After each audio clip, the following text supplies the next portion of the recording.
Lift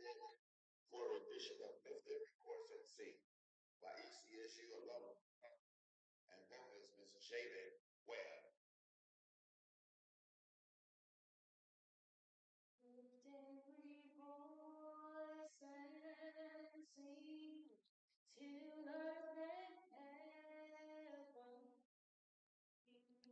ring with the hall of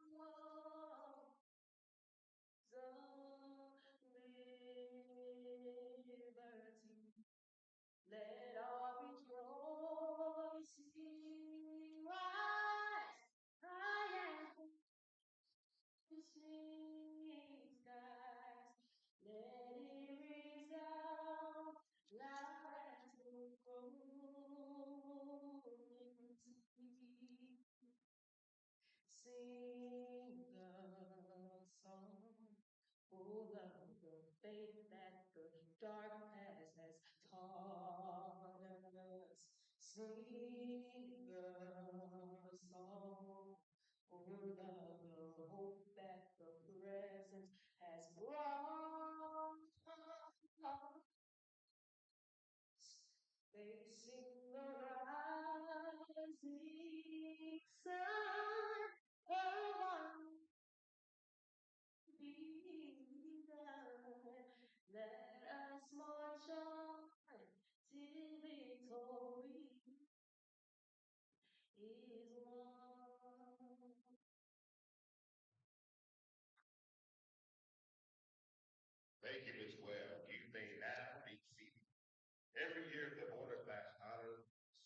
Live from the Robert R. Vaughan Center in beautiful Elizabeth City, this is the Border Clash, fifth annual Border Clash here at the Vaughan Center.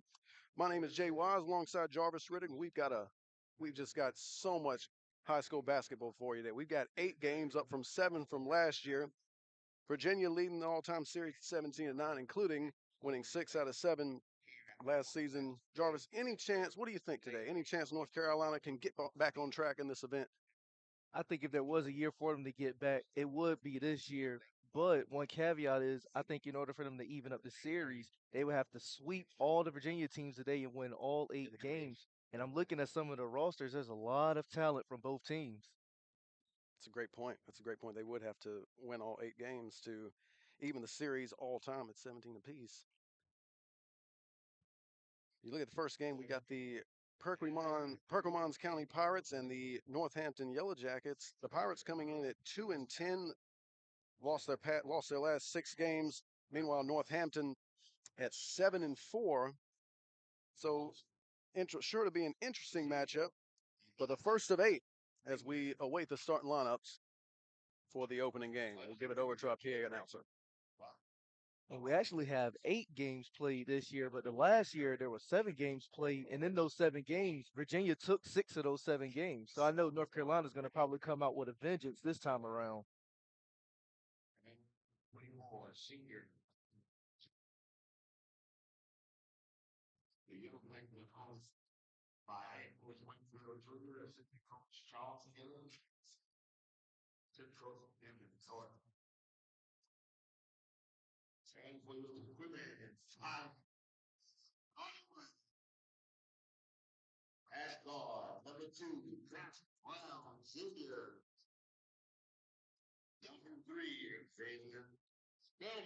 I also think another player to watch out for in today's contest for Northampton High School is number 24, Braden Justice. You're looking at him, he's 6'8", he's a senior. You usually don't see that many people that tall in high school, and he's also averaging about 4.5 blocks a game.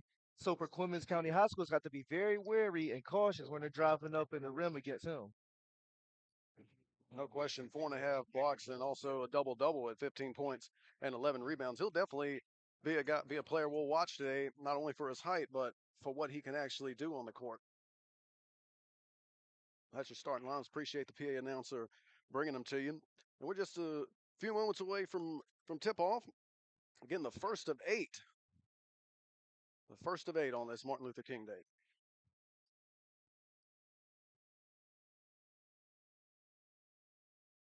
Coach Wayne Bell is the head coach for Northampton High School, and Colin Woodley is the head coach for Perquimans County High School. And his father, Robert Woodley, is in attendance right now, showing support to his son, and he'll probably be coaching the team later on tonight as well.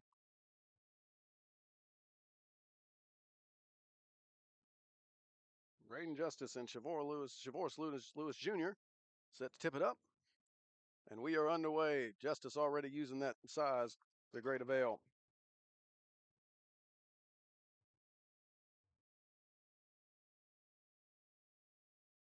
Have the pass to the inside, now getting trapped. Still working on it, now trying to kick it out to Justice, but it's stolen by Kirk Brown Jr. Smothering defense for the Perquimans County Pirates. Brown leading the team in steals with 3. It's already his first one.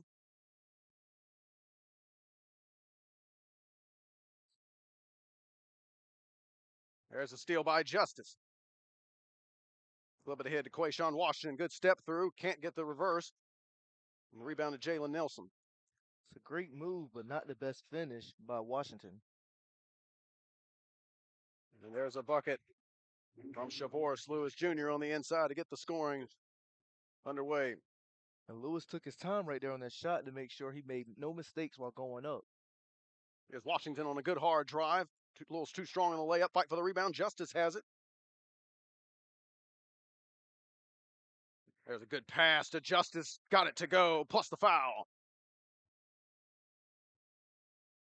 He's towering over his teammates. Yeah, you got to try to put a body in front of him at all times. Try to cut him off from going on the inside. That's probably your best line of defense against him. We'll see how the Pirates handle him moving forward, as he's already putting his fingerprints on this game. A little short on the free throw, but the rebound comes away to Elijah Miller.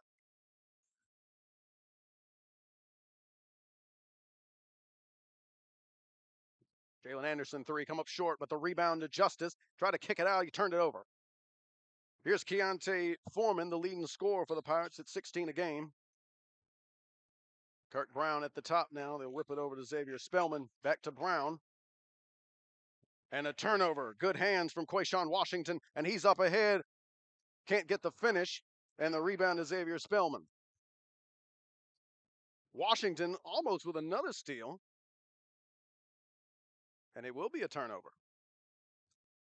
Washington is averaging about 5.4 steals a game, too. You can see why he's always leading the fast break every play now. The way he's playing right now, he's going to exceed that today. Justice on the inside, he couldn't get it. Foreman with the basketball. Trying to work on, here's a little trap. Lost his footing, and that'll be a turnover. You already see this Northampton pressure defense, and seeing how they get so many steals, they get after it. And sometimes I notice as well, like they try to like they look. It's like a little bit of a zone and a man. I guess they're not trying to show their defensive formation or their entire scheme to the other team's offense. Here's Costin down the drive. He lays it in. Talk about Justice. That's the first time we've mentioned Ronyo Costin. He actually leads the Yellow Jackets in scoring at 16 a game himself. If they get hot, that might be a bad thing for Perquimans. Kirk Brown on the drive, gets a little runner off iron. And that was off of Jalen Anderson. We'll stay right here with the Pirates. Yellow Jackets an early 4-2 lead.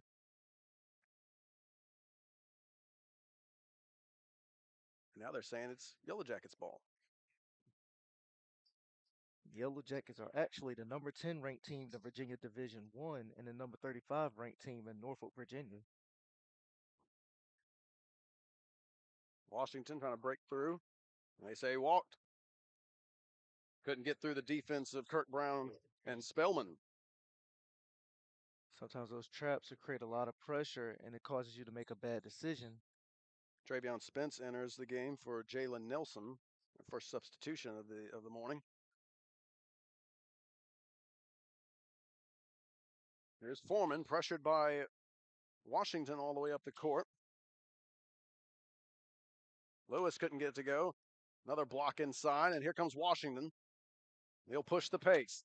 Good bounce pass. And Jalen Anderson is hacked. He'll go to the free throw line. Yeah, that's an obvious foul call right there. Not only did he put his arm up, but a little bit of his chest actually hit on Washington.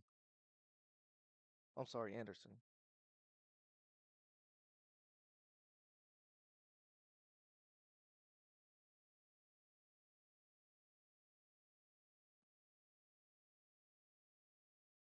Substitution for the Yellow Jackets. Washington going to get a breather.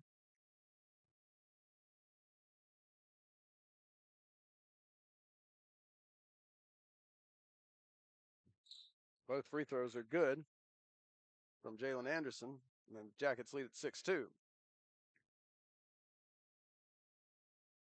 corners are going to slow things down a little bit on this play. Kirk Brown already having to pick up his dribble due to the pressure defense. You see how they're extending, using the half court line as an extra defender, as they call a foul here to Roniel Costin on reach.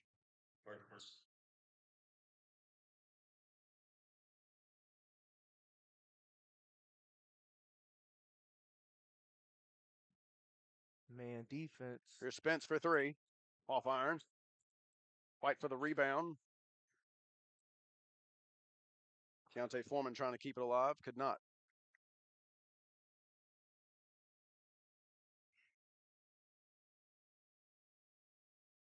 Early struggles offensively for the Pirates as they try to get it going.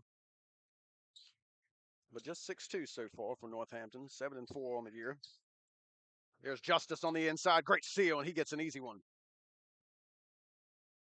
That's too easy for him. Like, you don't put a body on him, and even if you do put a body on him, he still has a great look at the basket. Here's Alex James with the ball trying to cross up. Almost turned it over. Excuse me, that was Foreman.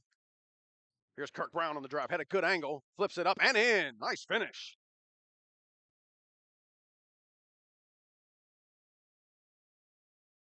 Yellow Jackets now lead at 8-4 as Costin brings it up.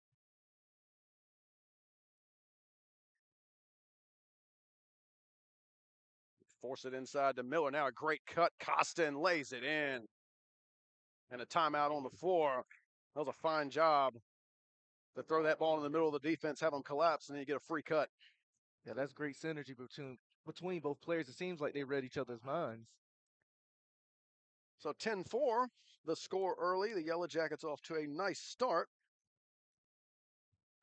I'd like to remind you, WRVS 89.9 would like to thank J.W. Hood Consistory number 155 and Commanders of the Right for their sponsorship, support of the Border Clash. The 5th annual Border Clash, once again. My second, personally. Jarvis, have you worked all these? I think this is my second or my third as well.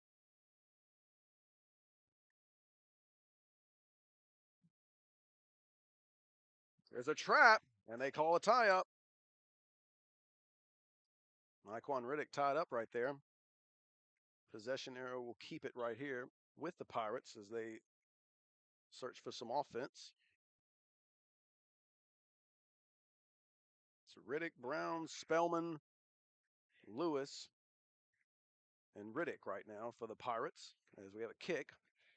We'll do it again.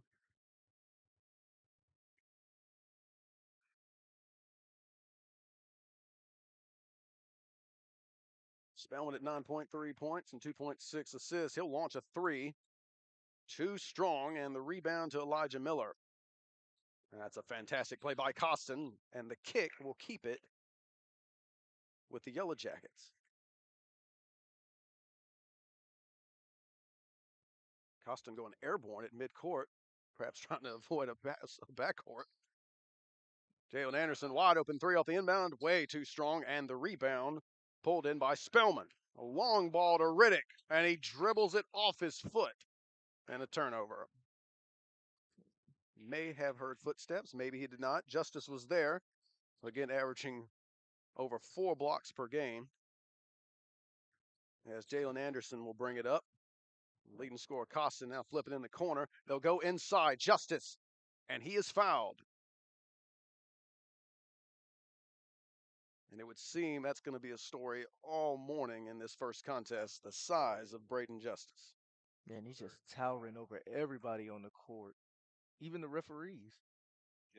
That is true. The referees, I don't think they want any of this either.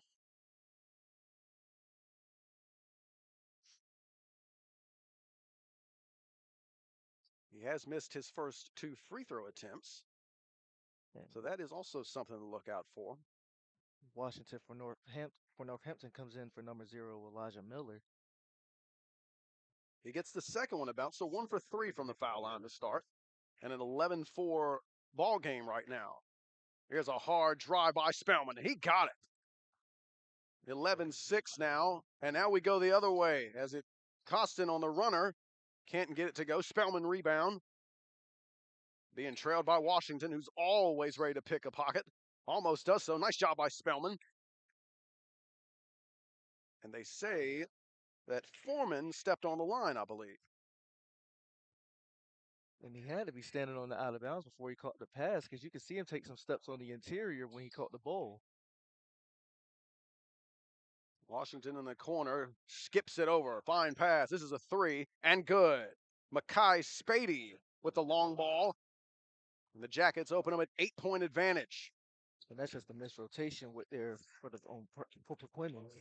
Fine pass there by Foreman to Lewis. As we're getting a little bit more up and down here. Washington thought about the 3. Now he's getting trapped in the corner. Try to slip it out, but a steal. Kurt Brown up ahead. A little too far. Foreman tried to save it, but he was out of bounds. It's going to be a turnover either way there. And you can see that Perquimans are putting a little bit too much air on the ball in the fast break. I guess they're trying to stop the ball from getting deflected, but they got to notice that you can't throw it out of bounds either. Justice, nice find. A Spady gets it to go. I think that's probably the best play we've seen all game so far. That's just good fundamental action right there. Spellman all the way to the cup and fouled. Excuse me, Kurt Brown. Seems like both teams have picked up the pace. They're taking no time to score at all. The first 2 minutes, it was a little bit half court, a little bit. It is up and down right now as these two teams get after it.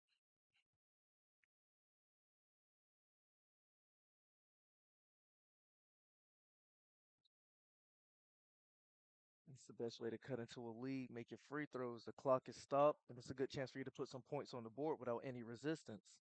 Folks, don't forget to follow WRVS 89.9, your community voice, on Facebook, Twitter, and Instagram at WRVS 899.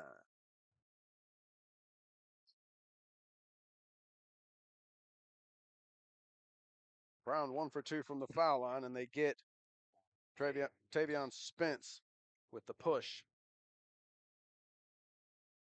16-9, under a minute and a half here in the opening quarter. Justice, another nice find of Washington, and a great block from behind by Foreman. It's like you can never give up on the play. Spellman, triple teamed.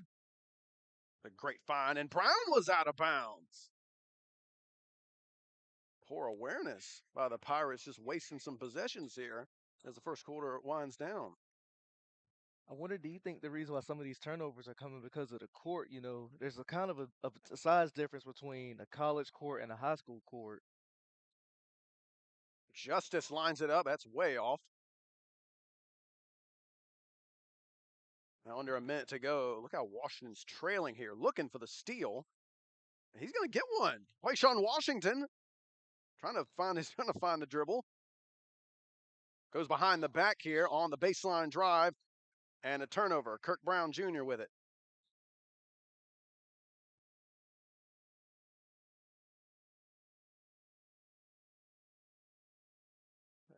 Brown trying to, more tight man-to-man. Brown. Oh, that's a silky smooth runner off the glass like Kurt Brown. It's not a 2-possession game. 5-point game now. Here's a 3-ball from the left corner pocket. Too strong there.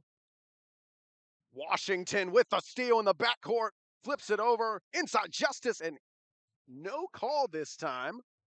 But it will stay right here with the Jackets with 2 seconds. 2.2 seconds on the clock. And I'm liking the unselfishness from Northampton as well. They're always looking to make the extra pass.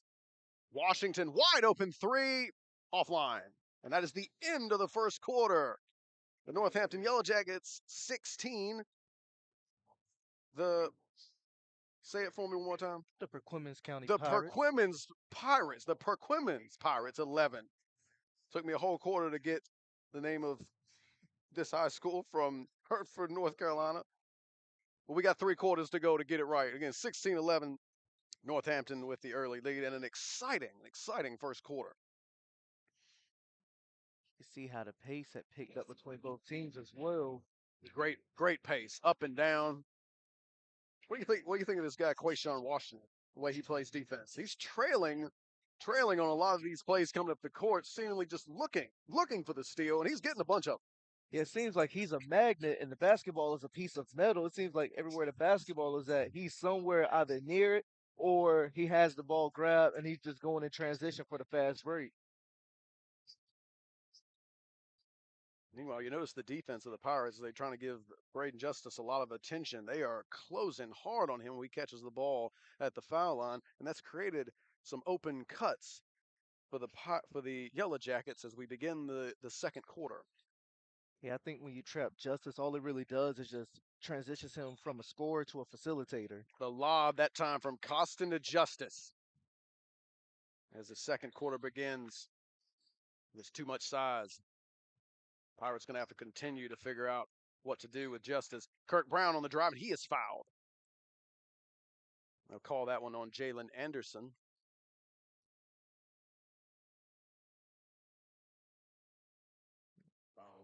Kirk Brown Jr. is getting a little bit more familiar with the free throw line. He's getting a lot of calls now. Really a big part of this game early on from the offensive side. Averages 8.6 a game. If I had to guess so far, he's going to eclipse that. Yeah, if he keeps going at this rate, he can easily pass that.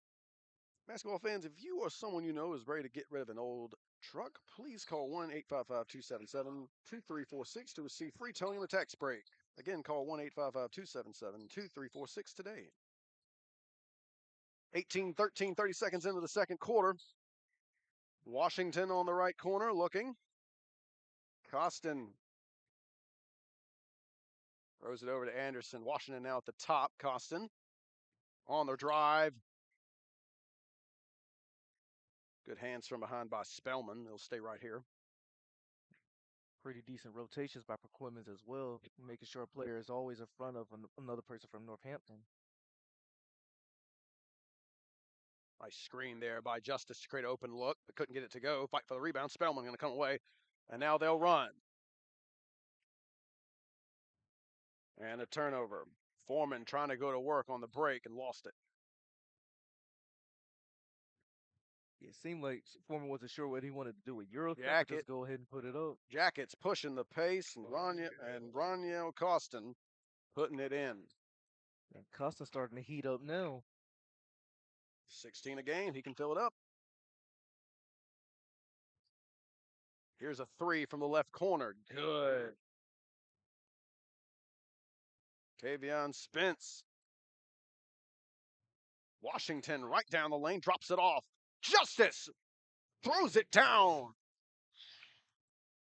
It's the first dunk of the day. Hopefully it's not the last. You're right about that. 22-16. Just look at the spacing on the floor right now. Nobody in the lane here. Now they try to cut it. And guess who? Washington with the steal. If I'm correct, that's probably his 5th steal right there. He's got a lot of them. Justice. He missed a bunny, but able to keep it alive and put it in. 24-16. Feel like the Pirates going to really need to get it in transition. Maybe it's in their interest to really pick up the pace, and this time Spellman really had nowhere to go, and it'll be another turnover. And the Pirates are making a lot of personal mistakes as well. Like some of their turnovers wasn't even caused by Northampton.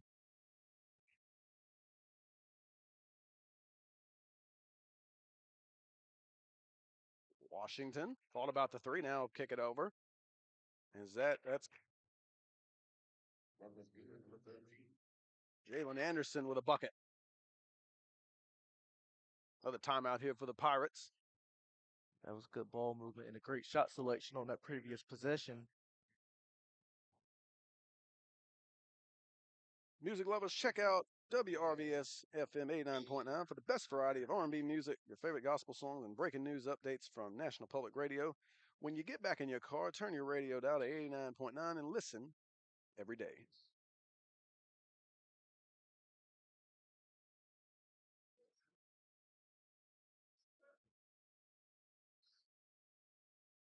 Coach Willie had to call that timeout just to try to prevent Northampton from getting any momentum.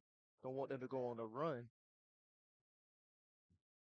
26-16, the score right now is our first double-digit lead of the game for the Yellow Jackets, again 7-4 on the year.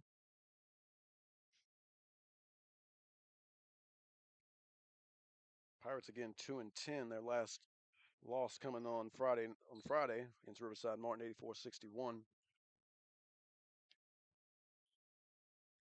Meanwhile, Northampton had a 4-game winning streak snapped on Saturday with a 70-68 loss against Franklin. They're trying to get back on track. I know those close games right there hurt too when you're on the losing end. Spellman denies the screen. Now Spence with it. They'll reset it with Kurt Brown. Brown with his right hand. The reverse is good. Kurt Brown Jr. That was smooth. We wanted to make sure nobody was able to block that. Costin no good. Tip out by Justice. Washington. Eli. Mackay Spady. Justice. Can't get it to go. The tip in is good. Even when he misses, he wins. Yeah, I got to give McClellan some credit to at least try to fight and bang down a little with him. Jarvis, is he missing to inflate his rebound count? I have to ask that. I was thinking about that at first. Like, I would hope not, but I wouldn't be surprised if he did. Kurt Brown for 3. Too strong. And the rebound for Costin. As they run, Washington on the drive. Gets it to go. 12-point game. Spellman. It's almost like he just gave it to Jalen Anderson. Yeah, on that bump, he just completely lost Washington, control. the 3-ball in transition. That's good. 33-18. I like Washington's shot selection as well. He's had a chance to launch several threes. He's gave them up, but that time, that one too good to pass up. He drilled it. I think he got quite a few. Well, it was eventually a matter of time until one of them fell down. Washington again with the quick hands. 3-on-1 here. Washington drops it off to Costin. Layup is good. Washington is just doing a little bit of everything now. Kirk Brown all by himself puts it in. That stems the tide momentarily. It's now 35-20. Got to get Kirk Brown some help here. Yeah, Brown scored a huge portion of the Pirates' points today. Anderson for 3 as they play zone. Got to get the rebound, though. Here's Washington able to knife his way through, and he's fouled. Definitely understand wanting to play zone to try to protect the interior with Justice in there, but sometimes makes it difficult to rebound the basketball. No blockout responsibilities. Number 23, Tavion White comes in for number 14, Tavion Spence. While Justice checking out of the game, Taiwan Sebastian enters. So with Justice on the bench for now, we'll see if that allows the Pirates to perhaps do a little more work in the interior. Like Washington, this is the first free throw. I wonder, is that just his first time coming out of the game? I think it is. I think I think he might be gassed right now. Might be keeping a lot of their players out until halftime. 1 for 2 for Washington as his good first half continues. Elijah Miller almost coming up with a steal in the inbounds. Got to be a little bit more aware than that. You can't pass it with the guy right in front of you. They're trying to trap Brown in the backcourt. He does a nice job of breaking it. Now would have an advantage. Brown drops it off. Lewis, a short jumper, yes. DeVorce Lewis Jr. as Kurt Brown continues to be a big part of the offense, scoring and assisting there. Washington lines up the three. Too strong. The fight for the rebound almost tipped in. There's a steal in the backcourt by Spady and a great finish. Real slithery there down low to try to avoid any contact. Tough break for the Pirates, getting a stop. Then you turn it over in the backcourt. Brown trying to do it himself. He throws it up and banks it in. That's an incredibly difficult shot. I'm sorry, my jaw dropped a little bit on that play. I thought that was about to hit the shot clock. That looked really, really high. 38-24. Washington to work. Great find underneath, but the finish no good. And a tie-up. Miller and Foreman getting to know each other.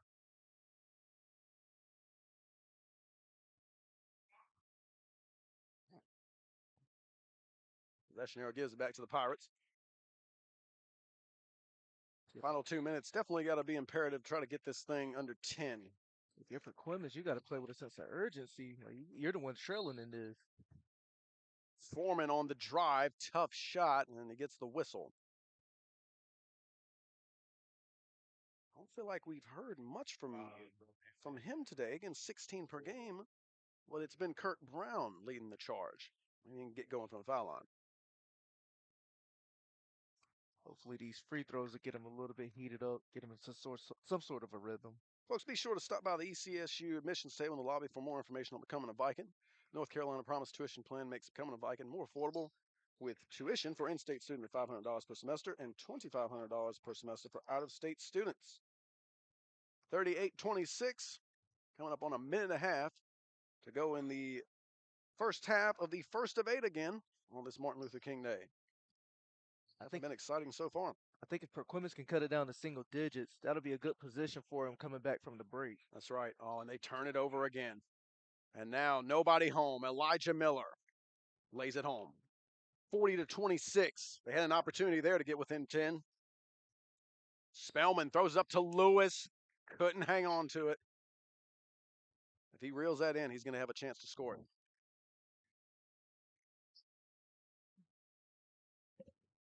A lot of these, again, as you say, these mistakes definitely self-inflicted. Northampton has definitely forced their share, but some of them have been on the Pirates themselves.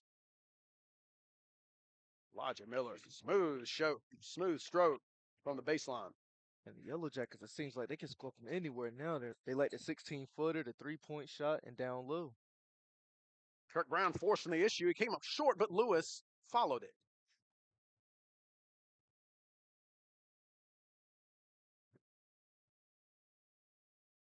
It's a great hustle play by Foreman right there.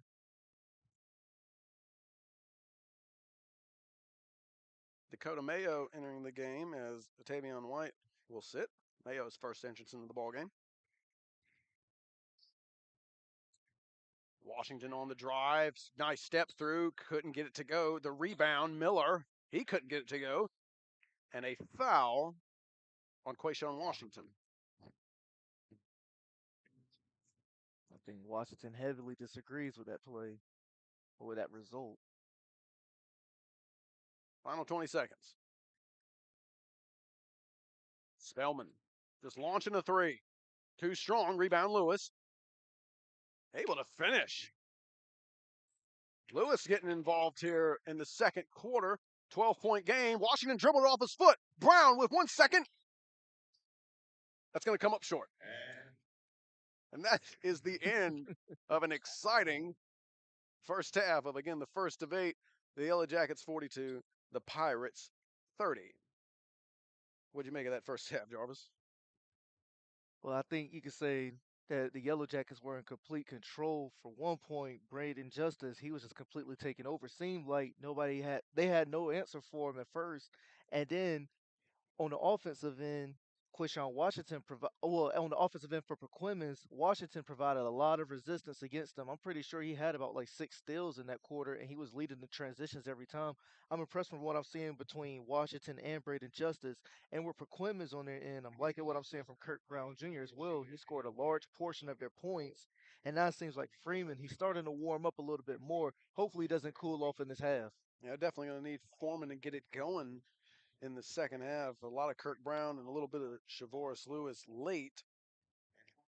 Yeah, for Northampton, really impressed with Washington and Justice.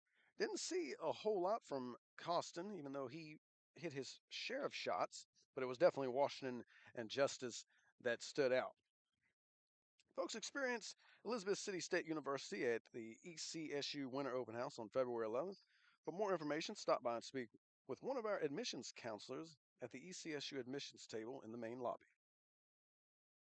Don't go anywhere. Second half coming up in about 8 minutes.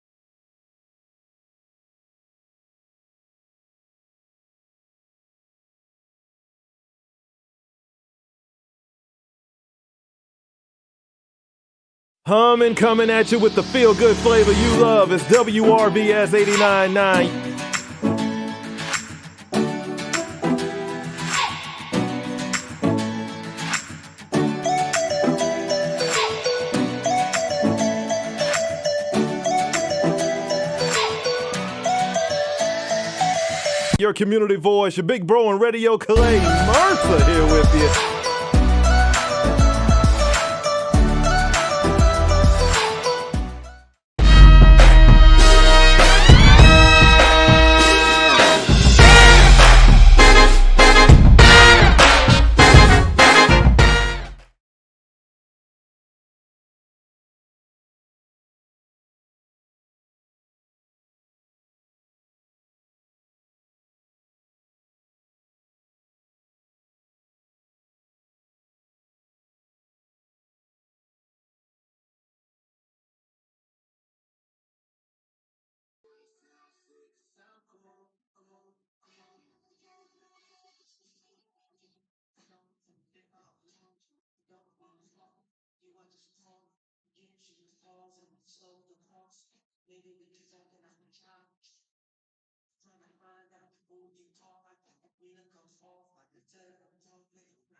Back inside the Vaughan Center as we await the second half between the Yellow Jackets and the Pirates. 42-30 our halftime score.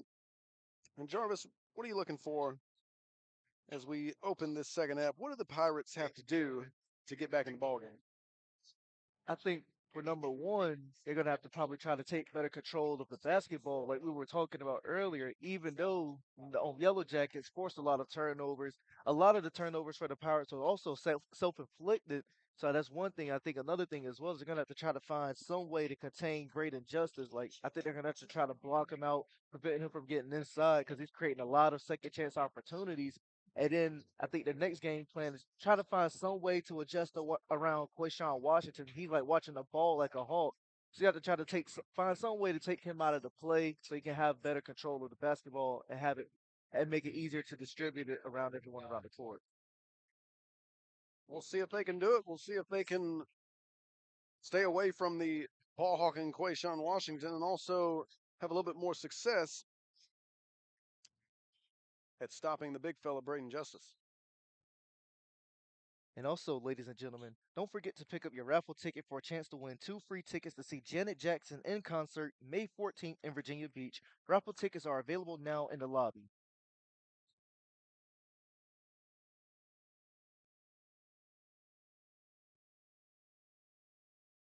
Lewis trying to get that one over Justice, couldn't do it. I like that post move he had, though. Maybe if it was on a smaller person, it would have worked. Jalen Anderson on the drive there. Foreman gave a fake charge attempt. Lewis on the baseline, no. Oh, great follow by Jalen Nelson. I think that's partly working. Like you noticed when Justice was outside of the paint, they were able to get a second chance opportunity. We really didn't see in the first half them attack Justice defensively all that much, but they're showing some emphasis on going to the paint early in this second half.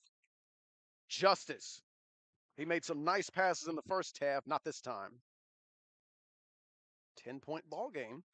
Pirates with a chance to cut it within single digits. We haven't been there in a while.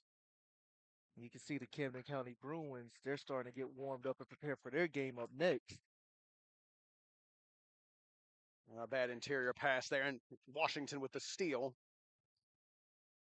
A good ball handling to get this thing back outside as they'll work it around the perimeter now.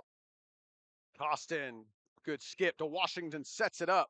Too short. Nice rebound by Spellman. Here's Foreman, one-on-one. Just a bit too strong as he was defended by Makai Spady. I think he put a little too much power on that shot as well. Here's Spady on the drive. He gets it to go. Nifty play there on the right baseline. Yeah, it looked like that was about to be a blocked shot, but somehow Spady found a way to shoot through the contact. 44-32. Again, Jay Wise with Jarvis Riddick. There's another turnover, unforced. Now a 3-on-1. Spady. No good, and the foul on Brown. Probably not the worst thing there to commit that foul on a 3-on-1. Yeah, I think he grabbed a few dreadlocks on that play. Oh, occupational hazard, that is. Oh, yeah.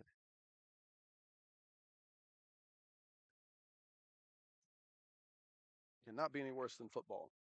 At least you shouldn't get tackled out here by your hair. Oh, yeah, that's going to hurt a lot, too. You don't have any pads or protection to help insulate and absorb some of the shock. Spady hits a pair. Lead out to 14. Pirates have had a few chances, it seems, to get this thing under 10, and each time they do, Northampton responds. Brown maneuvering his way inside, a little bit of a runner. Fight for the rebound. Brown gets it. Blocked by Justice there. Had a good opportunity, it seems, to score there, unable to take advantage. Washington, good step through, able to finish. Northampton, they're setting the tone out here early now. It seems like that halftime break didn't stifle or get them out of a rhythm.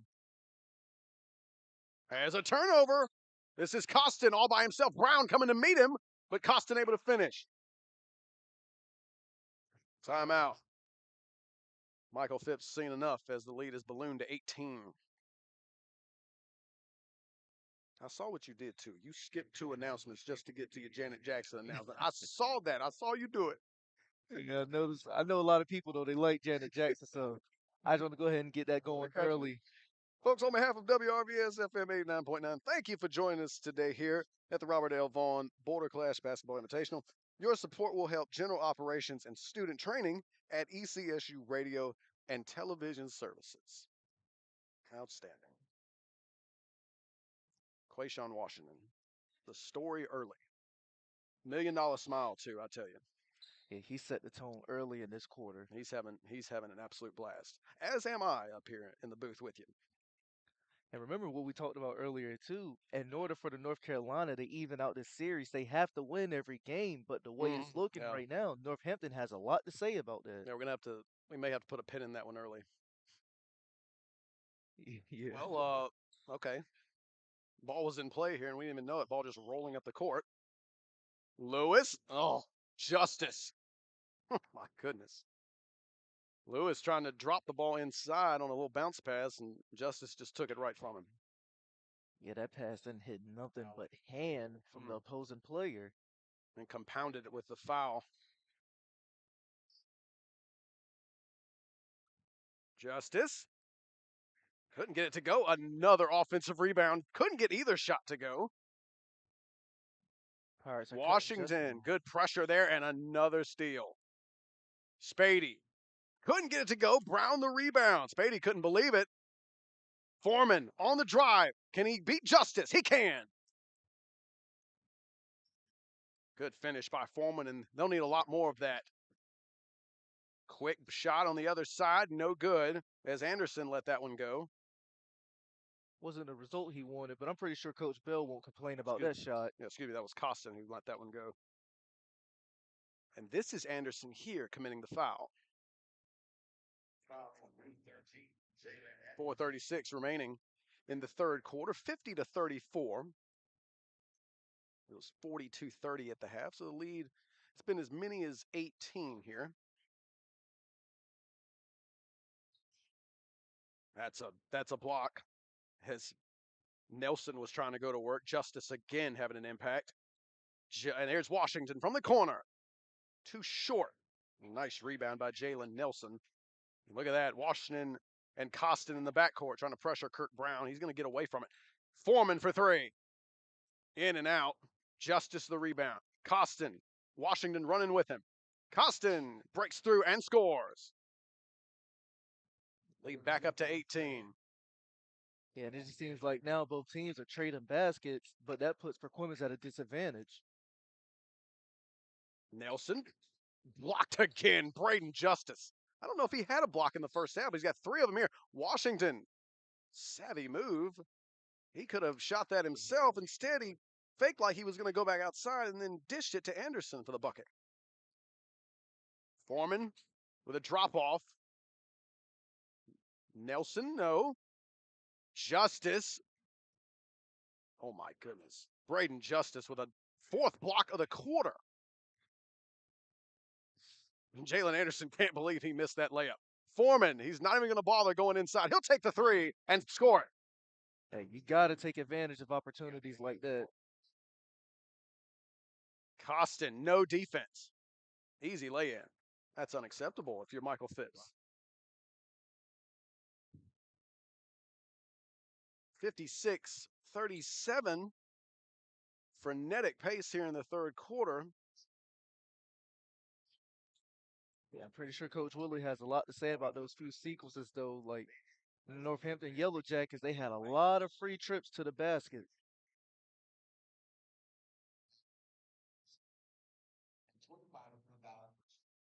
Folks, North Carolina Promise Tuition Plan makes ECSU the most affordable choice for higher education. For more information on the North Carolina Promise Tuition Plan, please stop by the admissions table located in the lobby. And folks, as we celebrate the life and legacy of Robert Vaughan, we'll be giving you some interesting facts as we go about the day of his life. He began his career at Elizabeth State Teachers College in 1949 at the young age of 20.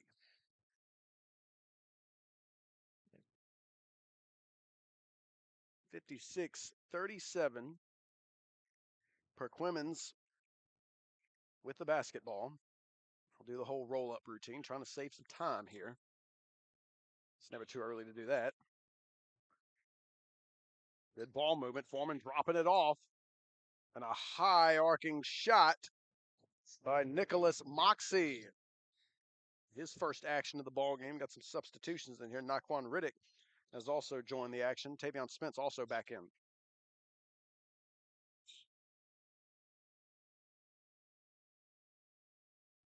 Turnover. Elijah Miller couldn't handle the pass. And these are the opportunities that you have to cash in on if you're Perquimans. That's one of the best ways to get back into this contest.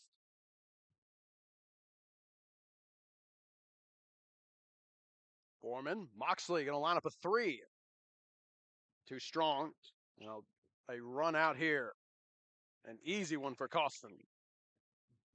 I think Costin has to be running before the play finishes on the other end. Like he's always on the other side of the court by himself. As soon as the shot goes up, he's running. Justice had an impact on that shot by Spence. Somehow that ended up in Foreman's hands, and he lays it in.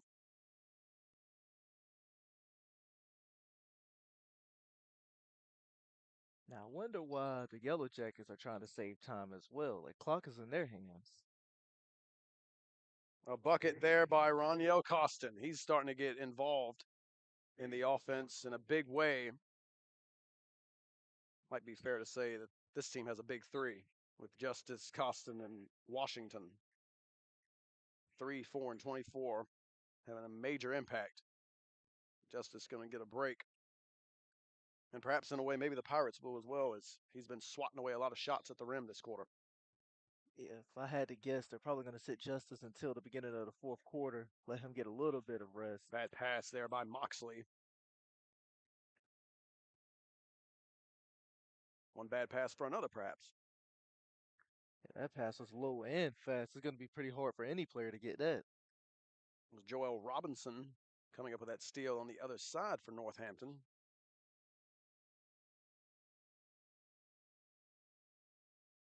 (61-41). Going to need a good close to this third quarter. And that won't be it. Yeah, they won't get it done that way. That's a bucket and a foul. Kirk Brown will be guilty of it. And the PA announcer is now learning that number 2 for Northampton is not on the roster. Yeah, I was looking for him, but I think this is one of his first moments coming into the game. He played a little bit in the first quarter.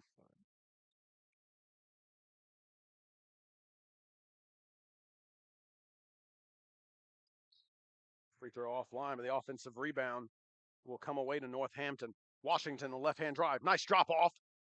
Shot no good. Robinson goes up again. No. Stay right here. Good fight by Riddick, though, on that play. It was. Washington. Shot up on the left wing. That's good for 3. I think the PA announcer has gotten the name. We have not, unfortunately. Tried to make out what the announcer said, but I couldn't do it. Transcribe it. A little behind the back here. Great pass. The adjustment, couldn't get it to go. Offensive rebound, good. Tywone Sebastian with the bucket.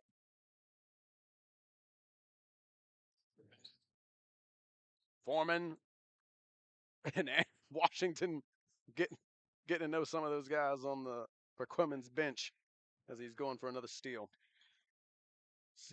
68-41. And at this point, Washington's just having fun out there now. You can see it in his expression. Foreman rejected at the rim. Kirk Brown, good job playing center field on the back end. Now an advantage. Brown on the runner, no. Offensive rebound. Nice pass to Lewis, and good. That was a nice find by Riddick. There's been a few bright spots in this game for the Cumberland County Pirates. Hopefully they can string together some more good possessions. Kirk Brown, frustrated there, picked up that foul. 3.8 remaining, trying to put pressure on Washington. Wide open off the inbound by Robinson, no good. Brown will launch. It's going to come up well short. That's the end of 3, 68-43. A big quarter for the Yellow Jags. They led it 42-30 at the half. So they doubled them up in the third, 26-13. Took me a while to do that math. Basketball fans, ECSU men's and women's basketball teams will be in action this Wednesday here at the Vaughan Center. Lady Vikings will take on Bowie State at 5:30, followed by the men's game. Get tickets and more online at ECSUVikings.com. And basketball fans, don't forget our friends at Aramark have food and refreshments available at the concession stand. Go on down there and have some, and we thank you for your support. Hey, that should be an interesting game too on Wednesday. Like, not trying to divert away from the border class. I think the conference game against Bowie State, I know a lot of ECSU students always look forward to that game.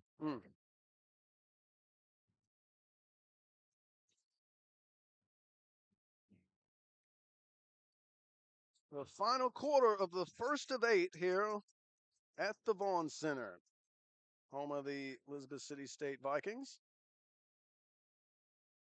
Hosting this tournament for the 5th year now, or this invitational rather. Fourth quarter now underway. Quayshawn Washington. There's a great block there by Spence. I'm liking that the referees are keeping some things in play. I know a lot of referees would have called a foul on that play, but they're going to let the players play. Foreman with a step back 3, came up well short. Joel Robinson with the rebound. Brooke Brown with a steal. Got a man in the corner. He'll take it himself. Missed the shot, but he was fouled. That's Spellman wide open in the corner. He elected to take it himself. Yeah, you got to get something out of that play. Like, it'd be kind of shameful if you don't convert on a 4-on-2 fast break. Free throw good. I think I see why Kurt Brown might have been able to score a lot in this game. I noticed he's rocking the Jordan 11s. That's why you're here. That's something I never would have noticed or brought up. That's Yeah, it just caught my eye. Oh, good hands. Foreman with a great anticipation. Needs to get this one. Oh! You heard it right there from the PA announcer. Woo! That was ruthless. I think even the people in the concessions can hear that shot get swatted. And a turnover off the inbounds as tried to skip it. You got to watch out for the backboard on that play. Yeah, that would have been a great pass, but the bottom of the backboard was just completely in the way.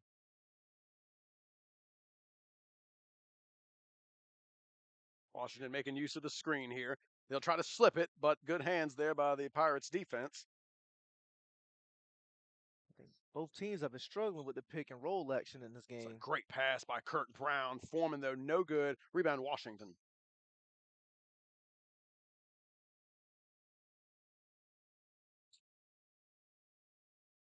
Free ball from the corner. Offline, Washington trying to keep it alive. He does. Robinson on the follow, and he is fouled.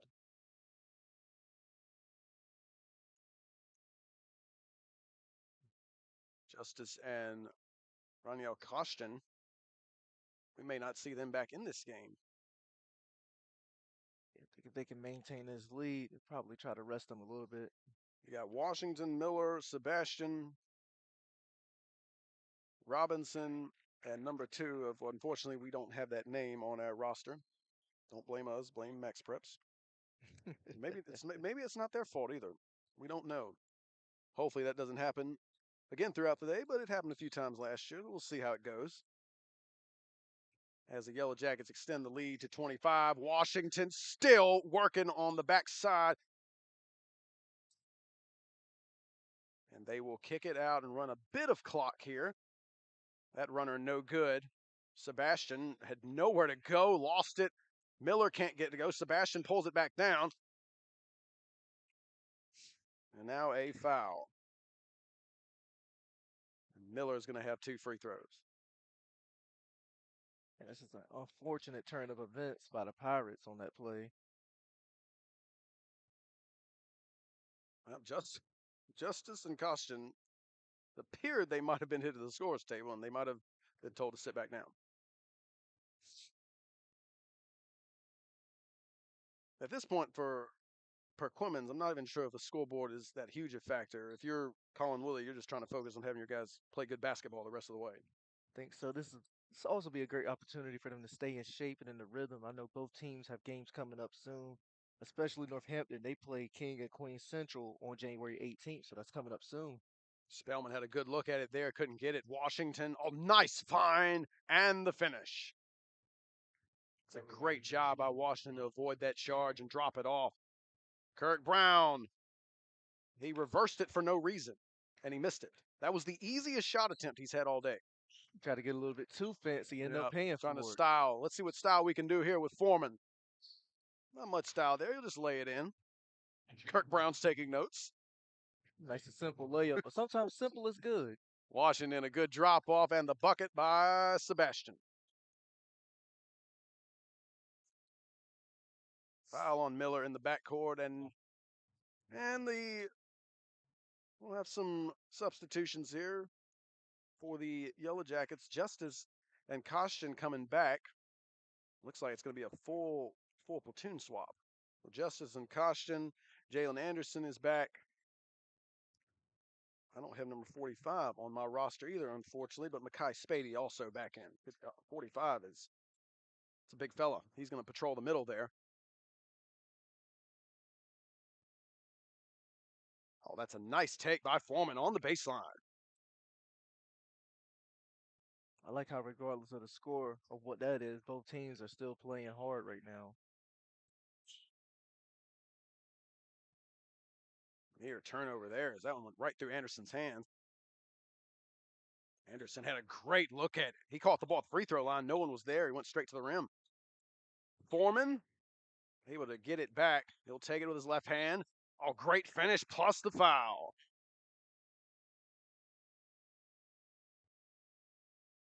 Foreman is starting to find his rhythm. Probably wishes he would have found it a bit sooner. But he's definitely scored his fair share here in the second half. Jalen Anderson checked out of the ball game. Run Rico Bug into the game for the first time today.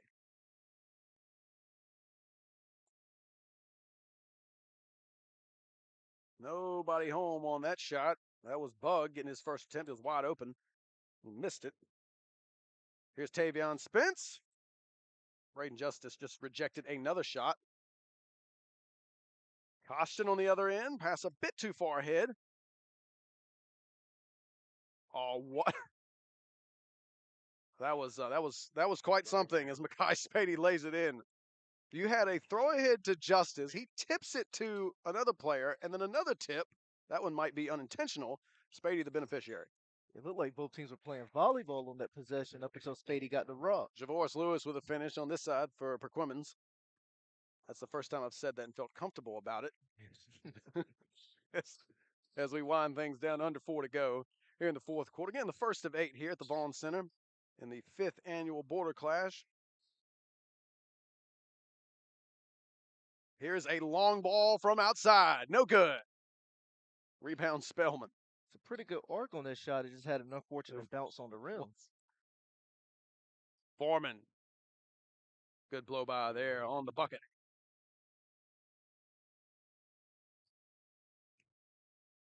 $78.56.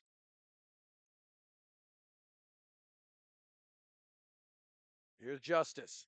Mid-range. No good. Nice rebound by Caution. Here's another long ball. A little short. Spady couldn't finish. And there's a 3 on nobody. Foreman all by himself. Lays it in. I think Foreman has had about close to 10 points in this quarter if he hasn't hit that already. Yeah.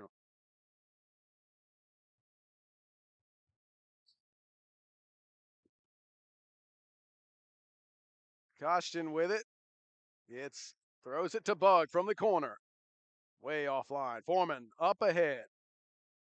This is Spence. A little bit of style on that lay-in. 78-60. They've certainly worked themselves back into it somewhat. Justice on the follow. The second throwdown of the game. Nice putback slam right there, just being in the right place at the right time. I believe that's what we call an exclamation point in this business. Spellman for 3. Too strong.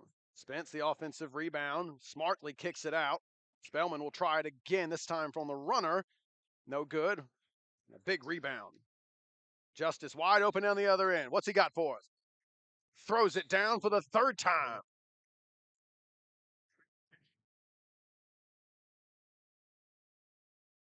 I don't know if anyone called a timeout there. I think the ref just said stop the game and get the substitutions in. I think so. Yeah, they've been sitting there for a while. The old official timeout. Kirk Brown knows what I'm talking about. Guess they didn't want the players' joints to stiffen up while taking a knee on the sideline. I'm the kind of fellow that I don't even take knees. I just sit down. I'm not wasting my knees. You learn that as you age. I would try to take a knee if I've been standing up for a long, long time. 82-60. That's a high mark to set, 82. We'll see if anyone can score that many as we go along. Here's Moxie. Oh, my goodness. Yeah. He and Nancy said block party. I'm sorry. Couldn't contain myself there. Yeah. Justice went from having 0 blocks in the first half to having about 5. I think he's got 6. Oh, my goodness. Here's Kostin. Will he drop it off? He throws it off the backboard and a one-handed slam by Justice. I don't even think we've seen that at ECSU yet this season. That's Like wild. a lob using the backboard. That's a foul. I guess Northampton they gave us a little bit of a going away present right. as this game starts to wind down. Mm-hmm. Foul on Alex James there. That was something. Yeah, I think that'll probably stick in everybody's minds for a while. Mm-hmm. And on that note, Justice will exit for likely the final time. Yeah, I think Kostin will go with him. enough. And what a performance to open this thing up from that big three. I think they qualify with Kostin, Justice, and Anderson.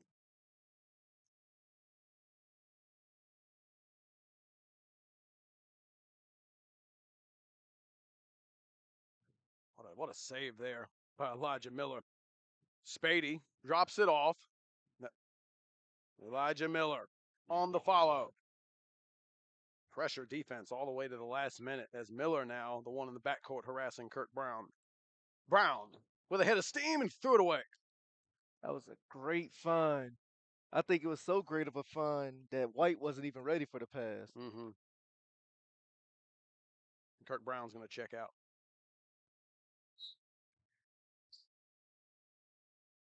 Good performance by Kirk Brown in what will be a defeat, but a valiant effort nonetheless by him. Foreman got it going here in the second half. Yeah, I think Coach Willig's gonna call his dogs off too. They actually have a game tomorrow, and that's a conference game against Burt T. County. And they're not too far from Perquimans as well. Wish we could see them in a border clash as well a few times. They counted that basket. That's what appears the referee said. They did, yep. Naquan Riddick with the bucket. Foul on 21.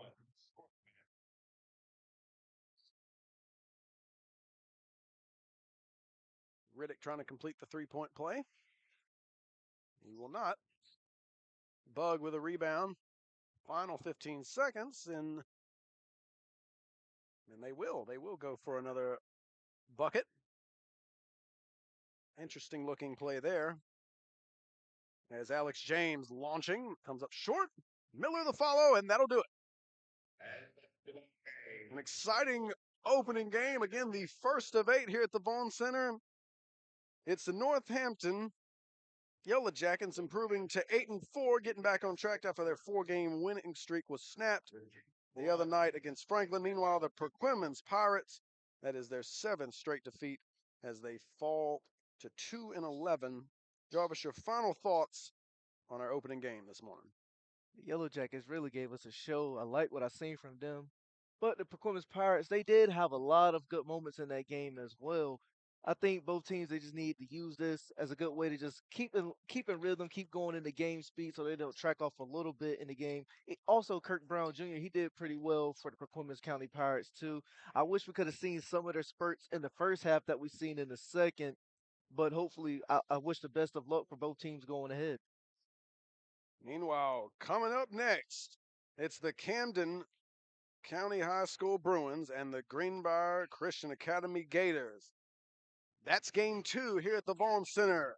Don't go anywhere. We've got it for you next.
Coming at you with the feel-good flavor you love. It's WRVS 89.9. Your community voice, your big bro and radio Clay Mercer here with you.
And welcome once again back inside the Robert L. Vaughan Center in beautiful Elizabeth City. My name is Jay Wise, alongside Jarvis Riddick as we await the opening tip of game number 2 on Martin Luther King Day at the Border Clash.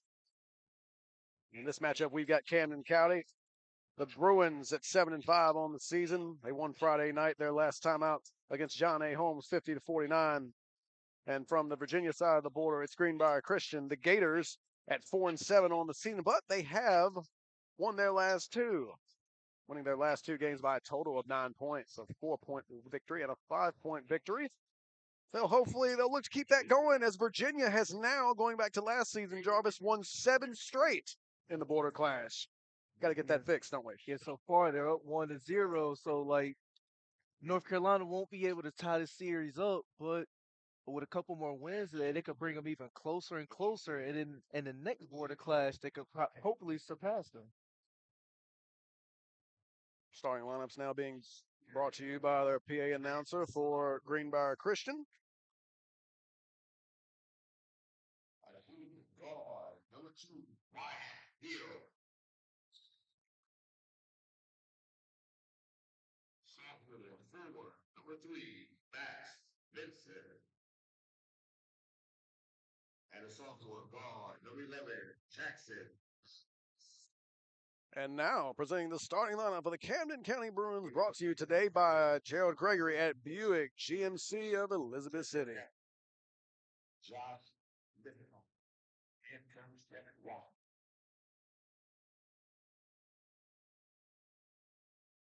Presenting the starting lineup for Camden County Bruins, brought to you today by Gerald Gregory at Buick GMC of Elizabeth City. Here are your boys. Senior point guard, number 1, Bonilla.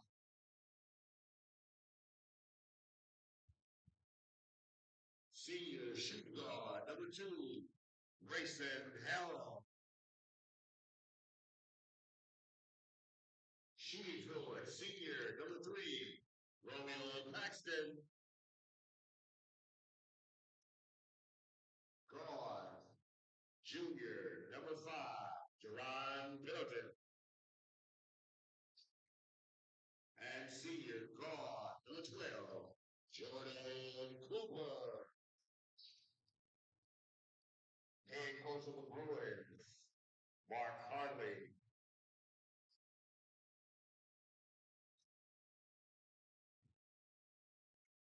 And that's your starting lineups for our second game, our second of 8 here at the Vaughan Center.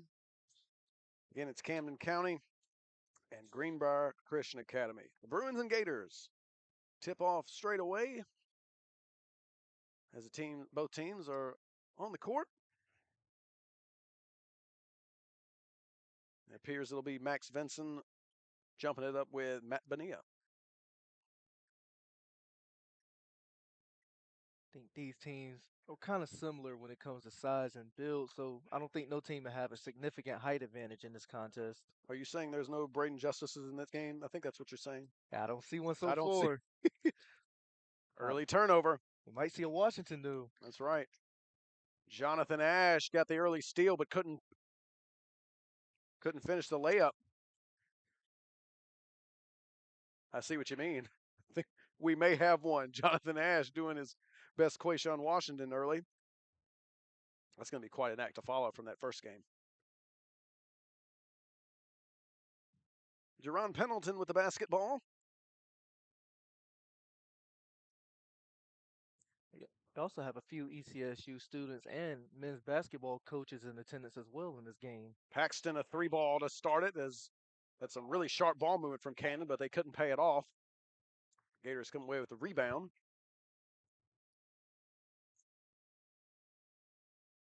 Jonathan Ash working against Pendleton here.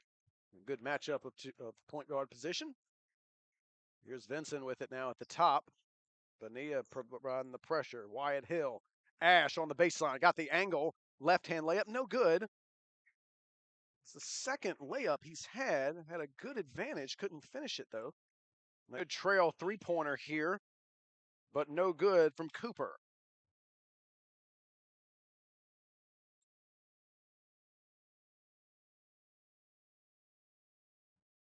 Pendleton again, trying to pressure Ash.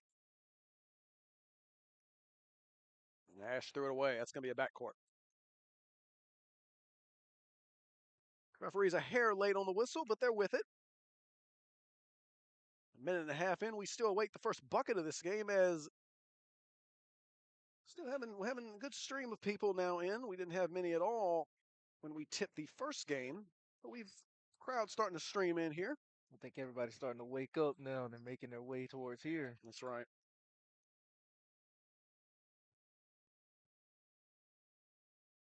Paxton, a good pass. Cooper, back out to Paxton. Good ball movement.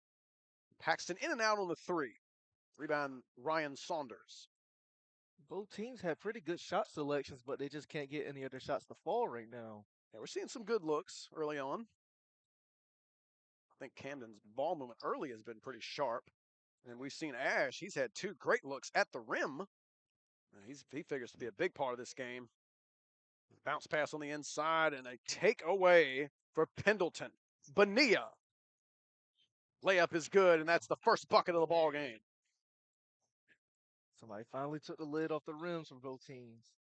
Camden looking to stem the tide of 7 consecutive losses in this invitational overall, as we have Ash, they say, walked with it. When somebody halts you in place, you got to stop moving your feet as well.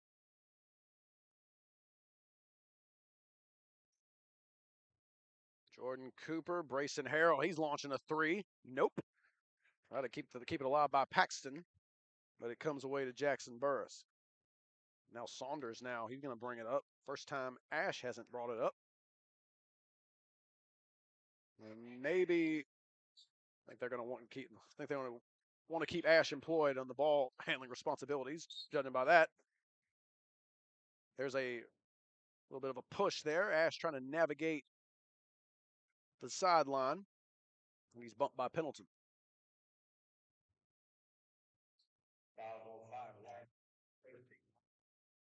A bad pass by Ash, and Bonilla again on the fast break. Good pump fake and lays it in. Excellent job of using the up fake to get Burris in the air, and then an easy banker. Yeah, very smart move. I'm going to use your momentum and inertia against you. I think that's off Ash's foot. It is. So Ash, the junior standout point guard, having some difficulties early. And they're going to need him if they want to win this game. He's going to have to be a big part of it, I'd say. A couple missed layups and a couple turnovers now. And now some miscommunication on defense. Pendleton had a clear lane. Ooh, and a tie-up. Bonilla and Saunders getting to know each other. Saunders quite aggressive there, trying to rip it away. Yeah, we haven't seen a lot of highlight and flashy plays so far, but we've seen a lot of physicality. We haven't seen this yet either. Going full court. And Ash with the basketball. Dangerous pass there. Gets it through. Wyatt Hill looking for help. Burris driving hard. Came up short. Offensive rebound. Now a three ball. No good from Hill. Brayson Harrell on the long rebound. 4-0 halfway through the first quarter. Harrell had a lot of space to shoot that. Decided not to. Bonilla again. Good up fake. This time he's a little bit strong. Yeah, strong move. I mean, put a little bit too much power on the ball and ended up going on one side of the rim to the other. Perhaps not the best of angles he wanted. Hill making use of his pivot foot, going to work. Tough shot. And a big-time collision there on that rebound as Bonilla went to get it. I think he's the one they're going to get for the foul. And it is. Good sportsmanship by both teams, though. Saunders, even though he fell as well, he helped Bonilla back up on his feet. And the Bruins bringing in a full platoon swap, it looks like.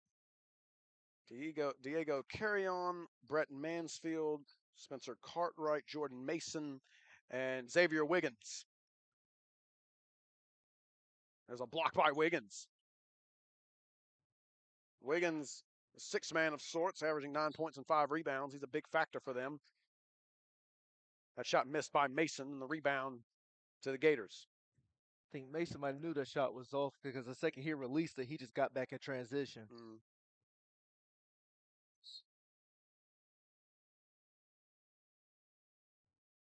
Touch foul there, I believe, on 13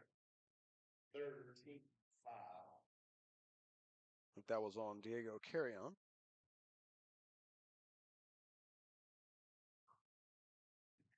Ash having some big struggles here. The inbounds pass is even difficult.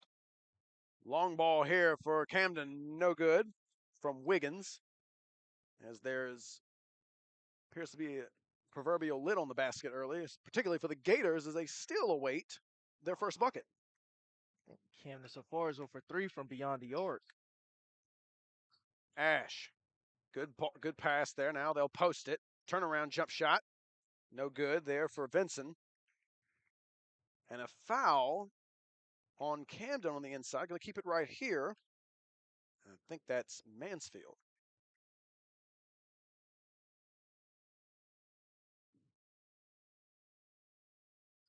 Dylan Wood was looking for his teammates to help him up. Like, I know some players or some coaches, they teach you, like, sometimes if your player falls, he better not get up on his own. You better help him up.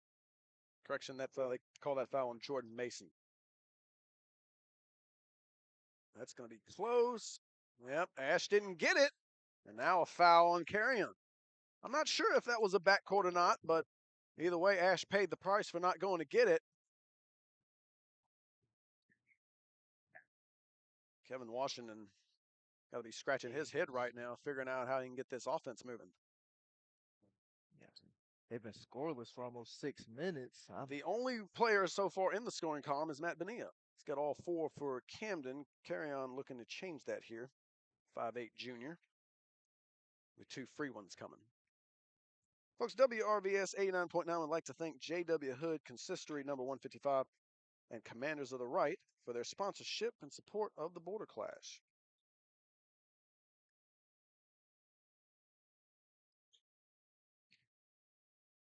One for 2 there. 5-0 early on. With Diego Carrion, he joins Matt Mania as the only players who scored so far in this game. Wyatt Hill, here's Ash. Ash, driving baseline. Difficult shot, couldn't get it. Spencer Cartwright with a rebound. Carrion. Wiggins. Dribble with a left hand. Now kicks it out for a 3. Too strong for Brett Mansfield and Ash. Ash does the smart thing by holding up. Now he gets pressuring, lost it. Wiggins now.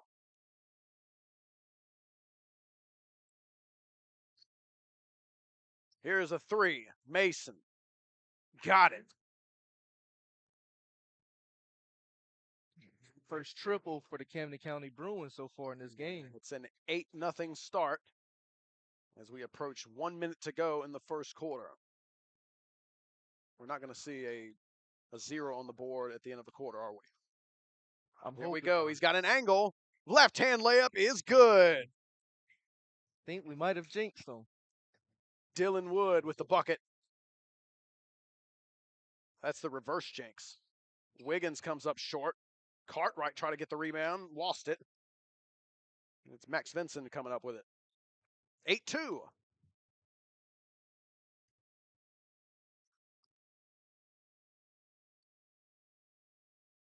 Ash at the top, calling out a play. Gets the switch and gets the foul on Mansfield. I think if you're Kevin Washington, you got to be thrilled at this point in the game. You've got 2 points and you're down only 6. Yeah, and I think Coach Harnley, something went wrong. I can hear him screaming at some of his players all the way from where we're at. On a breakdown off the inbounds pass. I think Wood might have thought it was off on him, but they say no, we'll keep it right here. The Bruins got a lucky break right there.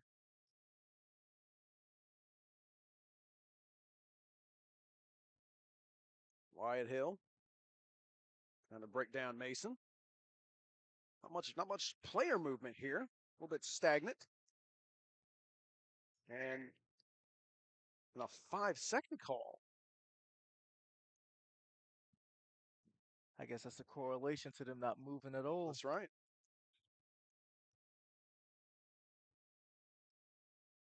Mason with it, driving left side and looking for help. Carry on. They'll swing it. Wiggins, fake the pass. He'll try to do it himself. And he walked. I think that hurts, especially since you had a wide open teammate in the corner. If they worked it one more pass to the right side, would have had the open shot.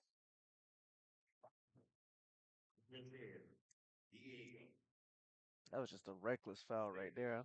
I don't think it was no need to be that up close and personal. I think that could be what Mark Harnley's barking out at Carry On here.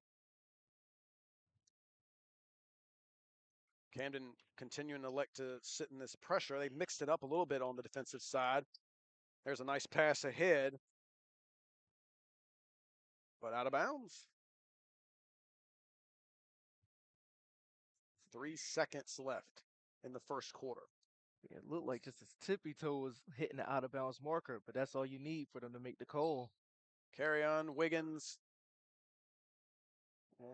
I'm not sure if he even got that off, and the referees say he did not. That is the end of a rock fight of sorts in the first quarter. The score is 8 for Camden, 2 for Greenbrier Christian Academy. And we await the second quarter. We'll see how the two coaches adjust as we head to the second quarter. Basketball fans, if you or someone you know is ready to get rid of an old truck, please call 1-855-277-2346 to receive free towing and a tax break. Again, call 1-855-277-2346 today. And don't forget to follow WRVS 89.9, your community voice, on Facebook, Twitter, and Instagram at WRVS-899.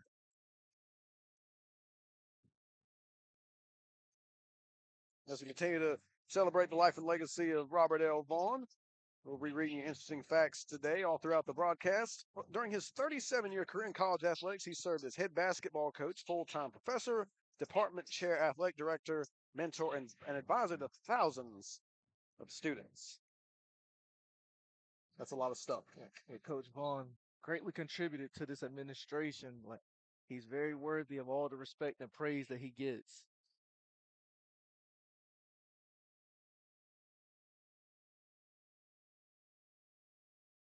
I would say he might not be admiral of this offense that we're seeing early, but we'll see if they can turn it up a little bit here in the second quarter. Hopefully both coaches made adjustments. Paxton, and that's too easy. And Kevin Washington knows it. 10-2 now the score.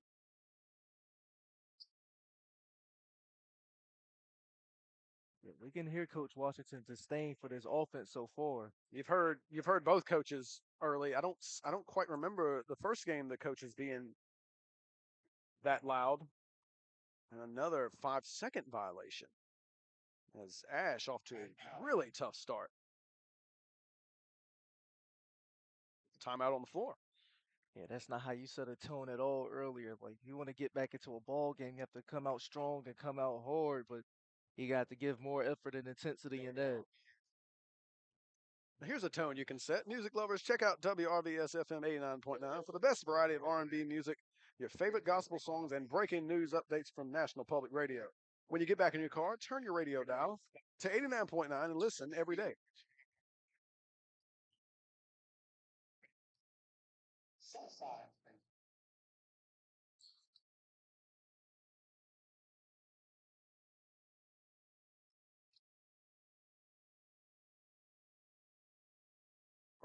Frustrating start for the Gators. Bruins with the basketball. Gators trying to get a stop, maybe get out and run a little bit.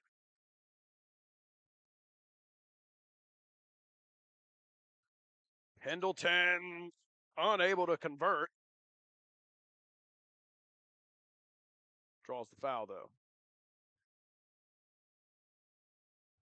Making both of these free throws could put the Bruins up by double digits.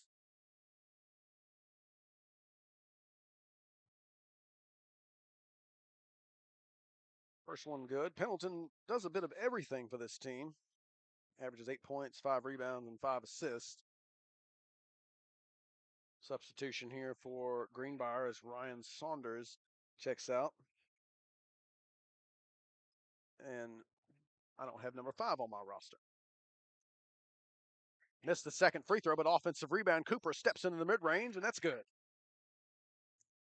It's just seeming like everybody for Camden is starting to get into a rhythm. Things are starting to click for them. Cannot say the same thing for the Gators. That's great hustle by Paxton. It will stay with the Gators, but the effort and intensity being taken to this game by Camden. Greenbrier is going to have to up their intensity to match theirs of the Bruins. Yeah, we talked about Greenbrier struggling to shoot the ball. Sometimes they're struggling to even get it to the basket. Wyatt Hill, Paxton incredulous on this call, keeping his hands straight up in the air, as if to say, how could you accuse me of this foul? I guess it's not even no, it's straight conviction. There's no jury here. They did get a little bit bumpy on that end, even though his hands was up. I mean, you still have a chest and an abdominal area. Yeah. With that, first free throw attempts of the game for the Gators.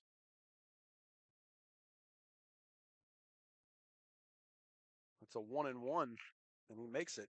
I don't think we saw any 1-and-1s in the previous game. It's one thing Camden has not done well. They have not defended well without fouling, and that's why we got free throws. I didn't think that was on the shot. Both free throws good. That's a lift for Greenbrier. Off the free throw, they're trying to move quickly. Pendleton, Bonilla stepped on the line. I've seen a lot of that as well early on in this invitational. You got to be aware of where you are. Pass was not quite the best. There's a turnover in the backcourt. Paxton can't get it to go. That's a great play by Ash to tip it to himself, and now he's going to run. The step through the Euro, couldn't get it to go. Offensive rebound. There's a block from behind by Brayson Harrell. There's some up and down action. Ash. Tough mid-range jump shot. No good. Cooper able to rip it away. But a turnover. Hill. There's a jump shot for 3. Ooh. Caught a lot of the rim and a foul. Good sportsmanship there by Pendleton, picking up Dylan Wood. I think they got Wood with the foul. The Gators had a few opportunities to score on that previous sequence, but they just couldn't convert. They've had some opportunities. You look back. That's just I don't know what that was from Cooper, but it's going to go in the books as a turnover.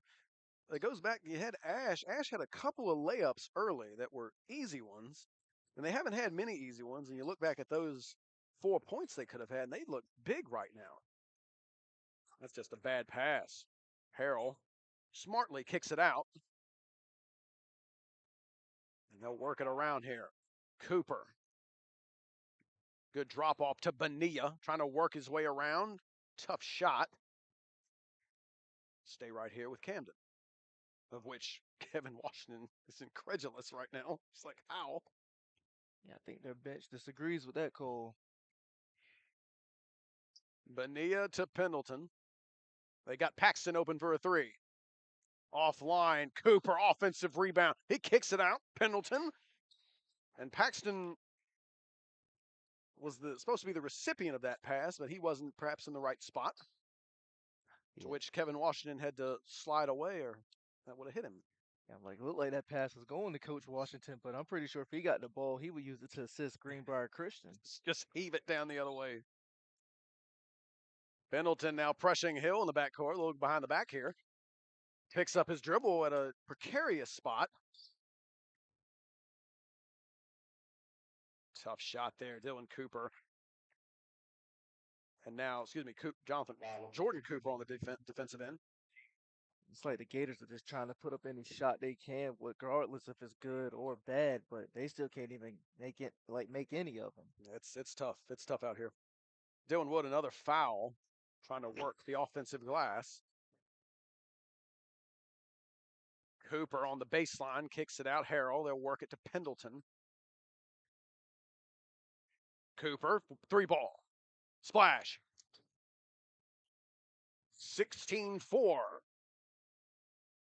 Cooper's made a good amount of his shots today. I believe he's the leading scorer for this Camden team at just under 14 a game. And here's Pendleton getting a steal. They got some numbers. Cooper for 3 on the other side. No. Hit every piece of the iron. Camden able to keep it. Harrell for 3 from the left wing. Short. Rebound Ash. Ash electing to choose to not try to get out and run. Now he's got a runner with the left hand. Come up short. Fight for the rebound. Pendleton has it. He's trapped in the corner, but able to get out of there. Paxton up ahead. Bonilla. Bonilla going to work. Gets into the chest of Ryan Saunders, and they'll call a foul. I think both teams will. I don't think the Gators have pretty much been hot in this game, but it seems like the Bruins are starting to cool off a little bit too.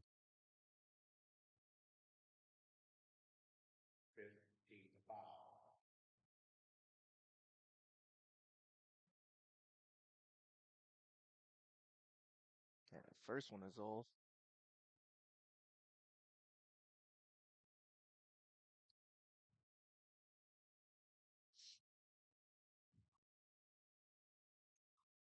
Bonilla hits the second. That opens up a 13-point lead. 17-4, 3:44 remaining in the first half. Jay Wise, Jarvis Riddick with you. Our second game of the Border Clash. Everything but the finish there for the Gators. There's a long ball and a great save there by Harrell. Cooper. Harrell almost slid into the concessions area. Bonilla driving baseline. Nifty move, and he puts it in. 19-4.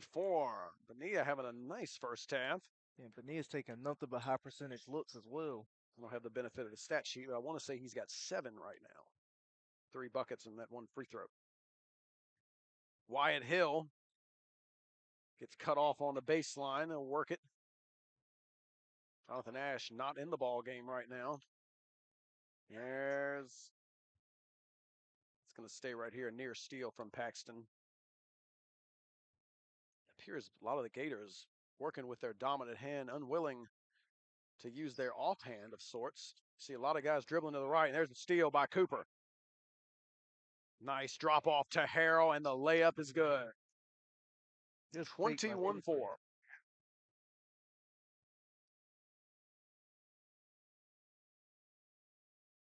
Another backcourt turnover. Harrell steps back for 3.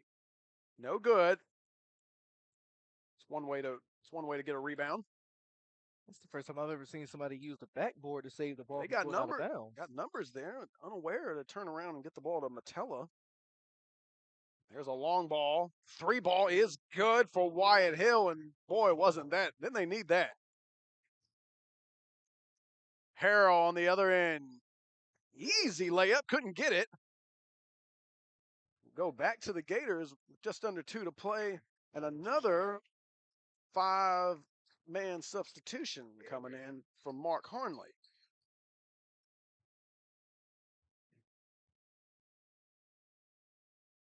He's going to let his starters get a little bit of a breather until halftime. Wiggins and Richards and Carry-On. Like A.J. Link. Actually, that's Jace McFadden and Brett Mansfield.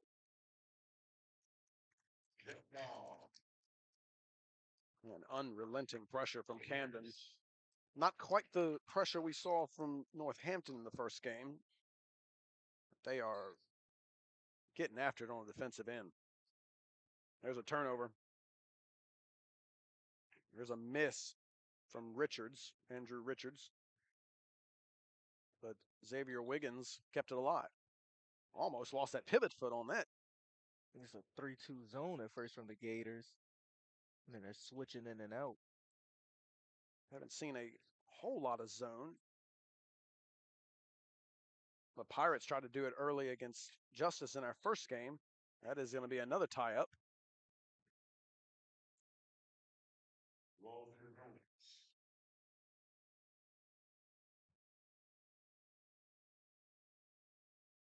Good inbounds play. Carry on.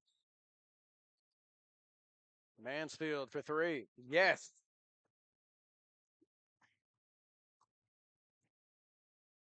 (24-7). Under a minute to go now in the first half.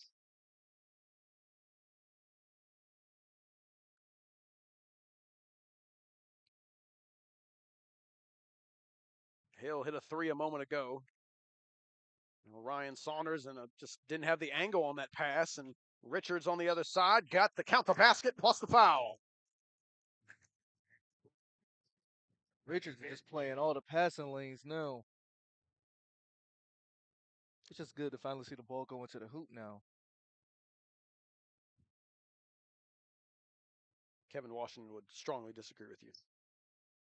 At least for the Bruins. The missed free throw, offensive rebound. There's a bucket. Jace McFadden from the left baseline with a smooth stroke. 28-7.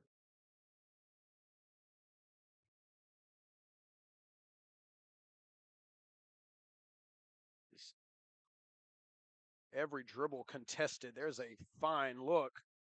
Couldn't get it. And they call a foul, and looks like they're going to keep it right here.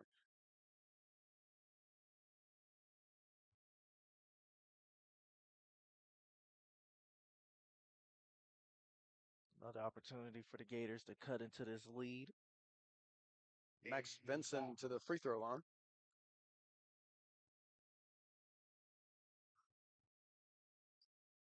It's odd. A 1-and-1, and the Gators only had one player on the foul line for the rebound. Mansfield will launch again. Not this time. And that is the end of the first half. Camden County 28, Greenbrier Christian Academy 7. 4 touchdowns to 1. And it is a football type of score. Final thoughts on that first half, and what do you see? What do you think Greenbrier can do to get back in it? I could just kind of keep it simple for them, actually. They just need to hit their shots and just be a little bit more aggressive. Like, actually, not even a little bit, a lot more aggressive. I think that's one of the reasons why the scoreboard is the way it is.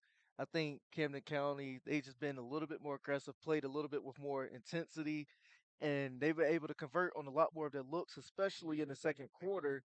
And I guess they feel like they've had some good shot opportunities on their end, but they just failed to convert. So hopefully, I know Kevin Washington has a lot to say to them, but I think he might need to cut it short and let them come out here and work on their jumpers a little bit more so they can at least get some sort of rhythm. Well said. Folks, be sure to stop by the ECSU admissions table in the lobby for more information on becoming a Viking. The North Carolina Promise tuition plan makes becoming a Viking more affordable, with tuition for in-state students at $500 per semester and $2,500 per semester for out-of-state students. And don't forget to experience Elizabeth City State University at ECSU Winter Open House on February 11th. For more information, stop by and speak with one of our admissions counselors at the ECSU admissions table in the main lobby. Don't go anywhere. Second half between the Gators and Bruins coming up next.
Humming, coming at you with the feel-good flavor you love. It's WRVS 89.9.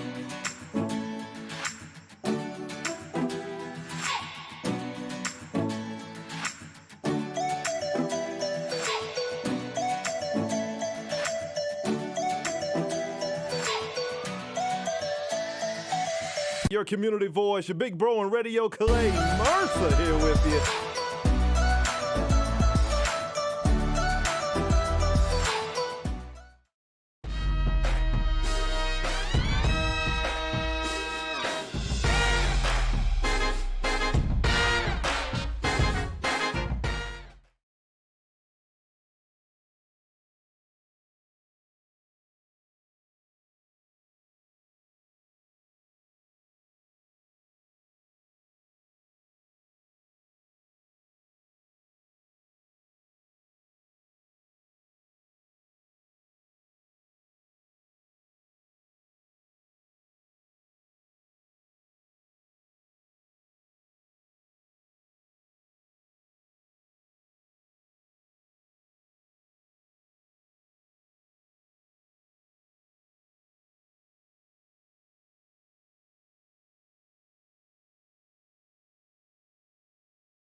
Wow, Bobby Vaughan, winningest coach, CIAA Hall of Famer.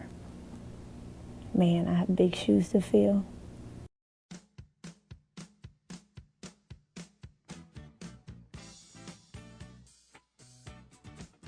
He did more than just worked as a jock in a gymnasium. He was a leader of the Health and Physical Education Department.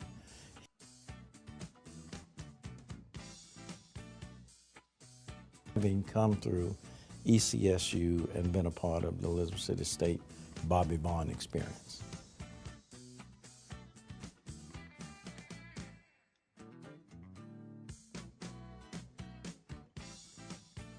very handsome, articulate person with a lot of personality that sort of wasn't stuck up on himself about his importance, but was one of those persons that you could relate to, and that was an excellent role model for us. Excellent role model that we could emulate ourselves after as young men.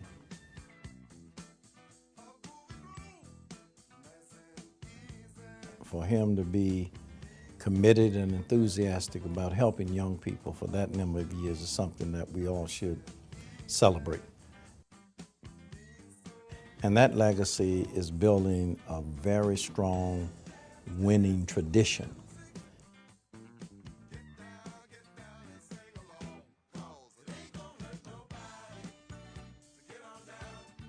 He was a coach and mentor and model for all of us.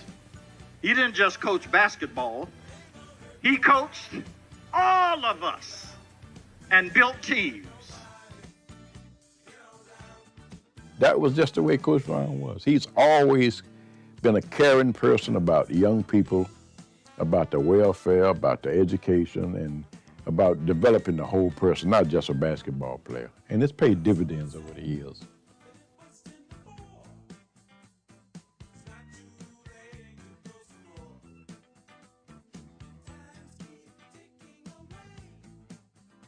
And Bobby Vaughan, your work speaks for you.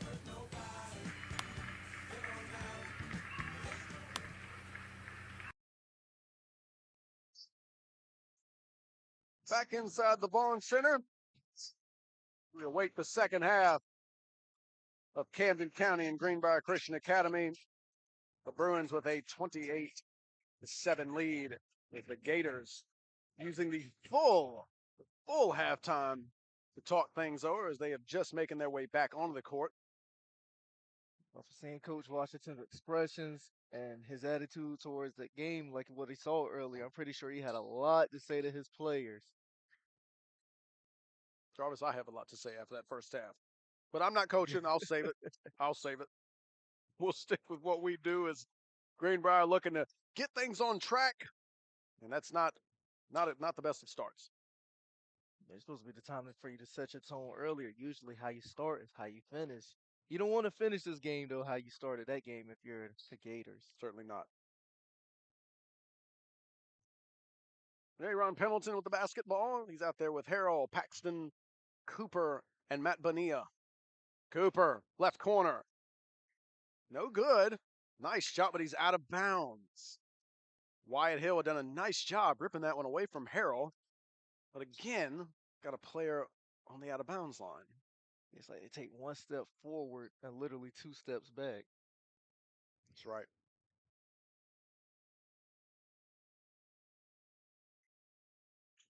Nice pass, and Pendleton, a good step through. Unable to get the finish, though. Jackson Burris with a rebound. Jonathan Ash, this is a guy that's got to get going. Silent in the first half, rather. And you wouldn't think he averaged 19 points per game if this is your first time looking at him. Not a great pass. Cooper, nice feed to Bonilla, lays it in. Tremendous job by Cooper. Good job by Cooper, or by Neal, I'm sorry, to be poised there and not even get phased by the defender right in front of him. Yeah, great job on both ends. The delivery, exceptional. Gonna get Wyatt Hill off that screen, but Paxton does a good job to follow him. He's got a bit of an angle here, but he's cut off. Now going back to it, he'll throw up a runner, no good. Nice job by Pendleton pursuing the basketball. Almost threw it on the out-of-bounds line, but Paxton comes up. Cooper had a chance. Now, good job to throw it into Harrell. He elects to kick it back out. Paxton for three. Too strong with a long rebound to Pendleton. Harrell, good ball movement. Cooper from up top. Splash. And usually, the college three-point line for the men is a little bit further back than high school, but I guess Cooper's getting adjusted to it as well. I'm noticing he's standing back and taking the shots from the furthest line possible. Jonathan Ash, no passes on that attempt. Pendleton backs into Ryan Saunders, picks him up though.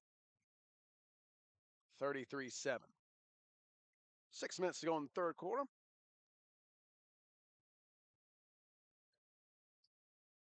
Camden looking to just continue to build this lead. It's been methodical. Cooper.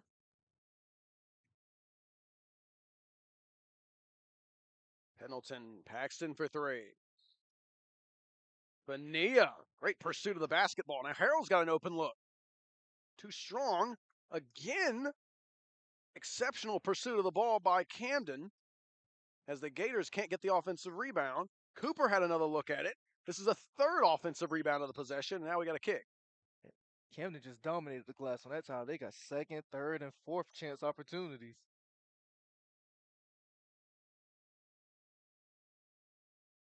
Jackson Burris checking out.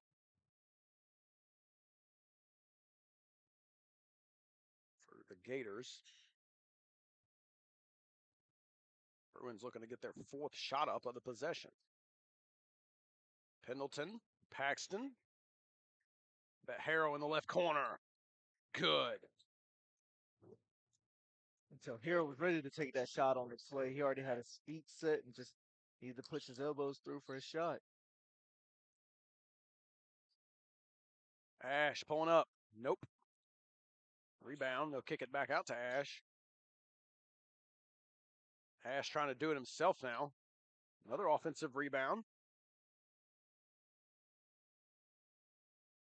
Jonathan Ash had enough of this. Trying to take it over himself. It's the third straight shot he's taken here in which there's been no passes on the possession. Here's a pass off the inbounds. Ryan Saunders with a difficult shot off the side of the backboard. Bonilla off and running. He'll take it all the way to the rim. Kevin Washington can't be pleased with that. First rule of business on the break, you got to stop the basketball, and that didn't happen. So some of his players really weren't running to their full potential to try to stop that transition. Ash lets go of another shot, no good, and that's a foul. I think it'll stay right here, and it will. Foul on Bonilla as him and Hill have a collision of sorts. Next, Vincent checking out. Luke McDermott coming on for the first time for Greenbrier. Even the inbounds passes at times for the Gators have been difficult. And there's a bucket. And it's just so refreshing to see the Gators score and on their occasions when they put the ball into the hoop. It's like a breath of fresh air. Cooper on the baseline, good hard drive. A little bit strong. Bonilla the tip, he missed it. And the Gators have it.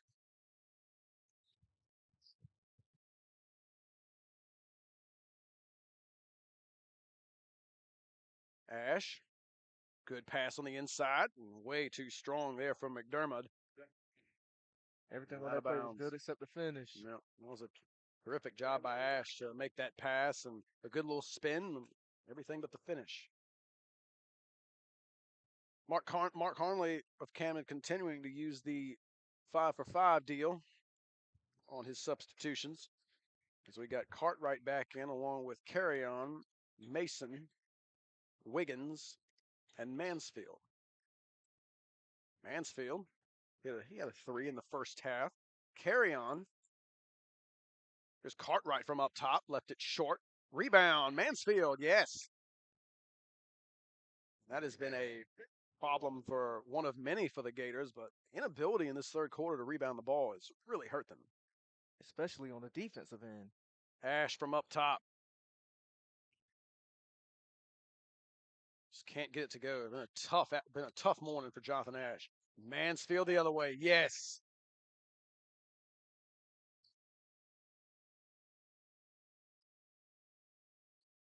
(42-9). And the ball pressure from Cartwright and Mason forces a turnover. From the sideline becomes your third defender.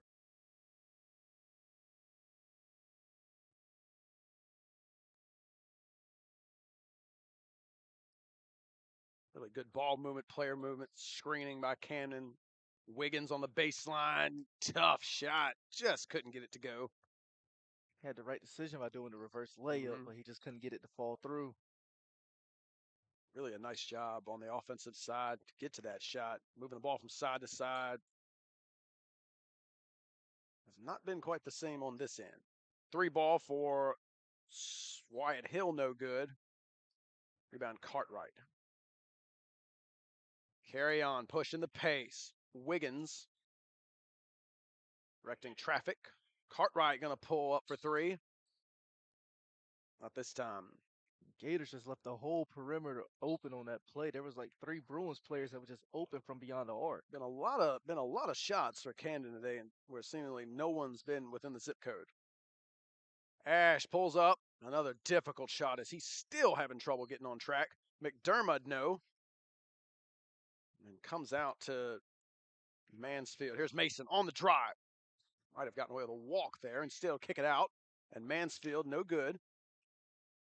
Ryan Saunders with it. Excuse me, that's Wyatt Hill. Pulls up, no.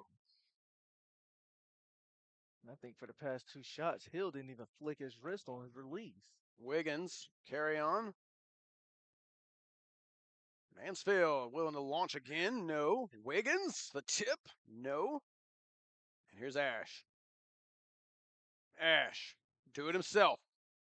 Did he say he was fouled by Jordan Mason? A minute to go. A minute and a second.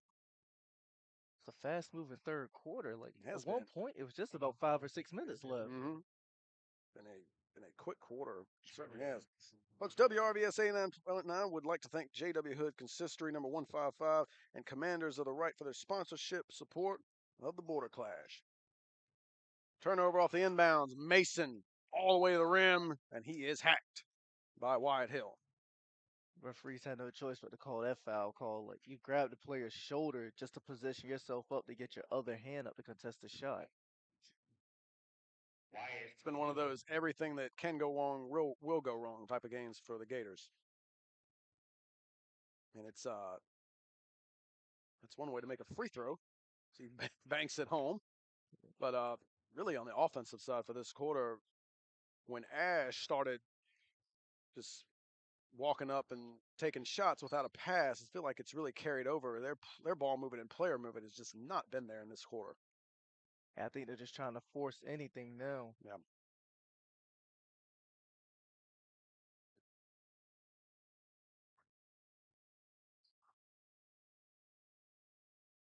Ash for 3. Better possession there. And Cartwright upset with himself. He was on the line there as he grabbed that rebound. It's been a common theme early on in this Border Clash. A lot of out-of-bounds calls in which players just seemingly unaware of where they are.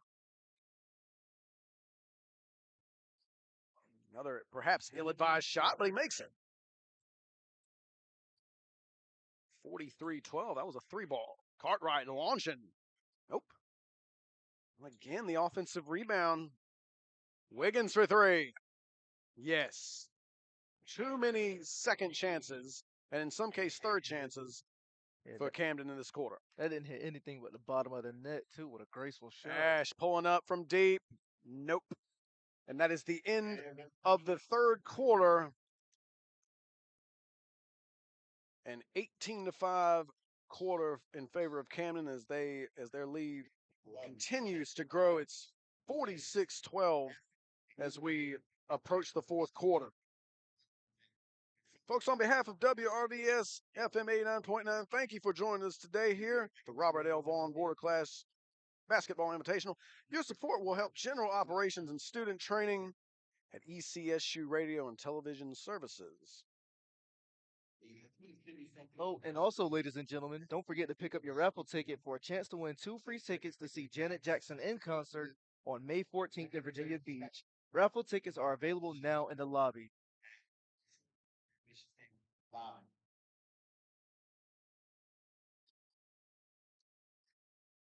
46-12, the final quarter. Right around the corner as the Gators retaking the floor. Fourth quarter, a bit of a formality, you might say, as this one has been highly one-sided. And I think if you're down 36 in the fourth quarter just starting, I wonder what goes through your head as a player. That's right. There's a good start to this quarter as they get the turnover with Dylan Wood. Try to hit Wyatt Hill on the trail. Jonathan Ash out of the game right now. Here's a three-point basket. That's good. Wyatt Hill. He's hit, that's his second one, I believe. He could have used more of that in the first three quarters.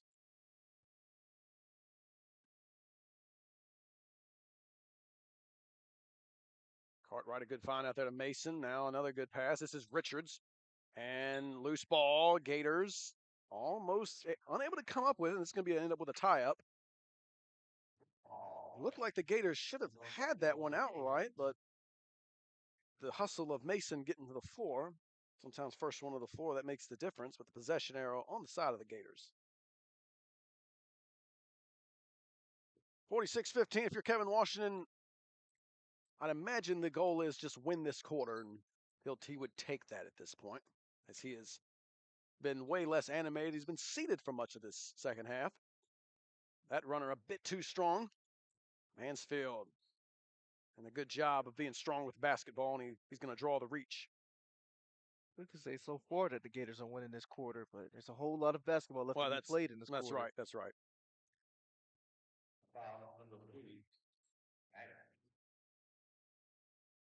Well, that foul on Max Vinson, 6'3" sophomore.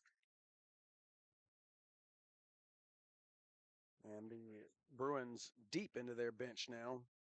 Jace McFadden back on the floor.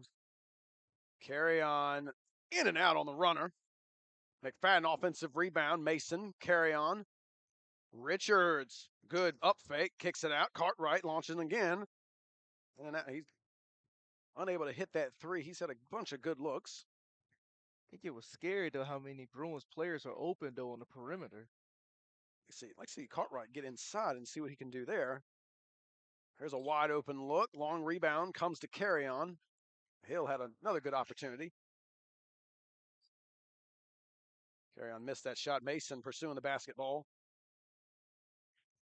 Carry on. Good move. And he looking to hit Cartwright, and he ends up getting fouled on the pass. 5:55 remaining in the fourth quarter. 46-15 the score between Camden County and Greenbrier Christian Academy. And that's Cartwright. He's had a bunch of looks out there, and he makes good on that one. I think eventually one of them had to fall. I believe that's his second three that he's made. 49-15 the score. Jay Wise, Jarvis Riddick with you inside the Vaughan Center. And I'm not Wyatt Hill with a pass to, not even sure who that was for.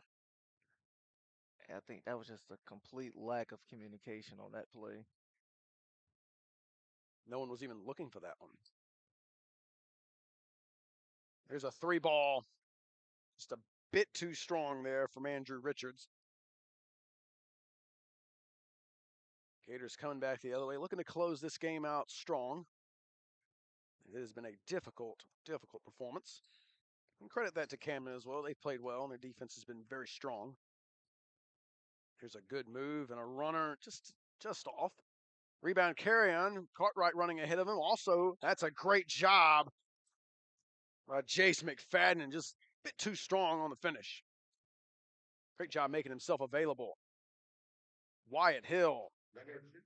A nice job there on that fast break, using the backboard. And Hill has heated up, but he chose to get hot at the worst possible time. Cartwright passed it up. Carry on surprised that he passed that up. McFadden, three ball. Yes. And I think that might be the cherry on top of a well-made cake already. 52-17.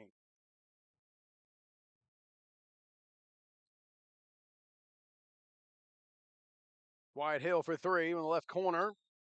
No good. Andrew Richards. He's going to go coast to coast. Unable to get the finish, but he did draw the foul. The bench up and at him, wanting that one to be an and one. I think his teams like that move. They say he did it with the left hand. Camden starting five. having an extended period to rest up.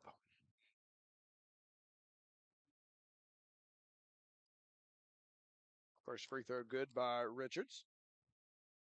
Folks, North Carolina Promise Tuition Plan makes ECSU the most affordable choice for higher education. For more information on the North Carolina Promise Tuition Plan, please stop by the admissions table located in the lobby.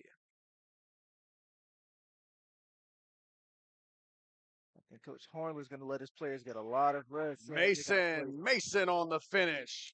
Great cut. I think he's going to keep the starters out for a while now, That's right. seeing that they got to play Pasquotank High School on Wednesday, and Pasquotank could be playing. They'll probably be our finale for tonight's contest. And no reason to bring him back here.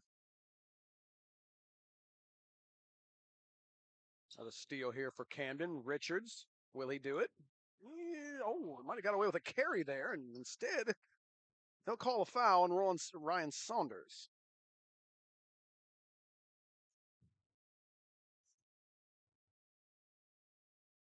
Contrast to two sidelines. Camden's players loose, having a grand old time, and some long faces on that Gator side, on that Gator bench.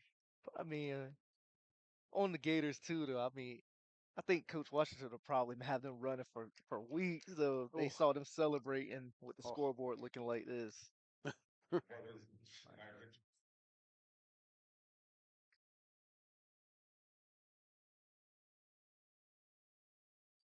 Free throws are good from Andrew Richards, the 6-foot junior. Getting some extended minutes here, as are many of these Camden Bruins, with the starters sitting for much of this second half. A little bit disorganized here in the backcourt for the Gators. The pickup of the dribble there. Ash back into the game. Still looking to scratch here. No good. Blocked. Carry on. Pushing the pace. Good pass. McFadden on the wing. Yes. A great 16-foot shot. Rather on the right baseline. Getting my court positioning mixed up.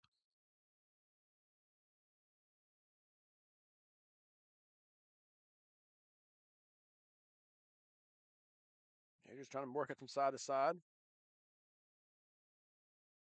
Baseline shot, tough one. Good rebound falls to Mason. And he let that one a little too far for Andrew Richards. Back to the Gators.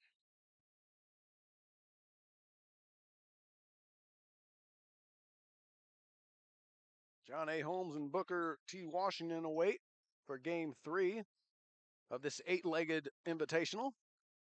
I think John A. Holmes is getting prepared too. I see a few familiar faces in the building now. Richards from deep, no. Ash, rebound, and she's tied up.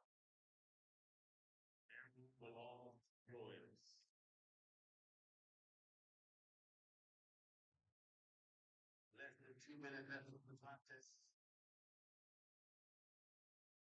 3 ball off the inbound is in and out for McFadden.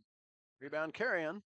Cartwright, never shy. He'll launch from the mid-range. Too strong. I don't even think it was a need for him to step in right there. There's nobody near him on the three-point line. No. And he hasn't been shy from out there either. Coming up on the final minute of play. 61-17 the score. The Gators will fall to 4-8. Meanwhile, Camden will move to 8-5. They beat John A. Holmes the other night, 50-49. We'll see John A. Holmes next.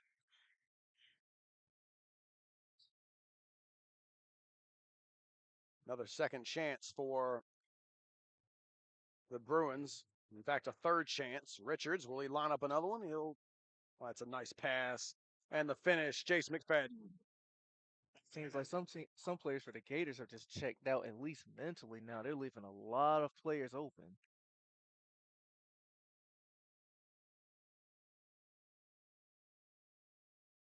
(63-17), 20 seconds left.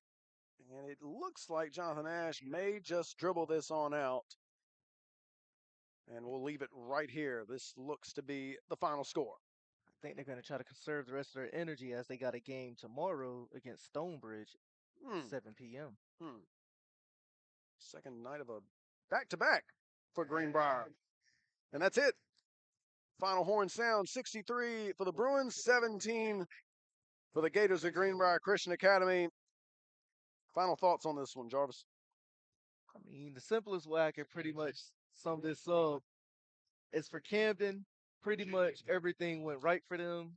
And for the Gators, pretty much everything went wrong for them. Like they had a hard fought effort at the fourth quarter, but it seems like they just took the wrong time to get hot. And then with Camden, they played at a higher intensity. They made smarter decisions, and they got a lot more of their shots to hit.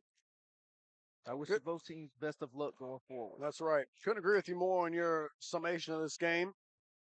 As we look forward and move forward to the third game of our eight-legged, again, 8 games we have for you today. The third one's coming up in about 20, 25 minutes. But don't forget, fans, ECSU men's and women's basketball teams will be in action this Wednesday here at the Vaughan Center. Lady Vikings will take on Bowie State at 5:30, followed by the men's game. Get tickets and more online at ECSUVikings.com. And WRVS 89.9 would like to thank J.W. Hood, Consistory number 155, and Commanders of the Right for their sponsorship support of the Border Clash.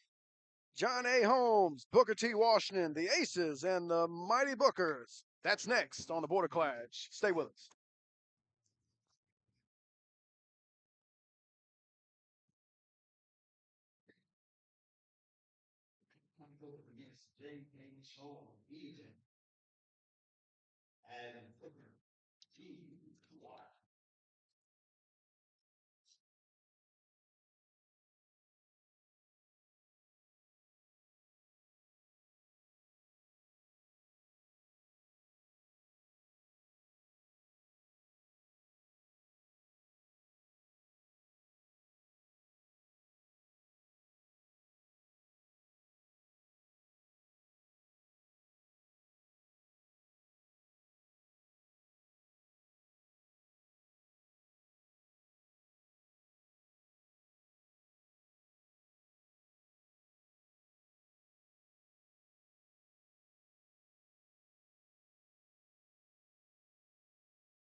And we welcome you back inside the Vaughan Center on the campus of Elizabeth City State University, the host of the 5th annual Border Clash.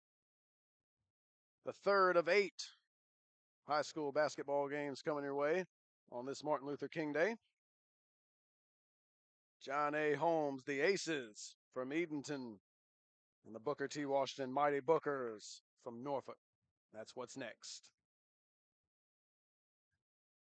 Well, we're a quarter of the way through, Jarvis. What has stood out to you so far, and what are you excited to see moving forward? Well, I'm excited to see this upcoming game right now because, I actually graduated from Johnny Holmes High School, but we're also interested in seeing what's coming up next. We have 2 juggernauts coming to go at it. Glad we're getting more people from the crowd coming to support as well, too, in this game.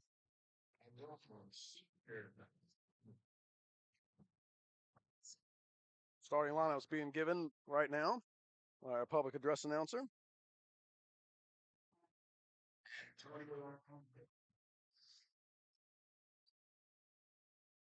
At guard, senior Fred Fuller, junior with Argon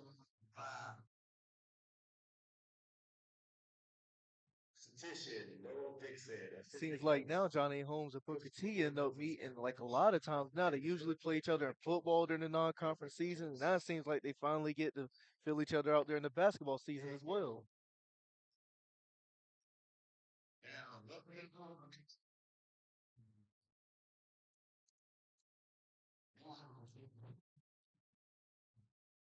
Senior, number 10,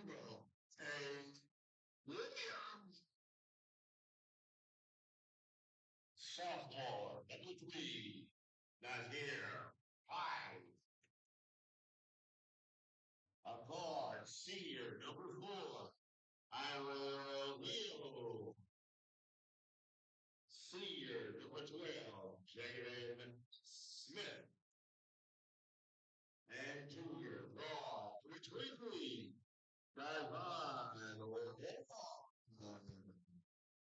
That's your start. That's your starting lineups for the third of 8. John A. Holmes, the Aces, Booker T. Washington, the Mighty Bookers. I recognize quite a few names from this Booker T. Washington team. Dayton Johnson, Carmelo Brown, 2 of the most notable. They were big factors here last year in the Border Clash. We'll see how that turns out today, as it's Dayton Washington and Tay Williams to jump it up. Should be a pretty interesting matchup right here. Head coach of the Booker T. Washington Bookers is Levi Wall, and the head coach for the Edenton Aces is Matt Getch. It's the Aces that have it first.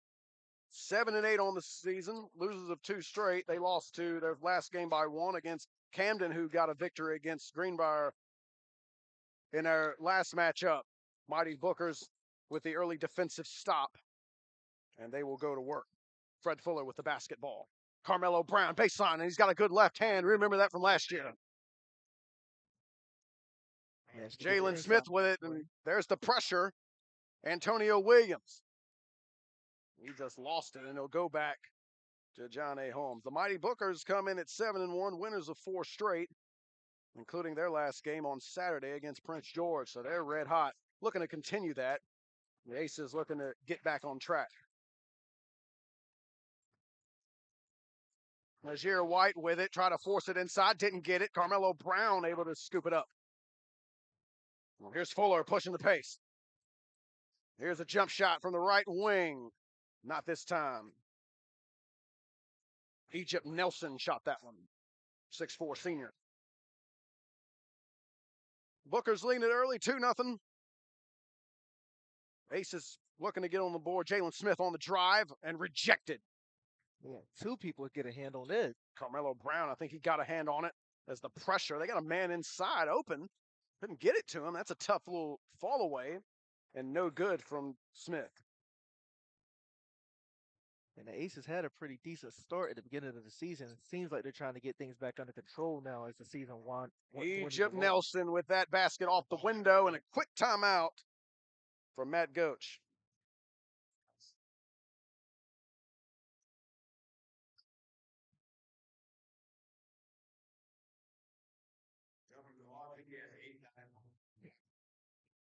Folks, WRVS 89.9 would like to thank J.W. Hood, Consistory number 155, and Commanders of the Right for their sponsorship support of the Border Clash.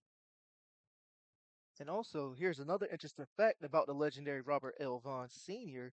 On Friday, January 19th, Coach Vaughan would have celebrated his 95th birthday. So we just want to say an early happy birthday to Coach Robert L. Vaughan. And keep listening throughout today's games to learn more about Robert L. Vaughan Sr. Back in action, the Aces with it. Booker's bringing the pressure here. Trying to get a little half-court trap down. But Von Ward able to get away from it and keep the possession alive, and now they'll set it up.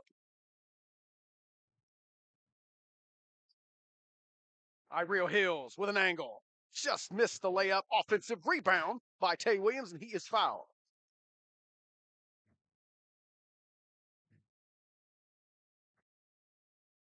Good fight by Williams down there, too. He's determined to not give up on the play. Eventually, a bright spot will reveal itself.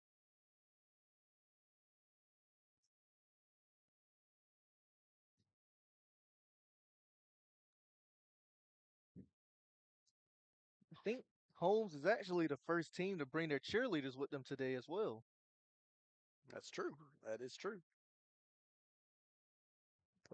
Edenton usually has a big support system that follows them wherever they go. Crowd continuing to, fill in a little bit as the day goes along.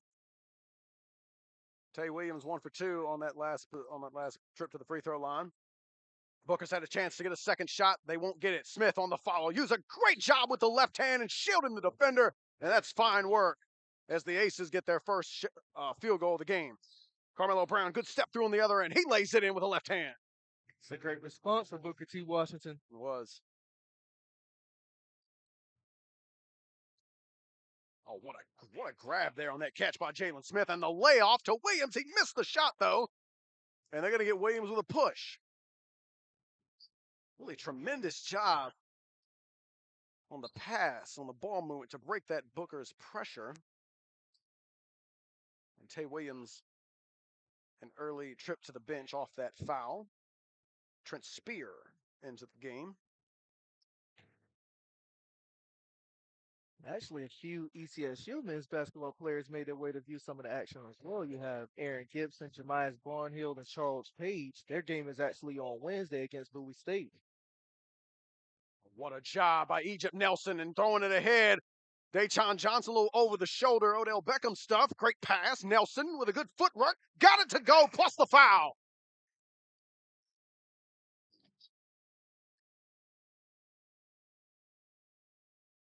I'm noticing the Bookers are actually trying to cause size disadvantages and create mismatches so they can work down low. To great effect on that possession. Nelson at 6'4", Dayton Johnson at 6'4". Carmelo Brown 6'1", but he uses his size to great advantage, as we've seen. 9-3, the foul shot, good.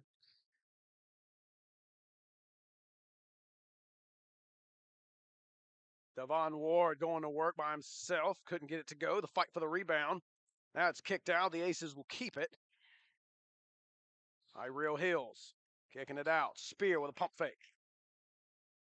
I got a wide open shot here. That was Jonathan Spears. No good. Rebound, Nelson. And a foul on the reach. Hills trying to take it away.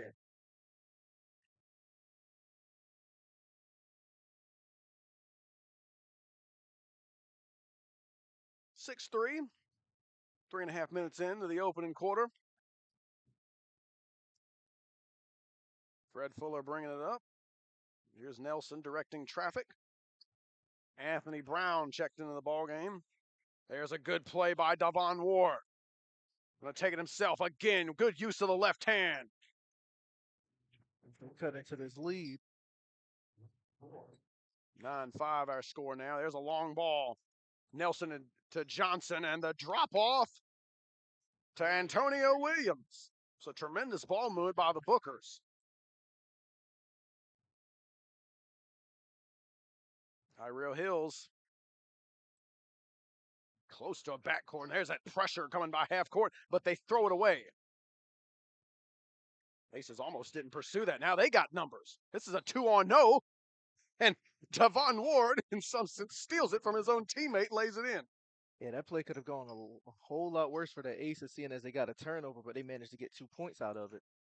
Antonio Williams pulls up. Short jump shot, no. Good rebound by Trent Spear. And the Aces with a chance.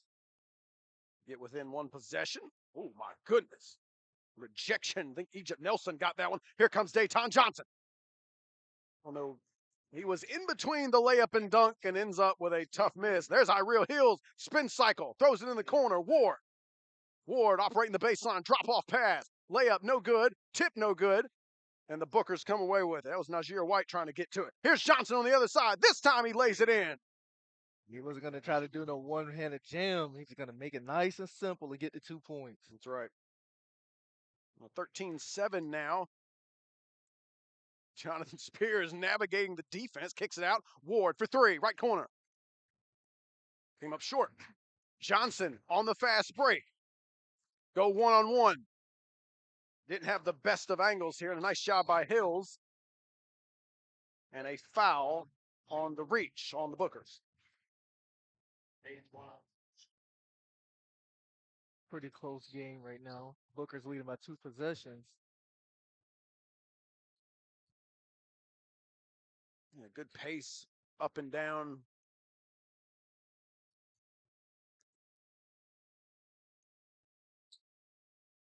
Spears operating the baseline.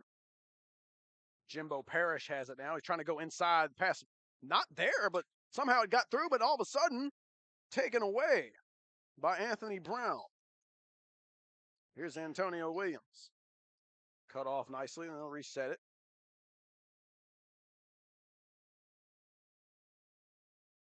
Here's Egypt Nelson. Fred Fuller now. Trying to cross it up. And not there. Indeed. Tay Williams did a nice job. And now he's the beneficiary on the three-point attempt, and he knocks it down, clapping his hands. It's good to let Tay Williams get a reward for his excellent defense. Got a nice inside-out game. We've seen him be effective on the inside, and now showing that three-point range.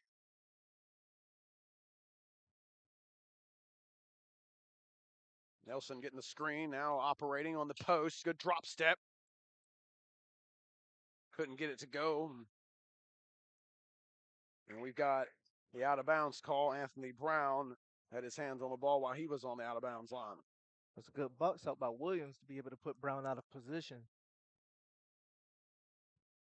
He's Boston in the game now, awaiting the inbounds pass from Jonathan Spears. Parrish, Spear, and Tay Williams accompanying him.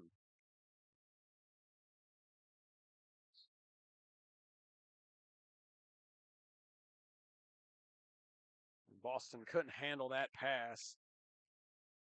That results in a turnover.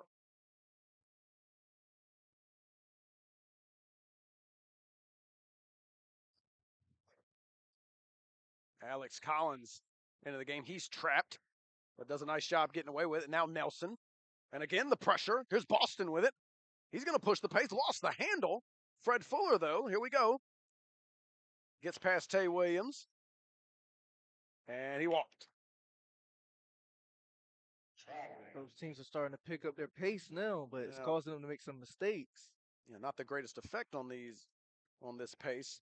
Perhaps both coaches wouldn't mind if their teams would operate a bit more methodically, as there's been quite a few turnovers in this first quarter. Here's Spear trying to go to work. Now Parrish, I get the ball at this left corner. And they didn't, and they pay the price with Anthony Brown taking it away.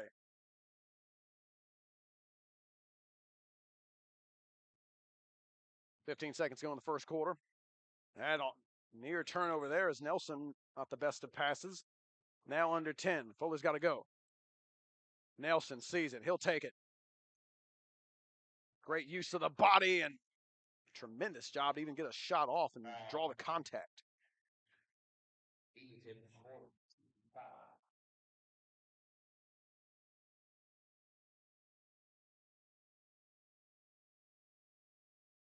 Basketball fans, if you or someone you know is ready to get rid of an old car or truck, please call 1-855-277-2346 to receive free towing and a tax break. Again, call 1-855-277-2346 today. And don't forget to follow WRVS 89.9, your community voice on Facebook, Twitter, and Instagram at WRVS 899. Williams 1 for 2. And the fight for the rebound knocked out of bounds by Nelson. Booker's team's playing with a lot of aggression. Just 0.7 seconds remaining. Parrish launches it, but that pass intercepted, and that is the end of the first quarter. Anthony Brown with that final steal. 14-10 at the end of one. It's the Mighty Bookers on top of the John A. Holmes Aces. It's a pretty eventful matchup. It's certainly up and down action. WRVS 89.9 would like to thank J.W. Hood, consistory number 155, and Commanders of the Right for their sponsorship support of the Border Clash. And music lovers, check out WRVS-FM 89.9 for the best variety of R&B music, your favorite gospel songs, and breaking news updates from National Public Radio. When you get back in your car, turn your radio down to 89.9 and listen to it every day. Basketball fans. And also, here's another interesting fact about the legendary Robert L. Vaughan Sr. During his 37-year career in college athletics, he served as head basketball coach, full-time professor, department chair, athletic director, mentor, and advisor to thousands of students. Keep listening throughout today's games to learn more about Robert L. Vaughan Sr. Second quarter about to get underway. John A. Holmes Aces, 7-8 on the season against the 7-1 Booker T. Washington Mighty Bookers. Alex Collins, Egypt Nelson, Carmelo Brown, Anthony Brown, and Randall Wade, who just launched that last shot. No good, but the offensive rebound, I think that's Carmelo Brown. That's why they say rebounding is so important, because it creates so many more opportunities for your team to get more points up. That is a fantastic play by Alex Collins to steal that. That was a great effort. Here's steals that you see on a movie or something. That was over. Here's a more conventional steal by Najir White. And again, the left-handed layup. Good way to halt the Booker's momentum. Yeah, Alex Collins' effort for naught there. And a timeout. Timeout, Levi Wall. 16-12. Up and down action. In this third game, we saw the Northampton Yellow Jackets defeat the Perquimans Pirates 82-60 in the first matchup, and then the Camden County Bruins defeating the Greenbrier Christian Academy Gators 63-17 in game two. So a couple of one-sided affairs in the opening games, but it appears early on that this one will be heavily contested. Right now, Virginia and North Carolina have one win apiece. This game will break a tie. Yes. Virginia, of course, winning 6 of 7 last season. And overall, in the Invitational's history, Virginia leads the series at 17-9, the record in this series. So North Carolina trying to get back closer to the 500 mark. Definitely helped in the second game of this 8-legged invitational by Camden County, who beat this Aces team a couple nights ago. Booker's with it, trying to get this offense set up as the Aces are extending their defense just a bit. Carmelo Brown almost walked, and in fact he did. A little bit of perhaps pulling the chair there. Veteran move from high school defender. Yeah, they sat him right on his tailbone. Real Hills with it. Davon Ward. Jalen Smith, there's a nice seal. Tay Williams inside, got it. That's excellent offense. Use of the screen on the inside to open it up for the big fella.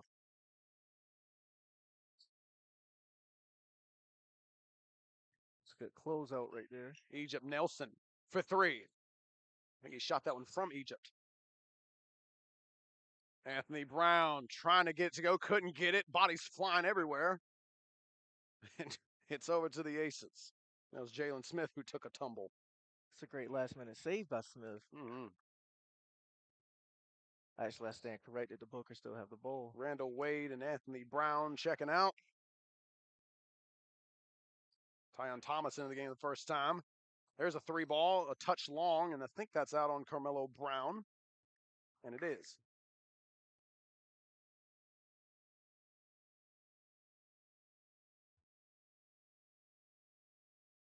The Bookers have a well-seasoned team. If you're looking at this roster, they have a lot of juniors and seniors on this lineup. Daquan Johnson also back for the Bookers. Aggressive defense here. Here's Ward, and they call a foul.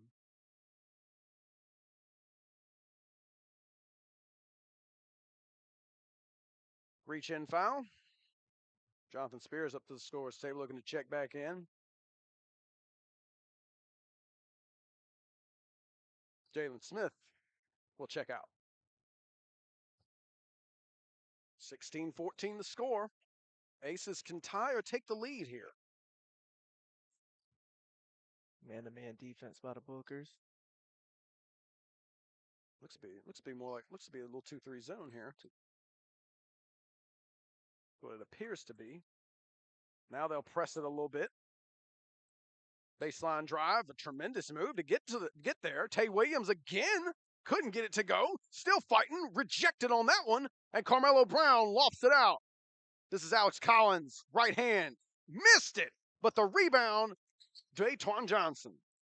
I think part of the reason why that first layup was missed was because Williams actually knocked the backboard around a little bit. Ward for three. Too strong with the rebound. Still fighting down there is Najir White, and it'll stay right here. Good effort. Unable to get the payoff, but they'll keep it here. Get another chance to get a shot up. Down by 4. Under 5 to go in the first half. Tyrell Hills had a chance. Nice job to get that ball to Ward, but he couldn't control it to get the shot. Gives an opportunity for the Bookers to keep their defense set. Spears, nowhere to go on this drive. Able to rip it away and avoid the tie-up, but Tay Williams not ready for the pass and a turnover.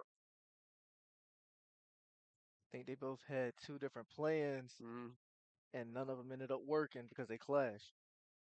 Both offenses a little bit disjointed in the second quarter. Credit that to the defense. We've really seen some good pressure defense by the Bookers. Here's Thomas on the drive, and that's got to be a foul. Tay Williams caught him in the air. It's a mistimed jump.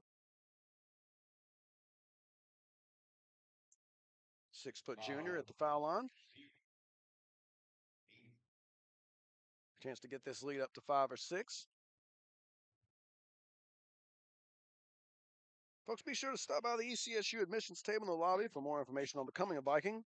The North Carolina Promise tuition plan makes becoming a Viking more affordable, with tuition for in-state students at $500 per semester and $2,500 per semester for out-of-state students. Thomas hits the pair. Good free throw stroke. And the score is 20-14. Hills on the cross. Getting by Thomas, hanging in the air. That's a tremendous finish. That's good body control by Hill as well, being able to shift and alter his body weight to be able to maneuver his way to the rim. Nice job by the Bookers navigating the pressure. Collins and Johnson. Nelson operating the baseline. Pulls up. A little bit too strong, trying to go off the window. Jimbo Parrish, the rebound. Now Hills trying to push. Tay Williams going to the right corner, going to get set up. Hills. Here's Parrish, fakes the three, now driving with the left hand. Now he's going to lose the basketball, and Tyon Thomas does it. Now we're going to have a 2-on-1 of sorts. Johnson drops it off for Collins. Easy layup. Quickly the other way. They'll reset now. Hills wants to go. Good spin move. Tough finish. He got it to go. Yeah, I don't care what school you're from. You got to respect that type of play. Oh, Parrish trying to go for the steal. Couldn't get it. Collins for three from the left corner. Too strong. Thomas fight for the rebound. He's got it. Able to give it over to Nelson. Under 3 to go. A 4-point game. Collins driving baseline. Floats it up and in. Collins giving him some really good minutes off the bench. Shots are starting to fall now.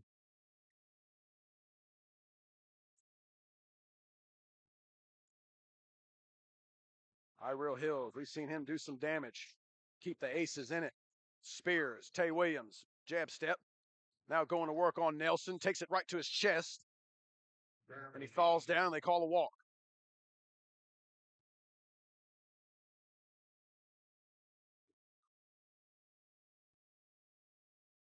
Ward and Hills taking a seat, as is Williams. Najee White back in. Trent Spear back in. Parrish still working on that shoe. I think he's got it together now. Carmelo Brown, spin move. Takes it right to the chest of the defender. A little bit too hard off the glass. Spear. Parrish fakes the three. Now pulls it. In and out. It's a good arc, but you could tell from our angle up here, we could see that it was in the right trajectory. Antonio Williams all the way to the bucket. Count it, and the foul. Call that one on Jimbo Parrish, and that lead all of a sudden out to 8 with a chance to go to 9. You mentioned the veteran nature of this team. The one underclass and the freshman is Antonio Williams, showing why he's in the rotation, and not only in the rotation, a starter and an impact performer. Yes, he isn't playing like a young kid right now. Nothing but the bottom of the net on the free throw, and the lead is all of a sudden 9. A big final 2 minutes here, either way in this game. The Aces certainly don't want this thing to get into double-digit territory. Oh, nice pass, but picked off. Now a 3-on-2. The big fella leading the break. Drops it off. Johnson. Oh, beautiful jump stop. He missed the shot. Gets it back up there. Continuing to fight for the rebound. And a smooth finish from Antonio Williams. And the lead up to 11. I have to give credit to the rebound on that play, too.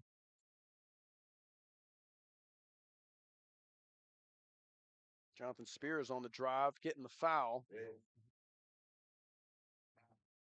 And he will take a seat along with Jimbo Parrish now. Real Hills back into the game. Devondre Bridget making his first entrance into the game.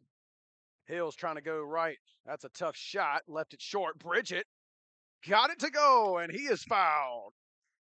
Sometimes the air ball creates the offensive rebound, as it did there. I think Hills is going to count that as a pass for. He said it's an assist. Yeah.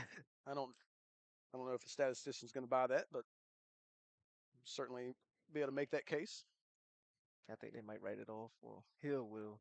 You know that was a shot. Yeah. 3-point play for Bridget, and a big 3-point play as that gets it back into single digits as the first half continues to wind down. The runner, and I tell you, Antonio Williams really starting to put his fingerprints all over this game. Lead back to 10.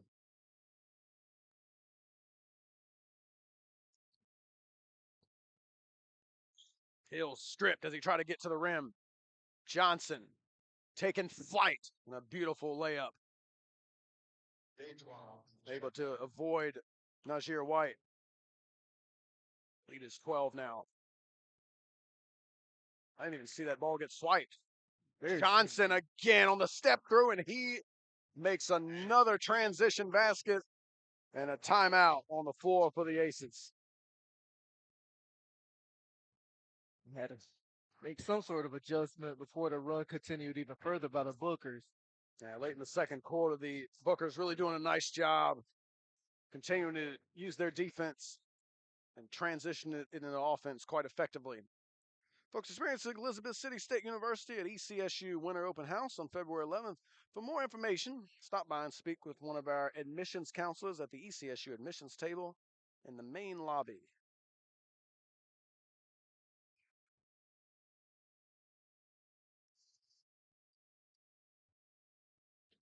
I think the Ace is going to try to at least attempt to get a 2-for-1 possession before halftime starts. 35 seconds remaining. Ace is looking to slice into this lead a bit as the half approaches. There's a three-point basket attempt for Bridget, and that is a smooth-looking shot and much needed. He's just entered the game, and he's already got 6.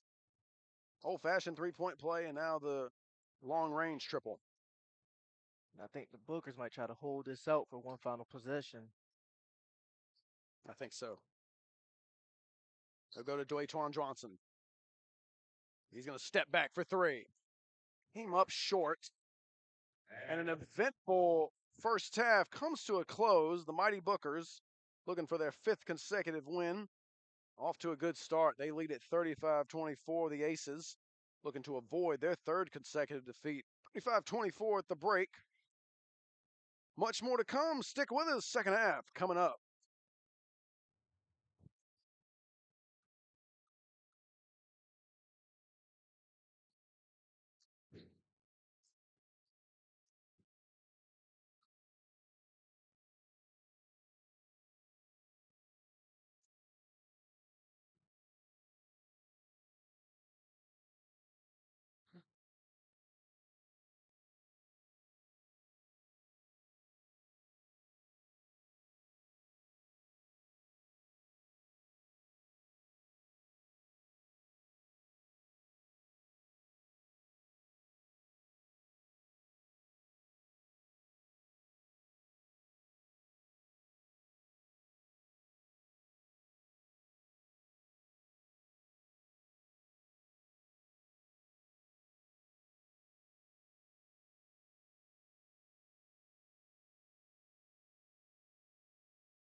Coming at you with the feel-good flavor you love. It's WRVS 89.9.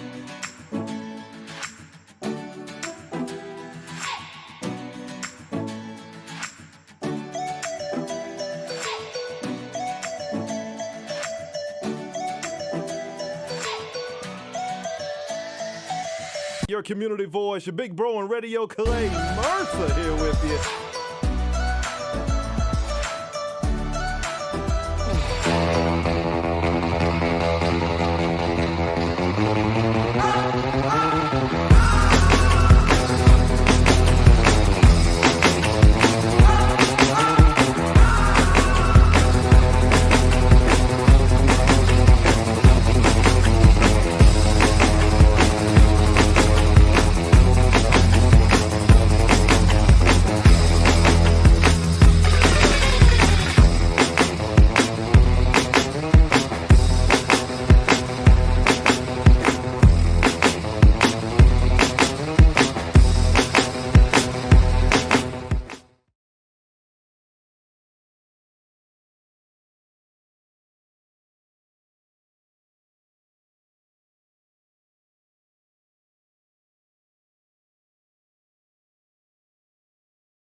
Wow.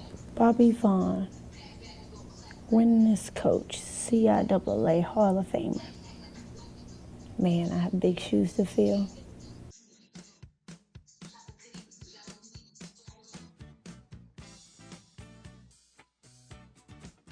He did more than just worked as a jock in a gymnasium. He was a leader of the Health and Physical Education Department.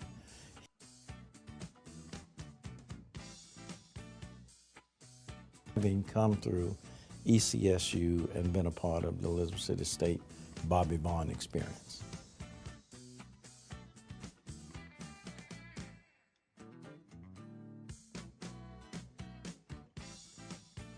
Very handsome, articulate person with a lot of personality that sort of wasn't stuck up on himself about his importance, but was one of those persons that you could relate to, and that was an excellent role model for us. Excellent role model that we could emulate ourselves after as young men.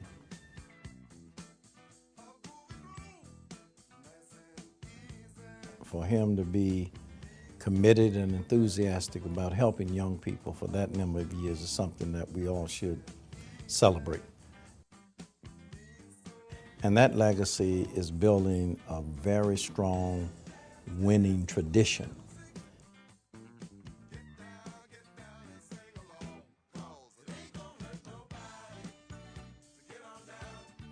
He was a coach and mentor and model for all of us.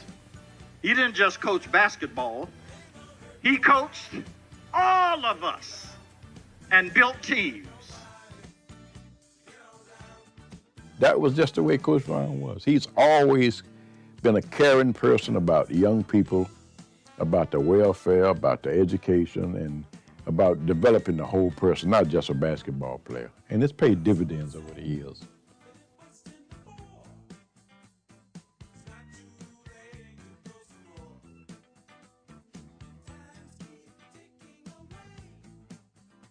And Bobby Vaughan, your work speaks for you.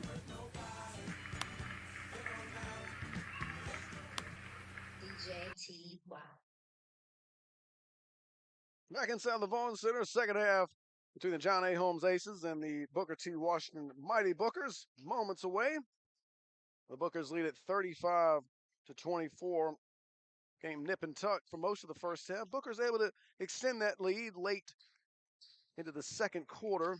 We have a double-digit ball game. The Aces will get it first to open up the second half. How can they cut into this lead, Jarvis? I think for one, they have to try to start anchoring down low a little bit more, try to win some of these rebounding battles, and then try to commit less mistakes and turnovers. Other than that, it should be about pretty even between the two teams. Turnovers been a big theme all day, seemingly, particularly with Camden and Northampton with the pressure that really catapulted them to victory in some sense. The Bookers trying to do the same thing. Ward, Smith, Williams, Najir White, and Iriel Hills. Williams with a spin move, and he is fouled. Good hard move, and they'll call that one on Carmelo Brown.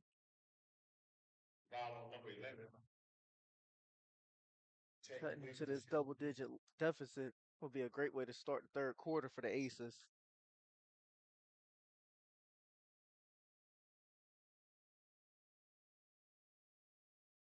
First one bounces out. Folks, on behalf of WRVS-FM 89.9, thank you for joining us today here at the Robert L. Vaughan Border Clash Basketball Invitational. Your support will help general operations and student training at ECSU radio and television services. 2 missed free throws by Williams, and the Bookers are off and running. Egypt Nelson drops it off to Dayton Johnson at the top of the circle. 3-ball, left it way short. That was the impressive freshman Antonio Williams, but not so impressive on that one. He'd like to have that one back. He's not going to let it phase until he's preparing to get back on defense. When you put up enough shots, you have to have a short memory. Not going to make all of them, as Iriel Hills can't get it to go.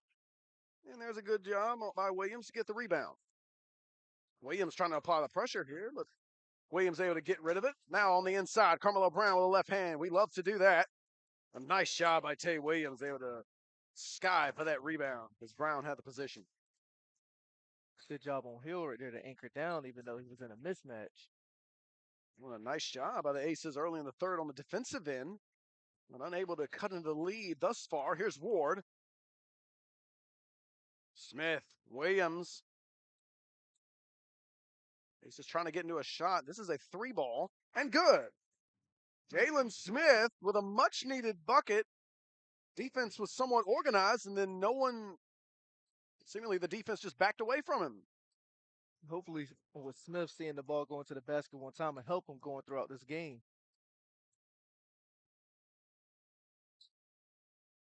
Aces back with almost miscommunication there. Fortunately, Nazir White able to catch the pass.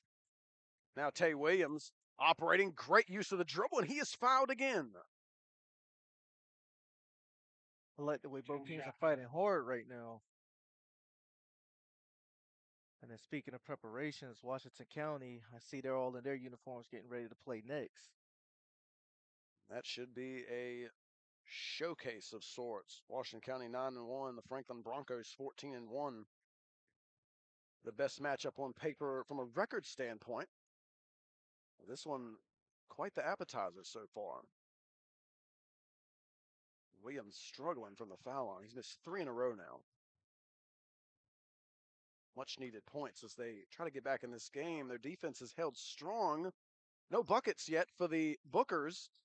He missed again. This time the offensive rebound, and Najir White able to get the payoff.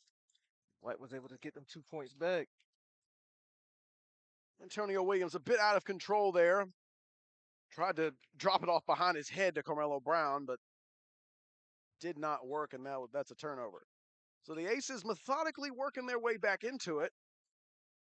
It is 5-0 in this third quarter as they try to break this pressure, and they do. Now it's a 2-on-1. Williams by himself. He's fouled again. Carmelo Brown not pleased with the call, but Tay Williams attacking the basket. But the foul line been unkind to him so far. Yeah, I'm like, that might be a good decision, especially if Williams can't hit these next 2 free throws. But even though he's 0 for 4, when he missed the last pair, it was Najir White getting the rebound and the putback. Either way, you really like the way he's playing, and gets the first one to bounce through, and that should hopefully build his confidence as he is really playing hard and aggressive. And it's his aggressiveness that's really allowed them and spearheaded their ability to cut into this lead. See, they inserted Bridget into the lineup as well. Hopefully that helps with the 3-point shooting for the Aces. You like that. He only played a few minutes in the first half, but they were effective. 6 points in those few minutes of play. Look at Williams, the effort to steal the basketball, even though he missed the free throw. He's going again, trying to get back to the foul line. He won't need it this time. 8-0 run to start, and a timeout. Levi Wall's seen enough. He didn't want his run to extend any further. That's a fantastic job by the Bookers early in this third quarter. And here's also another interesting fact about the legendary Robert L. Vaughan Sr. Not only is Coach Vaughan noted for his athletic leadership and success, he was an active member in the community for numerous years. And that's actually part of the reason why a lot of people in the Elizabeth City, the Northeastern, and Pasquotank area, they show so much support to the Elizabeth City state events and everything they have going on throughout the community. Really nice crowd as we continue on. Still a fair amount of open seats, but especially on our side of the floor. Very nice crowd. They're into this one. This is a good ball game. 35-32. The Aces within one possession. We'll see what the Booker is able to do coming out of this timeout. Let's start off with Johnson. That's a good place to start. Egypt Nelson, Antonio Williams, who had a nice first half, dropped it off to Nelson. Carmelo Brown, Fred Fuller also out there. Jonathan Spears out there for the Aces. Here's a jump shot for Nelson. High arcing, missed it. Johnson, the rebound, kicks it back. Nelson. Now Fuller. 3-ball in the corner for the freshman. He got it. Antonio Williams with a big bucket. And their first basket of the third quarter. That was a well-needed basket, too. That stems the run momentarily as the Aces looking to cut back. Tay Williams trapped. That's a nice find. And the basket couldn't be made by Bridget. That was a good recovery by the Bookers. Fuller for 3. Contested. He got it. Yeah, like a laser. Man, that's gut-wrenching too, isn't it? Oh, yeah. 8-0 run to start the third quarter, and the Bookers respond with back-to-back threes. Folks, the North Carolina Promise Tuition Plan makes ECSU the most affordable choice for higher education. For more information on the North Carolina Promise Tuition Plan, please stop by the admissions table located in the lobby. Students, they're in the lobby. 41-32. Both coaches making use of the timeout here in the third quarter. It was to great effect by Levi Wall. We'll see what Matt Getch has in store as the Aces come back to the floor looking to, again, cut into this lead. They did a tremendous job early. This is the part where some of those free throws from Tay Williams, he's missed 5 of them in this quarter. You definitely like to see some of those go through. That's definitely contributing to this deficit. Close to a backcourt there on Jonathan Spears, and close to a turnover there as well, as the pressure brought on by Alex Collins, who played a really nice first half off the bench. He's back in there. Iriel Hills, Davon Ward, Jonathan Spears, Tay Williams, and Devondre Bridget, the 5 on the floor for the Aces. Under 4 to go in the third quarter here. Really key stretch for the Aces. Don't want to go back down by double digits. Hills backs it back out. They search for a good shot. Not quite sure that was what they were looking for. I think they could have gotten something better. And a foul called on Tay Williams, and Egypt Nelson down, and he's in some pain.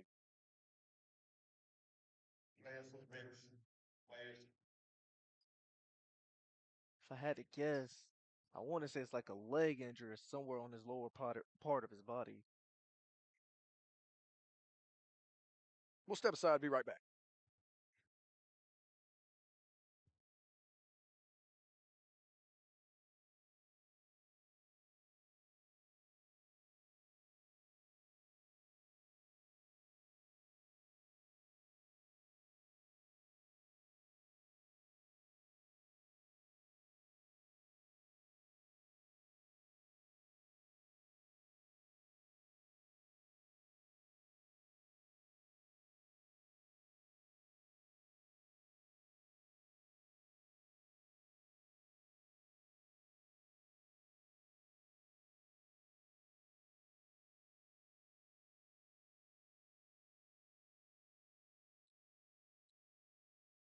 Well, good news. Egypt Nelson able to get up and walk off under his own power, getting some attention from the training staff.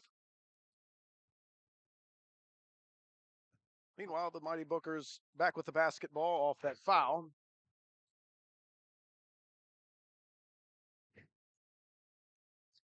Oh, my goodness. Tay Williams with a huge block there. Pinned against the rim and the backboard. Yeah, Booker's had a big advance. They had a 2-on-0, looked like a sure bucket. But, man, Tay Williams had an impressive third quarter. Yeah, he's fighting hard. Really gets to the point, though. It seems as if at this point he's going to need someone else and be the Robin to his Batman right now. That's a guy right there, perhaps. Devon Ward had an impact early. He's been quiet since. Doing pretty well on the defensive end. We just need his offense to correlate with it. Hills is another guy who had some moments early. There's a miss by Bridget and a nice rebound by Brown. He inexplicably threw it right to Jonathan Spears, who attacks him and scores. The ultimate opportunity. He just stood there in the right place, but at the right moment. Ace is really, really extending the pressure. He dropped back into a 2-3 zone now. And again, the baseline coming up big. The freshman unaware. It's not a lot of real estate on that corner right there. You got to be aware of your surroundings. They got that thing where you take off on the drive. You can't just stick your foot back at all. You just got to get it moving. 7-point game in what has been a really entertaining ball game. Ireal Hills with the basketballs. The Aces looking to cut into this lead. As we got an illegal screen here. Jonathan Spears on the illegal screen. I think that's the first illegal screen we've seen all day. Yeah, more than likely. Haven't seen any charges either, come to think of it, I don't think. We've seen a few feigned efforts. Haven't seen a real one yet, I don't think. I think some players have tried to take one, but they stood in the wrong position. Mm-hmm. Oh, a 3-ball. Fred Fuller, smooth stroke. And the depth of this Booker team, impressive. They got a lot of guys who can get it done.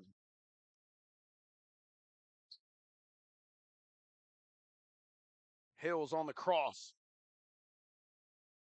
Now backs it back out. Spears. Now Spear. Tay Williams now on the floor. Where's the offense come from now? It doesn't come from there. Collins collapsed upon, throws it up. Surprised there's no call. Williams for 3. No good. Good close out by Spear. They got some numbers. And unable to hang on, Jonathan Spears. Turnover. Full-on wide receiver mode, and it didn't work out. I see Egypt Nelson is being able to walk towards his bench on his own, and they're going to need him because I think they have a game tomorrow against Norcom. Nazir White, Marquise Boston back in. Oh, big turnover. Jonathan Spears and lays it in. Huge play there by Spears. 8-point game coming up on a minute to go in the third quarter. Aces really need to close this quarter well. That was a good start. Inexplicably, a wide open bucket. Fred Fuller. That's not the way you do it. That can't please Matt Gitch. That's the second one. They're starting to leave the wrong people open now. 45 seconds to go. Hills, a good cross there, and he'll take it all the way to the cup. Left it short, though. And the follow by Spear, no good. And now, here come the Bookers on the run. Fuller, tough fall away, no. Not a good job of the Aces pursuing that rebound. So the Bookers have it again. This time, that's a shot made by Randall Wade. And a timeout for the Bookers, I believe. 49-36. Really nice job early by the Aces to cut in this lead. They were within 3. It was 35-32. But the Bookers have answered with a 14-4 run of their own. Ladies and gentlemen, Riley, that's your announcement. Go ahead, Jarvis. All right, ladies and gentlemen, for those who haven't heard, don't forget to pick up your raffle ticket for a chance to win 2 free tickets to see Janet Jackson in concert on May 14th at Virginia Beach. Raffle tickets are available now in the lobby.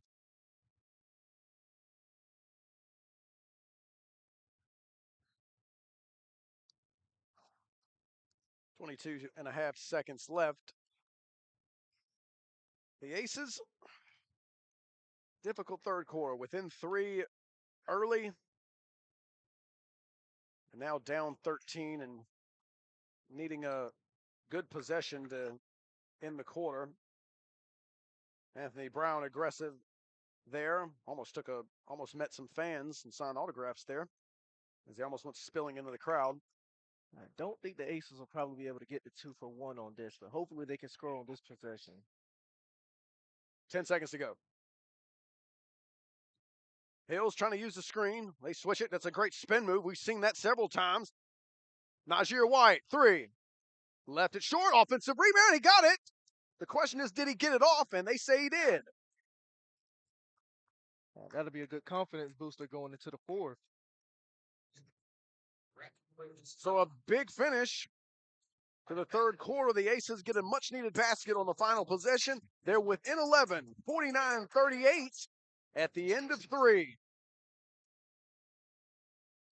Basketball fans, ECSU men's and women's basketball teams will be in the action this Wednesday here at the Vaughan Center. The Lady Vikings will take on Bowie State at 5:30, followed by the men's game. Get your tickets and more online at ECSUVikings.com. And fans, our friends at Aramark have food and refreshments available at the concession stand. Go ahead and check them out. And as always, thank you for your support. And also, here's another interesting fact about the legendary Robert L. Vaughan Sr. For those who don't know, the Robert L. Vaughan Center was named in honor of Coach Vaughan in 1980. Keep listening throughout today's games to learn more about Robert L. Vaughan Sr. 49-38, fourth quarter, just about to get underway. Jarvis, Tay Williams back on the floor.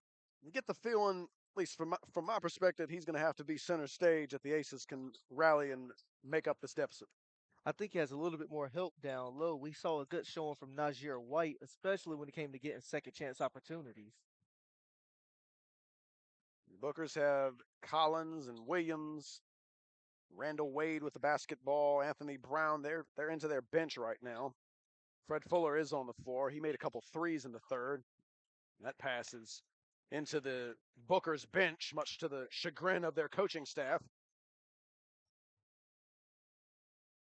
So just what the doctor ordered for the Aces, they get they're the beneficiary of the first turnover. See if they can take advantage. And as this game starts to wind down, you have less and less margin for error.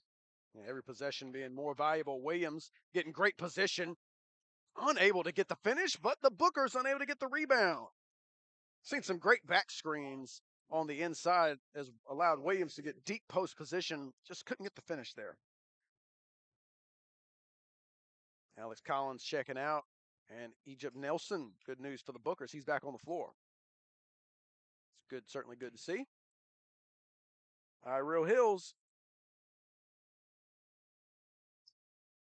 Najir White.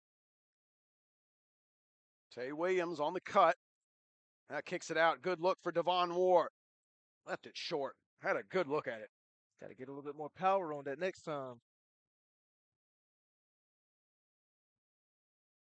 Another turnover. Much needed. Behind the back for Jalen Smith. Ward with a spin. Left hand. Oh, it just spins off the backboard. He kept it alive. And a nice job by Antonio Williams and a touch foul on Tay Williams. Everything about that previous play was spectacular except the finish. Yeah, haven't heard a lot from Devon Ward since the opening minutes. And his quiet second half continues. Usually for this team, he does a lot on the defensive end and facilitating, but for this game, they might need him to score a little bit more points. Left his man there, and that created an opportunity. And Fred Fuller doing a nice job dropping it off. I believe that was Anthony Brown who scored the bucket. Jonathan Spears getting off the bench, about ready to check back in with the next dead ball. Hills, really nice job by Fuller on the pressure. Smith inside, Tay Williams. He kicks it back out. Smith pulls up, tough shot. Ward trying to get the rebound, but he's 1-on-3 in there. That won't work. Under 6 to go, it's a 13-point lead. I think a lot of people are gearing up for this next matchup. You could just see the whole homestand is almost filled up. Yeah, this whole side is pretty full now. There's a big steal. There's Jalen Smith. That's an interesting way to defend by Egypt Nelson. He didn't need to sag off and go for the block. Could have just stepped in front, and this is going to be 2 free throws.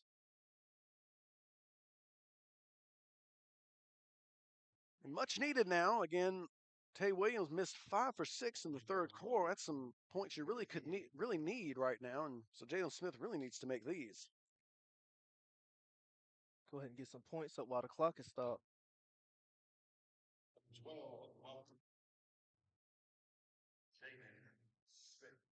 Jonathan Spears.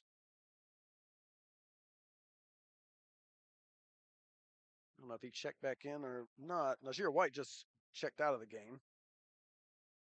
So you got, looks like the starting 5, except for Nazir White's in the game. Up. And that can help.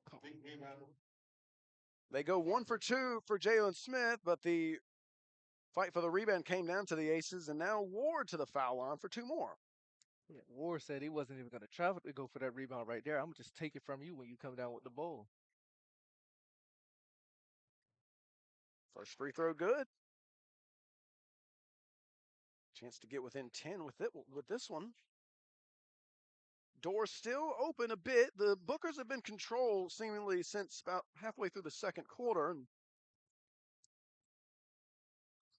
left his feet there, did Johnson. Almost paid the price.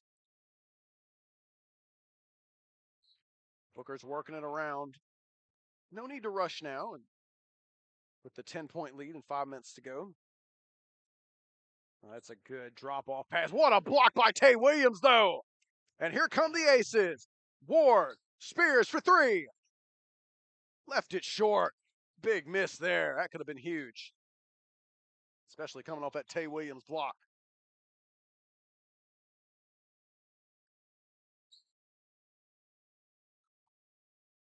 Nelson pulls up. Difficult shot, and Jonathan Spears the rebound.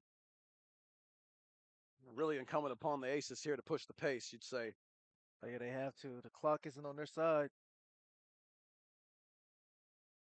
Iro Hills now pulling it back out. Don't want to do that too often now. You got to go. Again, good use of the spin move and a jump ball. I think we're going to stay right here. We will. Really nice job of the defense there to collapse, get their hands on the basketball, and force the tie-up. Every possession is so critical now, particularly to the Aces, as they try to, again, slice back into this lead. The Aces going to have to minimize every single mistake now. They get it in the Hills. Williams trying to battle for position. Now back out setting the screen. Now Hill showing off the handle, showing off the spin move, the left hand, and he is fouled. And he's impressive off the bounce, isn't he? He is. And like the way he's able to just spin and contort and twist his body while he's in midair.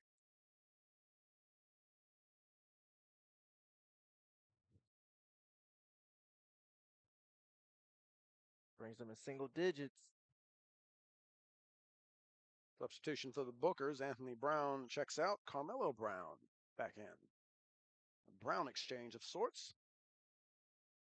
And Carmelo Brown with that rebound, able to get it away to Egypt Nelson before he fell out of bounds. And Nelson tripped up here, and good sportsmanship by the Aces to pick him up. I think they're gonna try to keep an eye on Egypt Nelson now. Like since that first bang up he had, they're gonna. I think they want to try to conserve him for tomorrow's game. Especially after he took a fall and he thought he might have been injured. See him fall down again, you want to be careful with him.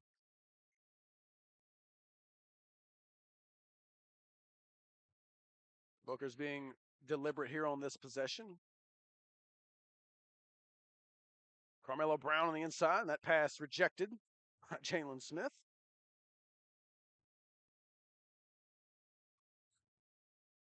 Carmelo Brown, good deep post position, working on Spears. Might have got away with an extra step. Couldn't get the basket to go. Tay Williams has it. Now Jonathan Spears bringing it up. Under 3.5 to go. It's a 9-point game. Game clock really a factor now. Devon Ward driving baseline. Kicks it Jalen Smith in the corner. He kicks it. Hills for three. Left it short. The rebound to Hills. Hills trying to back his way down. Tay Williams for three. Left it short. I think that's the first three we've seen from Hill so far. He might not have gotten into a rhythm yet from there. Yeah, that was a big possession there for the Aces, and they just had chances, couldn't come up with it. Carmelo Brown, his right hand, no good. Egypt Nelson with the follow. Now it seems like every shot that the Bookers make is like a backbreaker. Especially coming off that possession where the Aces rather had some chances. Agreed.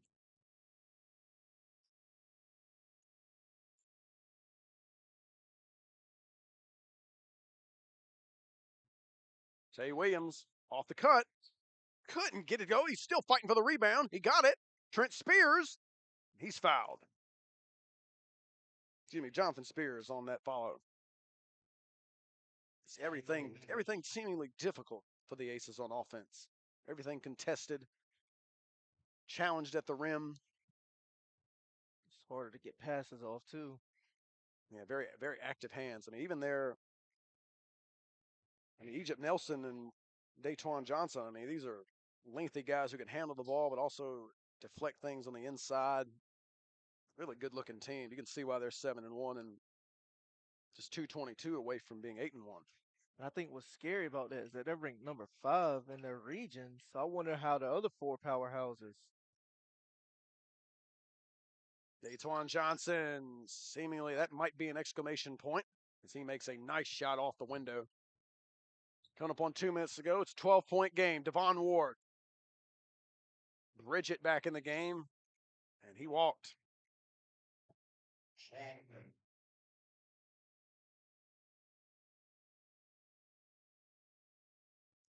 2:02 left and some substitutions being brought in.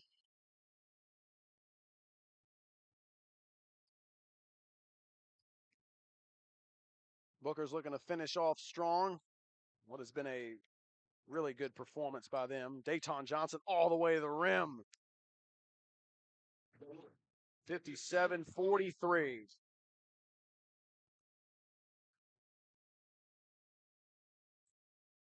Hills had a good look at a three, gave it up. He'll try to drive instead, couldn't get it to go. Fight for the rebound. And a tie up, and this time the possession there will go back the other way. Really valiant effort by the Aces in this game against a really good Mighty Booker's team. I think this might have been the most contested game so far that we've had. Yeah.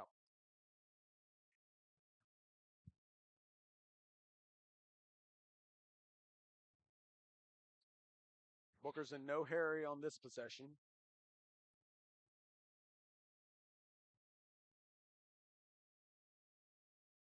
The Booker's taking their time now.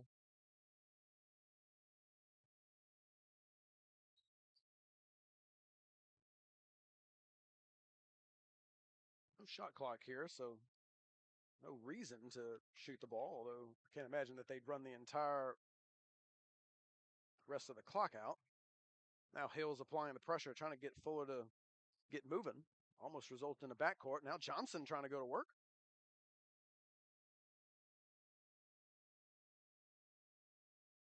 And they're fully trying to make something happen there, but now turnover, and here comes Bridget. Driving the lane, couldn't get it. Offensive rebound, good work by Bridget. Timeout for the Aces. 57-45, 12-point ball game.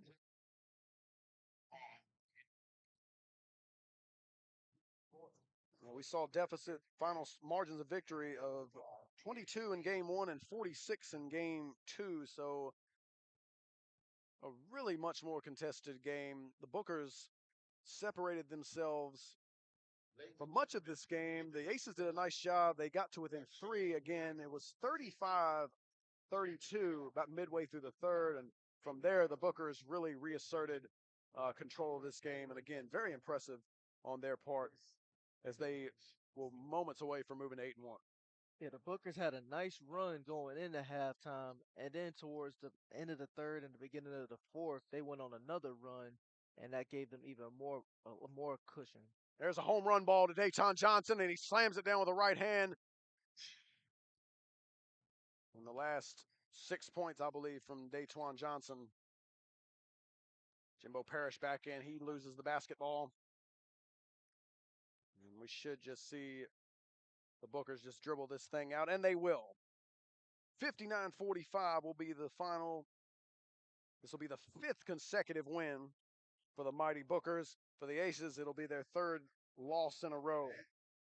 Well, that's it, 59-45. Again, the mighty Bookers come away with the victory. Big game for Dayton Johnson, but we saw it from all around. It was really a whole lot of different contributors for the Bookers. They showed off their depth. Really impressive ball club.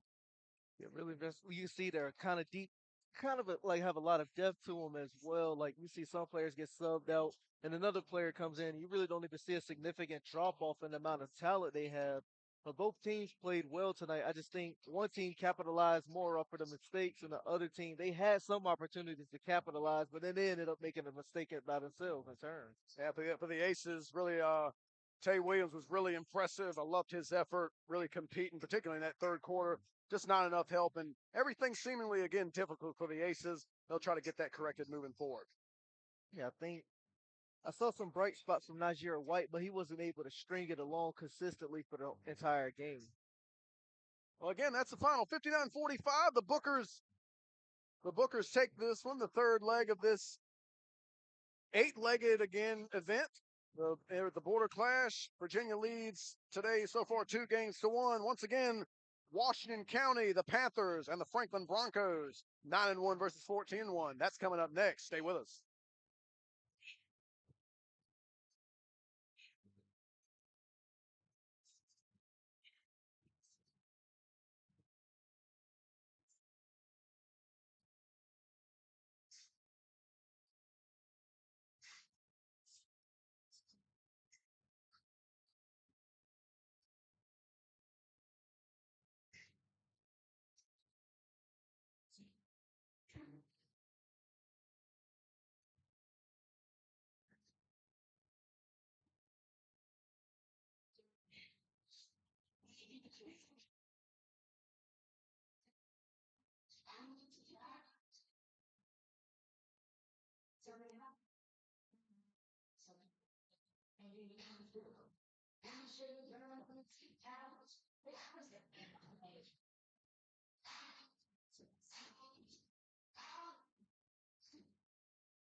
We went over there to eat. Yeah, I think it was unplugged.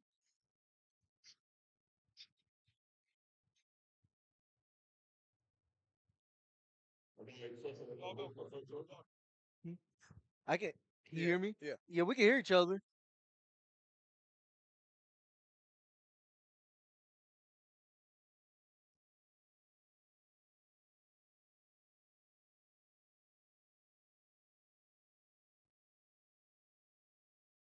Ooh.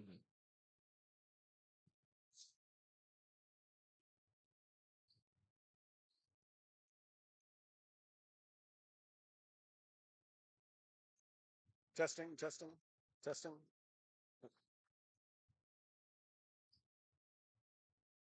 Back inside the Vaughan Center. We apologize for the delay and a little bit of technical difficulties on this side, but we are back inside the Vaughan Center for game number 4 and the showcase of sorts. Isn't that always when your technical difficulties happen, right? But anyway, it's the Washington County Panthers and the Franklin Broncos, both teams with one loss on the season. The Panthers out to a 5-2 lead as we have hit about the halfway mark of the first quarter.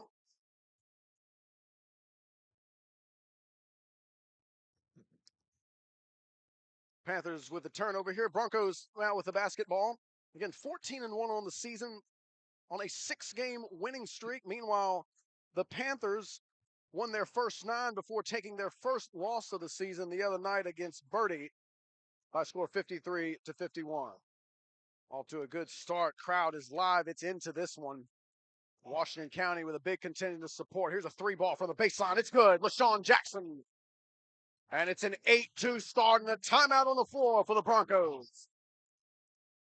I think I see a few familiar faces on this team. I know they did a little bit of rebuilding now. It seems like, though, they're finally catching up and things are starting to click for them again. I recognize LaShawn Jackson's name, Maury Chesson, Cavante Lucas, some familiar names from last year's Border Clash. The Panthers out of Plymouth, North Carolina. The Broncos from Franklin, Virginia. And they've won 6 in a row, the Broncos, including winning on Saturday against Northampton. A close game there, 70-68. We saw Northampton, the Yellow Jackets, very impressive in the opening game of this Invitational. But an 8-2 start for the Panthers. And now the Broncos trying to regroup of sorts and break this pressure the Panthers are bringing. And they do, but the layup is no good. Caden Bailey a bit strong there. Here's a 3-ball on the other end. No good. Darius Lewis offline. Great crowd we have, too. Just a few people off from what it would be a typical ECSU men's or women's basketball game. This is a good crowd. It's loud in here when the Panthers make a basket. Javion Torrance going to work. Gets it to go. The big fellow. 6'5" junior going to work on that one. That's only the second basket for the Broncos as they try to get into this ball game. Good drop-off pass there. Brandon Carter to Amari Chesson. Fine play. That was an unselfish move, too, by Carter. Torrance, the big fella, showing the handles here. And a wide open basket. But offline. Derek Perry Broncos fighting on the offensive glass, and they get fouled. I think that's Jordan Myrick who's going to go to the line. 6'3" senior, making good use of that size. First team foul. Again, on paper, the best matchup of the day. Washington County at 9-1, Franklin 14-1. You could tell this was a highly anticipated game, too. First free throw is good by Myrick. Nearly up on the 2-minute mark of this opening quarter, of which we were a bit tardy at getting to. But we're here nonetheless, as Myrick hits both free throws. A 10-6 ball game.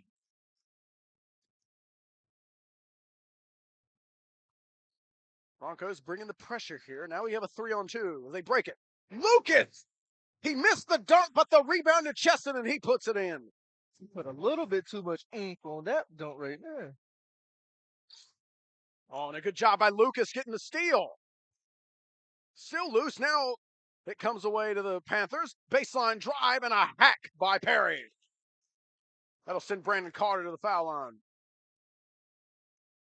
It's an obvious foul right there. The Broncos had a handful of cheat instead of grabbing the ball. Absolutely. Second team foul.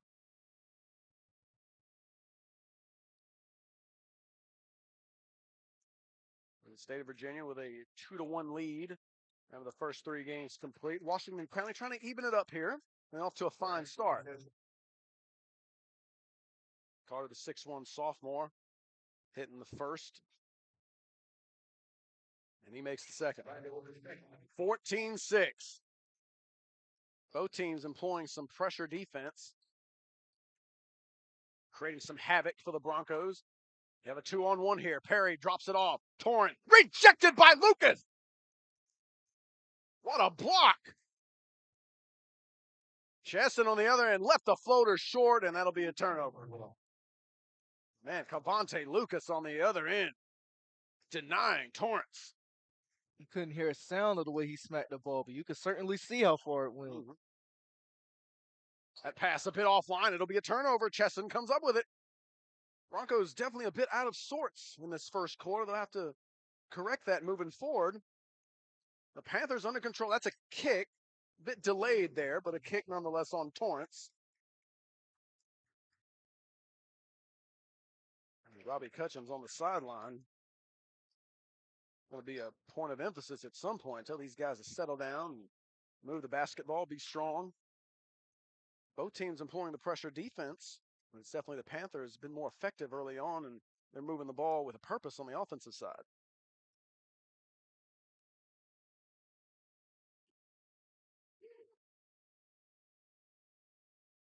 Darius Lewis at the top. He's joined by Carter and Lucas and Jackson. And we also got Keon Carter in the game. Now turnover on the other end. And somehow, Altavis Turner just lost it. Gives it right back to the Panthers. You got to capitalize on those opportunities.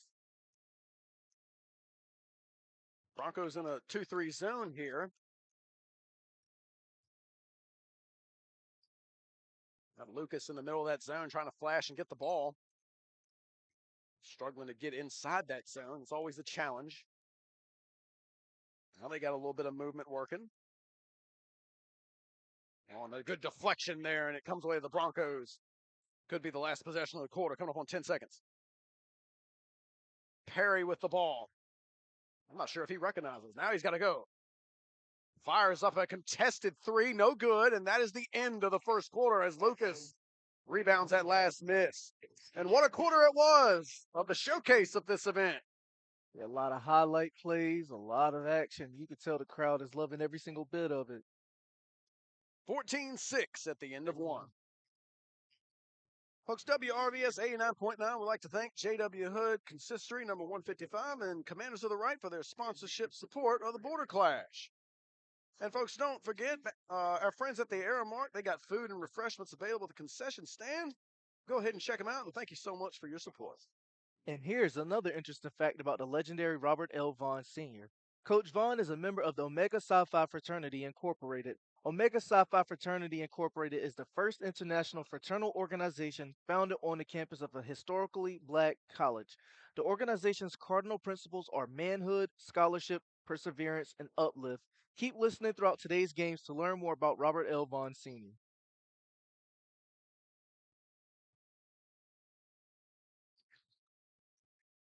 Second quarter getting underway. Broncos have it first.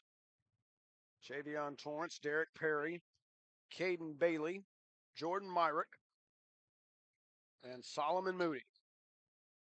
The 5 on the floor for the Broncos as they work on penetrating this really stingy Washington defense. Torrance working on Lucas, getting to his chest. And a nice job on the rebound by Chesson to get down there and help. Wide open 3 for Lewis. No good. Rebound to Jackson. Off iron on the follow, and Torrance has it. Got Perry ahead of him. He doesn't see him.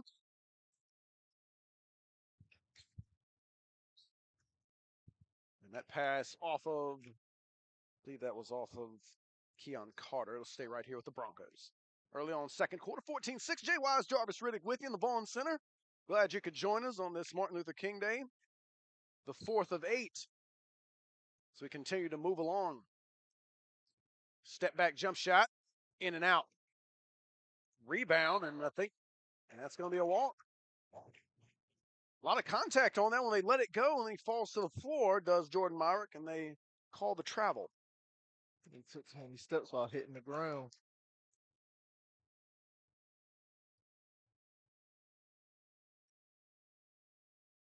Micah Smith in the game for the Panthers.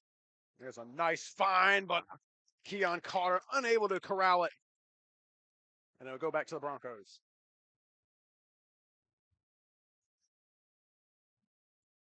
Panthers are up right now, but they can't afford to make too many mistakes.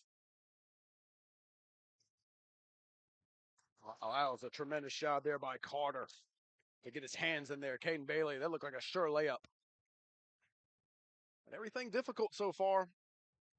Getting the ball across the timeline. Every pass, every shot contested. And a travel. Caden Bailey. Back to the Panthers. A lot of travels today. You don't see those that much in the NBA, but you'll see them here. And Jalen Robinson comes in for number 3, Kalen Bailey. Yeah, Bailey, a tough sequence there. Regroup on the bench. Crisp passing here by the Panthers. And very close to a backcourt, but Jackson able to save it. Here's Carter. He's swatted away by Torrance. We'll stay right here.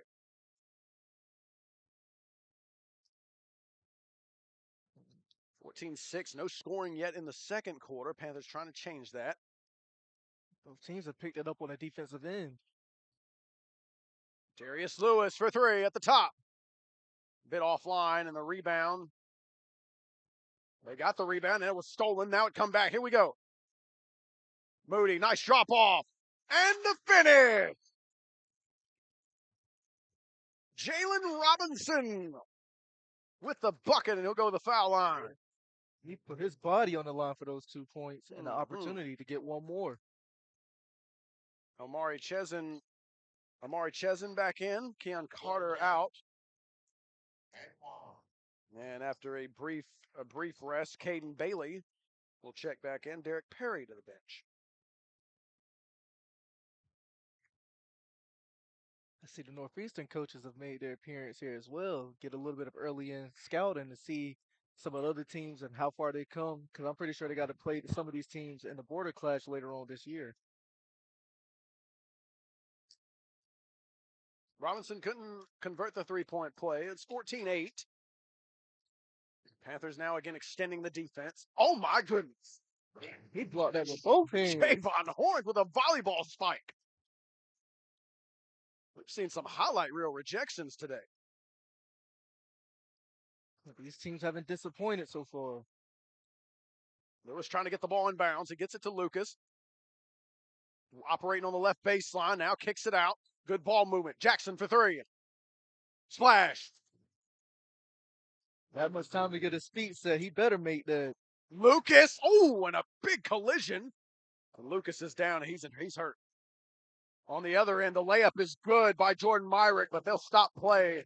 It's Cavante Lucas trying to get a highlight reel steal. He runs into his own teammate, and he's down, and we'll step aside while he gets some attention. Thought it was an abdominal injury at first, but it seems like he's limping so far. Hopefully, he has a speedy recovery. Yeah, we saw Egypt Nelson in the previous game go down hard on the right side of the floor. This one was a little different. Lucas, we've seen him, man. He's been a big factor so far and walking pretty good right now. We hope to see him back. He's been something to watch so far. I think sometimes the initial shock might be worse than the actual injury, at least in most times. So 17-10 as we resume play. LaShawn Jackson, Darius Lewis. Javier Ford in the game. There's another turnover. Now the Broncos starting to rack up the turnovers. They're trying to knife into this lead. Myrick has the basketball. Bailey. Myrick again as they work the two-man game. That is a difficult shot. And that, yep, they're going to call that. Solomon Moody got the rebound, but it's because he pushed off.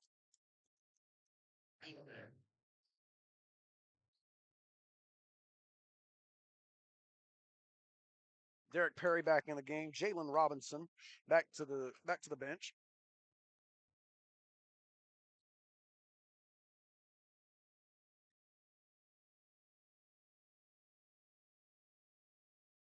Panthers are going to slow this thing down.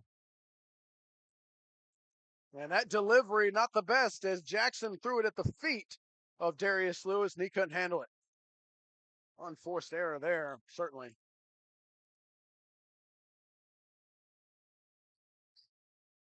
Derek Perry at the controls. Trying to get the ball inside Moody. He's going to work. Does a tremendous job, but a rejection by Ford. Torrance trying to keep it alive. Chesson fighting him. Lewis has it. A little bit of volleyball action right there. Broncos in the yellow. Panthers in the white with the blue trim. Been a fun one so far. Both teams struggling to score at times. Here's Jackson again. Not too much on that one. And look at this. Caden Bailey's got a breakaway. And this time he spins out. Perry able to keep it alive. Smallest man on the floor. And wisely pulls it back out and they'll reset it. But Caden Bailey had some opportunities.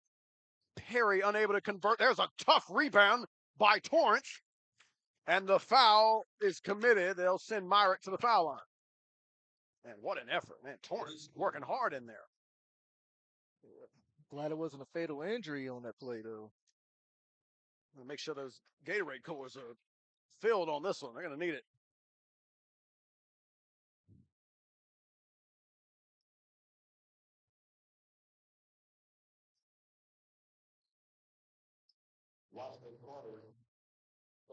Kamari Hicks enters. Trayvon Torrance will get a deserved rest at the 3:40 mark.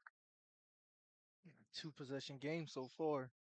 Basketball fans, if you or someone you know is ready to get rid of an old car or truck, please call 1-855-277-2346 to receive free towing and a tax break. Again, call 1-855-277-2346 today. Myrick splits the pair. And Darius Lewis, he's not shy, isn't he? That one was from deep 3-point range. Yeah, 20-11. He's looking to shoot it every time he gets the ball.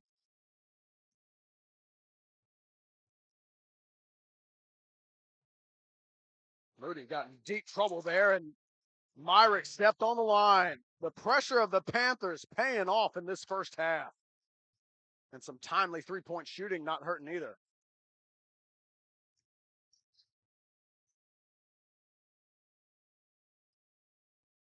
Lewis on the wing. This time he'll drive it. That's a good drive, but couldn't get the foul call, and we'll stay right here. It seems like more and more people are making their way into this game. So this is a packed house on this side. Cavante Lucas is back in the game. That's good to see. Moody, they'll call him for a push. Working on that left sideline there.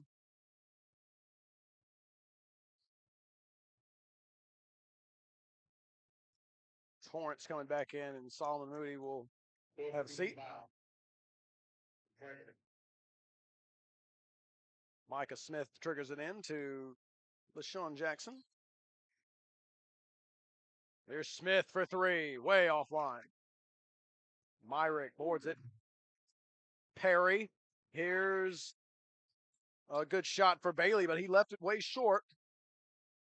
Nice and now look. Smith comes away. Yep. Lewis, nice pass. Lewis to Lucas. He couldn't get it to go. They'll keep it alive, though. Javier Ford. Jackson on the baseline. The floater gets it to gets the bounce.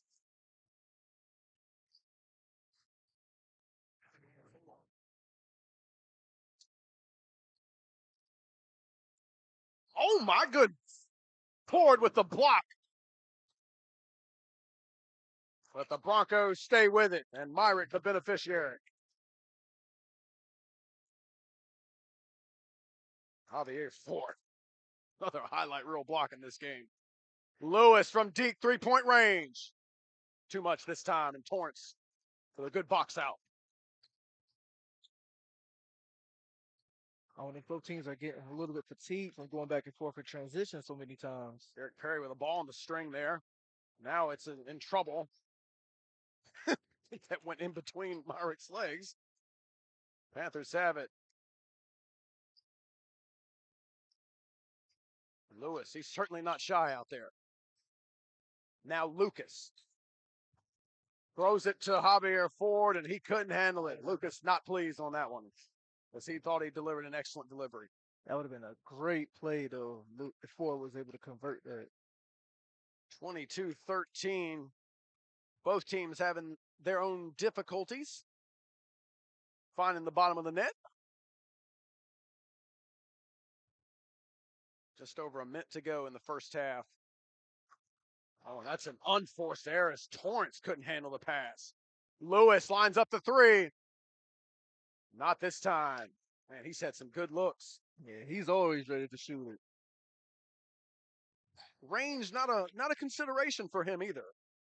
Don't bother looking at the three-point line. He's going to be behind it. All of them. Way beyond the blue line.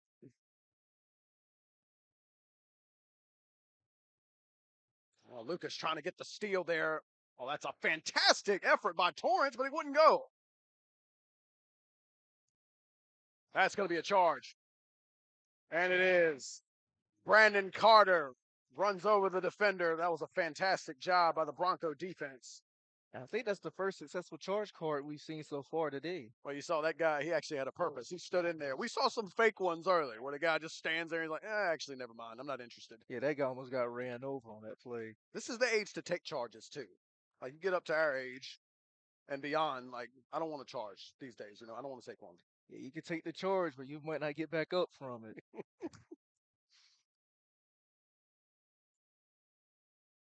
But much needed for the Broncos as they continue to try to get their offense into the game.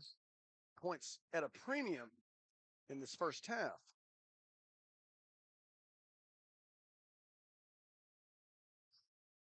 Panthers in their own 2-3 zone here. They're doing a good job extending it. There's a nice job, a really nice job of Jordan Myrick getting to the center of that zone and hitting the mid-range jumper. Yeah, nice turnaround. Lewis from a long way and almost made an incredible shot to end the first half. But that is the end of the first half. The Washington County Panthers at 9-1 have a 22-15 lead over the 14-1 Franklin Broncos. Entertaining first half, although it was somewhat low scoring. Jarvis, what'd you make of it? I think so far this might have been the most even matchup we've seen today. And I think so far, pretty much the teams they've done everything the same, except I'd say with Washington County, they shot the three-pointer a little bit better.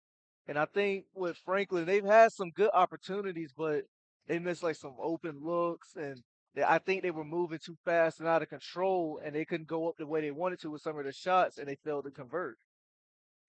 Three-point shooting, definitely a big advantage for the Panthers. I think Jackson made two, and I think Lewis made two as well. Good to see Cavante Lucas back in the ball game as well. Folks, follow WRVS 89.9, your community voice on Facebook, Twitter, and Instagram at WRVS 899. And music lovers, check out WRVS-FM 89.9 for the best variety of R&B music, your favorite gospel song, and breaking news updates from National Public Radio. When you get back in your car, turn your radio dial to 89.9 and listen every day. Halftime, Panthers 22, Broncos 15, second half, coming up next.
Humming, coming at you with the feel-good flavor you love. It's WRVS 89.9.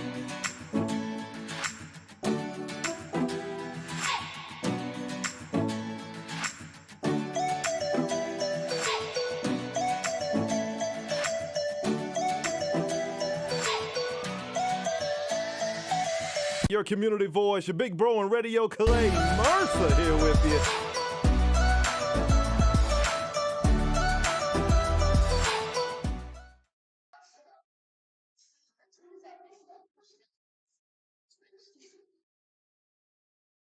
Back inside the Vaughan Center, second half, moments away. Panthers and Broncos back out on the court and getting ready for the start of the third quarter. Jarvis, 22-15 at the half, defensive-minded game. Some key three-point baskets by the Panthers. What are your thoughts as we head into the third quarter? Well, I think seeing as a lot of players are just getting back out now, they don't really have enough time for the shoot around. So that tells me that the coaches are probably in the back making a lot of adjustments, trying to seal up some chinks in their armor, I'm probably thinking. And I guess they're trying to build a game plan. It's kind of like a game of chess a little bit. Like I think one coach tries to see what the other coach does. Then sometimes they might call a timeout and try to make an adjustment off that. And both coaches are building off one another. Folks, be sure to stop by the ECSU admissions table in the lobby for more information on becoming a Viking. The North Carolina Promise tuition plan makes becoming a Viking more affordable. The tuition for in-state students at $500 per semester and $2,500 per semester for out-of-state students. And also, here's another interesting fact about the legendary Robert L. Vaughan Sr. He led his teams to 502 career wins, 2 CIAA basketball championships, and 7 national playoffs. And keep on listening throughout today's games to learn more about Robert L. Vaughan Sr. And that's the horn, third quarter, just moments away for this showcase of the border clash. Washington County at 9-1, the Franklin Broncos at 14-1. But the Panthers playing with great purpose in that first half. Again, they were 9-0 before losing on Friday night to Birdie, 53-51. They definitely look like they came into this game with a purpose, highly motivated, perhaps looking ahead, so to speak, in that loss. Lucas at the foul line gets a nice pass, and the finish by Amari Chesson, and a good start to the third quarter for the Panthers. They're coming right out of the gate, same intensity they had the previous quarter. Now the pressure, a big factor here. There's a nice job by Caden Bailey finding Myrick, and now the Broncos trying to get this thing set up. Bailey, Torrance flashing up top, now going to work, cut off nicely, trying to kick it out. They got some good looks here. Bailey unable to convert. Moody keeps it alive. Torrance, and an excellent job by the big fella.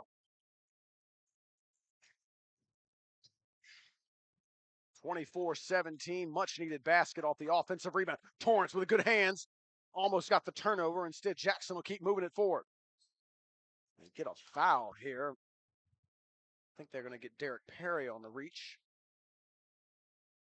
And they do.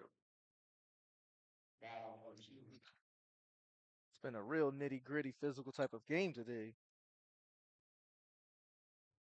Jackson, good job on the inside. And that's they call Lucas for a walk. Like I thought they were going to get Jordan Myrick for a reach of his own, but instead the Broncos will take back over. In the pressure of the Panthers, 4 defenders in the back court. Torrance, nice job of getting this thing moving. Solomon Moody trying to do it himself. And he is fouled. Amari Chesson, incredulous at that call. I think that was a pretty fair call, though. Like, I don't think he should have got too upset over that.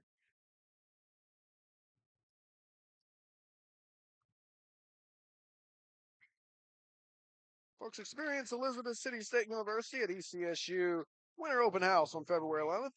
For more information, stop by and speak with one of our admission counselors at the ECSU admissions table in the main lobby. Moody hits both free throws, and the lead is all of a sudden down to 5. Lucas, I think he got away with a walk. Lewis now for three. That's a big swing right there. It looked like Lucas took an extra step. Instead, Darius Lewis hits another three, and we know he can do that. That was very questionable. So I'm glad Lewis made the three just in case he And turned that back. Turnover, Jackson. Lewis going to line up another one. Oh, that would have been huge. Jackson, nice rebound, and the drop ball. Brandon Carter. Broncos had sliced into this lead, and now it's back to 10. This pressure at times has just confounded the Broncos. Perry trying to do it himself. And a timeout has been called. Kind of risky, though, trying to do a behind-the-back move with a defender chasing you. Maybe that's why the timeout was called by Robbie Cutchins, because that possession was going backwards in a hurry. Folks, WRVS 89.9 would like to thank J.W. Hood Consistory number 155 and Commanders of the Right for their sponsorship support of the Border Clash. And here's another interesting fact about the legendary Robert L. Vaughan Sr. During his 37-year career in college athletics, he served as head basketball coach, full-time professor, department chair, athletic director, mentor, and advisor to thousands of students.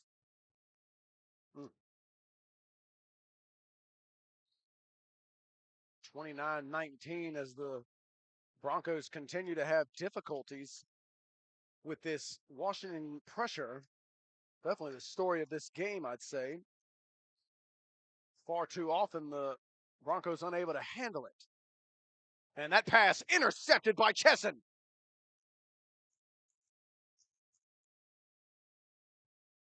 You see the Broncos talking things over, completely out of rhythm, unable in far too many cases to get the ball in the front court.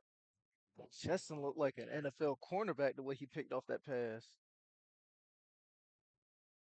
Would have been flat on the free throw.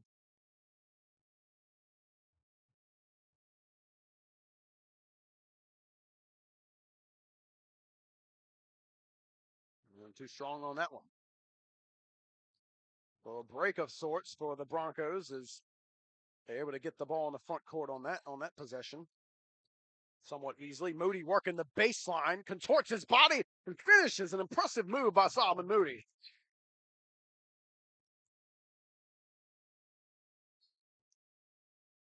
And Lucas is fouled. Bronco defense trying to create havoc of their own. They've been aggressive defensively as well. Hasn't caused quite the havoc it's caused when the Panthers apply the pressure. And both teams turned up the intensity when it came to full court pressure.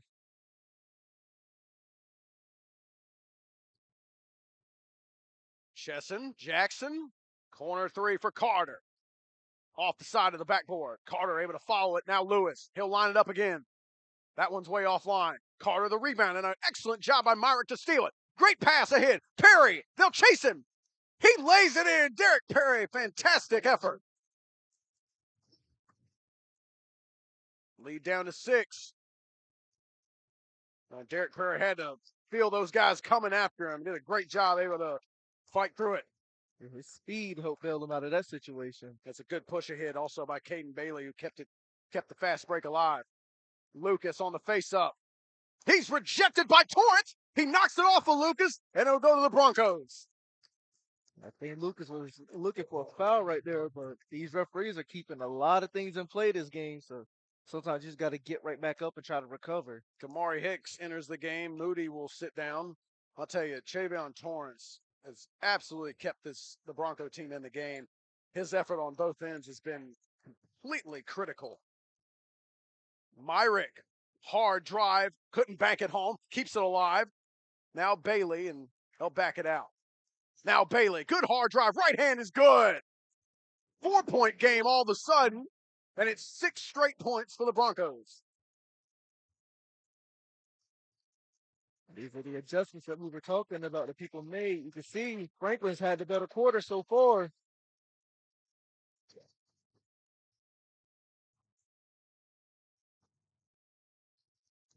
Franklin brought a huge support system with them all the way from Franklin, Virginia. I've seen a lot of people wearing their merchandise, a lot of people standing up and showing support for their players as well. It's good to see these two these two states come together for one event.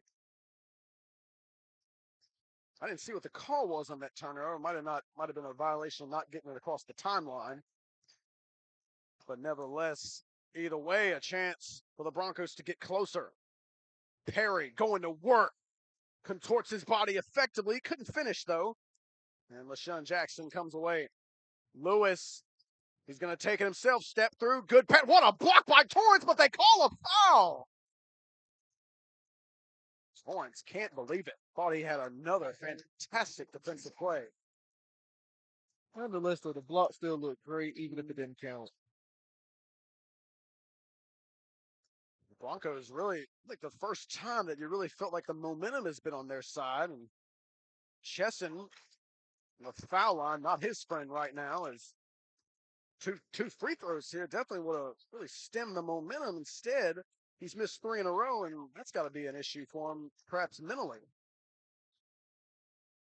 Missed them both. Still a 2-possession game. Perhaps a case of the ball not lying there. But you know what they say about that.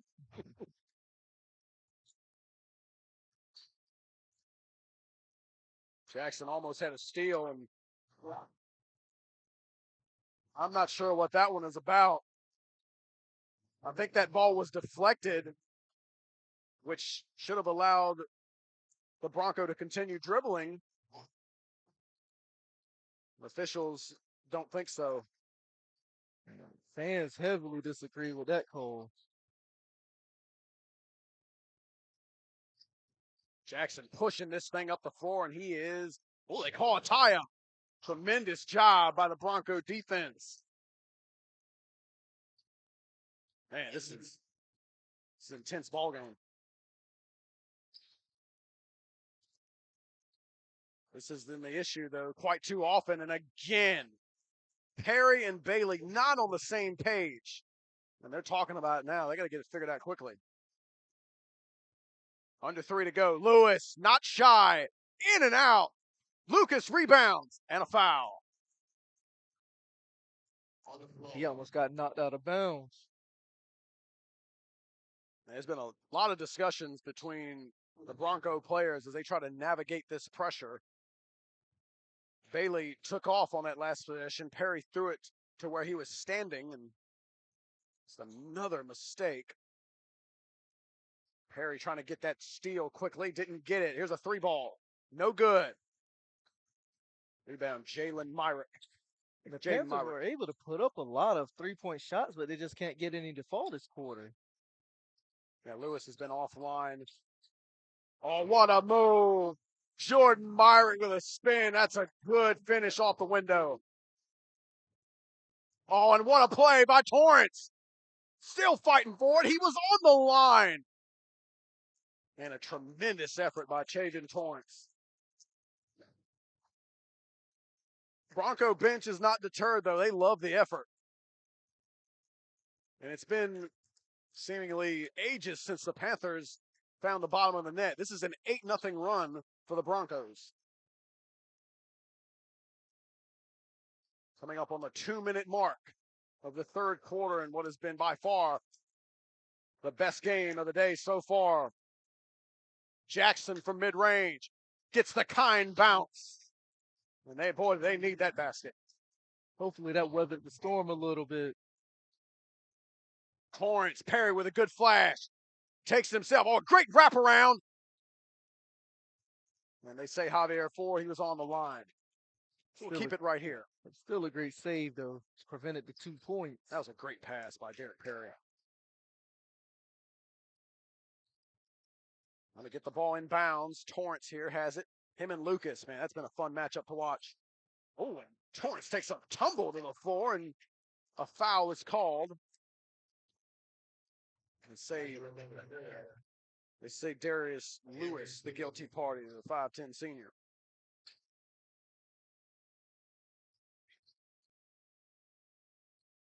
Torrance, 3-ball. Yes! Davion Torrance, man, he does a little bit of everything, doesn't he? Yeah. Nice to see a little bit of aerial action. Man, the intensity that's been turned up by this Bronco group in this second half, man. They're playing at a very high level. The Broncos have claimed all the momentum so far. Micah Smith back in the game. Lucas, he is hammered. Got it, plus the foul. That's a big boy move right there. That was a grown man foul, but it didn't matter. I believe it was Kamari Hicks guilty of the foul. Man, what a big bucket. And the free throw could make this a 2-score game. Couldn't get it to bounce. Torrance, strong rebound, harassed by Micah Smith. And now, and Torrance walked.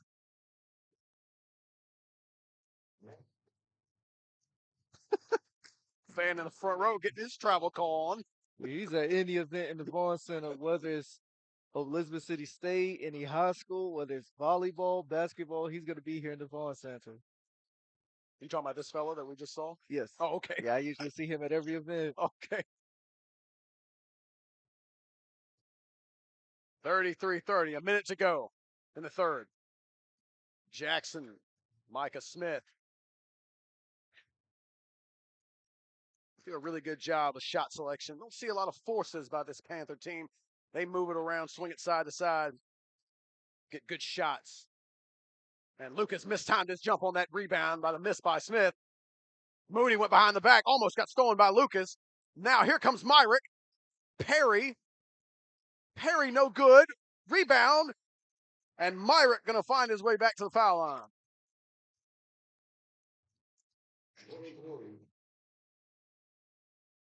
High intensity, high effort. Yeah, this has been a fun matchup. Still a whole quarter to go. Both teams are taking a lot of bumps and bruises down in the interior.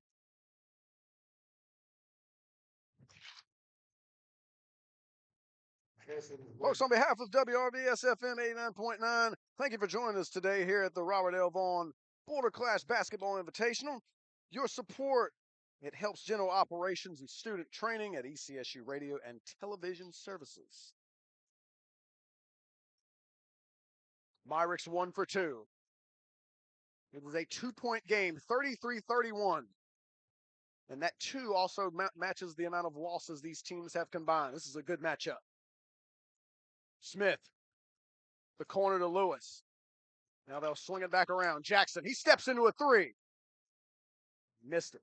They almost made him pay for leaving him open. Yep, the zone, the 2 guys at the front of that zone just hopped out a little too far. Final seconds. Derek Perry, he lost it.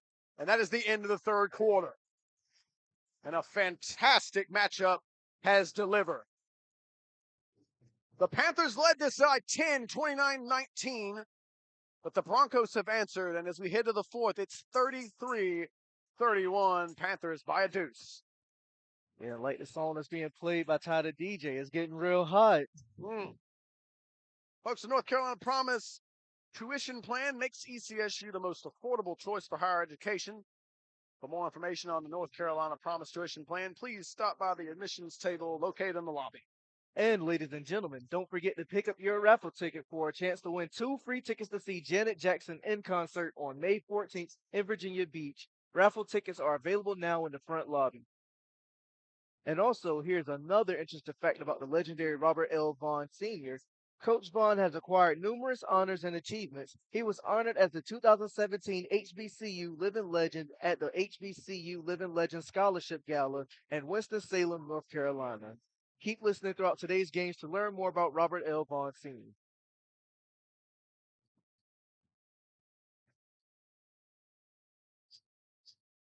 Quarter number 4 in the fourth game of this 8-volume basketball extravaganza we have for you at the Vaughan Center.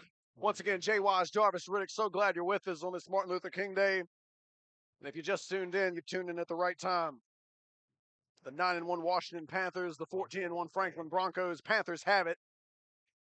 It's the money quarter right here. Lucas, oh, he's rejected again. And what a save.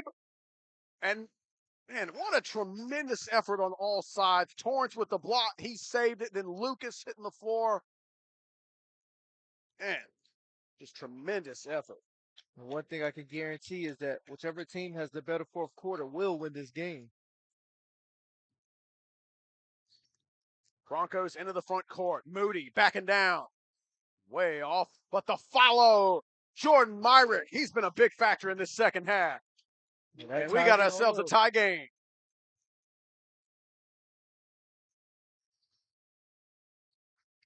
Lucas working on Perry, and yeah, they got Torrance in the air there, and they say he committed a foul. Usually, if you're in the air without any control, you're at the other person's mercy. That's right. Wasn't the clearest of fouls there, but contact nonetheless. And Cavante Lucas a chance to put his Panthers back in front.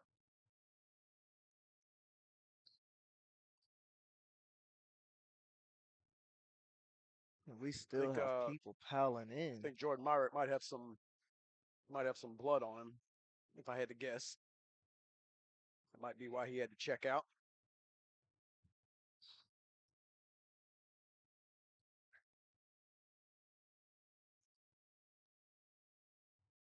I couldn't tell if that was a person or a Hulk the way somebody screeched during that free throw. Altavis Turner is the Bronco who checked in for Myrick as he gets some attention from the training staff. Lucas hits both free throws. Oh, that's a dangerous pass. Torrance, though, able to fight him off. Moody launches in and out. Rebound, Turner. That's a really difficult shot. They keep it alive. Bailey for three. He got it. Caden Bailey's had a lot of good looks in this game. He hasn't been able to come up with anything, and that was a huge three-point basket. That might have been one of the biggest moments of the game so far.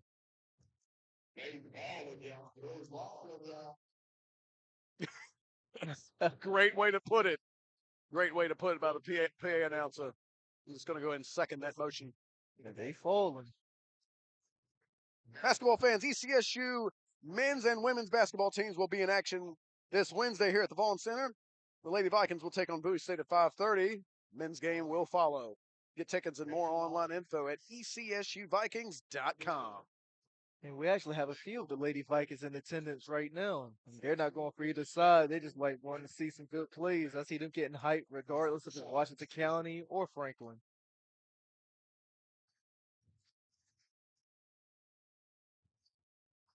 The Broncos with their first lead, and I can't remember. I don't even know if they had a lead yet in this game. Might be their first lead of the ball game. And a foul is called. I think they say Derek Perry committed it.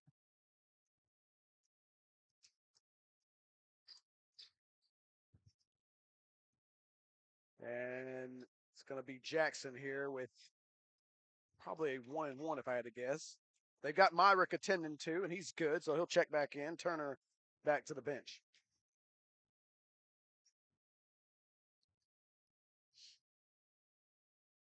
Mont Gilliam giving Micah Smith some instructions, his senior backup guard who's in the game.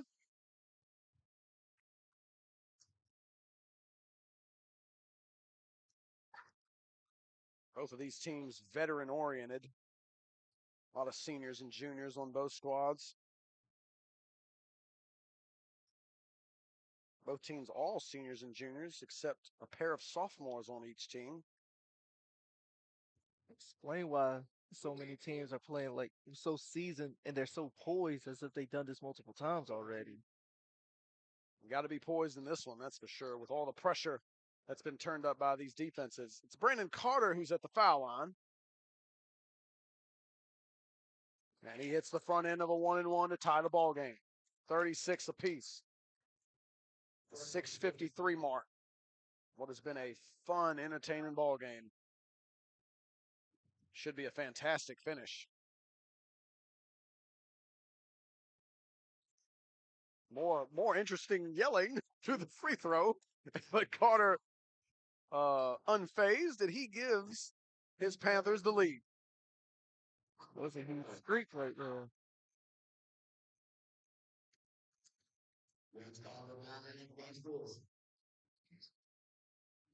And once again, don't forget our fans at R Mark have food and refreshments there at the concession stand. Go ahead and check them out. Thank you for your support. And while you're here, here's another interesting fact about the legendary Robert L. Vaughan Sr. At his beginnings, Coach Vaughan began his career at Elizabeth City State Teachers College in 1949 at the young age of 20. And keep listening throughout today's games to learn more about the Robert L. Vaughan Sr. Panthers again turning up the pressure. This is sometimes for the Broncos been the most difficult part of the ball game. Perry throws it off of Micah Smith. Smith helping the ref direct him to where the ball should be inbounded.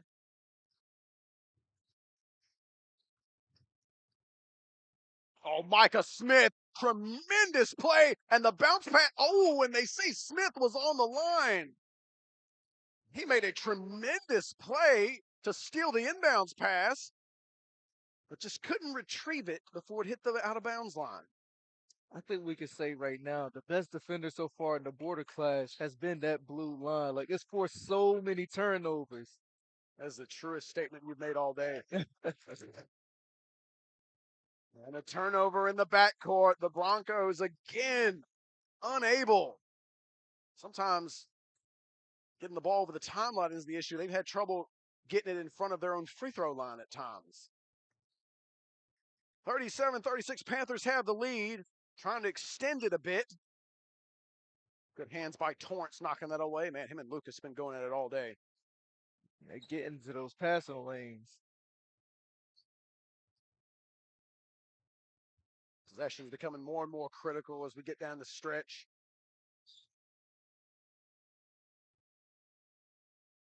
Some trouble with that inbounds pass. But it comes away. Jackson's at the top. Micah Smith getting a lot of run here in the second half. Lucas trying to get free in the middle of that zone. Unable to find him so far. Him and Jackson just giving it back and forth. Now there's a pass. Oh, Ford lost the ball. And compounds it with a foul. And I think he's going to check out. Amari Chesson coming back in. And yep, that's what's going to happen.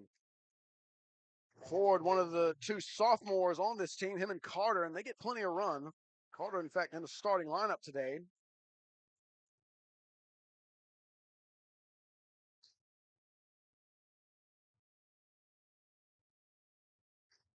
Broncos again. This, of course, has been a problem. Getting the ball forward. Here they go. Torrance, nice pass. Moody. Lucas with an emphatic rejection. Here's Lewis on the other end. Gets it to go. Oh, that was a good highlight of events right there. Perry in the backcourt. Lucas knocks it out of bounds. 6'5" Cavante Lucas.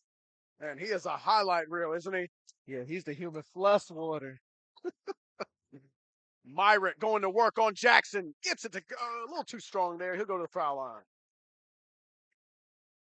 Lucas could have had another block right there, but I think he was worried about getting a foul.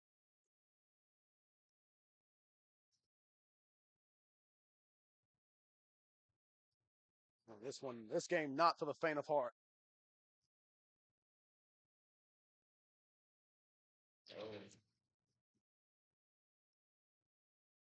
That miss right there gives the Panthers a little bit of breathing room, unless the Franklin Broncos can get a three-pointer roll. Jordan Myrick is going to need some more medical attention as they spot more blood on his uniform, I believe. And he's the shooter, so not sure.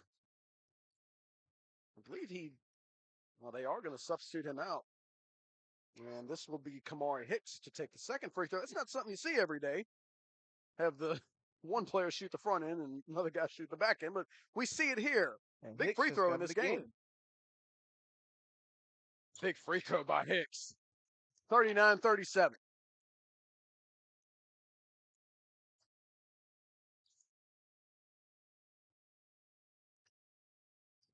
Nearly a big collision. Wow, that's a great job by Caden Bailey to back off. He could have ran over Micah Smith and picked up a foul. Yeah, somebody could have gotten hurt right there. Instead, they get the turnover. Jalen Robinson is also in the game as Robbie Cutchin's getting into his bench a bit here in the fourth quarter. Perhaps this gets his guys some some rest, and they call Bailey for steps. Excuse me, Derek Perry. They're going quickly now, trying to keep the Broncos sleeping. Almost works. Micah Smith. The defense just, the intensity just ramping up the entire game. Robinson trying to give it to Smith, who pulls up from mid-range. That's a smooth jump shot. Real difficult shot right there, looking like something that Devin Booker would do. Derek Perry, nice spin move. They got numbers. Perry trying to get it over to Kamari Hicks. And the defense just, you think you have an opening, and it just closes so quickly with this Panther defense. Nicely shot that Perry was able to get the ball Micah back Smith from the baseline three. Way too strong, and Moody the rebound. That could have been huge. Bailey trying to get all the way to the rim. Rejected by Cavante Lucas. Lucas isn't letting nothing easy coming there. Darius Lewis on the other end, again able to finish over Perry.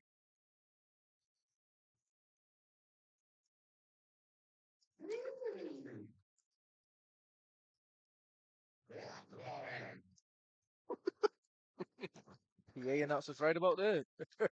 He said that a couple times today, and it just makes me laugh. 4:18 remaining. It is a 6-point ball game, and a really a key possession in this game for the Broncos. At this point in the game, not sure if they could stand to go down by 3 possessions, but they just might. Chesson couldn't get it. What a block by Perry, but he picks up the foul. Man, he's frustrated. Yeah. 5'7", smallest guy on the court. He's played really hard, but far too often the only man in transition to stop the bleeding, so to speak. The smallest player, but one of the biggest hordes. Absolutely. Deshaun Jackson, the 2 foul shots, good. And that makes it a 3-score game. It's 44-37 with 1 more to come. Panthers are getting a little bit more of a cushion, but still can't make a mistake, especially with this team here. Big free throw here, because if he makes it, they can set up their pressure. If he doesn't, they won't be able to. He made it. And there's the pressure. Oh, and a turnover. And a 3. Oh, no. Lucas. He walked. Oh, man. Lucas, he had a notion to take flight, and he needed 1 dribble to make it happen. Oh, just let that sink in, too. 1 dribble just nullified your highlight play. Just 1 simple dribble. Well, not only that, instead of a 10-point lead, it's still 8. Lucas almost gets another steal. Oh, Bailey, that back. Myrick, and another travel. And a timeout. Robbie Cutchin's got to get these guys organized.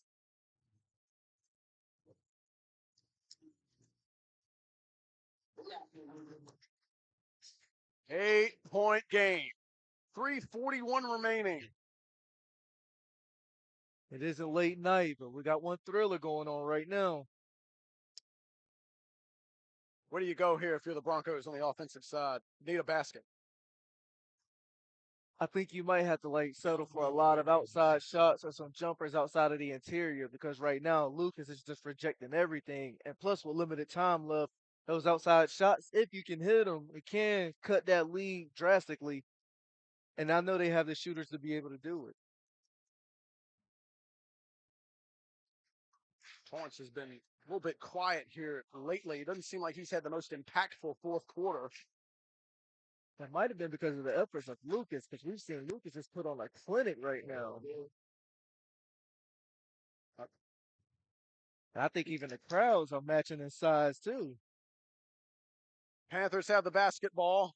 Another basket here might be fatal. Micah Smith, he got it and won. He didn't start this game, but he's finishing it strong. I think, like you said, that might have been an exclamation point. A 10-point ball game right now. It's going to be tough with how difficult it's been for the Broncos to get buckets. They had a stretch in the 3rd quarter and early 4th where they really had this thing going. In fact, took the lead. And it is a 48-37 game with just under 3.5 to go. Oh, that's a hard foul. Micah Daniel Scott hasn't played a whole lot in this game, and he took a hard foul. I think he caught a kneecap to the face while he was on the ground. Hopefully isn't too banged up. They'll need to bounce back quickly. They call that on Amari Chesson. Every point critical to the Broncos as they try to make one last rally. Still enough time for them to make some sort of a comeback, but they can't make any mistakes, and they have to push the pace. And that certainly will not help. Torrance not even on the floor right now. Somewhat of an oddity. He hits the second. Now this is the part, really need to put some pressure on the Panthers here. They definitely need to speed it up. Chesson, that'll help. A turnover. Derek Perry on the run. He's fouled. That foul changed the whole trajectory of the shot. LaShawn Jackson guilty of the foul. Derek Perry, coast to coast on that one. Pulled out his do-it-yourself kit. 2 more free throws.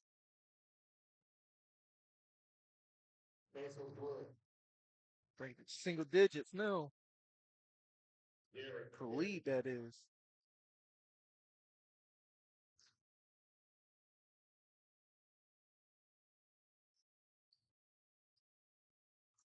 Big offensive rebound on the miss by Micah Daniel Scott. And a bad pass.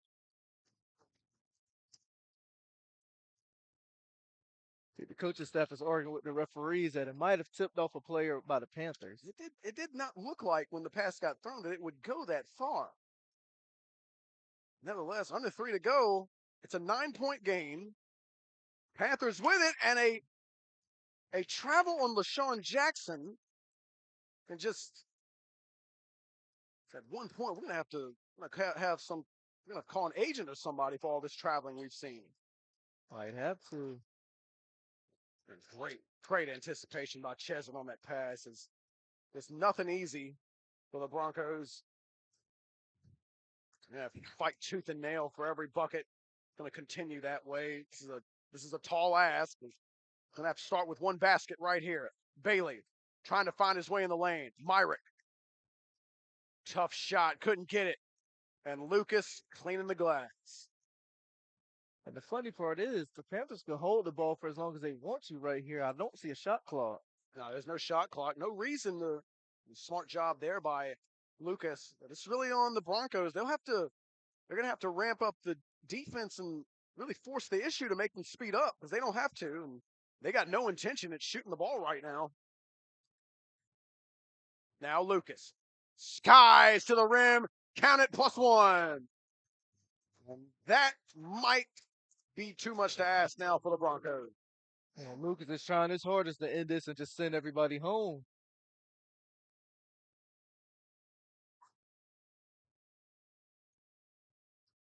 Fortunately for the viewing audience, we will not be going home. We will be here for the second half of this 8-game extravaganza. This one's been fantastic in its own right. Lewis for 3. No. Fight for the rebound. Darius Lewis got it. And he almost has an and one chance of his own. And a foul on Solomon Moody. And this just seems like now that Franklin can't even get the ball to their other half of the court. It's been that way on far too many occasions, it would seem. Jalen Robinson in, Solomon Moody out.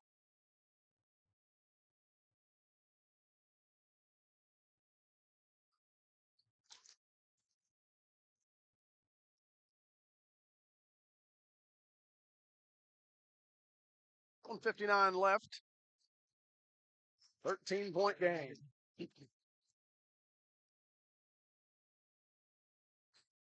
Pressure unrelenting. Broncos have quite the hole to dig themselves out of. It's a 3-ball, much needed by, I think that was Daniel Scott getting it. And got to get the pressure. And, yeah. Devontae Lucas had Darius Lewis, and Lewis unable to handle it.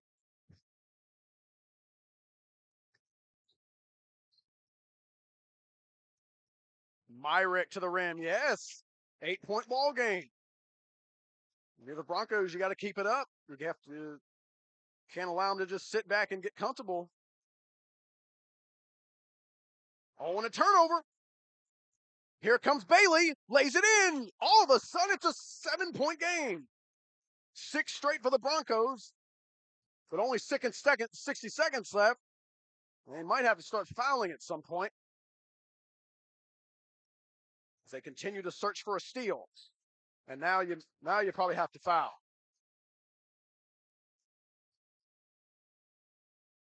And Chesson, big time finish.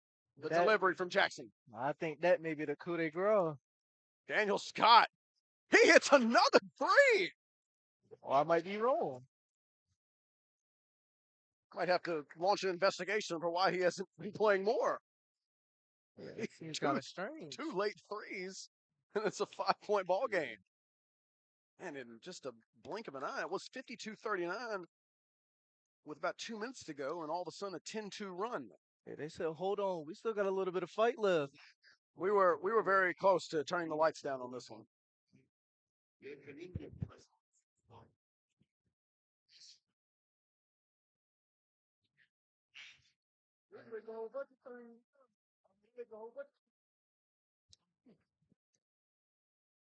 "38 seconds.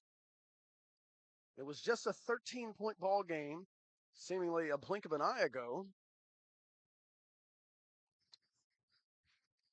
Panthers have the ball. Micah Daniel Scott hit that last 3. Full court pressure. Perry's up there guarding the ball. He's joined by Caden Bailey, Jalen Robinson, Michael Daniel Scott, and Jordan Myrick. For the Panthers, it's Cavante Lucas, Amari Chesson, Darius Lewis, LaShawn Jackson, and Micah Smith. It's the full starting 5 out there for the Panthers. With the exception of Smith, they opt for another senior instead of the sophomore Brandon Carter. Smith trying to get the ball in bounds. He does, and Jackson is fouled. So now it's a free throw contest. That's the only way you can extend it. It's got to be the foul game now with no shot clock. And we'll see for the Panthers, they can hit their free throws. On the other end, what do the Broncos have in store for the last 36 seconds on the offensive side? Clutch free throw for Jackson. This one perhaps the most critical because, again, if he makes it, again, they can set up that press. And I have no reason to believe they'll just all of a sudden drop out of it. He hits them both. Not the greatest of pressure. Perry, reverse. He got it. Derek Perry. Timeout Broncos. The only problem, though, now is if you're fouling Washington and they make both of their free throws, you really got to take the threes or you really won't be able to dig into this lead. Yep. Since, what was that? That foul was about at the 36-second mark, so 8 seconds have expired, 2 points apiece. Back to a 5-point game, but now it's really a case here if you can't get a steal, and it's really going to be a result. It's going to be on the Panthers. If they hit their free throws, you'd probably say they're going to be able to hang on. Yeah, I think they're going to have to hit their free throws. This is really critical in the game. Well, a critical moment in the game for both teams. Could be a case of who do you want to foul here as well. Jackson's been a cool customer at the foul line, so you may want to try to keep it out of his hands. We've seen Lewis. He's got a nice stroke. He's got good free throws out here. And you have to foul. You have to foul. And they finally do. Jalen Robinson was backing off, and his sideline imploring him to foul, and he finally does. Some valuable time coming off the clock, but it's all about the free throw shooting now. He wasted a valuable 3 seconds. More than enough time to get a shot off. really good free throw shooting team that we've seen. They've made a lot of them. Said Cheson's had a little bit of trouble, but Lewis and Jackson, they've been really good. 7-point lead. And now you didn't need that. A turnover for the Broncos, and that might just about do it. 19.9 left. Broncos maybe one last foul in them. And again, Jalen Robinson did not foul immediately, and Micah Daniel Scott had to come up and get it.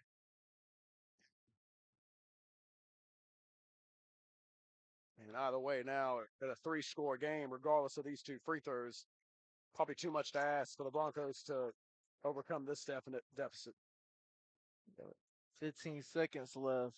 I think the likelihood of them being able to tie this up is slim to none. Jalen Robinson out. Altavis Turner in. And Lewis, 1 for 2, but it probably won't be that big of a deal now. Micah Daniel Smith. Now you need a 3. Bailey pulls up. No. Kicks it out. Turner for another one. Nope. And that's going to do it. The final horn sounds. That will do it. A very entertaining ball game, and really what we're referring to as the showcase matchup of the day. The final, the Washington County Panthers have improved to 10-1, bouncing back from their first loss of the season on Friday night. They win it 59-51 over the Franklin Broncos, who see their 6-game winning streak come to a close. They fall to 14-2. Jarvis, that was a good one. The final thoughts on it? Yeah, I have to tip off my imaginary hat to both teams as well. They came in here and they gave us one heck of a show. A lot of production for both teams. Both teams played hard, a lot of intensity. But at the end of the day, I think the Panthers, they were just a little step better this game. And they had the better fourth quarter. Coming at you with the feel-good sensational effort from flavor you love. It's WRVS 89.9. They went on. And then Darius Lewis, he hit a lot of big shots. For Franklin High School, you can see why they were.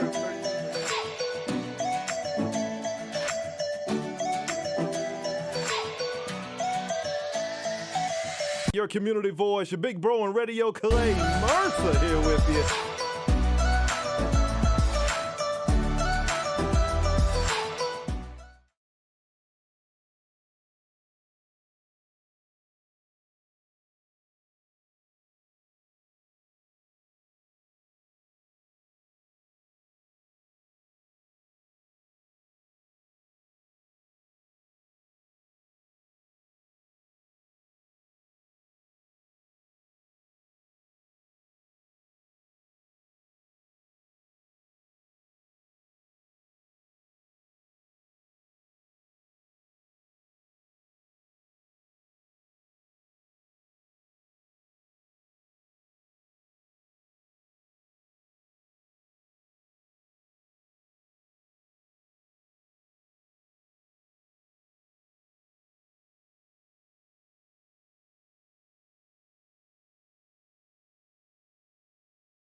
freshman center, number 5, Kosi.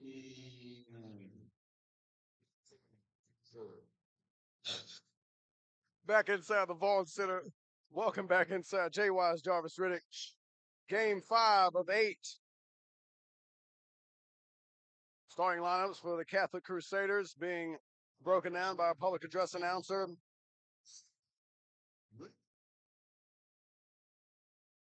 Meanwhile, for South Central, 8-7 on the year.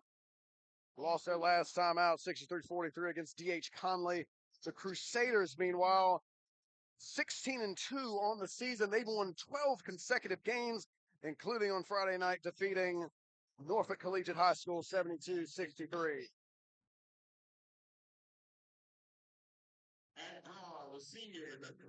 I think the PA announcer, he couldn't pronounce number 5's name, so I think I'll try to try it out.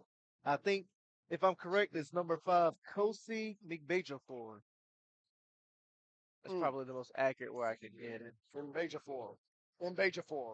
We're gonna go with that and see how it goes. And if we butcher your name, well, I apologize. Well, that's your starting lineups for both ways.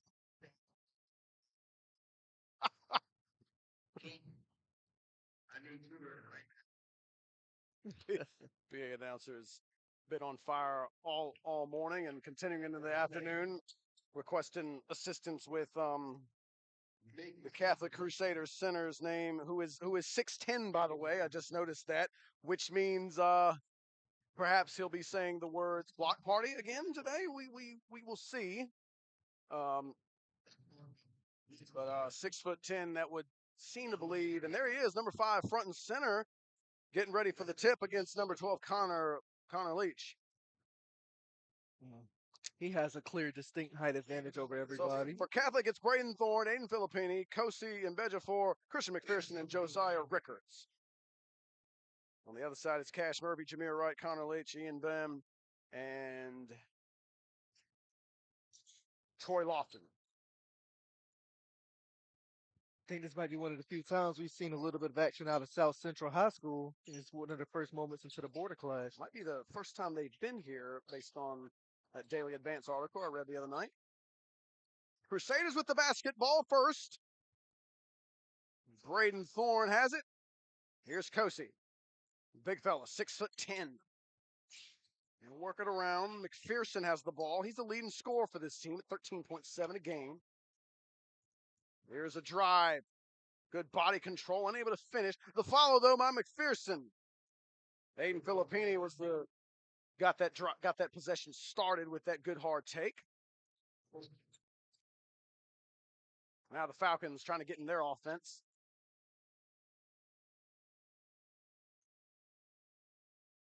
And Cash Murphy settling it down. Filippini can be a pesky defender. He averages 4 steals per game. Troy Lofton, Jameer Wright now has it. He's a leading scorer for South Central with just over 14 a game. Defense by the Catholic, really tenacious so far as the Falcons continuing to try to find their first shot attempt of the game. Here's Murphy over to Jameer Wright, no good. Catholic getting the rebound. Filippini, here's a pull-up 3-ball by McPherson. Oh, my goodness. Mbejafor, the big rebound. And a nice dish to Braden Thorne, and Thorne's going to go to the foul line. Catholic's looking to pull away earlier in this contest. First forward of the Crusaders could be the first 5 with this foul shot by Braden Thorne. 6'1" junior. Crusaders from Virginia Beach, South Central. The Falcons coming up from Winterville, North Carolina. Each state with 2 wins apiece in this border clash, meaning that North Carolina already has more wins than they had last year when they were only able to get 1 victory. There's a big-time play by McPherson getting the steal. And now on the other end, little Euro couldn't get it to go. Filippini, and I think they might get him for over the back.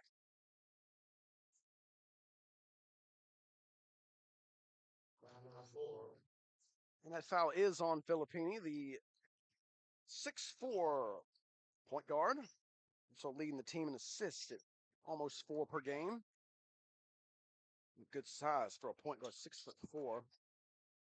Here's a 3 ball. No good from Connor Litch. And Catholic, here they come.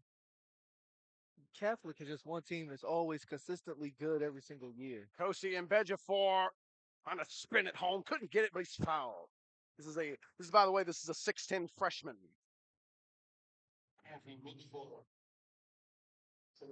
Yeah, just think about all the room and the potential for him to grow even further. That is facts. Early timeout on the floor. 5-0 start for Catholic. Folks, WRVS 89.9 would like to thank J.W. Hood Consistory, number 155, and Commanders of the Right for their sponsorship and support of the Border Clash. And also, here's another interesting fact about the legendary Robert L. Vaughan Sr. Coach Vaughan is a member of Omega Psi Phi Fraternity Incorporated. Omega Psi Phi is the first international fraternal organization founded on the campus of a historically black college. The organization's cardinal principles are manhood, scholarship, perseverance, and uplift. Keep listening throughout today's games to learn more about Robert L. Vaughan Sr. And basketball fans, if you or someone you know is ready to get rid of an old car truck, please call 1-855-277-2346 to receive free towing and a tax break. Again, call 1-855-277-2346 today. First foul shot from Kosi is good. Often see big men at times struggle from the foul line. No struggles on that first one.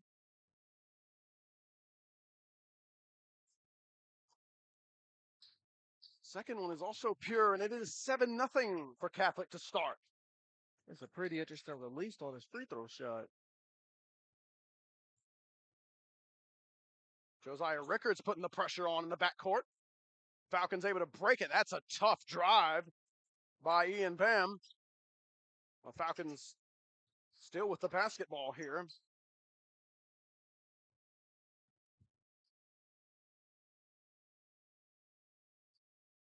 Here's a good take.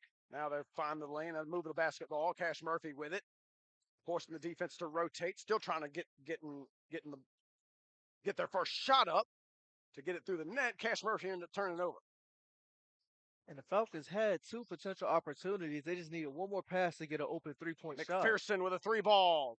Short. Here's Jameer Wright. One-on-one with Filippini. Oh, he picked his pocket. That was McPherson who came in from the side. Here's Braden Thorne. Tough shot. He missed it. Tip out. Nice job by McPherson to recover. And now Josiah Rickards has it as Kosi trying to get position. Still working. They get the ball into him. One dribble going up, and they all collapse down on him. And they say there's a foul.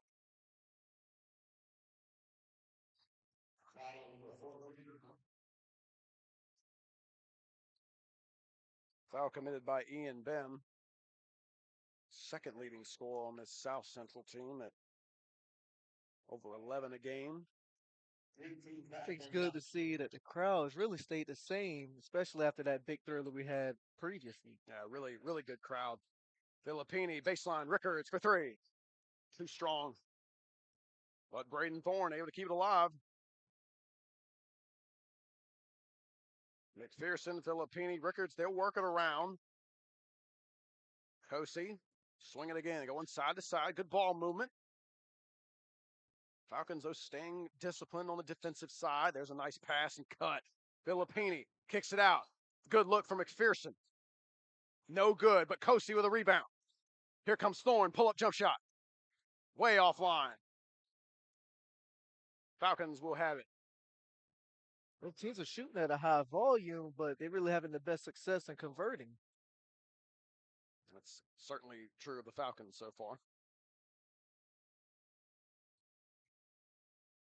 Crusaders really bringing the defense, having some good success shutting this thing down. Falcons, though, get a basket here and you feel like you're in the game, and only a 7-point lead. Here's a good look and a good basket by Troy Lofton. The 6'1 junior gets the Falcons on the board at 7-3. Rickards, Filippini. Oh, a good pine. Kosi, he got it, plus the foul.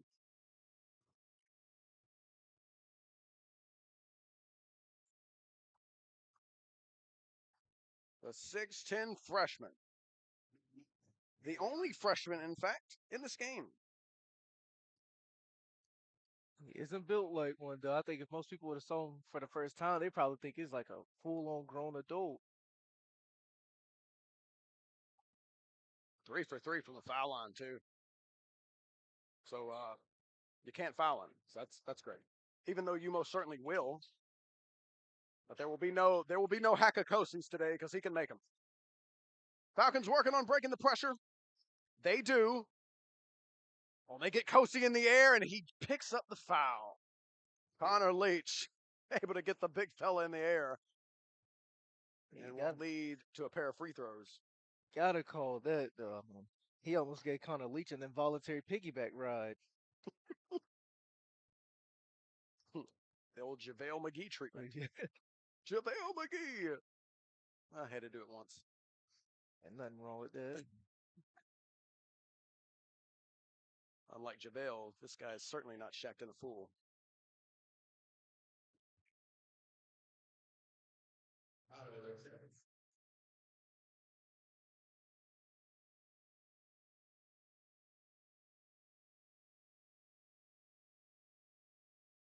Folks, don't forget, follow WRVS 89.9, your community voice, on Facebook, Twitter, and Instagram at WRVS 899. Leach with 2 free throws. It's a 10-5 ball game. The Crusaders going to work on the offensive side with Josiah Rickards. He pulls up. Mid-range no good. And, that's going to be the second foul against Kosi and Bejifor. That could be a story, so to speak. And it would appear that they do have a substitution lined up for him in the form of Nathan Schiavo, who will give Kosi a breather. That could be a path, so to speak. That one unforced.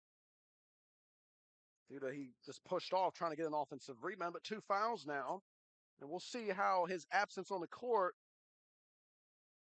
how that affects the game moving forward as this first quarter continues to wind down. You would think it would give the Falcons advantage on the rebounds or even things out at the least. And the guy they bring in, Schiavo, still 6'5", so still really good size out there. In addition, Jaden Cancella came into the game at 6'3". Filippini, your point guard, is 6'4", so really good size out here for this Catholic team. In fact, they don't have a player below 6 feet tall. Jameer Smith, the pressure from Filippini. Ian Bam now back to right. Now this is Troy Lofton who got it started for South Central. Right. Here's Leach. Missed everything but the offensive board. And Ian Bam just couldn't get the follow. Yeah, I think he should have been more patient and found a better shot than that. Cancella. No good. He somehow comes away with a rebound. Oh, good ball fake there. Good dribble. Now Rickards has it off of that movement by Seth Burnham, who's also newly into the game. Schiavo. And they'll settle it down. Playing 5 out right now with nobody in the paint. Schiavo with a little screen trying to get Filippini free. Give me that. That's Cancella. That's Cancella. Turn it over. Here's Jameer Wright. All the way to the cup. Nice job by... It's a really nice job by Schiavo going straight up. And when it's all said and done, it's going back to Catholic.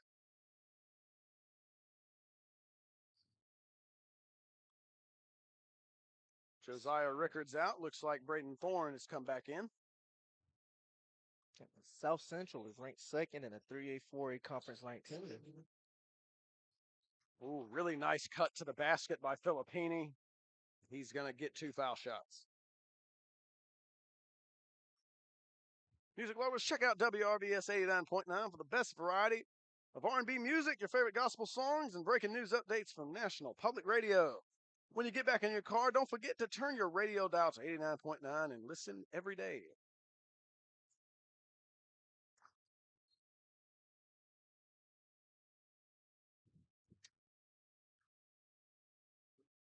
Michael Staten into the game.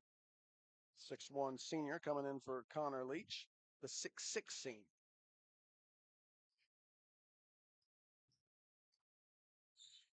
Filippini hits both free throws.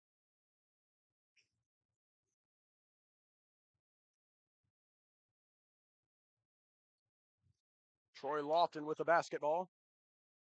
Possibly get a 2-for-1 right here. Jameer Wright, pressured by Filippini. Wright's got it back now on the left wing. Filippini doing a really nice job closing him off.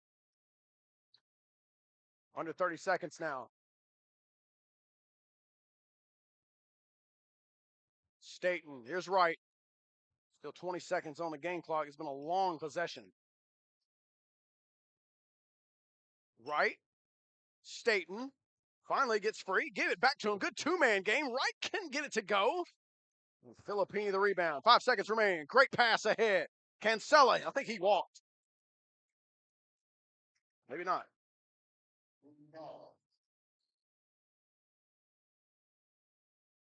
I'm not sure what just happened. There was a whistle. I think the officials are trying to still make a decision. I thought there was a walk there, but I didn't see that called, even though it is Falcon basketball. Got to get up a shot quick. And Jameer Wright couldn't get it off in time. That's the end of the first quarter. A very difficult time for the Falcons getting the offense started. And they trail at 12-5 to the Catholic Crusaders, winners of their last 12 games and 16-2 on the season. Folks, be sure to stop by the ECSU admissions table in the lobby for more information on becoming a Viking. The North Carolina Promise Tuition Plan makes becoming a Viking more affordable with the tuition for in-state students at $500 per semester and $2,500 per semester for out-of-state students.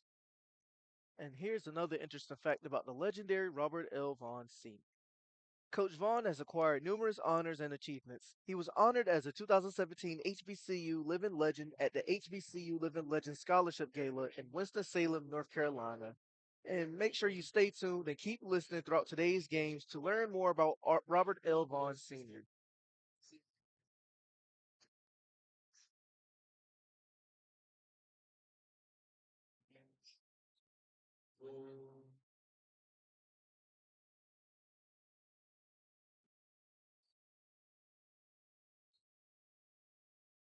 $14-5.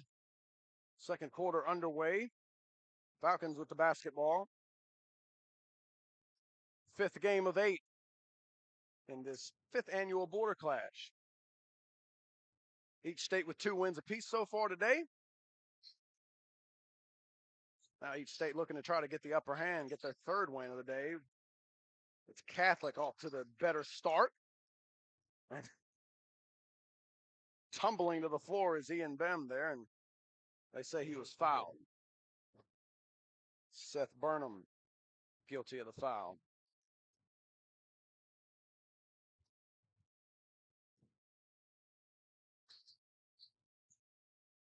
Wright needing help. Barely gets that one in, and he threw it into nobody. Schiavo working with Burnham. McPherson out there. Cancella. Schiavo. Braden Thorne. McPherson's also out there. Deep ball club for Catholic, it would seem. What a tough drive by McPherson. And Schiavo going to work on the inside, and you would say he was fouled. Some of the risk that comes with taking it down low. You got to be careful down there. Especially skying all that traffic on the interior makes landing a bit of a tough thing to do. Braden Thorne for 3. He can't get to go. Rebound Ian Bem. And they'll try to trap him at midcourt. He's able to get away nicely. Now Troy Lofton. Lofton is going to work. And that's a nifty move by Troy Lofton. It's a good spin move by Lofton right there to break himself free. Lofton's got 5 of the 7. And in fact, I think he's the only player with a field goal. I believe the other 2 were free throw attempts. Chiavo comes up well short. Brendan Jacobs on the rebound. Here's Lofton, spin move. Oh, what a great move by Lofton, and he's trying to do it himself, get his team back in this game. It's 14-9.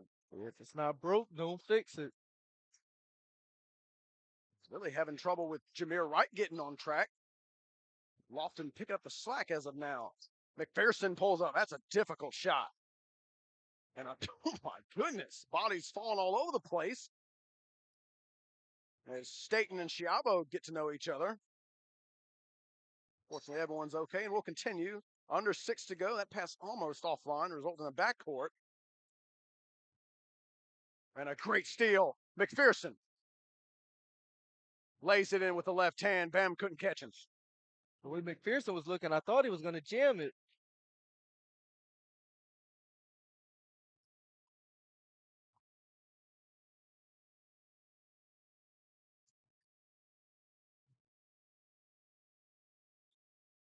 Staten at the top.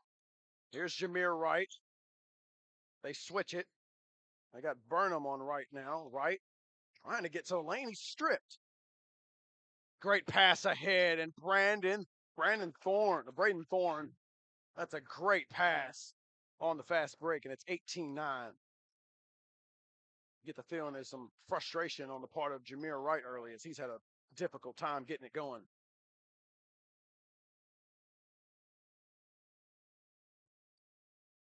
Lofton, Wright. Not a lot of movement right now for South Central, and that pass went awry. Bam trying to hit Jacobs on the inside. It wasn't there. Chiavo, Thorne for 3. Splash. Thorne's starting to heat up a little bit more now. Timeout on the floor for the Falcons. 7 straight for Catholic to open up a 12-point advantage, 21-9. Folks, experience Elizabeth City State University at the ECSU Winter Open House on February 11th. For more information, stop by and speak with one of our admissions counselors at the ECSU admissions table in the main lobby.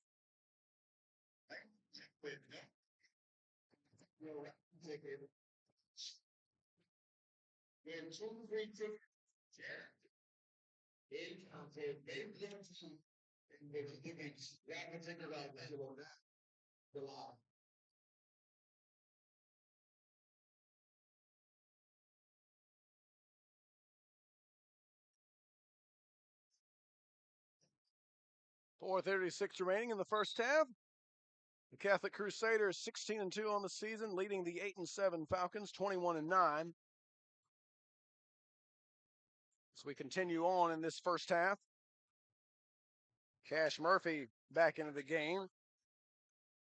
And Troy Lofton out of bounds, making his way into the Catholic bench. Out of bounds and travels. Seen a lot of them from both teams all day. There's no doubt about that.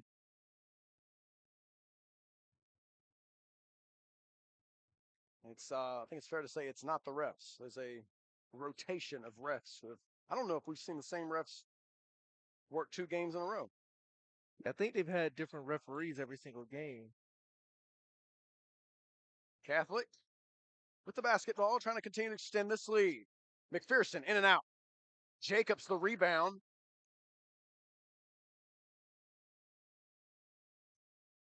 And they call a foul here on the rebound against Catholic.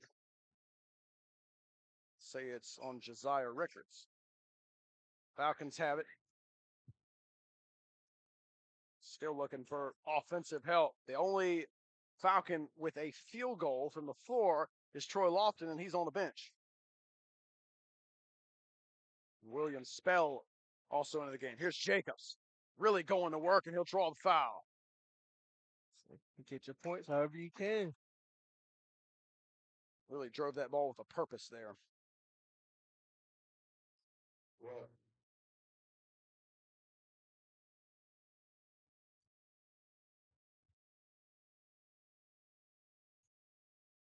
First free throw good. That finally gets the Falcons into double digits. And this one to cut the lead to 10. That's good. 21-11 our score, under 4 to go in the first half. Jay Wise, Jarvis Riddick with you at the Border Clash, the Vaughan Center. An exciting day so far, and still plenty more to come. McPherson with the basketball. Filippini's back in there. Working the two-man game on the left side of the floor. Falcons defense working hard. Their sideline likes the effort. Cancella with a right hand. No good. Another tumble by a player. That's McPherson trying to crash in there. Yeah, good thing these players are really young, so it won't hurt them as much when they wake up in the morning. Chance to get back within single digits here. Falcons had this thing to within 5 when it was 14-9. Jameer Wright using a lot of defenders on him. We've seen Filippini, now Braden Thorne. Jameer Wright launching. No good on the 3. Jaden Cancella rebounds. Here comes Catholic. Braden Thorne for 3. Same spot he hit the other one from. No good. Falcons couldn't get the rebound, though. Cash Murphy shaking his head.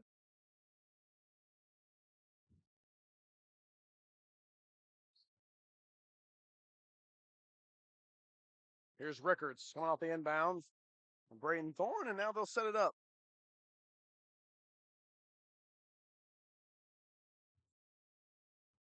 Falcons working their man-to-man defense. And McPherson facing up. Oh, that's a smooth shot. There's too much room there. Brennan Jacobs, hand down, man down. Yeah, the defender was right there, but he was just standing there being a statue, so he could still get an open shot. Connor Leach lets that one fly. No good. He'll get the long rebound, though. Left hand jump hook in the lane. No. And Cancella having some busy minutes here. Filippini. Wow, Filippini walks.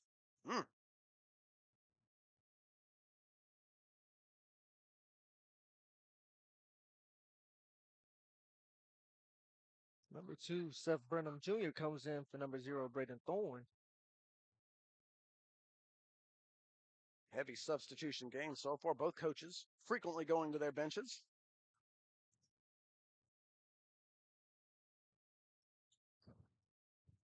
William Spell with the basketball. Now Jameer Wright still trying to get on track. Here's Leitch looking outside. Bem pulls up. No. Rebound Aiden Filippini, the senior point guard. Does a little bit of everything, as we said. McPherson, their leading scorer. He's done a lot of good work. Gets it back from Rickards, working on Bem. Filippini to Burnham to Rickards. Very patient offense. Be as patient as you want with no shot clock. McPherson showing the handles. All of a sudden, there's an open lane, and he takes advantage. 25-11. It's great patience right there, just waiting for a chink in the armor. He knew something had to open up soon. It's a great job of the rest of the Crusaders moving to one side of the floor, drawing the defense away, and there was no help. Oh, and McPherson, they say he fouls Cash Murphy. So this is going to be 3 free throws. I think this is the first time today we've seen somebody get 3 chances at the free throw line today. NBA coaches wish they could probably say that. A lot of fouls occur in today's NBA from the beyond the 3-point line. They probably get one of those every 2 minutes.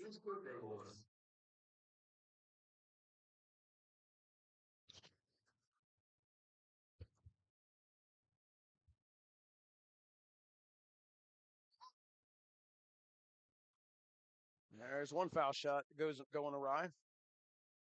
Folks, once again, on behalf of WRVS-FM 89.9, thank you for joining us today here at the Robert L. Vaughan Border Clash Basketball Invitational. Again, your support will help general operations and student training at ECSU Radio and Television Services. I think he missed all of the free throws. So a missed opportunity there for the Falcons. The 3-point foul does not pay off for South Central. Cancella launching. No good. Spell the rebound. Good job. Good pressure here in the final second. Rickards. Oh, wow. Jameer Wright with a big block at the end after Rickards got a steal. But that's the half. 25-11 the score at the half. Catholic Crusaders 16-2. Showing you a bit why as they lead by 14 as we head to the break over the South Central Falcons. What'd you make of that first half? It was a pretty interesting start to the game, but then Catholic just started to pull away as his time went by. I think they made a lot of their shots, and I noticed they settled for a lot of high percentage looks. It seems like the Falcons are still trying to find some sort of a rhythm. And plus, Catholic just kept immense pressure on the team, picking them up from 94 feet all the way until they got to the other side of the court. And I think what's scary is, and like for most of that second half, you didn't even see Kosi McVeigh in that game at all. So just imagine the damage they can do when he gets back in. Certainly, after he picked up that second foul, we didn't see him again. So even after the 6'10 freshman left the floor, Catholic still able to keep the foot on the gas. And they closed the half on an 11-2 run, 14-point game. Catholic 25, South Central 11. Second half coming up next. Stay with us.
His character.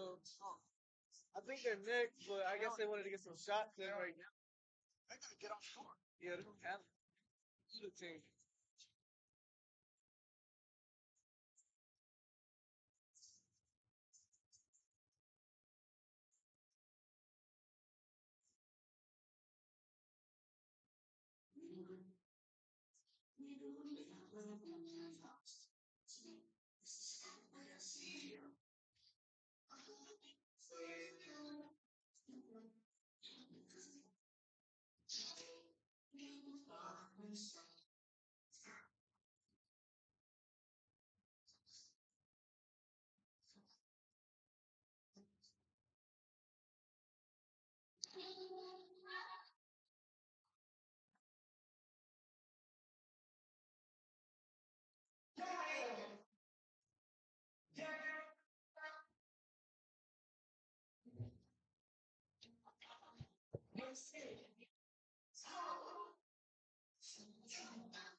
Back inside the Vaughan Center, Jay Wild, Jarvis Riddick along with you as we continue on in the 5th annual Border Clash here in Elizabeth City.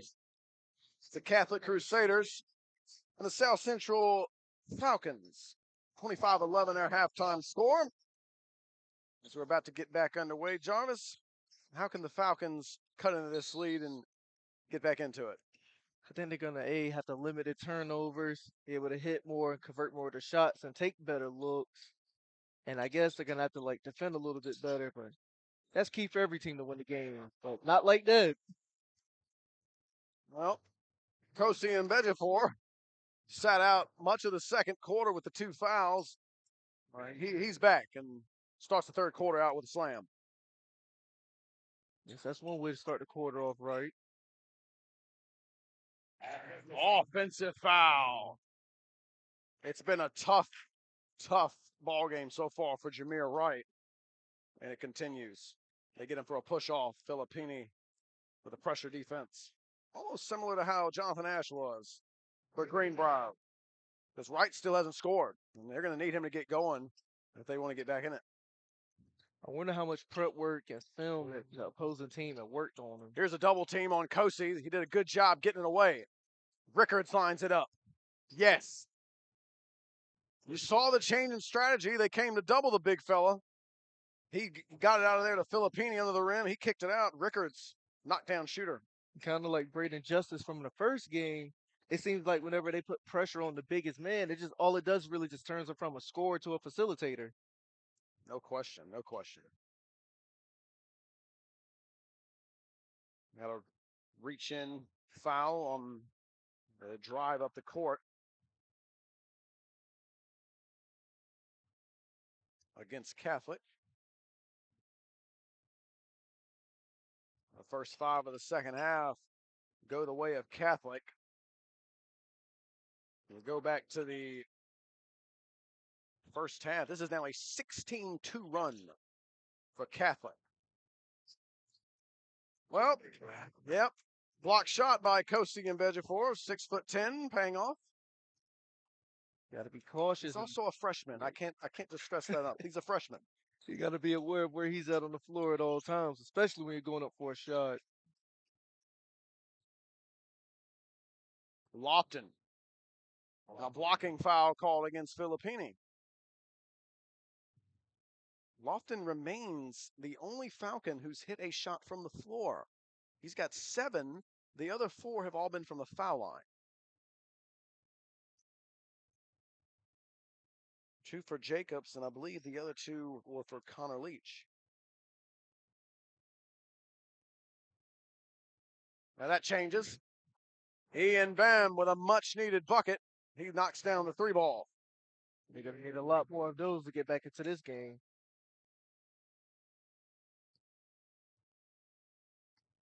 Falcons, you can see the emphasis here when they get this game a little bit faster. It works there. Rickards misses the 3. Now Jameer Wright. Wright pulls up for 3.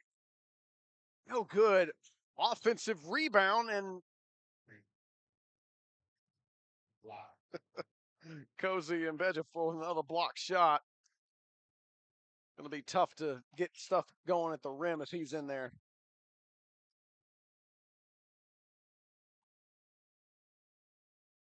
Brendan Jacobs. Here's Connor Leach, the 3 ball. Nope. And luckily, Ben didn't get called for over the back there. They let it go. Braden Thorne pushing it, and a nice job by Brendan Jacobs, trailing the play and gets the interception. He just baited the passing lane and just picked that off. Lofton. Right. This is the guy you feel like you got to get going. Lofton, turn around. That's smooth. Troy Lofton. He's got 9 in the ball game. And the first 5, as we say, went the way of Catholic. The next 5 to the Falcons, 30-16, back where we were at the half. Thorne inside to Kosi. They trap again. This time the trap pays off, but they can't get it away from him. But they do get the ball back outside. And now Thorne and Rickards working it around. Not sure if this is a man defense or a 2-3 zone, the way they're rotating and switching on everything. This is just the scramble, keep the ball away from Kosi defense. And the foul is committed. Jaden Cancella just back into the game. Draws the foul. We'll go to the foul line. Folks, the North Carolina Promise Tuition Plan makes ECSU the most affordable choice for higher education. For more information on the North Carolina Promise Tuition Plan, please stop by the admissions table located in the lobby. And don't forget, fans, our friends at Aramark have food and refreshments available at the concession stand. We hope you'll check them out. Thank you for support. I also don't know if they're a part of the Aramet group, but I think there's also a table set up by the players' entrance that's got vanilla ice. I mean, shaved ice. I'm sorry, and so other type of frozen delicacies.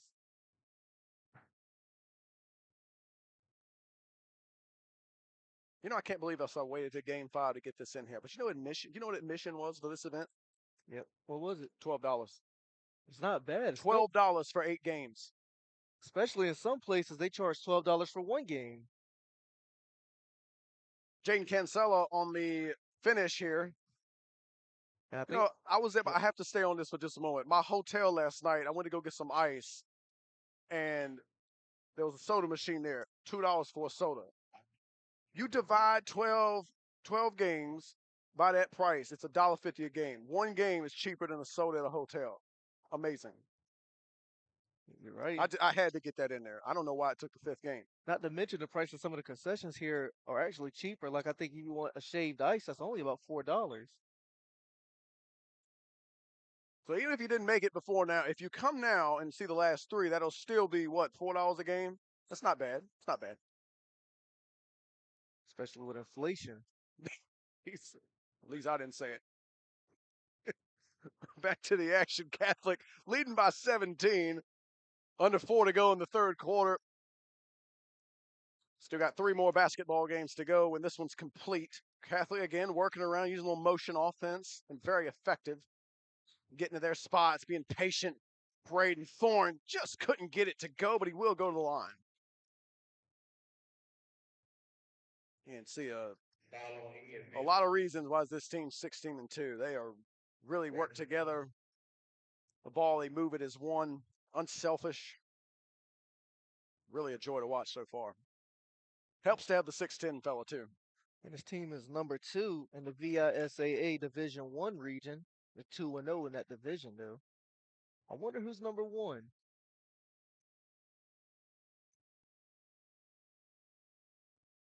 And here's another interesting stat, too, with Catholic team. In neutral locations, they're 4-1. So really, they might have some sort of advantage, or the way they play at a neutral location affects their play style. Jacobs pulling up from the left baseline. He got it.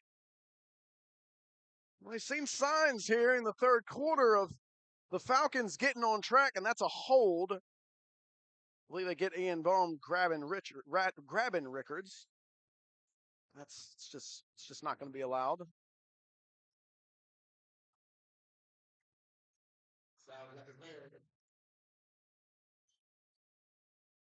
I wouldn't be surprised if a few coaches on the Virginia's end will probably stay and watch this game. You need all the film and try to find some sort of advantage against this Catholic team, seeing as they're the number 2 team in Norfolk. And if you're thinking, oh, Norfolk is just a city, like just a random city, I think their population is about 188,000. So they have quite a lot of 3A, 4A, and 5A schools there with a lot of talent. Ball out of bounds on that missed shot. Staying right here with Catholic. Seth Burnham back in the game. Nathan Schiavo as well.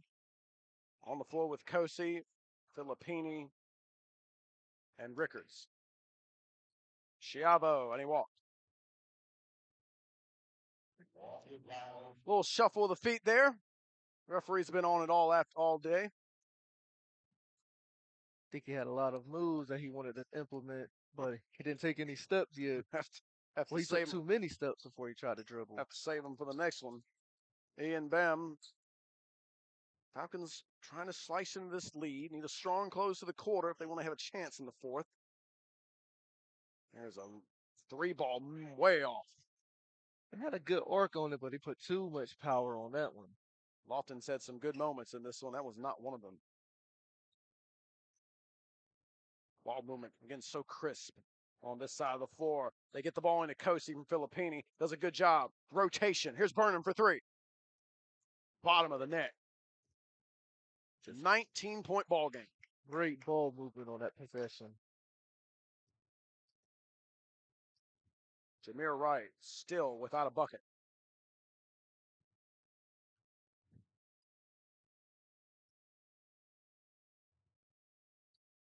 Lofton, good spin move. He met his match at the rim, but able to get up with shot attempt.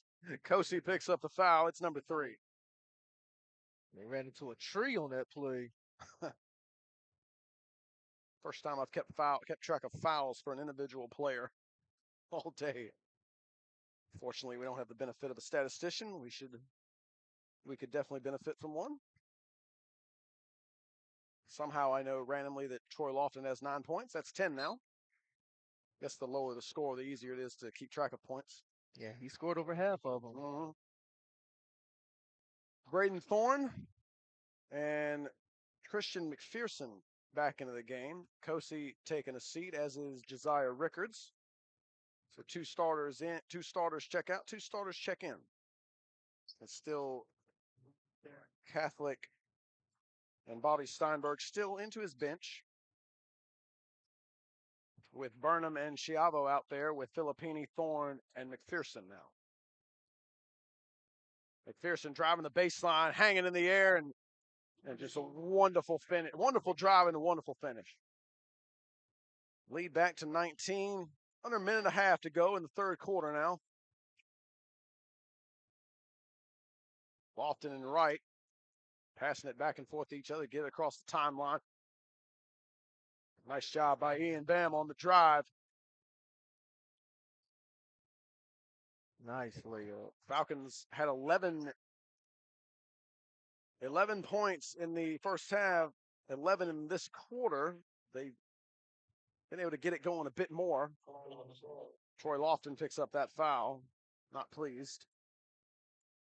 He will check out. And William Spell returns, the 5'11 junior.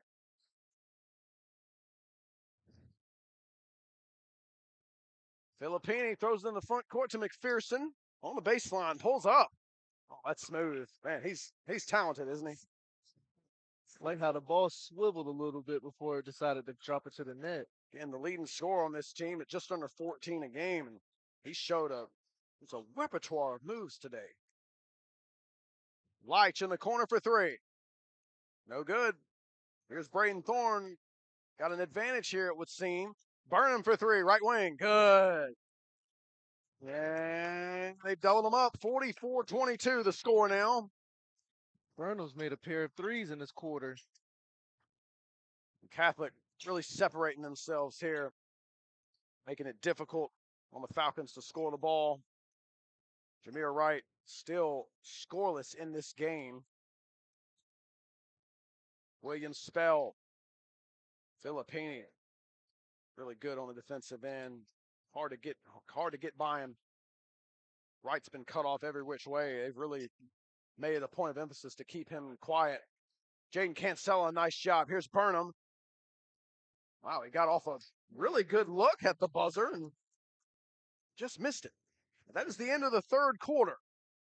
The Catholic Crusaders, barring a ridiculous charge in the fourth quarter by the Falcons from South Central High School, are going to move to 70-2. We'll see. We'll see how the fourth quarter goes. 44-22 at the end of three.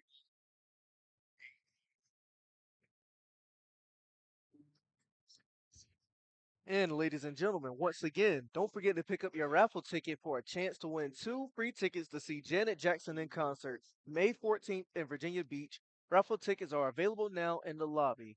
And I think if I'm 100% correct, they will be picking a winner for the raffle in tonight's finale.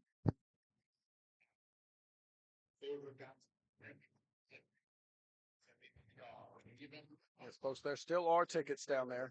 Jarvis didn't buy them all. Surprisingly, I haven't even got one. Oh.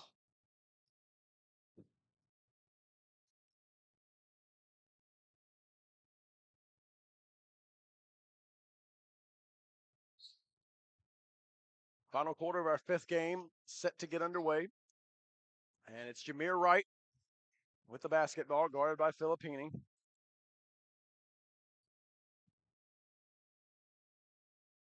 Ian Bum to the basket. Kosi with the block.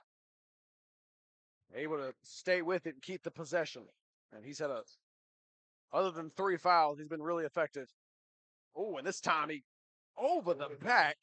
Kosi giving Brendan Jacobs a ride. And look, that's going to be number 4, I believe. So there is a whole lot of talent, size, skill, shot blocking, all the rest of it, but perhaps a bit more disciplined play in order. But he's a freshman. He will no doubt improve. That is close to a backcourt violation. It's close to out of bounds, close to a lot of things. Jacobs in the corner for 3. Way too strong. Burnham, a nice job on the rebound, but he threw it away. Brendan Jacobs, he's had an active game, making an impact. Nice pump fake by Bohm. And that is a foul. I think that's going to be on McPherson, who was there contesting, perhaps trying to get the charge. Yeah, Bam is going to feel that in the morning, though. That's a hard fall. We've seen a bunch of those today. Yeah, at least good thing for Catholic, though. I think their next game isn't until the 20th, and they'll play Northside Jacksonville. First point of the fourth quarter goes to the Falcons, to Ian Bohm. McPherson out. Cancella in. So it's Burnham, Kosi, Cancella, Filippini, and Braden Thorne. For the Falcons, it's Lofton, Jacobs, Bohm, or Bem rather, Michael Staten in, and also William Spell. As we've got some sort of delay here. The announcer letting us know we need a towel, presumably for a wet spot on the floor, perhaps. This is the first time they try to sweep the game, try to mop the floor to get rid of a wet spot. So it's pretty good. It's a strong 4. 5 games complete already. This is the first time we're bringing out the mop. Usually for your standard Elizabeth City State game, they're doing this about twice a game or twice a quarter sometimes, depending if it's raining outside. It's not the first time, again, that someone's taken a hard fall and had the sweat of the body reach the floor. Amazing that hasn't happened already. Both foul shots are good for Ian Bem, the 6'4" junior. Falcons trying to apply the pressure. 7 minutes to make a furious rally. You want the quick shot for the Falcons, but you can't have them go down, as Jaden Cancella cancels out those last 2 points for the Falcons. Got to go quickly here. Lofton on the move. Drops it off to Jacobs. Kosi building a huge wall. And he walked. They get Lofton for steps. And the impact that Kosi and Vegefor are having on this game. Really impressive. Great defensive effort.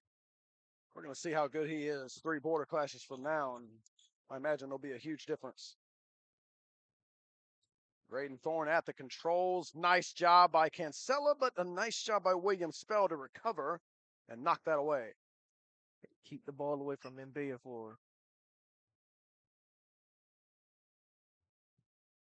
Jameer Wright back in. William Spell got the deflection there. Checks out. And almost threw a lob there, did Burnham to Kosi. Kosi in the post now. They'll trap. Does a good job kicking it. Burnham pulls up from the mid-range. No good. Nice box out there by Jacobs. Keep Kosi off the boards, and hard to rebound an air ball like that. He had Wright leaning on that play too, so he had an open look. 22-point game. They're still keeping the pressure on. Wow, what a take. What a take by Ben. That may be the 5th foul on Kosi. And he went up strong, and I'm guessing the strategy now might be to try to get Kosi out of here. I think that is 5. That is his 5th foul. 5:52 remaining. Kosi and Vegefor has fouled out of this contest. I believe that's the first foul out we've seen, but nevertheless, an impressive performance. Coach on the sideline pointing his arms straight up, saying we should do more of that. I'll tell you, he goes straight up and just stands there. It's going to be a problem.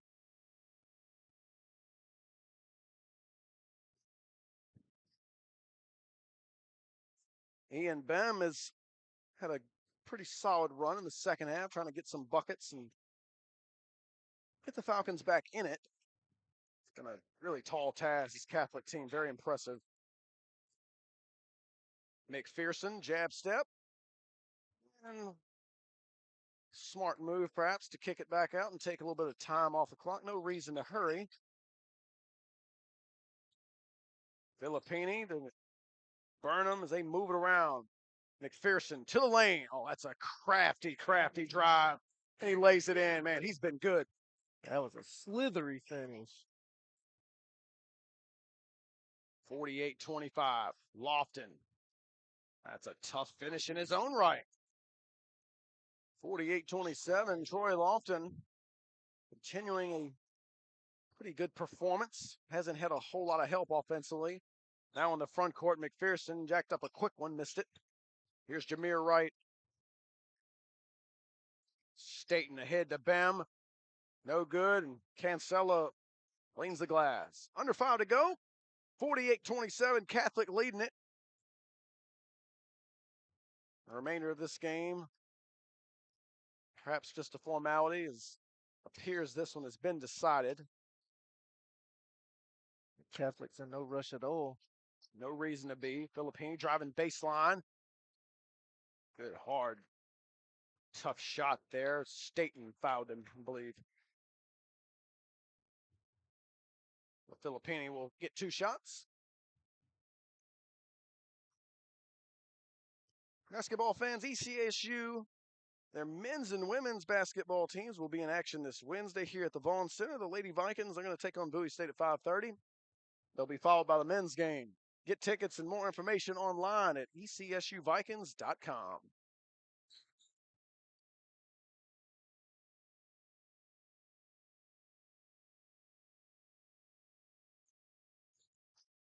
Filippini 1 for 2 from the foul line.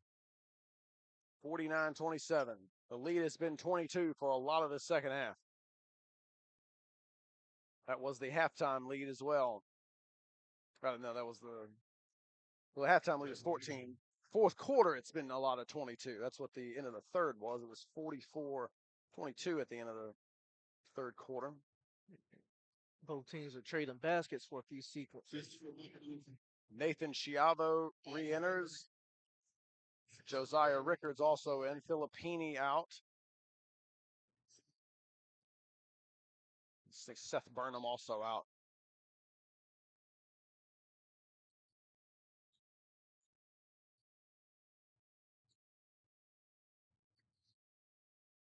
An offensive foul. Braden Thorne on the drive. Troy Lofton stepped in and took it. That says a lot of your character. 22-point game, 4 minutes left, and you're taking charges. I think sometimes coaches admire players that do that.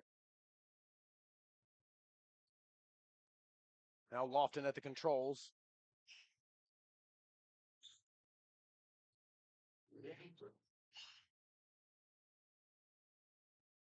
Alciron Phillips guilty of the travel. His first action of the game.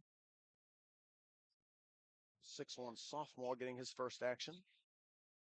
Under 4 to go, 49-27. Falcons trying to turn up the heat.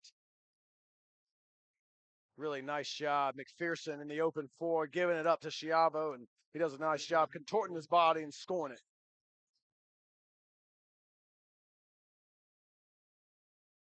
Catholic is just showing why they're 16-2 right now. One of the top-ranked teams in the Virginia Beach area.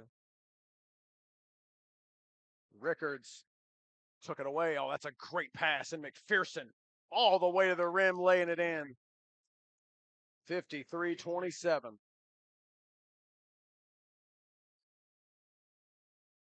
3 minutes remaining. Once again, 3 more basketball games coming your way. As Jameer Wright finally finding the bottom of the net. Been a tough game for him. Averages 14 points on the year. That's his first basket. And he no doubt thinking, what took so long? He got that 3 in isolation, too, so I think he could have been created a shot all throughout the game. Lofton checking out. Jacobs out. William Spell back in. Cash Murphy back in. Don't feel like I've seen a lot of Cash Murphy in this second half. Alciron Phillips getting some extended run. But 3 more games still to come. Coming up next, it's a Currituck County Knights and the Great Bridge Wildcats. And coming up after that at 6 o'clock, the Northeastern Eagles and the Lakeland Cavaliers. And they'll close it out tonight, 7:30, the Pasquotank Panthers and the Grassfield Grizzlies. Still plenty more to come after this one winds down. Jameer Wright barely grazes the front of the rim there on that 3.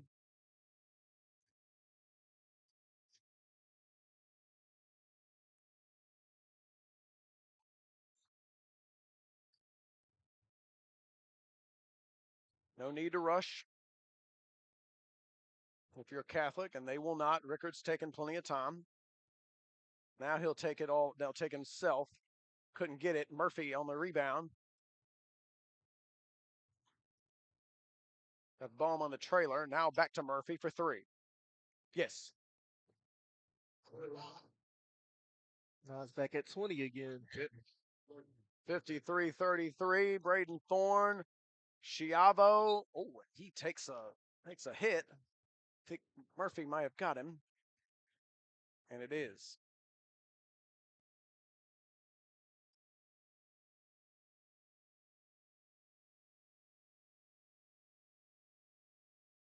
Quite a contrast to the atmosphere we had in our last game. Still a very good crowd on hand, but not quite the energy we saw in the last game. Catholic has been in command most of the way. There was one time where it was 14-9. Catholic scored the next 7 points after that, and they've been in command ever since.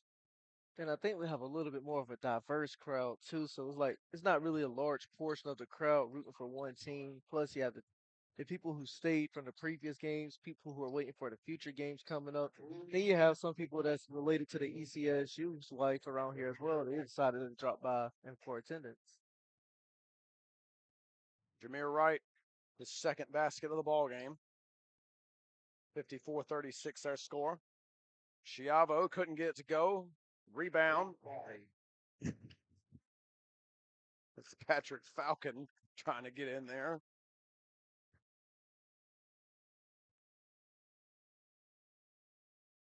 And he will have 2 free throws.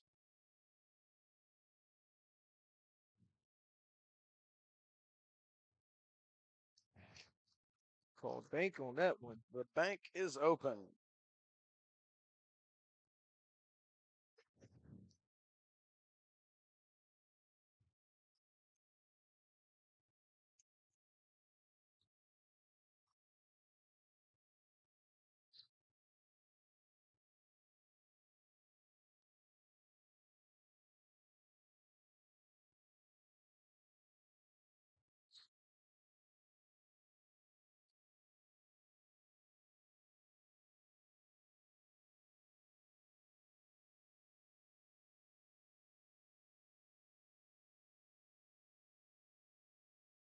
Josiah Rickards with the ball as Catholic taking a lot of time on this possession as they salt this one away.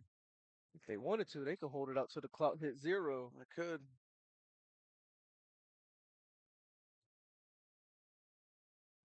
Oh, and that'll be a walk.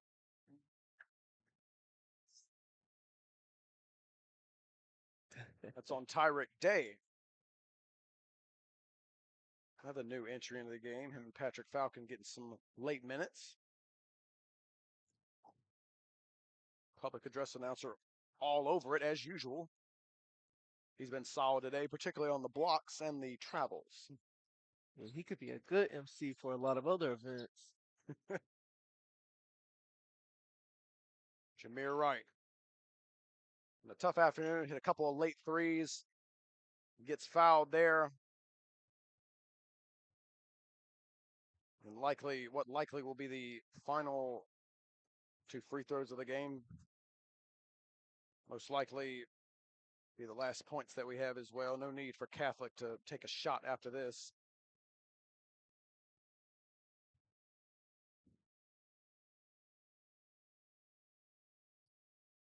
And that type of afternoon for Jameer Wright.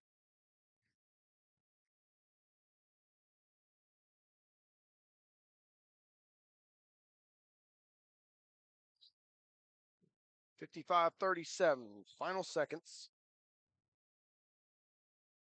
Josiah Rickards will run the clock out. And that will do it. 55 Catholic, South Central 37. The Catholic Crusaders win their 13th game in a row. They improve to 17-2. South Central falls to the 500 mark. They are now 8-8.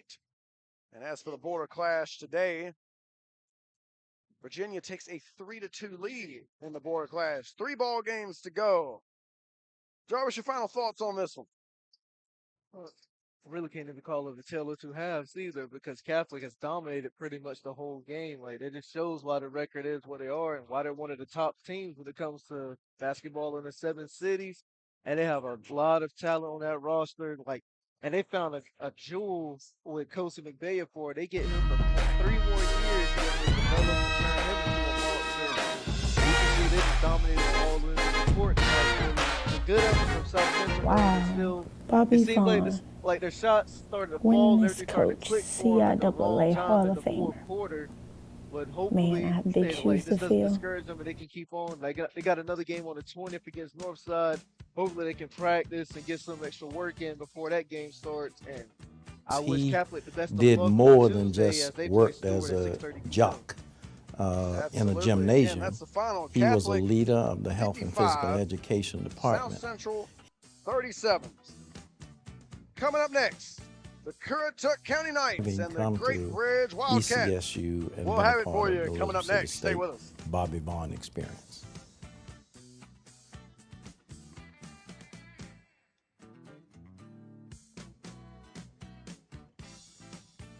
Very handsome, articulate person with a lot of personality that sort of wasn't stuck up on himself about his importance, but was one of those persons that you could relate to, and that was an excellent role model for us. Excellent role model that we could emulate ourselves after as young men.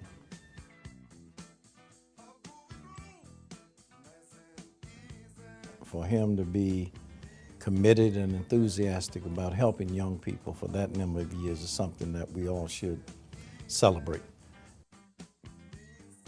And that legacy is building a very strong winning tradition.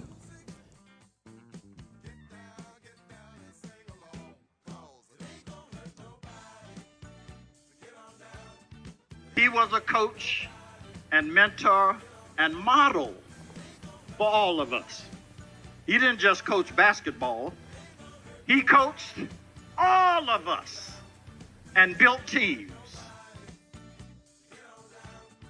That was just the way Coach Vaughan was. He's always been a caring person about young people, about the welfare, about the education, and about developing the whole person, not just a basketball player. And it's paid dividends over the years.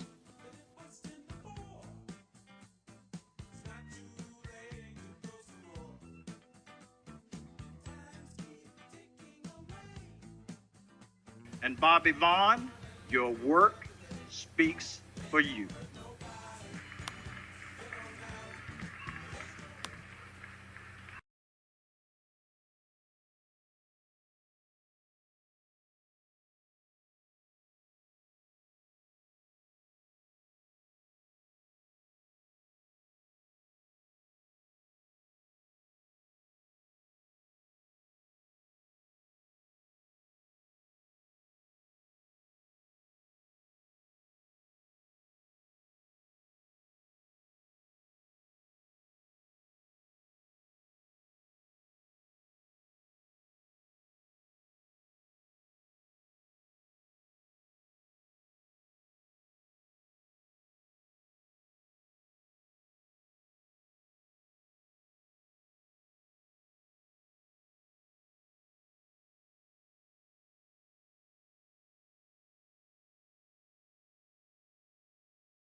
Welcome to the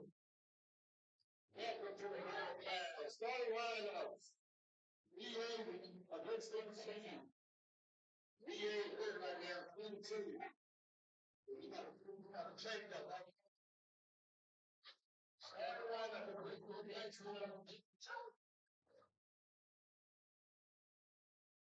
We got a senior. Shooting forward.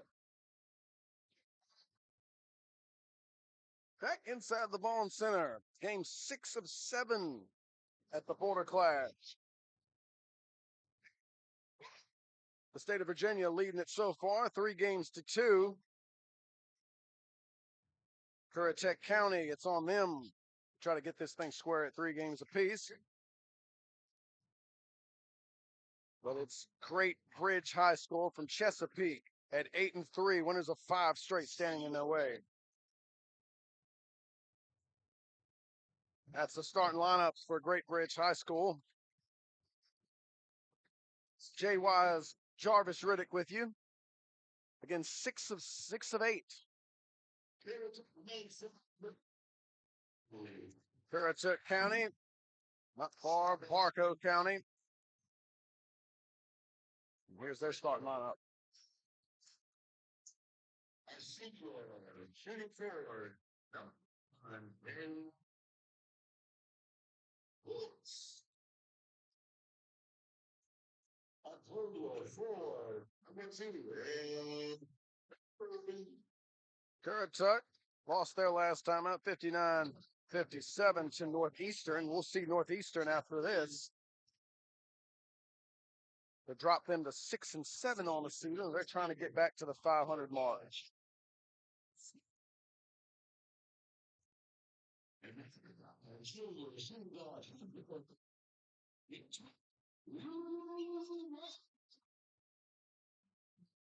There's your starting lineups, courtesy of our PA announcer. And folks, WRVS 89.9 would like to thank J.W. Hood Consistory, number 155, and Commanders to the Right for their sponsorship support of the Border Clash. Jarvis, Currituck, and Great Bridge, what do you see in this one? I think that both teams, they're dealing with like some roster changes as well, so might be a different look from what we expect the next time. I think this is the first time these teams have met in the Border Clash so far, so I don't know what type of adjustments or what type of game plans they make towards each other, but hopefully it's an interesting contest.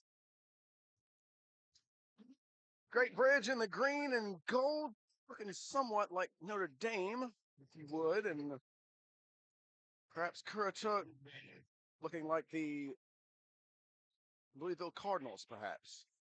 Yeah, with the white and red. If you were looking for a college uniform comparison, you have it. If you are not, well, don't worry about it because tip off. We're on the way. It's Currituck with it first. Here's Luke Morgan to get it started. He nails the 3. That's the way to get it started. Giving the 3-point sign and everything. Averages 11 per game, just under 8 boards. They didn't even hesitate. Second he got the ball, he pulled it up. Christian Brown on the drive on the other side.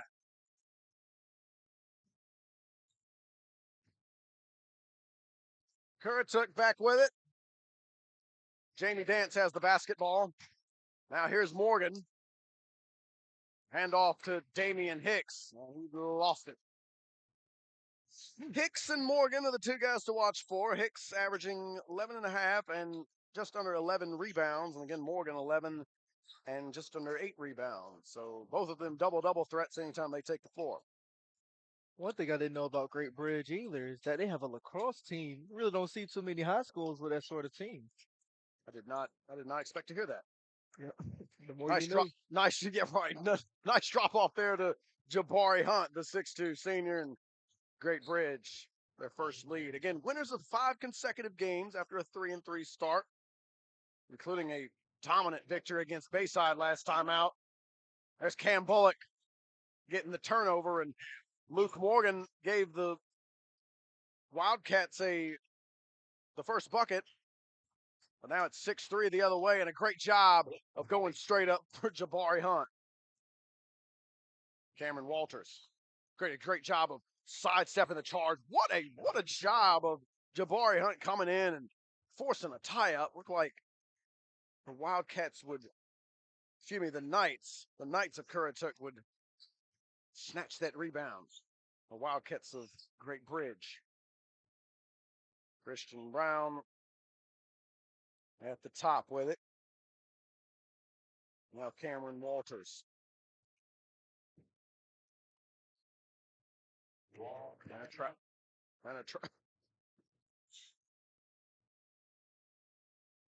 A travel. PA announcer with the walk on by. Too many steps. Bringing the entertainment. He's having a great time, as are we. Surprised that wasn't a kick there, but it is a travel though. Two back-to-back travel calls. He barely had time to possess the ball before the travel got called. You often don't see that. Getting back-to-back travel calls. Jamie Dance to trigger it in.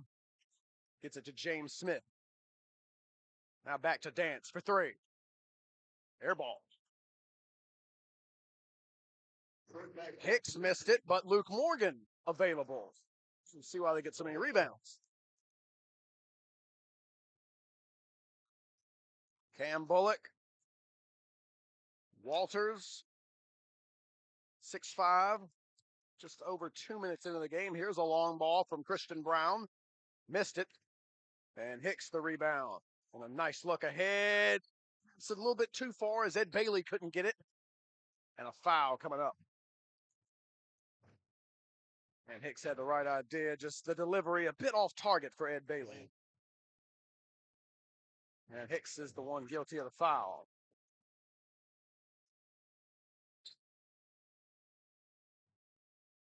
And aside from Pasquotank and Northeastern, I think Currituck is actually the closest school to Elizabeth City State.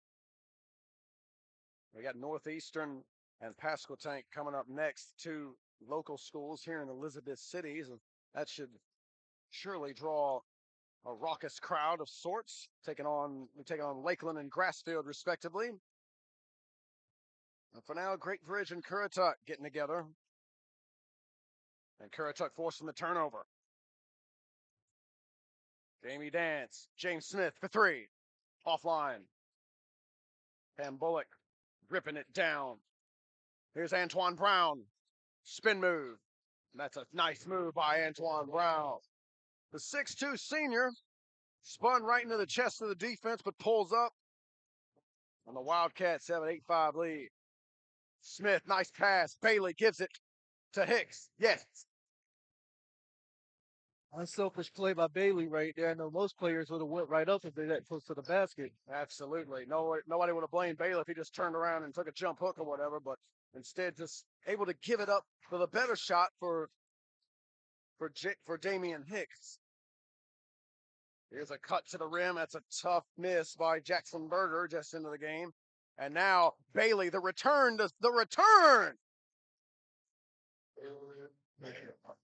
Giving is receiving or something of that nature, as now it's Hicks to Bailey for the conversion. Antoine Brown, no good. Morgan had the rebound. Now fight for it. Morgan comes away with it. There's four different players on the floor. And that pass intercepted by Christian Brown. Here's Berger. Pump fake. Gave up the shot. Now Antoine Brown. Yes. Like what I see from Antoine Brown earlier. Unafraid, getting to his spot. Smooth jump shot. 10-9 Wildcats. Both teams with a solid start. Really good pace to this game. Morgan just couldn't get it to go, but he will go to the foul line. Jackson Berger going to pick up that foul.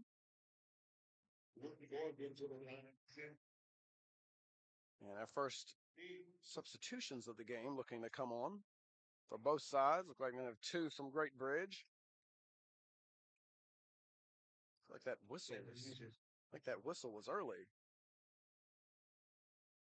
Now here come the substitutions. I don't know what's happening now. I think the substitutions, they got to come on after the first free throw, and we haven't seen that yet. I think I remember Walter Bailey, number 33 from Currituck. I don't think he had that mane that he has last year, but Currituck making their return to the border class. Walter Bailey in for Currituck along with R.J. Seymour and Christopher Iorio also in the game as Morgan hits the free throws. Cameron Walters with a basketball. So Antoine Brown. Latrell Humphreys has come into the game along with Christian Brown, and they got, I don't have a number 15 for Great Falls. If he backed up any further, Christian Brown would have made up in the parking lot. Christian Brown, him and Antoine Brown having a big impact on this game in the first quarter. R.J. Seymour, Luke Morgan at the top as they try to get this thing set up. Here's Christopher Iorio, back reserve point guard. Morgan, turnaround jumper. Left it short. Walter Bailey, though, cleans it up. That shot missed well short. Great Bridge not expecting that rebound to come off that far. We got a 13-13 game. I think too many players for Great Bridge was about to turn off its transition, but they forgot the play wasn't over yet.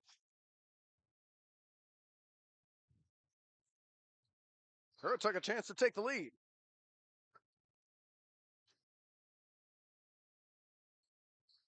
Jamie Dance, Bailey, pump fake, now the step back. Oh my, Walter Bailey. And when you look at Bailey, you think he's some sort of type of under the basket or back to the basket player, but he's out here doing step backs. They said, let me have this dance, please.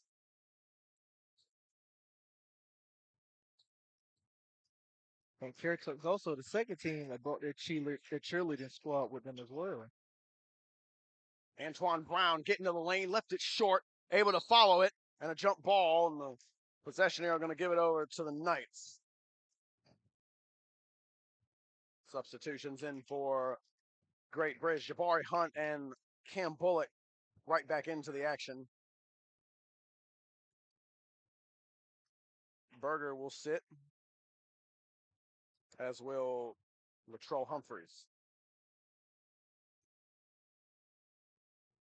Iorio lost the handle. This is going to be Cameron Walters. Got the bucket and the foul. And a chance for a three-point play and to tie it up. It's not a... You turn the ball over to Iorio, and then you're trailing the play. Probably not the greatest chance in the world. If you're going to foul him, you got to prevent the bucket. Now this is an extra point that's going to be given up. Walters can convert it. Yeah, I think his teammates were telling him you should have just left him alone instead of grabbing his wrist. And Walters does take advantage. So a 16-16 game. Jamie Dance. Another rare example of a freshman starting. That's Jamie Dance.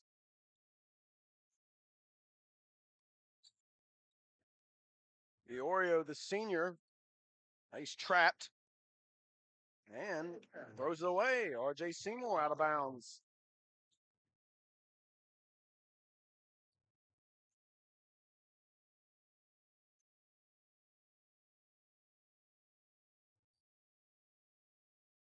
It's a starting five out there for Great Bridge, and that pass, wow, should have been a turnover. Instead, Antoine Brown recovered it. Now we have an air ball, and finally Walter Bailey's able to control it for Currituck. So many missed opportunities on that possession. Seymour launching, no good. Here's Christian Brown, taking it to the chest of Bailey and puts it in. That's pretty nice. Dominant move right there.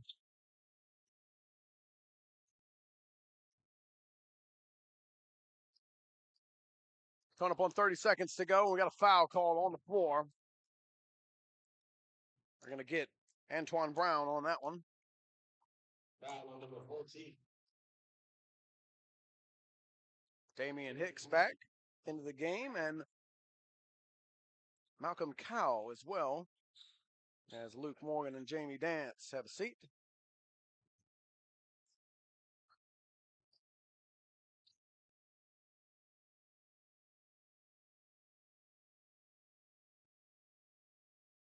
Now under 30 seconds to go. Cowell has it. Aoreo getting the screen from Bailey. He'll use it, and he is rejected. Cam Bullock stood him up.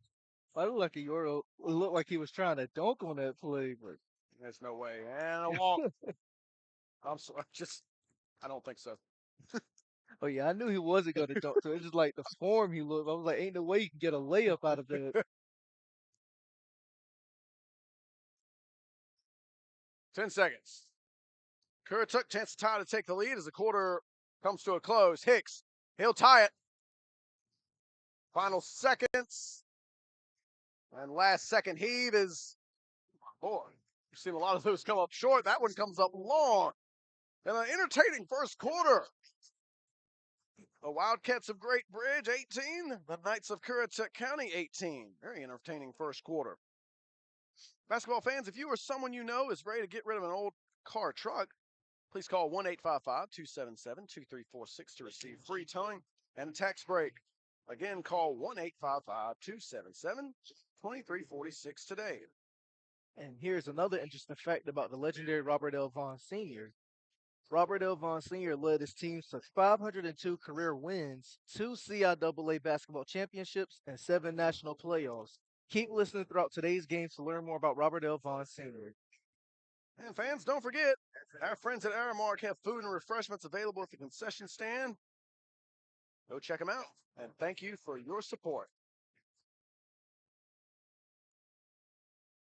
And don't forget, follow WRVS 89.9, your community voice, on Facebook, Twitter, and Instagram at WRVS-899.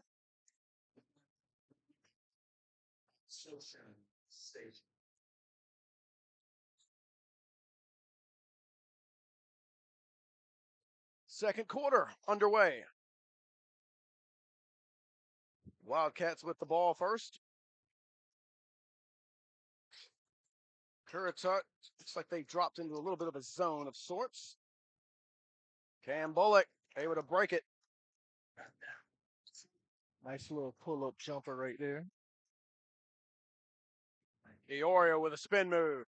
Hanging in the air, couldn't get it. Jabari Hunt with the rebound. Cameron Walters trying to get this offense moving.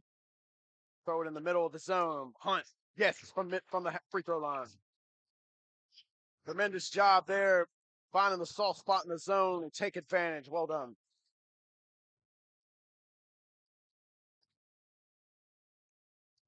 Wildcats got a little 4-point cushion. And that is an over and back. Hicks dribbled it off his foot. So Currituck, first 4 of the second quarter, and looking to open up this lead a bit. We've seen in each game, we've seen the team, with the exception of our showcase in which Washington County defeated Franklin. That was a 9-1, 14-1, but more often than every other game, we've seen a team with a better record come in and win. Currituck trying to buck that trend here.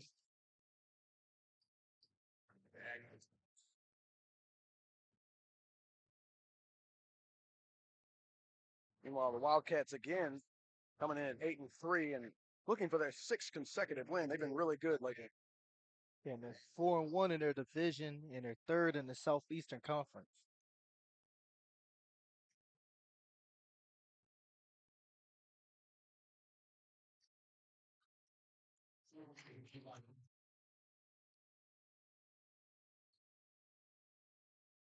Wildcats, 6-point lead.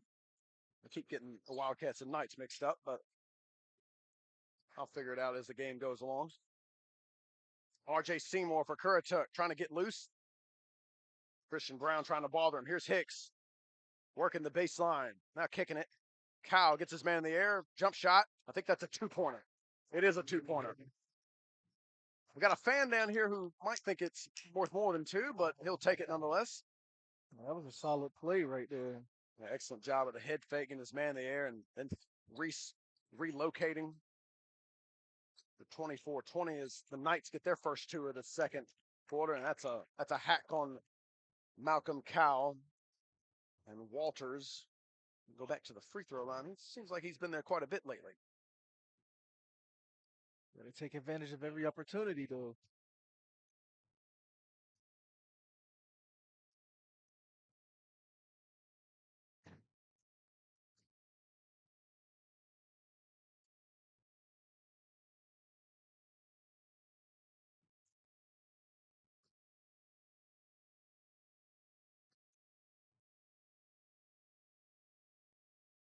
Two for two on that trip for Cameron Walters. Walters gives the Wildcats a 6-point cushion.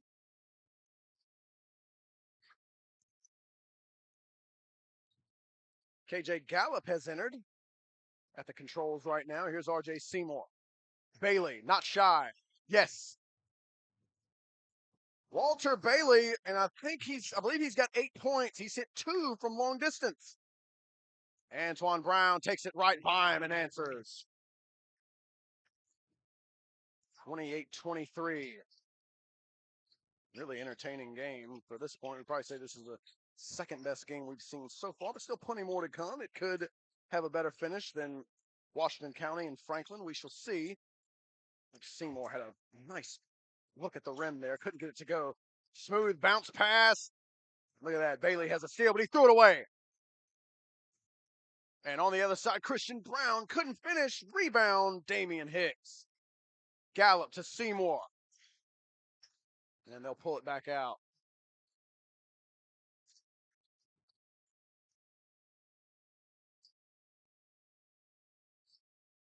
Hicks thought about pulling the three, then thinks about it. He's got a cutting RJ Seymour. And a push on Antoine Brown. Emphatic call by one of the referees. Saying we're not going to have that. That's a good eye by the official. Jackson Berger checking in, or waiting to check in for Great Falls. Meanwhile, looks like Luke Morgan, Jamie Dance, and I believe that's Ed Bailey, all waiting to check in for Currituck. The coaches getting together and speaking to the referee briefly. Not sure what that's about.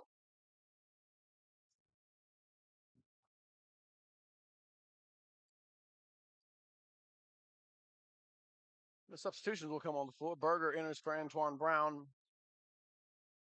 The aforementioned players for Currituck have checked in. Seymour, Morgan, Walter Bailey, and I think I didn't see a third night checkout, but nonetheless, here's Jamie Dance. High arcing shot off the glass. Makes it count. Nah, it's a single possession game. 28-25. Jamie Dance, another freshman that we've seen who's made an impact. Seen some good ones today.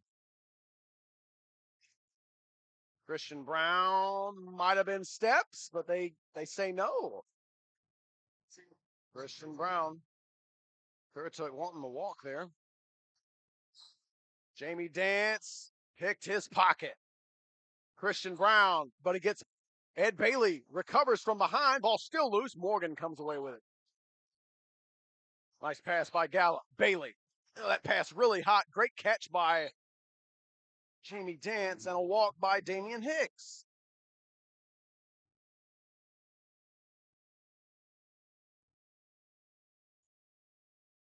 There'll be some frequent flyer miles accumulated off all these travels. 30-25. Great bridge on top of Currituck. A fun battle so far. Under 4 to go. There's a nice pass. Berger. The defense collapses on him. Now they got him in rotation. Here's Walters. Way off. Oh, what a great effort to save it. Here's Hunt. Nice pass. Walters. Soft touch. That's a lucky few bounces to get that ball inside the hoop. 32-25 the score. Under 3.5 to go. Jay Wise, Jarvis Riddick along with you. 5th annual Border Clash. Virginia leading it so far 3-2. Currituck County trying to even it up. A great bridge to this point. Not allowing them to do so. Leading the game by 7. Here's Ed Bailey. Looked like he lost it on the way up, but nevertheless, he benefits from the whistle. He's going to get a pair of free throws.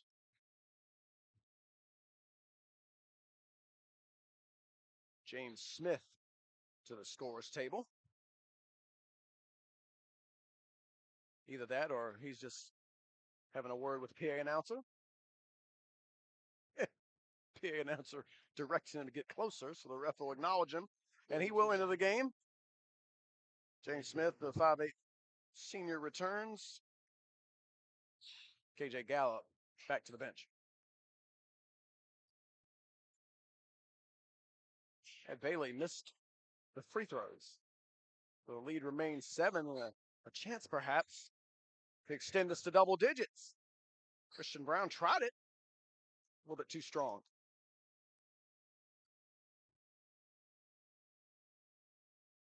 Jamie Dance, James Smith had a notion to try it, did not. Here's Luke Morgan. He'll try the 3. No good. Luke's not afraid to take those shots. Good looks.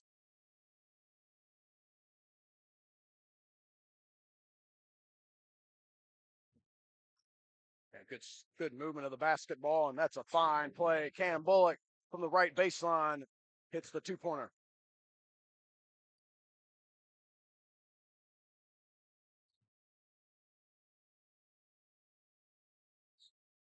Dangerous time perhaps for Currituck as this lead could balloon a little bit. Here's a 2-on-1. Berger, nice pass. And the payoff to Jabari Hunt. And a timeout for Currituck. Under 2 to go. And it would seem that it's getting away from Currituck just a bit. The Wildcats went on a nice little run. Music lovers, check out WRVS-FM 89.9 for the best variety of R&B music, your favorite gospel songs, and breaking news updates from National Public Radio. When you get back in your car, turn your radio down to 89.9 and listen every day. And here's another interesting fact about the legendary Robert L. Vaughan Sr. On Friday, January 19th, Coach Vaughan would have celebrated his 95th birthday, so we just wanted to wish an early happy birthday to Coach Robert L. Vaughan.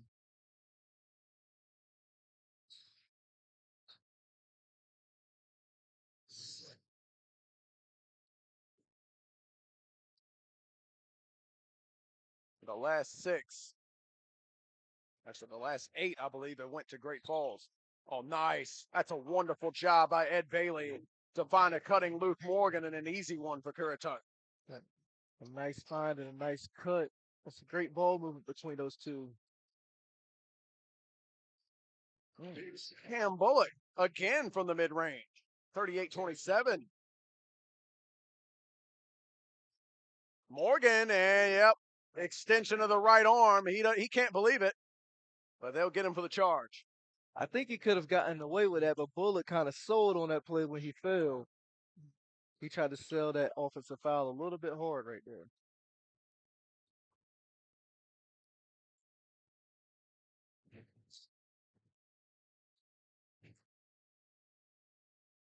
Great ball movement. Almost a 3rd straight bucket for the Bullock.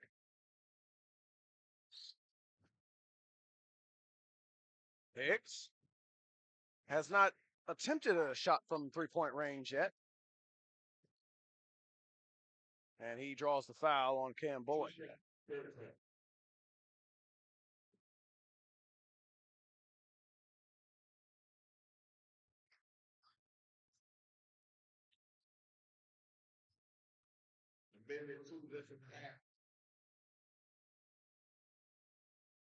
Folks, be sure to stop by the ECSU admissions table in the lobby for more information on becoming a Viking. The North Carolina Promise Tuition Plan makes becoming a Viking more affordable with tuition for in-state students at $500 per semester and $2,500 per semester for out-of-state students.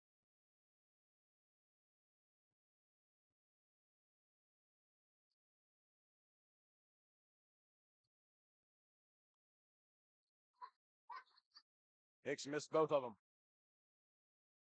Seen that at a few of our contests. Free throw shooting really hurting the team that needed the points late.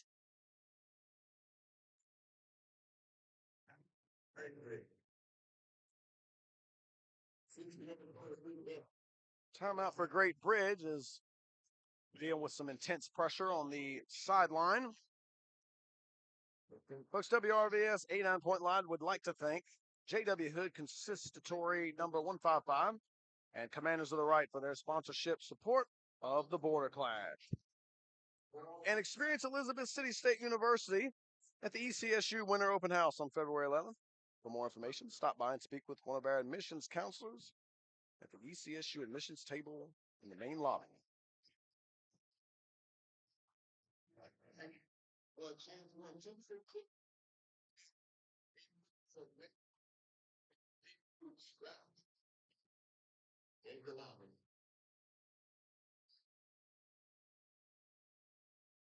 (38-27). Great Bridge on top. Final minute of play. Been a methodical second quarter. It was 18-18 at the end of one. We've seen Great Bridge really assert themselves in the second quarter, building this lead.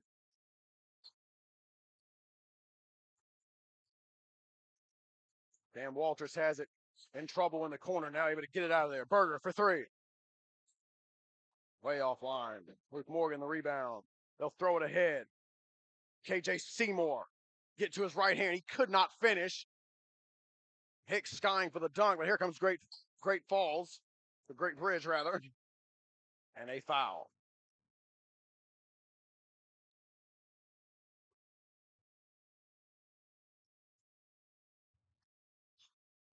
Foul at the 10-second mark.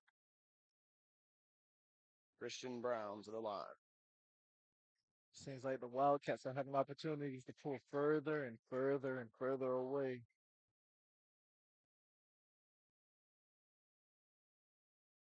It hasn't been any type of huge spurt that they've had. It's just been brick by brick, little by little. They just continue to build the lead. And now it's a 13-point ball game as Christian Brown hits them both. The ball is loose. Kuritek able to keep it. Bailey finds Hicks. He got it. Nice shot of Ed Bailey delivering it as the buzzer sounds. That is the end of the first half. The Great Bridge High School Wildcats 40, the Kuritek County Knights 29. Jarvis, what'd you make of that first half?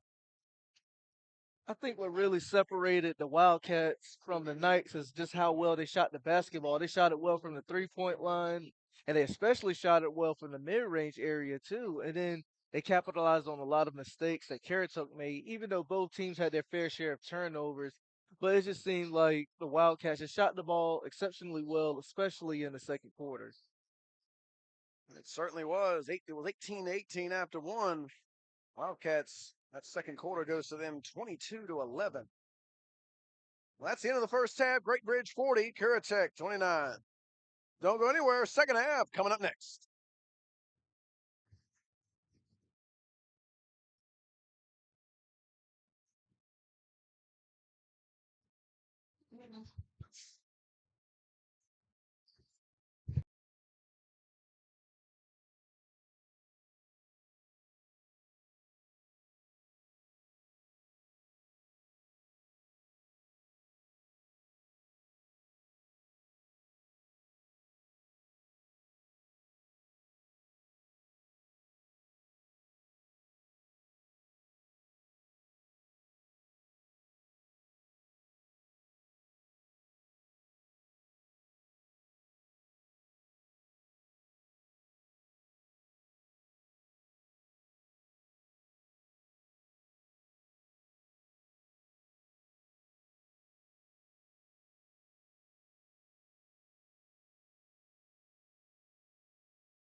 Humming, coming at you with the feel-good flavor you love. It's WRVS 89.9.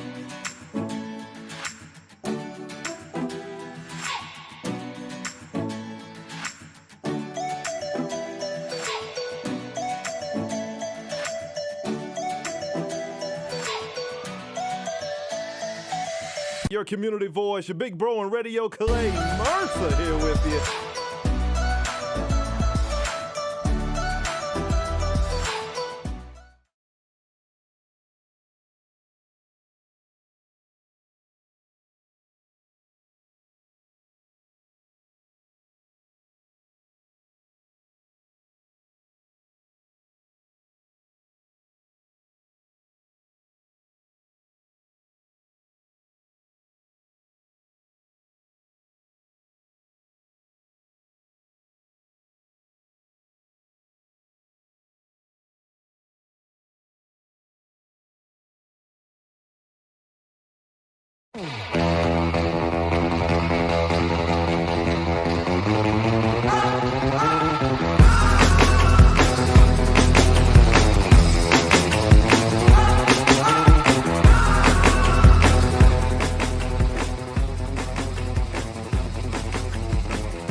Wow, Bobby Vaughan, winningest coach, CIAA Hall of Famer.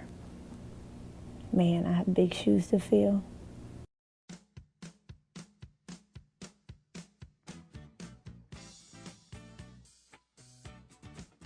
He did more than just worked as a jock in a gymnasium.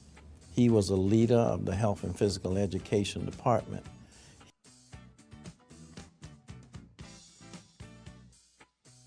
Having come through ECSU and been a part of the Elizabeth City State Bobby Vaughan experience.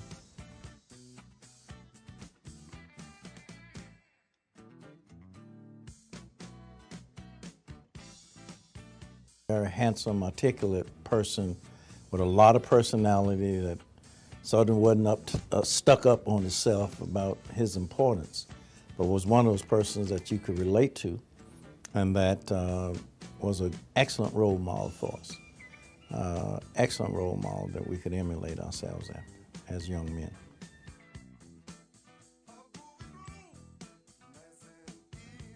For him to be committed and enthusiastic about helping young people for that number of years is something that we all should celebrate. And that legacy is building a very strong winning tradition.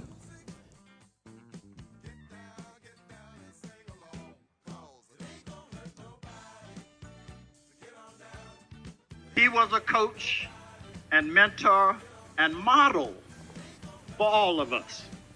He didn't just coach basketball, he coached all of us and built teams. That was just the way Coach Vaughan was. He's always been a caring person about young people, about the welfare, about the education, and about developing the whole person, not just a basketball player. And it's paid dividends over the years.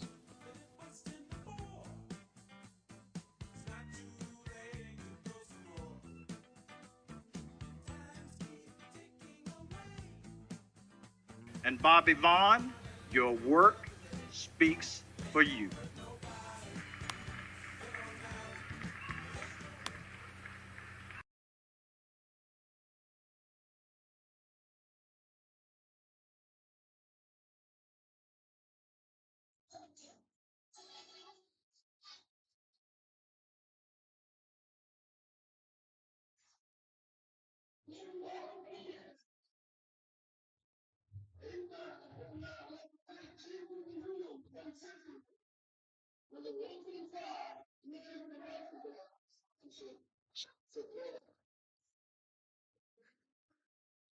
Thank you so much.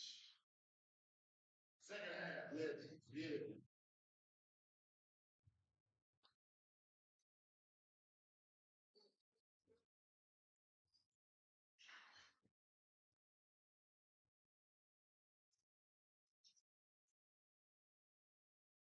Back inside the Vaughan Center second half, coming up straight away between the Currituck County Knights and the Great Bridge High School Wildcats.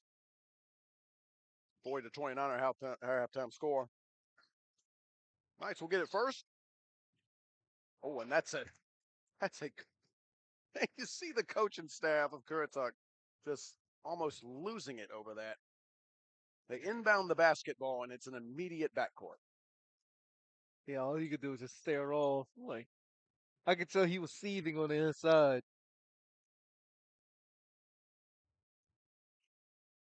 An opportunity for Great Bridge to extend this lead. That's excellent defense by James Smith. And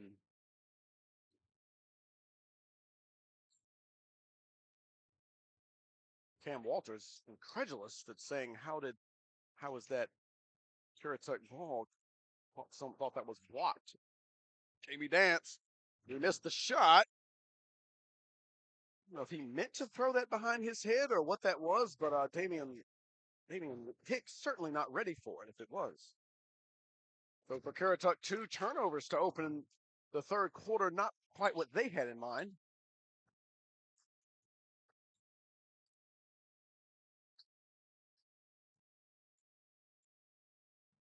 Use of the shot fake there by Bullock. Now he's going to crash the glass off that miss by Walters. And finally, Hicks able to get the rebound. James Smith, that's a really good pass up ahead. Morgan, 3 ball. That would have been huge.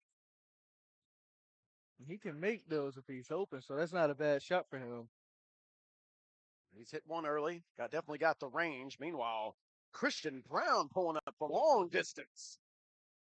I didn't expect to see that, especially this early after the half has started. 43-29 at Christian Brown.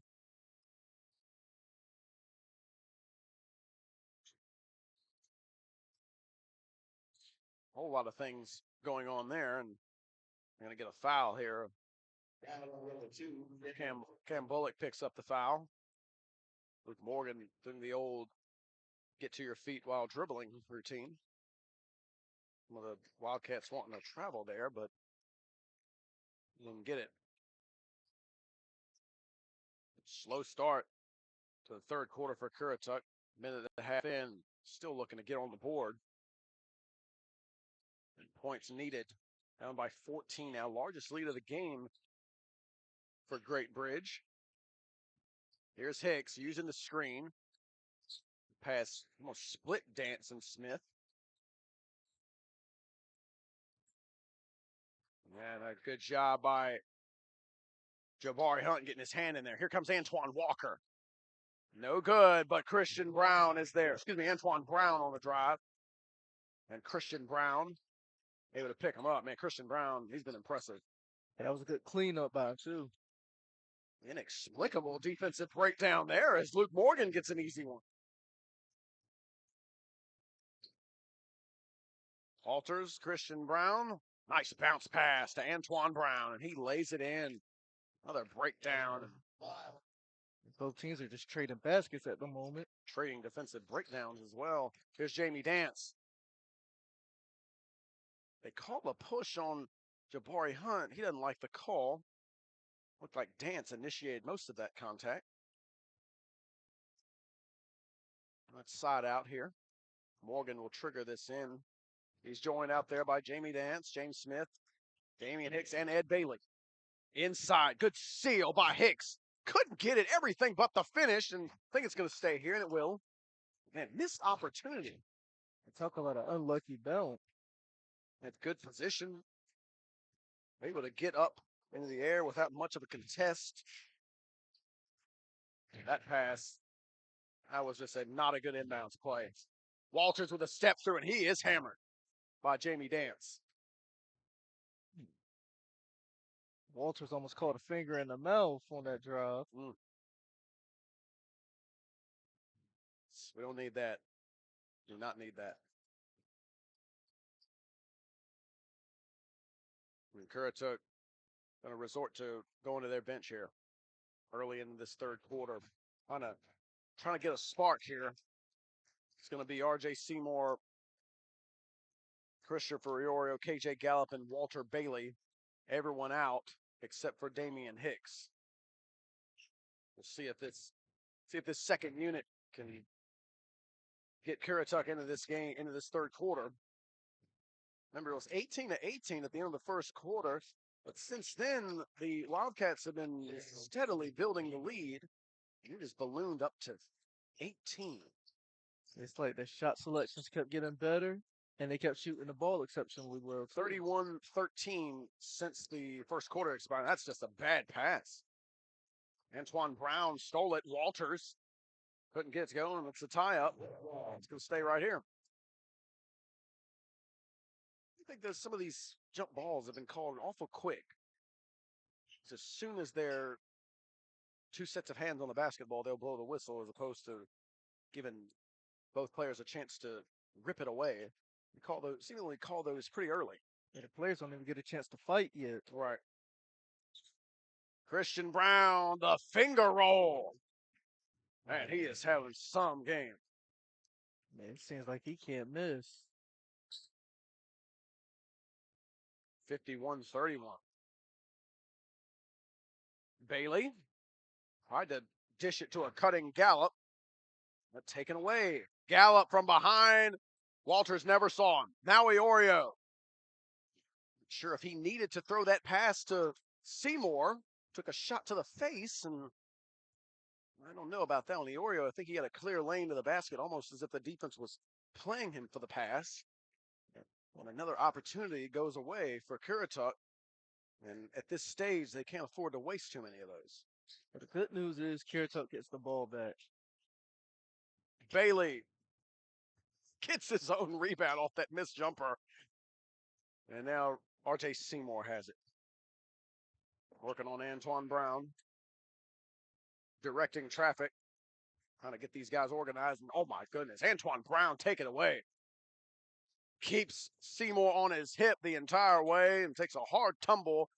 But he'll be rewarded with 2 foul shots. And this Brown combo has been something, hasn't it?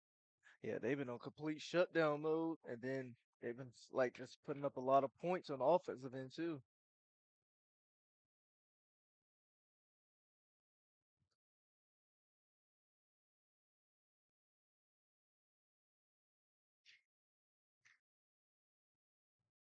Folks, on behalf of WRVS-FM 89.9, thank you for joining us today here at the Robert L. Vaughan Border Clash Basketball Invitation. Your support, it helps general operations and it helps student training at ECSU Radio Television Services.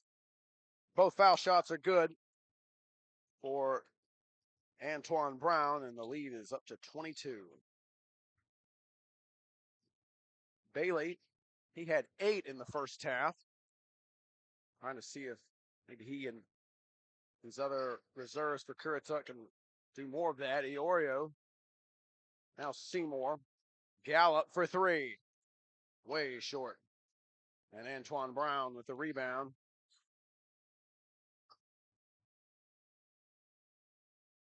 Good awareness by Christian Brown there. Gallup trying to get another steal from the backside. Walters, front of the rim, couldn't get the roll. Bailey to the floor. Currituck still trying to control it. That's 4 different players for Currituck had a chance to control that, and they couldn't. Instead, it's going back to the Wildcats. Yeah, I think it's about time they called for a kickball violation. Timeout is called. Folks, WRVS 89.9 would like to thank J.W. Hood, Consistory number 155, and Commanders of the Right for their sponsorship support of the Border Clash. And here's another interesting fact about the legendary Robert L. Vaughan. He led his team to 502 career wins, 2 CIAA basketball championships, and 7 national playoffs. Keep listening throughout today's games to learn more about Robert L. Vaughan Sr. You got a pick for tonight's Bucks-Cowboys game? I think on paper, the Cowboys look like the better team, but nah, I think I've learned enough in life to not bet against Brady, especially in the playoffs.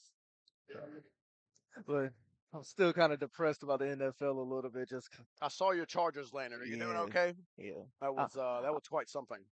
Cause I'm like, I was upset, but at the end of the day, I'm just used to it at this point. So I got a friend of mine who lives in Jacksonville, Jaguar fan, who was actually at the game, and the wind was out of his sails early, but by the end he was doing a whole lot better. That was some comeback. yeah, like even while we were up, I didn't even get too shocked by it. I was like, just give it time. Used to the disappointment. Yeah. Great Bridge back to work. Cam Walters, a smooth spin, and Great Bridge just methodically, since that first quarter, just building this lead. It's up to 24. 55-31. Under 3 to go in the third quarter. Defensive intensity has just been something to behold. And it seems like whatever team has brought the pressure defense to the bigger degree has had the advantage. That's been a story of all these games today. Gallup, good cut by Stanley, rejected by Antoine Brown. Oh, nice look ahead. Wow, Gallup getting back into the play and denying Jabari Hunt, but another turnover. Christian Brown, skying and couldn't make it, and out of bounds. Looked like that was off of Walters. And I believe it is.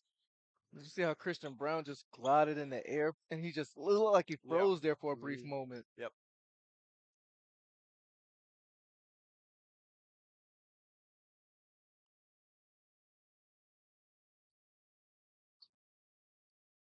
Jackson Berger going to the scores table to check in as we come up on 2 minutes to go. Here in the third. Inside. Shot no good, and I think it's going to stay right here as they'll get Antoine Brown. Matthew Petty, his first action of this game is Currituck digging deeper into the bench to try to get some kind of spark. Berger into the game. Antoine Brown out. Davari Hunt out. And the Knights have a deep enough bench to throw a lot of bodies at Great Bridge, but it seems like the Wildcats are unfazed by anything Carrot throws at them.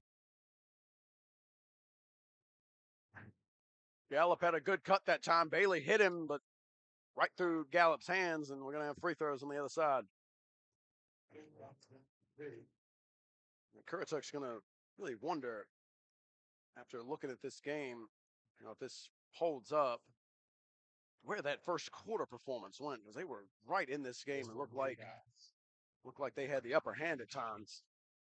Yeah, they had a really hot start, but maybe the coaching staff for Great Bridge, they made a couple adjustments that it just prevented them from getting the same looks that they did.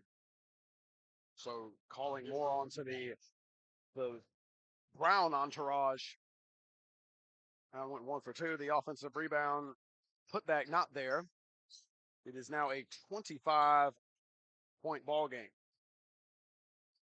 Very little offense on this side in this third quarter. In fact, it was 40-29 at the half. The Knights have 2 points in this quarter. It's been very, very tough sledding on this side. And they got some shots up, but they just couldn't get them to go through the hoop. Bailey had a good first half. Not so much here in the second half. Wow, Jamie Dance had a bunny, and even that wouldn't go. There's a lid on the basket. Berger calling for it. Walters didn't see him. Christian Brown all the way to the cup. Looked like Gallup was trying to take the charge, but not quite in position, and 2 more free throws. Folks, the North Carolina Promise tuition plan makes ECSU the most affordable choice for higher education. For more information on the North Carolina Promise tuition plan, please stop by the admissions table located in the lobby.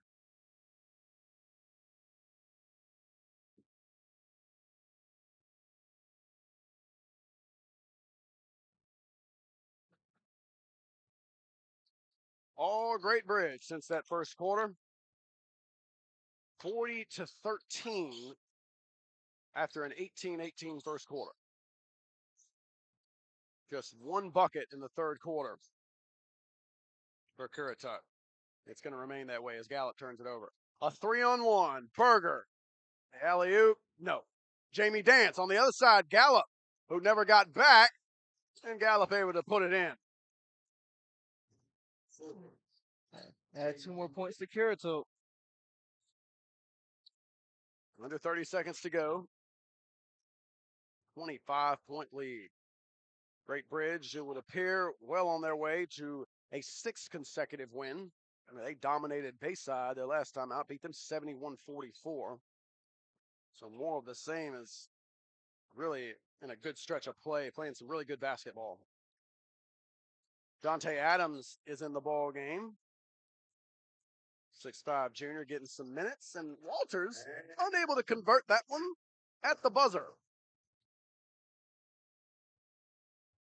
But little else has gone wrong today for the Wildcats. They lead it 58-33 after 3. And now an announcement from Jarvis Riddick. Yeah, ladies and gentlemen, also don't forget to pick up your raffle ticket for a chance to win 2 free tickets to see Janet Jackson in concert on May the 14th in Virginia Beach.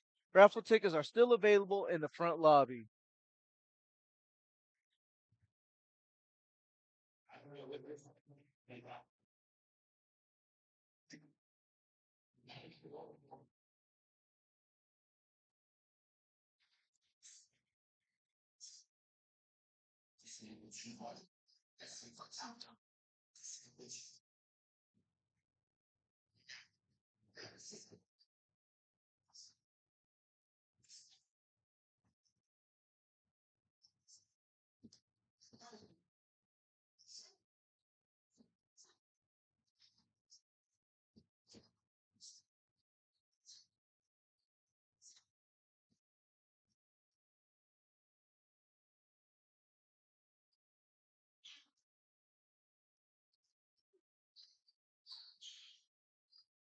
Fourth quarter set to get underway.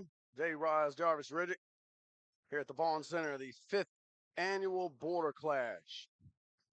Virginia, 3 wins so far today. Looking to make it 4, barring a huge turn of events here as almost another turnover. But that turned into something good there as Malcolm Cowell comes up with a 3-point basket. They scored 4 points in the third quarter. They get a 3 to start the fourth. Walters dribbled it off his foot. James Smith to the floor. A tie up. It's going to stay right here with Great Bridge.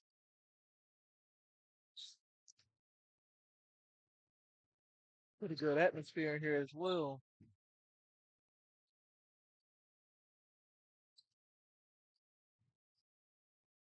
I don't know what Walters is doing there, and I don't know how that's a foul on Jamie Dance either. Walters had his head in his chest for a good 5 seconds. Also, I gotta say, I can't stand the possession arrow. I just think it's silly to have something so fickle decide a possession. Just jump it up. Yeah, I wouldn't mind that either. They do that in the college game as well. But I've heard that it's because that's a walk on Berger. I've heard it's because refs at the college level, they can't do the jump ball right. That's what I've heard. I don't know if that's true or not. But I think they might need to further elaborate on that, though. Like, it's like they can throw it up at the start of the game, but that's it. No more. Good that's pick and roll strange. there. And Damian Hicks going to get 2 free throws. Doesn't seem like Damian Hicks has had the imprint we expected him to have on this game. Again, he comes in 11 points per game, 11 rebounds, and just not the impact we expect to see from him. Same could be said perhaps for Luke Morgan. Coming in at 11 points and 8 rebounds, 22 points and 19 rebounds on any given night. They certainly haven't had that impact. I think Morgan had a good start in the first quarter, but he's been solid ever since then. Yeah, hit the opening 3 of the ball game. Not a lot since then. Hicks missed the second free throw. Now they still have the first 4 of the fourth quarter. We're going to need a lot more if they're going to make Great Bridge sweat in this fourth quarter. Here's Berger. Nice pass and a foul on Luke Morgan. Dante Adams trying to enter the score sheet. Getting 2 free throws here.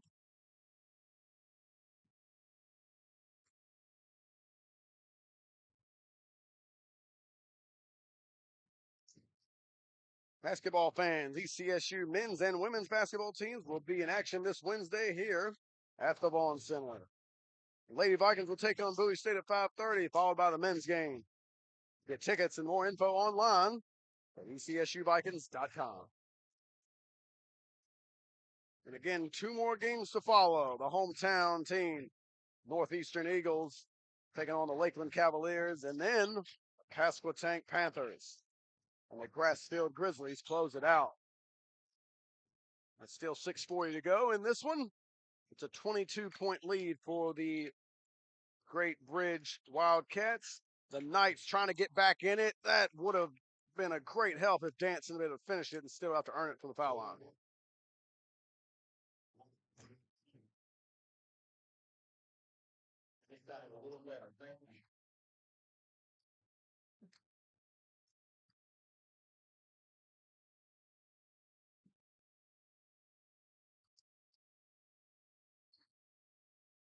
Antoine Brown coming back in the game. Dante Adams to the bench. Have the Brown duo back in the game, but that's not good news for the night. It is not. 1 for 2 on that trip for Dance. Here's Christian Brown, and that's a charge. Luke Morgan stepped in and took it.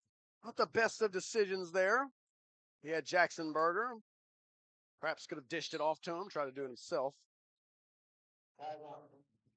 And timeout is called by Great Bridge. They didn't like what they saw there, and they'll talk it over.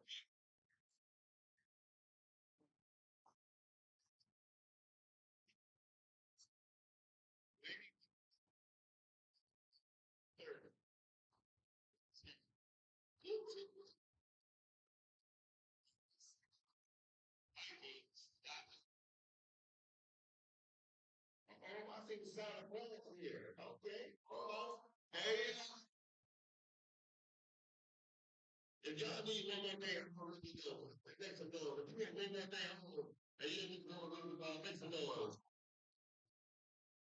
No, this thing is good. I just got it before. Hey, I know that, man.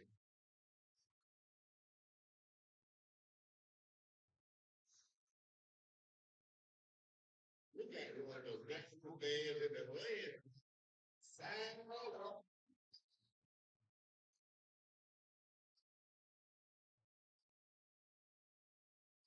Can I do that? I can't do that though. But I don't know what to do with that. I don't do that. 6:24 left. Currituck with the basketball. Down by 21, trying to cut in this lead and make one last rally.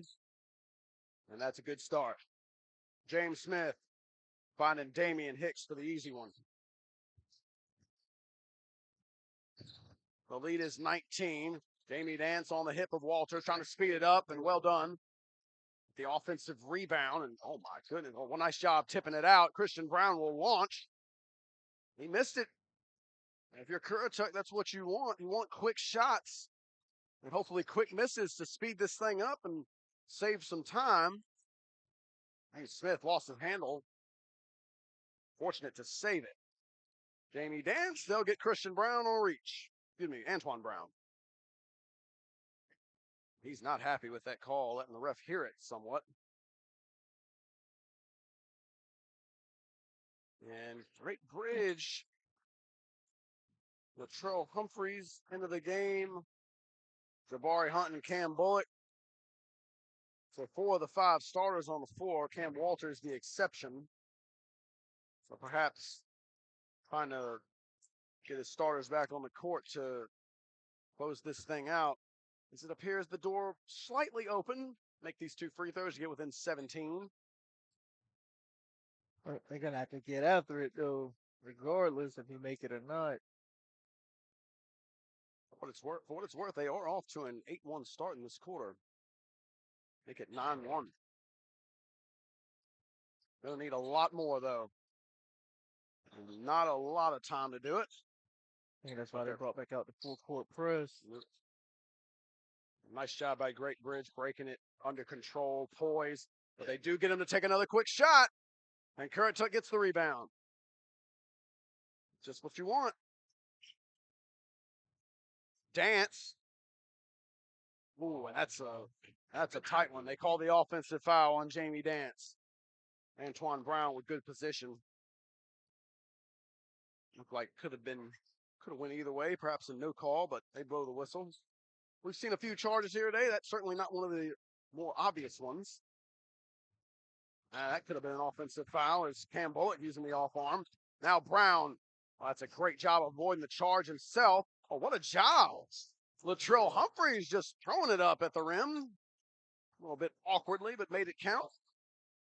And the Wildcats have dominated when it came to second chance opportunities in this ball game.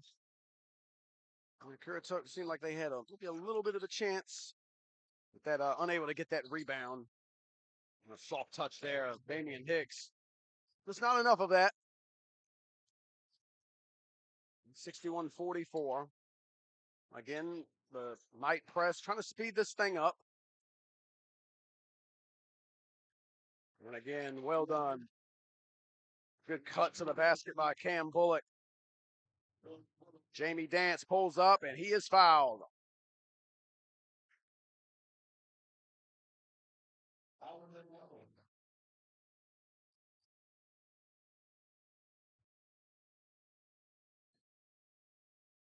A couple times we see Antoine Brown just beside himself at a foul call, and he's going to come out of the game. That's his 5th foul. Oh, wow. 5th foul. Antoine Brown, he played a really good game. Him and Christian Brown have been a big part of this one.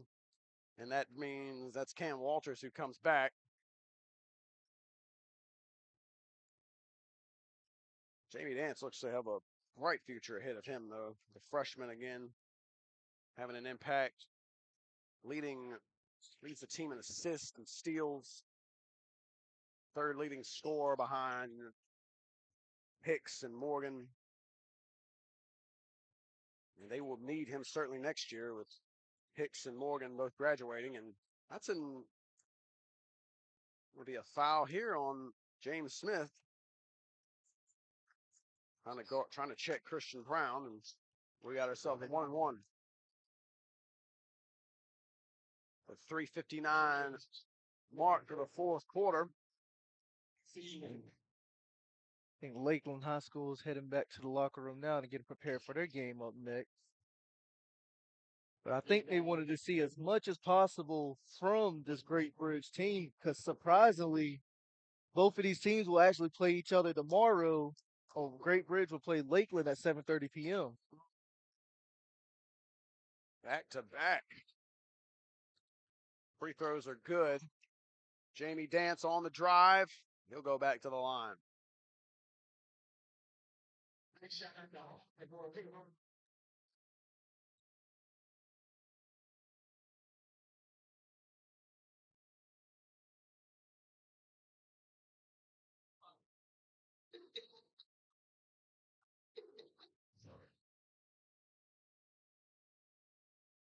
James Smith out. Morgan Harris in for the first time.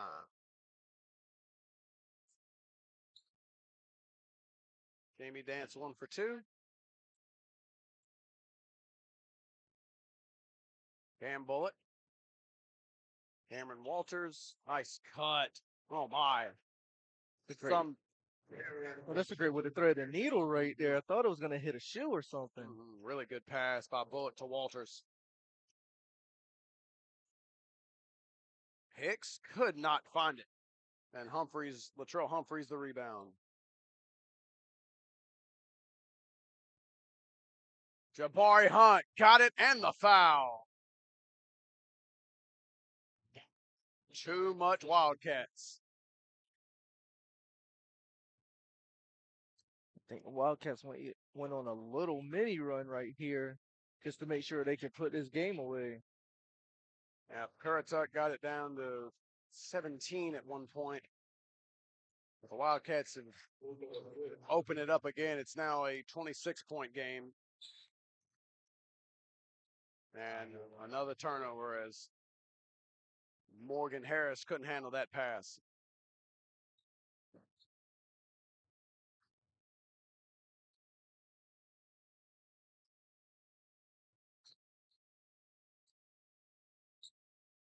And substitutions getting ready to come in for Great Bridge, a complete line change and another exclamation point in a series of them as Cam Walters gets the basket and he'll have a chance to convert the old-fashioned three-point play.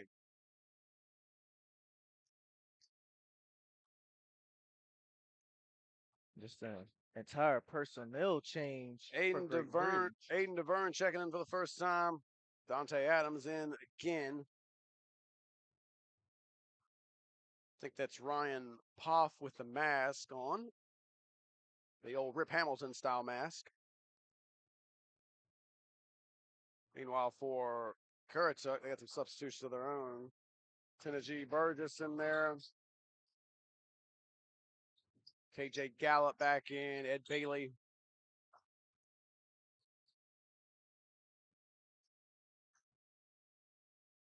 Jamie and Hicks, top of the circle. Gallup. And everything difficult today. Another turnover.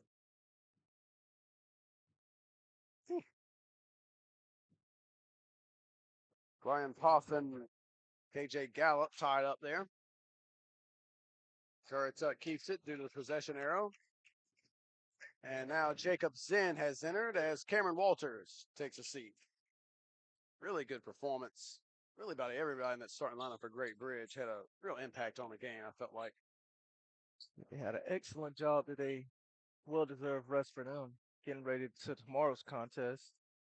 Turned into sort of a foul-a-thon here late in the game as Damian Hicks will go back to the foul line.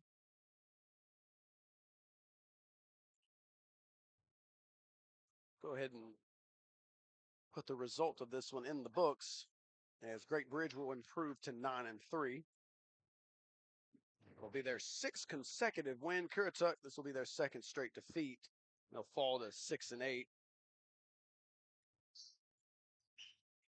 Currituck is 1-5 in their conference play, and they're ranked 7th in the 2A and 3A conference 15.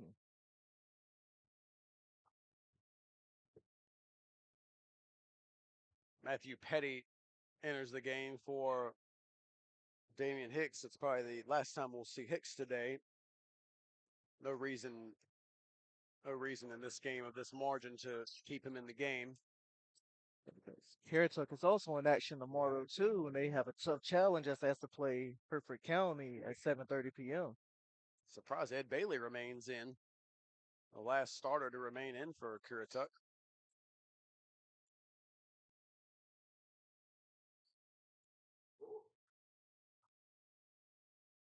Beverne with a pressure defense.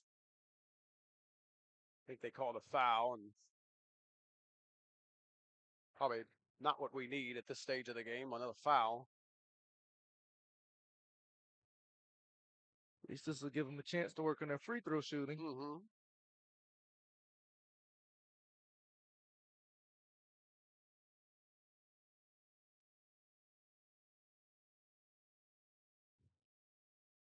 It's Morgan Harris at the foul line, missing the first.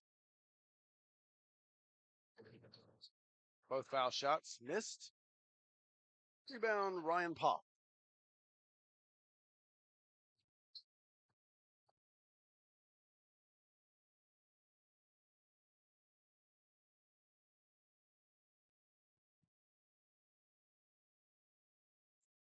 Again, coming up next, it's Northeastern, the Eagles, and the Lakeland Cavaliers. Northeastern 7-4 on the season. Lakeland Cavaliers at 5-5. Now closing in on the end of the third quarter, so to speak, of this border class. The 6th game almost complete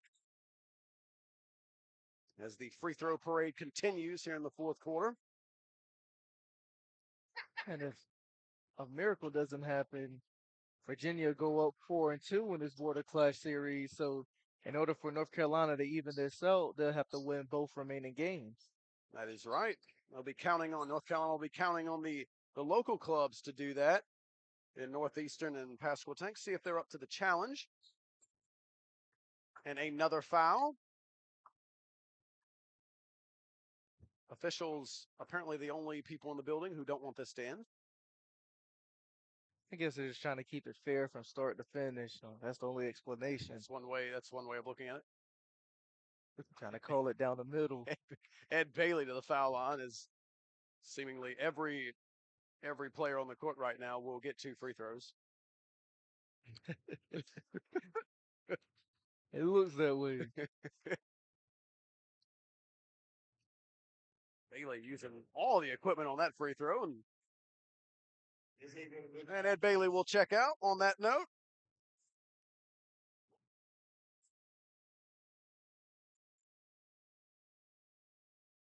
Minute 54 left, 74-46, I believe, is the score. Almost another foul. Almost for the referees starting to, maybe they're following the whistle now. And now an over the back on R.J. Gallup.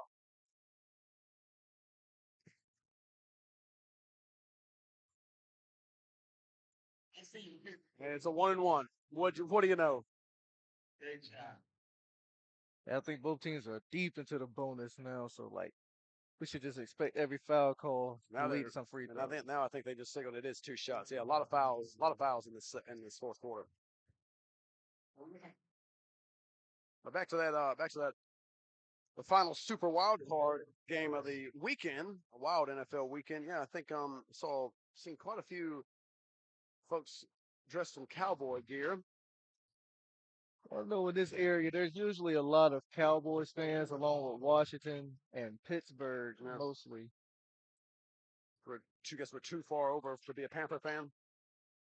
Yeah, I think most people who are Panthers fans in this area, they just root for any North Carolina team. Yeah.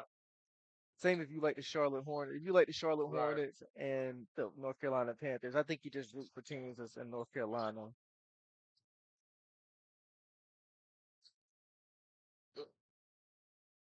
Coming up on the final minute of this one. That's a nice finish. Aiden DeVerne. Oh, and he, oh no, he did. Did he make the two falls? Oh no. Oh, And the Great Bridge bench is loving every second of it. yeah.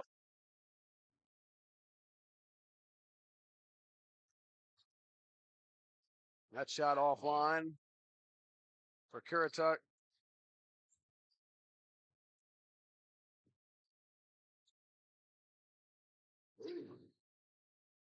And out of bounds off of Dante Adams. 28.7. We continue to make our way to the finish line in this one. Looked like we were going to have one more substitution, and Currituck doesn't get it in time.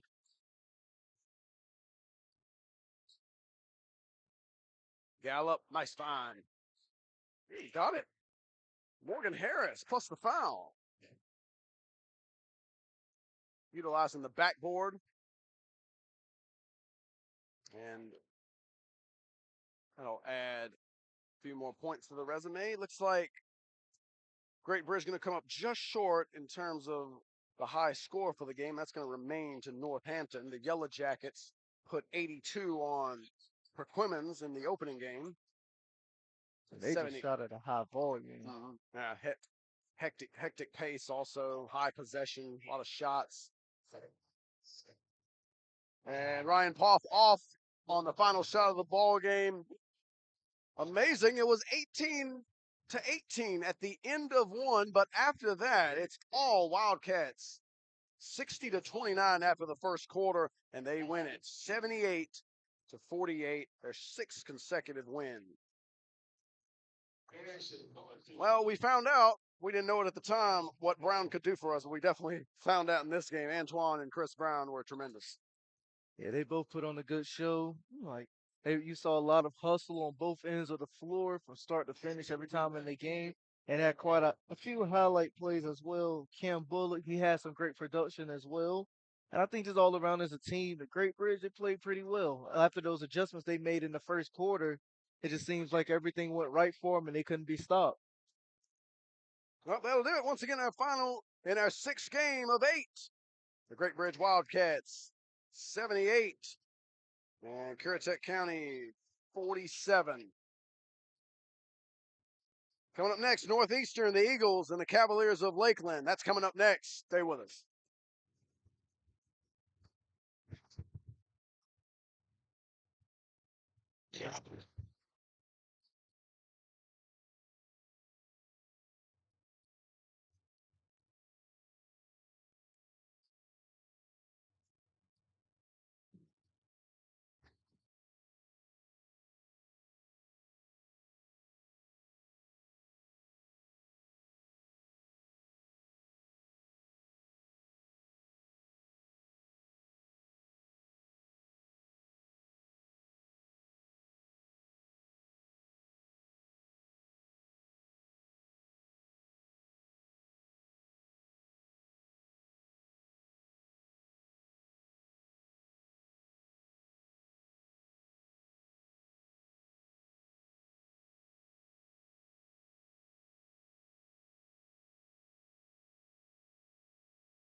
Back inside the Vaughan Center, there's 7 of 8 to continue to march towards the finish line on this Martin Luther King Day. But welcome back inside the Vaughan Center. It's Northeastern High School matching up against Lakeland. Northeastern Eagles and the Lakeland Cavaliers.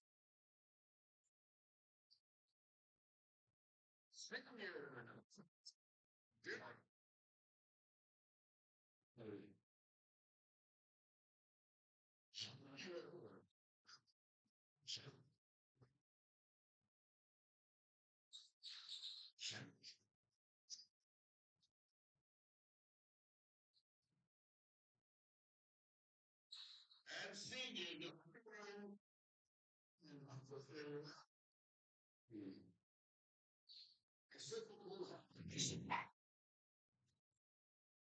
That was the starting lineup for Lakeland High School, and now presenting the starting lineup for the Northeastern Eagles, brought to you today by Delta Iota chapter of the Omega Psi Phi Fraternity Incorporated.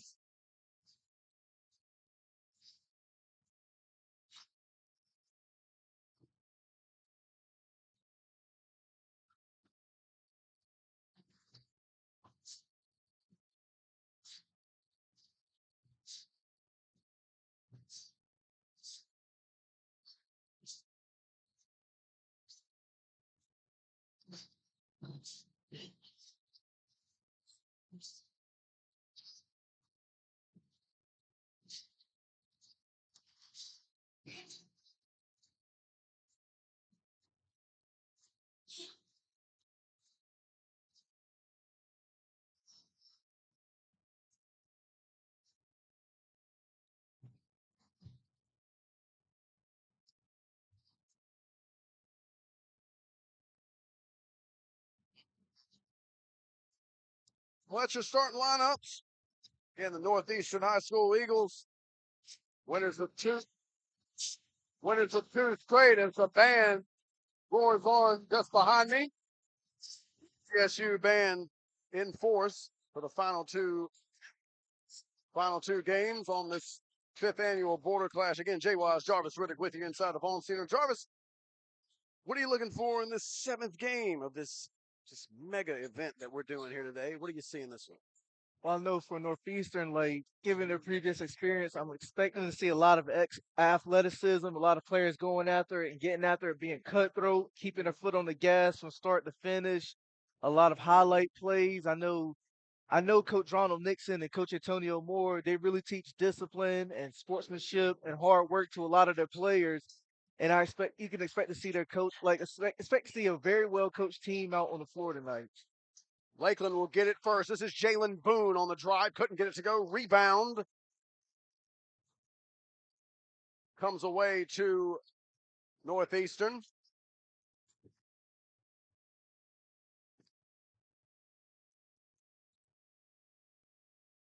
Taekwon Harney down there for that rebound, I believe. Xavier McNeil to trigger it in, and a turnover. On the push, this is Daryl Thompson, and he is fouled.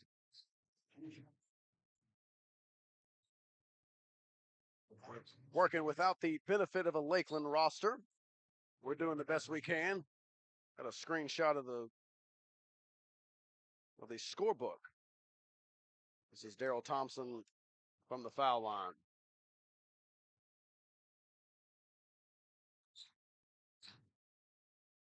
Now Lakeland has brought their cheerleading unit out here, but their unit is actually standing on the floor supporting their team.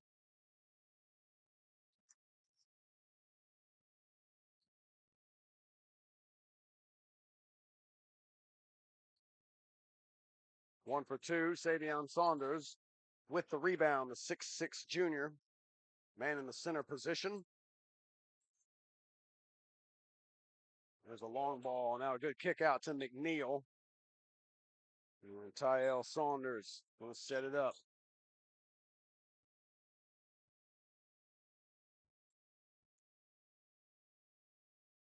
Jonathan Wilson didn't expect to be in the action that early as that pass found him. He's sitting on the sideline. Stay right here with the Eagles.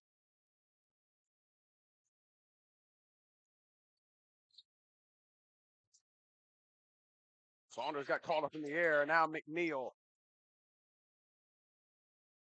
Get the ball inside here as they continue to work it around the perimeter. There's a three ball. No good. What a rebound by Saunders. He couldn't finish. Staying with it, and they say it's a foul on the floor. I believe that's Taekwon Harney who got fouled there.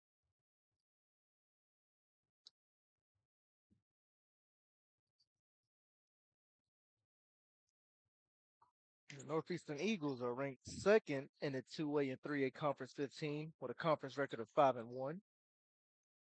That is a nice finish.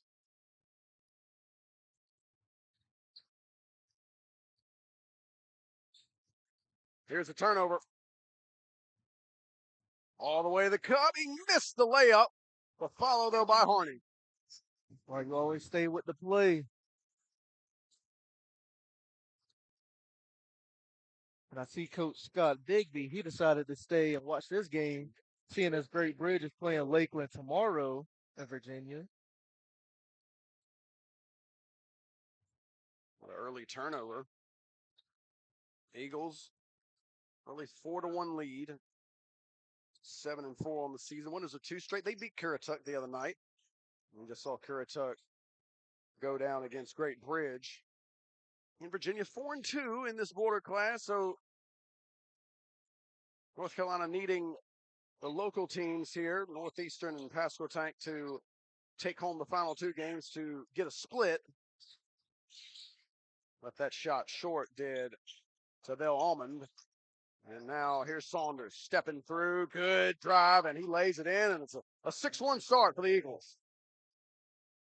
Nice little run right here. Timeout. Lakeland wants an early one. Folks, WRVS 89.9 would like to thank J.W. Hood, Consistory number 155, and Commanders of the Right for their sponsorship support of the Border Clash. Here's another interesting fact about the legendary Robert L. Vaughan Sr. Not only is Coach Vaughan noted for his athletic leadership and success, he was an active member in the community for numerous years. Keep listening throughout today's games to learn more about Robert L. Vaughan Sr.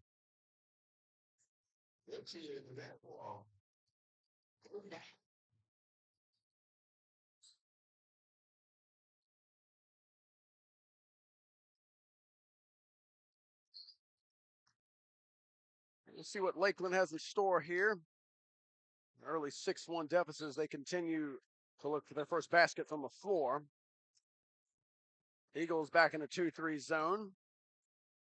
Lakeland trying to find the best way to work around it. Might not be it. Jalen Boone trying to hit a three and missed it. Meanwhile, it appears Lakeland's in the same defense. Pressure a little bit extended by Kylie Copeland. Just entered the game. He didn't start. Now McNeil. McNeil with a little runner. Got it. Xavier McNeil. And it's an 8-1 start for the Eagles. He had a lucky bounce off the rim, and then it pinballs off the backboard. Lakeland, good job there by breaking the pressure. Here's Copeland, has a wide open three. A much better shot that time by Jalen Boone. Got it off the penetration, off the side of the backboard. Well, they had a chance there. Couldn't corral it, though, and Savion Saunders cleans it up. That's a big boy move right there. Northeastern, 10-1 start. All over Lakeland early.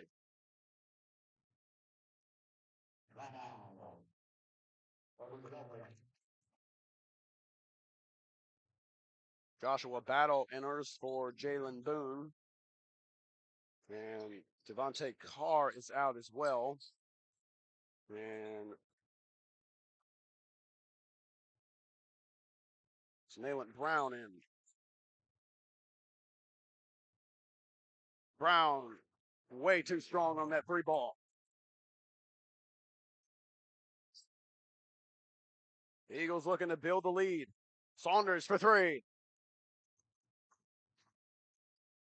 It's a heck of a save, but to no avail as not enough power on that shot. On a travel, they get Allman.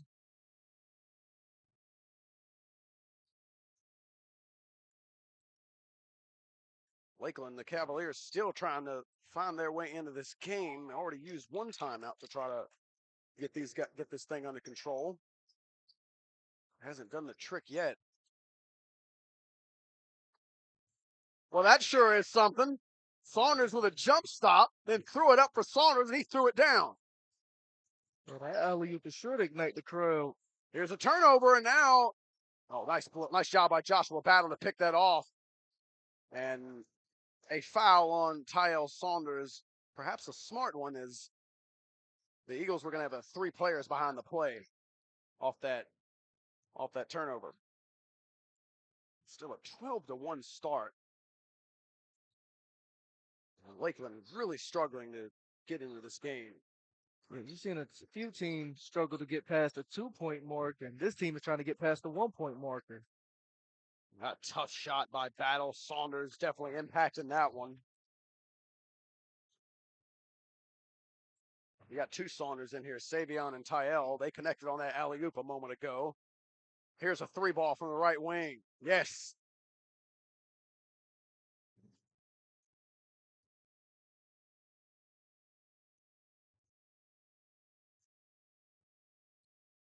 $15-1. What a start for the hometown Eagles. Dominated performance by Northeastern so far into this contest.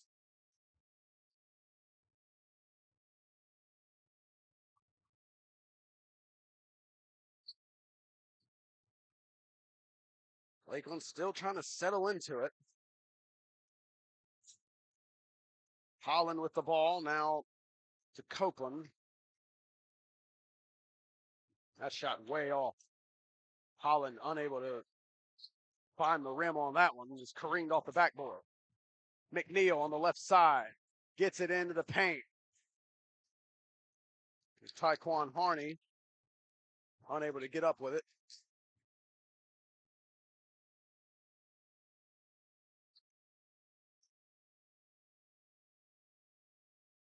McNeil to trigger it in as it stays with the Eagles. Tyel Saunders, Savion Saunders with him. Call a foul. Daryl Thompson going to re-enter.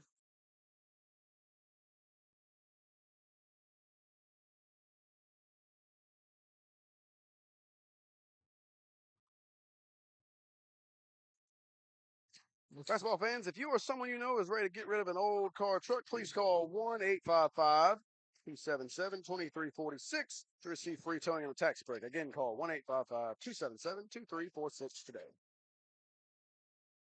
First free throw is off.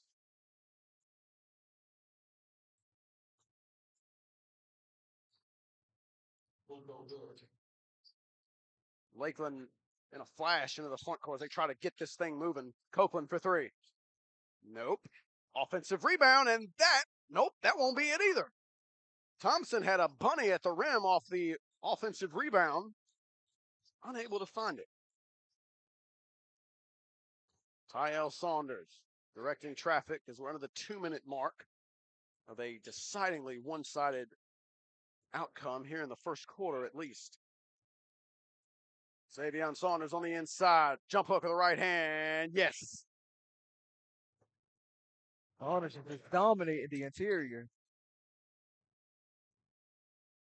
18-1. A turnover. Here comes Harney. Unable to keep it as Travell Allman able to strip it. That stems the tide momentarily as Lakeland looking for anything to get this thing moving in the right direction.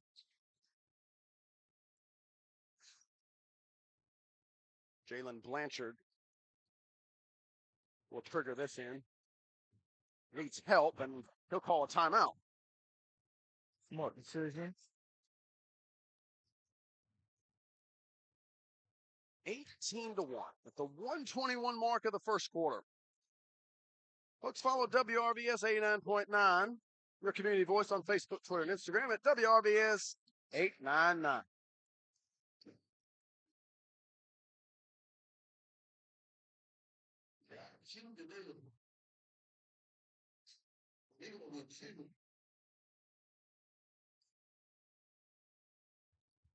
I'm glad we've maintained this crowd for so long too. Like, I appreciate all of you who came today in attendance and viewed all these basketball games. We greatly appreciate your support. Absolutely. Couldn't have said it better.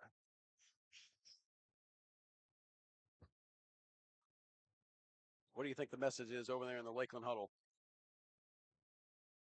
Like, I guess try to establish some sort of paint presence because right now Saunders has been just dominating. Like, the fact that he's 6'6" helps, but they got a few players that could probably move him out the way and try to provide some sort of resistance against them. And they need to make some of their 3-point shots too. Like, some of their shots aren't even hitting the rim. I know they're going to try to work on that, especially in the shoot around during halftime.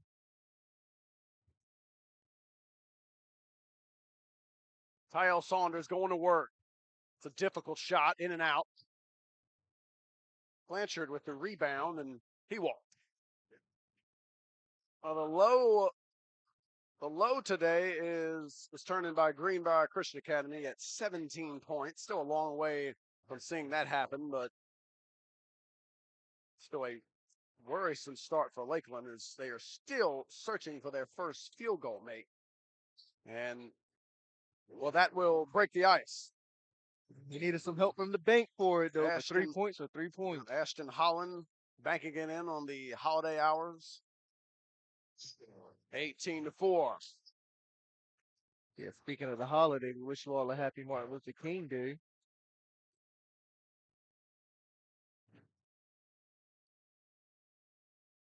Oh, that's just using all the rim there on the finish. 20-4 is the score.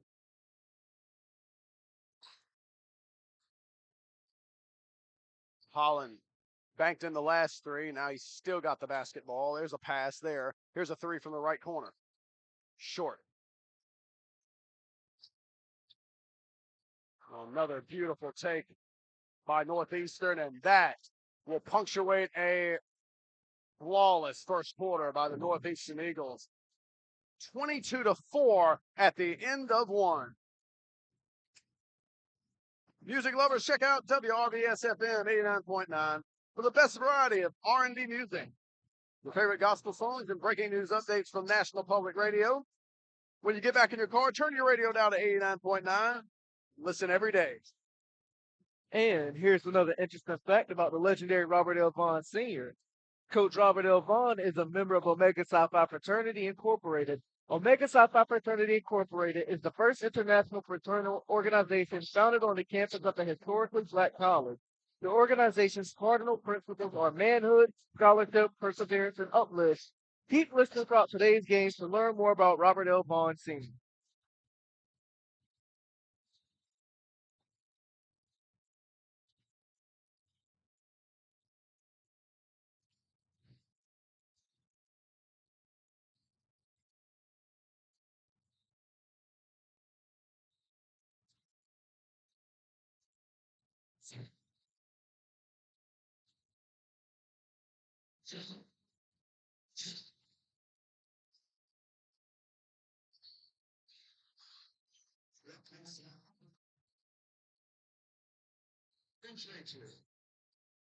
Second quarter underway now.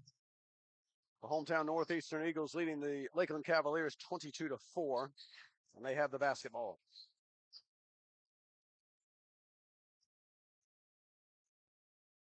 The shot no good. Ashton Holland with the ball.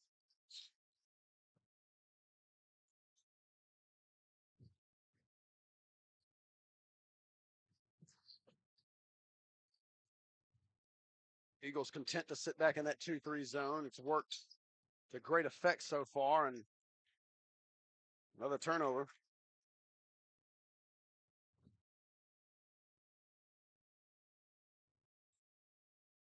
Nail it Brown back into the game.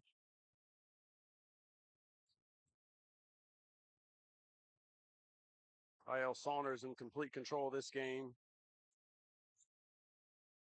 Guarded by Copeland. Really good so far. Savion Saunders inside. Everything but the finish. Here's Blanchard. Banked it too hard, and Copeland with the rebound. Some good screens on that play, though, to get Saunders open. This Max Preps roster, by the way, for Northeastern is not very good. Several players missing from it, or at least some numbers not correct, as Jalen Boone cleans up the loose change. 22-6. That's the second basket for Lakeland. And an illegal screen. Savion Saunders not pleased with that call.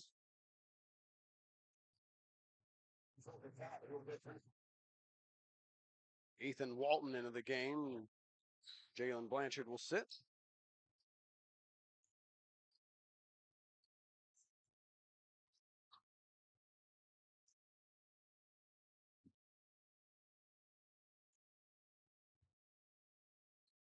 (22-6).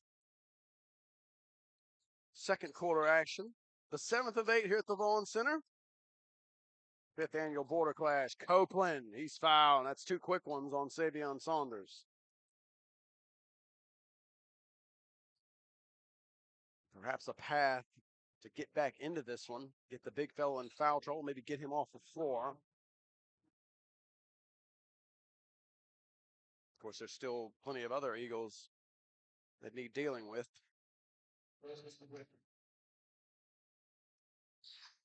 And Saunders will go to the bench. Taekwon Harney back in.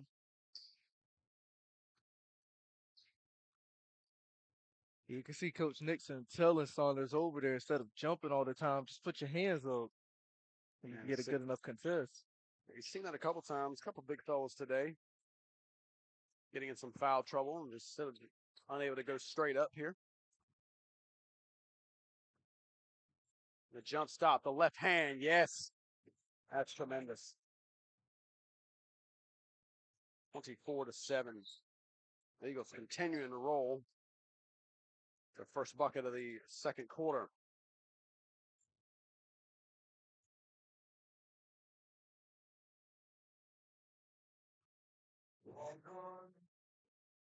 Jalen Boone, guilty of steps. It hurts when they make their shots off of a turnover. Mm-hmm.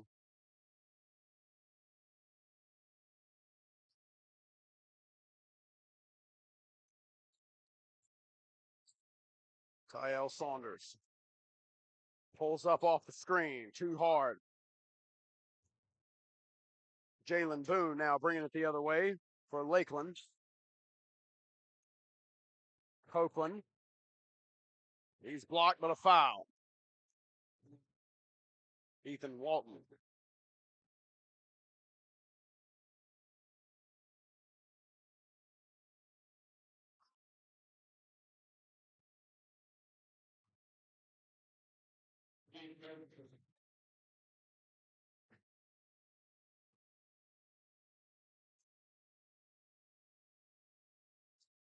The backspin on that first free throw by Copeland, getting the benefit of the bounce.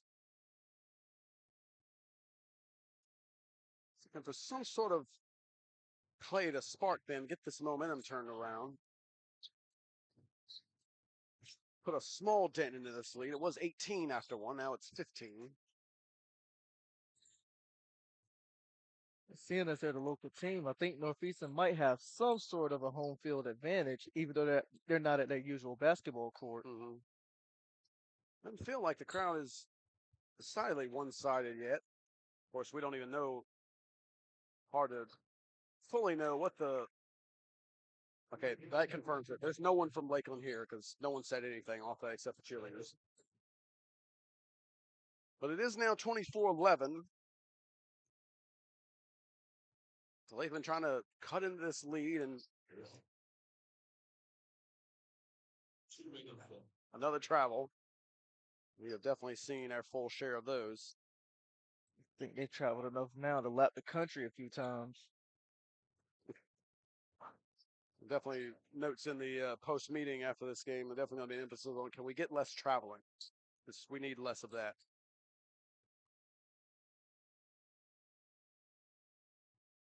Oh my goodness! Whew. Well, hard collision there, and they call a charge on that. Ashton Holland, I'm not sure about that. Defender was in no type of position. I'm not quite sure about that one. I think it might have been because his forearm bopped him in the head, so I guess they were like he had to inflict some sort of damage on him. So we'll give Northeastern the call. Legal guarding position not necessary there.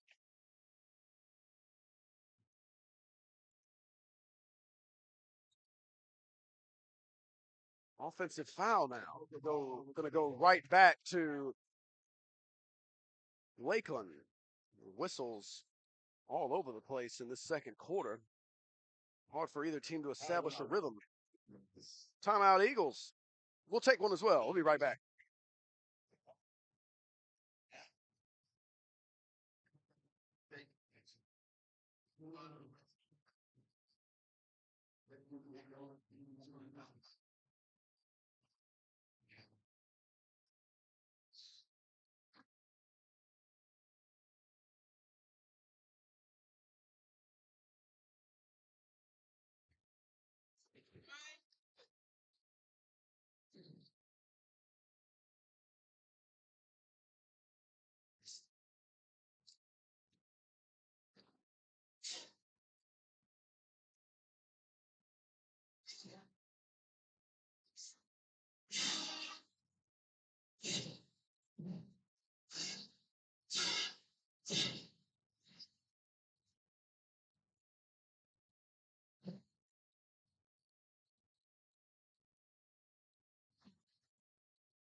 Another foul called here. We enjoy the sounds of the ECSU band. And the fouls really piling up here against Northeastern as Lakeland is now in the 1-1. You figure that the referees would get tired of blowing their whistles, but we have a constant rotation of referees every single game. Have no chance at fatigue. No chance at whistle fatigue for the one game. I think it has been a different crew each game. Unlike us in the broadcast booth, we've been with you all morning and all day, and we'll continue on down to the wire. I'm pretty sure they enjoy hearing the sounds of our boys. I would hope so.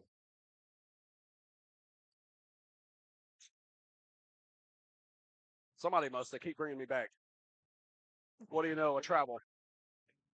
Another trap. No, it can't be. Another opportunity. Lakeland here to, again, try to climb back into it. Second quarter, not a whole lot going on. It's a 7-2 advantage for Lakeland in this quarter. Northeastern had 22 in the first, just 2 since. These are really, really hard to come by on both sides. Not so much that the offense just can't get it together, but can't get a shot up. 3 ball from the right corner, no. It was Jalen Boone. Lakeland continuing to struggle. There's Savion Saunders. A 2-handed throwdown, and that just can't happen if you're Lakeland. That's the second dunk we've seen in this game. We've seen some high flyers. Here's Saunders. They collapse on him quickly. He's able to dribble out of it. Now swinging around. A shot not there. Saunders fight for the rebound. Excellent job. And a foul. Jalen Boone +1. And I believe Copeland did a great job to keep that alive. Scrapping with Saunders on the inside. And Jalen Boone ends up taking advantage.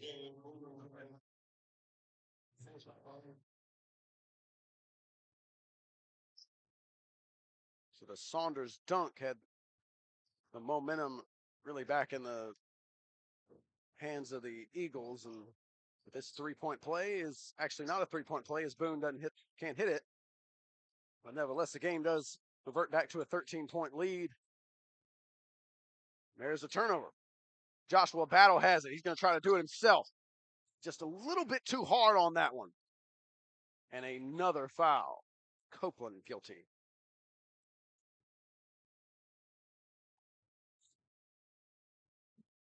Seems like both teams are still trying to jockey for position over these past few moments. I think this is E.J. Sutton into the game. It may not be. Number 20, I got told number 20 is E.J. Sutton. That's what I'm going with. Quite a few Eagles not on this roster.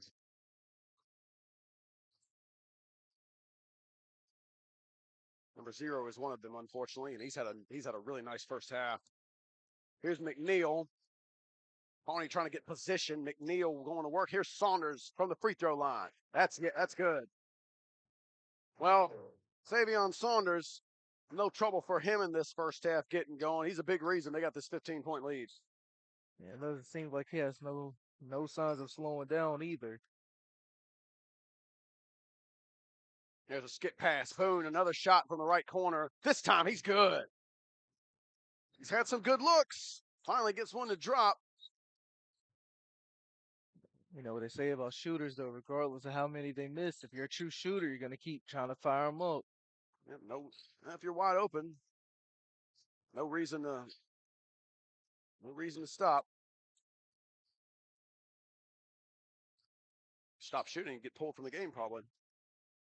And more than likely. Get someone else to shoot the ball if you're wide open. There's Sutton going to work on Boone, and another whistle, and I think this is a foul on Boone, and if it is, that would likely mean, well, they're not giving them free throws. Let's say it's side out, which hard to imagine we'd still be side out.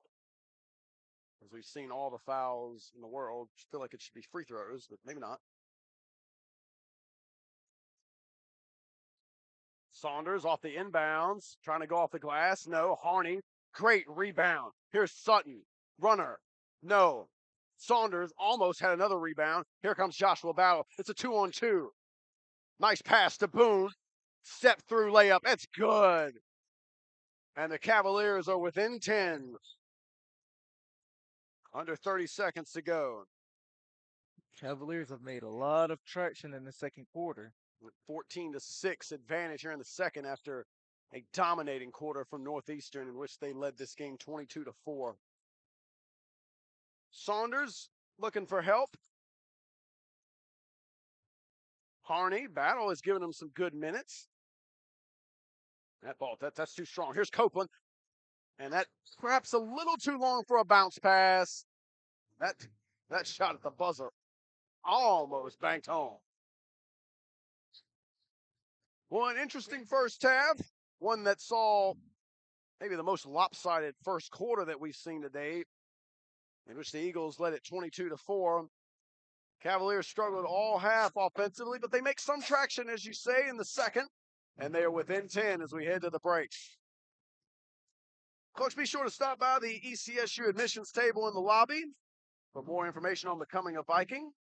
The NC Promise tuition plan makes becoming a Viking more affordable with tuition for in-state students at $500 per semester and $2,500 per semester for out-of-state students.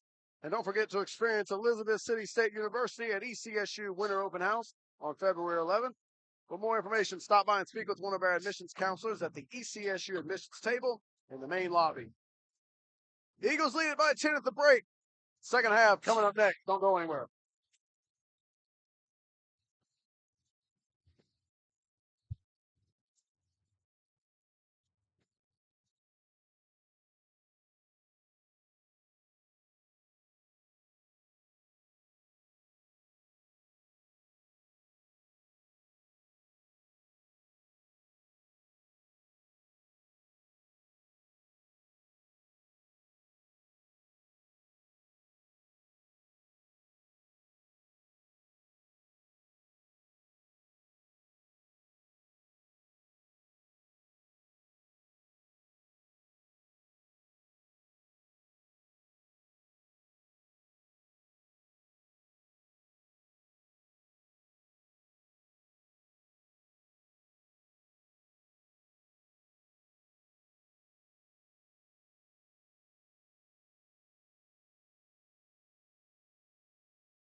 Wow.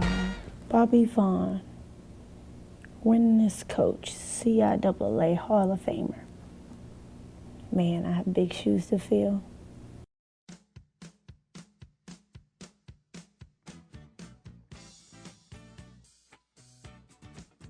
He did more than just worked as a jock in a gymnasium.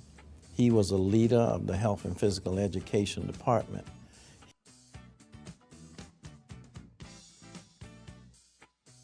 Having come through ECSU and been a part of the Elizabeth City State Bobby Vaughan experience.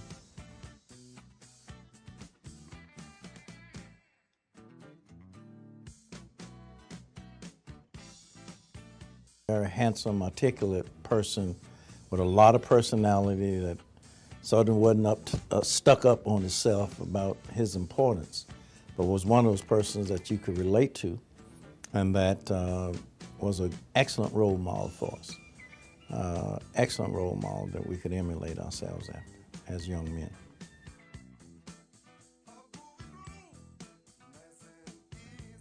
For him to be committed and enthusiastic about helping young people for that number of years is something that we all should celebrate. And that legacy is building a very strong winning tradition.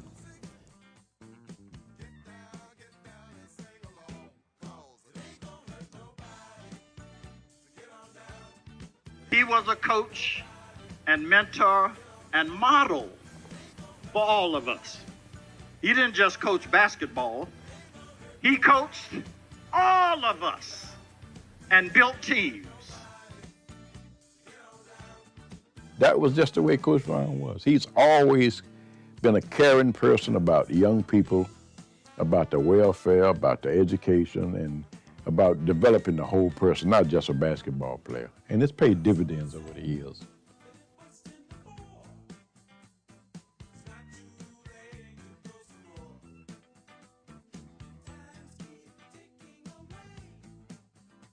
And Bobby Vaughan, your work speaks for you.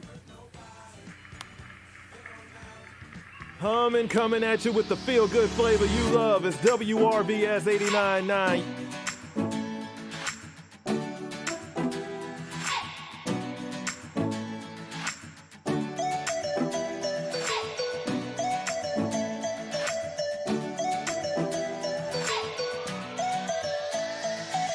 Your community voice, your big bro and radio Clay Mercer here with you.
back inside the Robert L. Vaughan Center. Second half coming straight away between the Northeastern Eagles and the Lakeland Cavaliers.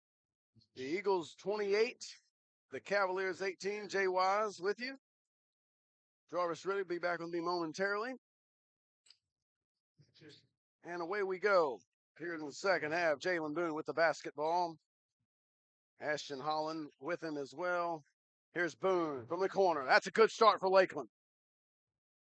That gets them to within 7. It's 28-21, building off a really good second quarter. Here's Saunders. He throws it down and a foul. Did not see the foul there, but I did see the flush, as did everyone else. And we had a 3 to open this thing up for Jalen Boone. And now Saunders a chance to get an old-fashioned three-point play. And both teams are starting to half off right. Free throw is good. The Lakeland had this thing down to within 7. Haven't been that close in a while, and now they got a turnover. That pass. Tyel Saunders a bit offline on that pass, and Tyquan Harney unable to corral it. Ends up traveling. Copeland, incredibly threw it right to McNeil, and they say there was a reason for that there was a foul.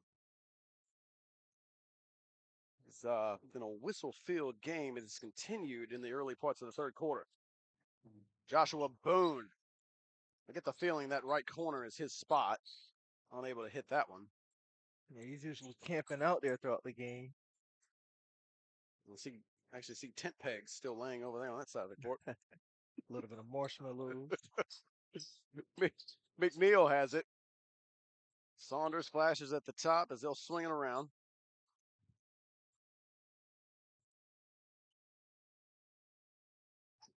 McNeil. Saunders. Tough angle on that pass. Almost gave it away. Saunders. He is fouled.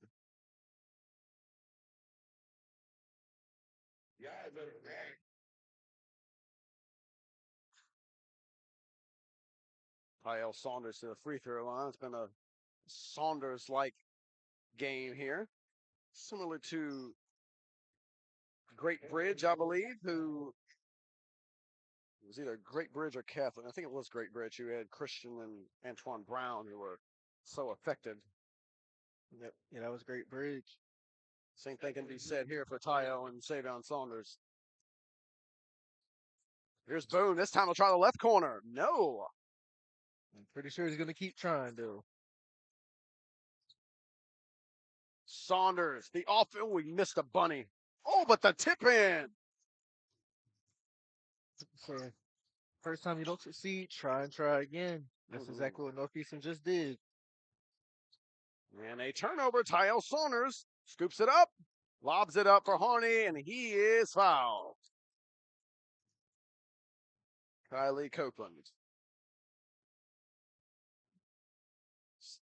This is, I feel comfortable in saying this game will have the most fouls in. Especially after that first half. It hasn't, and 2 minutes in, it has not stopped. But it's, I'll be too hard on the referees, also on players to adjust. They know it's being called tightly. You got to adjust as a player, and coaches got to be cognizant of that as well to make sure their players adjust. We haven't seen that yet. Well, I think with Northeastern's play style, they're a little bit more aggressive and hands-on, so it might be a little bit hard for them to not foul. Another turnover. Great job by Daryl Thompson to get back into play. Boone, he has not been shy. This is a left-hand floater, and it goes offline. He's certainly not been shy today. Not the most efficient performance, but and again, he's willing to shoot him. Tyel Saunders, no contact, no call, and this is going to be a tie-up. It's going to stay right here. Savion Saunders ties up Travell Almond and get the rebound. Got to be strong with it. And Can't allow the offensive team, or whichever side it is, to get their hands in there and get it. Seen that a lot today, a lot of tie-ups off rebounds. McNeil trying to get it inbounds, gets it in. Taekwon Harney.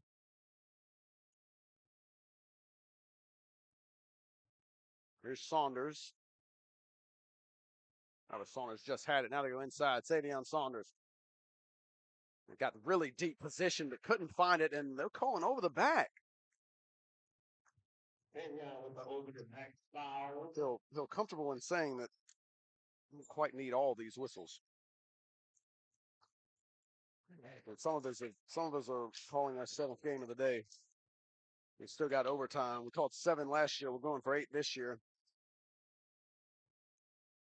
One thing we could say for certain too is that these referees, they have their eye on everything. At least they're paying attention to what's going on. Sure do. They didn't call that though. They did not. I was thinking the same thing. Maybe they heard it.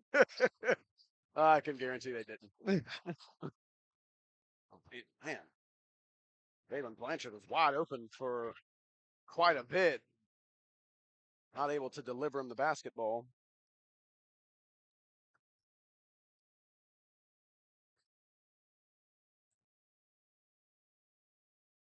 Tyel Saunders getting the screen from Blanchard and ends up denying it. Now kick it. Arnie McNeil for 3.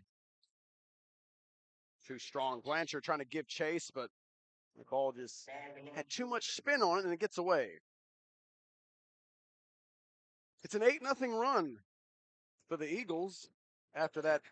After Boone opened the third quarter with a 3 ball, Lakeland's been silent since.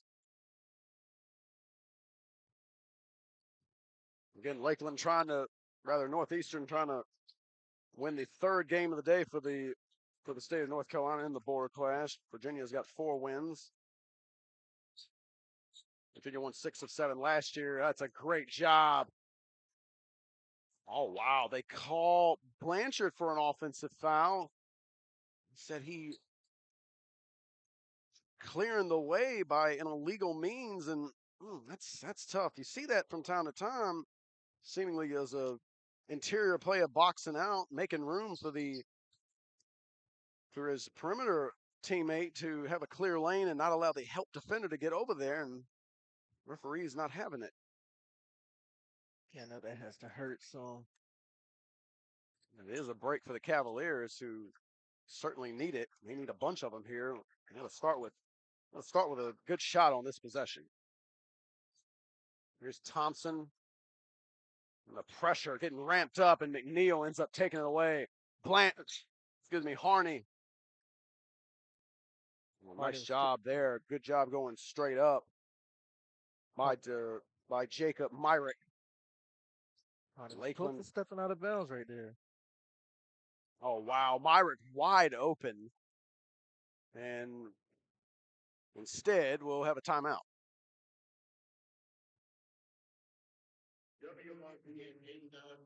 WRVS 89.9 would like to thank J.W. Hood, Consistory number 155, and Commanders of the Right for their sponsorship support of the Border Clash. Basketball fans, if you or someone you know is ready to get rid of an old car or truck, please call 1-855-277-2346 to receive free towing and a tax break. Again, call 1-855-277-2346 today.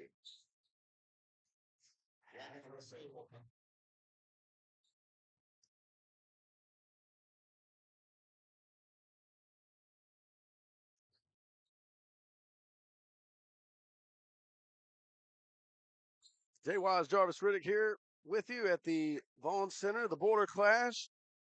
Our 7th game of 8. Daryl Thompson coming up short there. Myrick trying to get there. And a good job by Myrick pursuing the rebound, going straight up. He gets the benefit of the whistle. And now the free throws. And with how difficult it's been scoring for Lakeland, these seem pretty critical.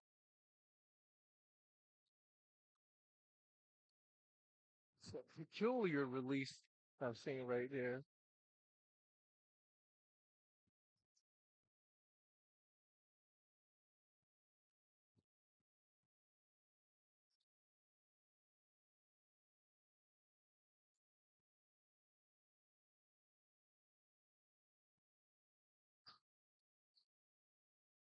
Banks the second one.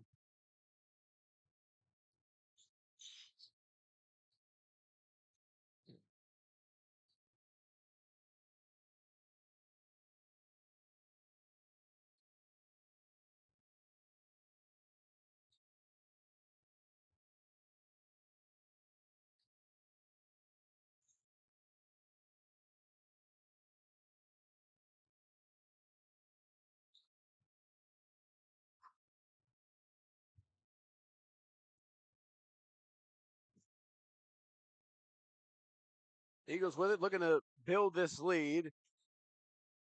It's a 14-point lead right now, coming up on 3 minutes to go here in the third. Kyle Saunders using the screen. Wow, a 3-second violation. We haven't seen that yet. They moved that tent from the corner pocket into the lane.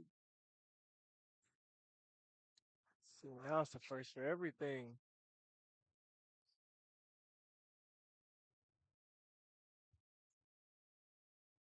Lakeland breaks the pressure fairly easily. Now a little half-court trap. Good job by getting rid of it.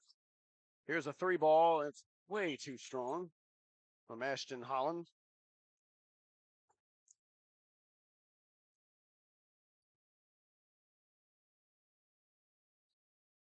Lakeland sticking with their 2-3 zone. Because defense hasn't been horrible. It's just the offense just having so much problems getting the ball to the bottom of the net. It's not enough of that. Deep post position, and he gave it up. Saunders. There's a runner. Missed it. Holland the rebound. Here comes Copeland. He a good look at a 3. He made it. Much needed basket. Kylie Copeland. Lead down to 11. They could use more of those. Certainly going to take more. Here's a 3-ball for the Eagles. That's too strong. Myrick the rebound. And a quick shot, quick miss, and quick rebound. And chance to get within single digits. They have not been that way except since Boone's 3-pointer to begin the half. And he walks.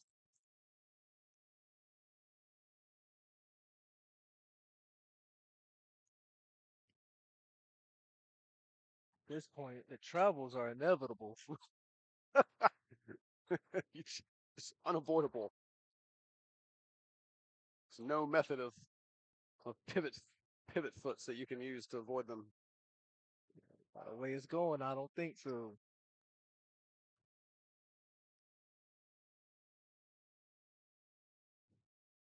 Get the ball in the middle of that zone. Now get it out of there. Here's Saunders. A little bit of a trap. Almost got a turnover. Boone tried to get there, and that's going to be a push on Joshua Battle. Lakeland trying to turn up the defense, force some action. They could really benefit from some transition buckets. It was a little bit too aggressive that time.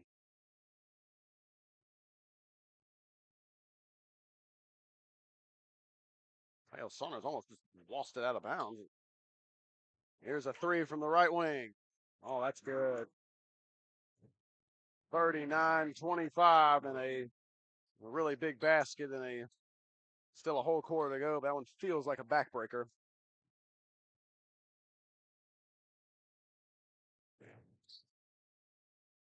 Boone, another 3. Got it. Went smooth on that one. Hey, he likes those corners.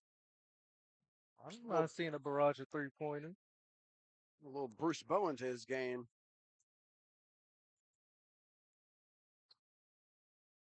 Near turnover there. Oh, and that's. It would have been a bad place to drop it over there. Like he literally would have got an earful from Coach Nixon. That ball, that might leave a mark. Like the sound of that ball. Kyle Saunders couldn't hit that one at the buzzer from about half court, and that is the end of the third quarter. 39-28. Northeastern leads it over the Lakeland Cavaliers. Folks, on behalf of WRVS-FM 89.9, thank you for joining us today here at the Robert L. Vaughan Border Class Basketball Invitation. Your support will help general operations and student training at ECSU Radio and Television Services. And here's another interesting fact about the legendary Robert L. Vaughan Sr. Coach Vaughan has acquired numerous honors and achievements. He was honored as a 2017 HBCU Living Legend at the HBCU Living Legend Scholarship Gala in Winston-Salem, North Carolina. Keep listening throughout today's game to learn more about Robert L. Vaughan Sr.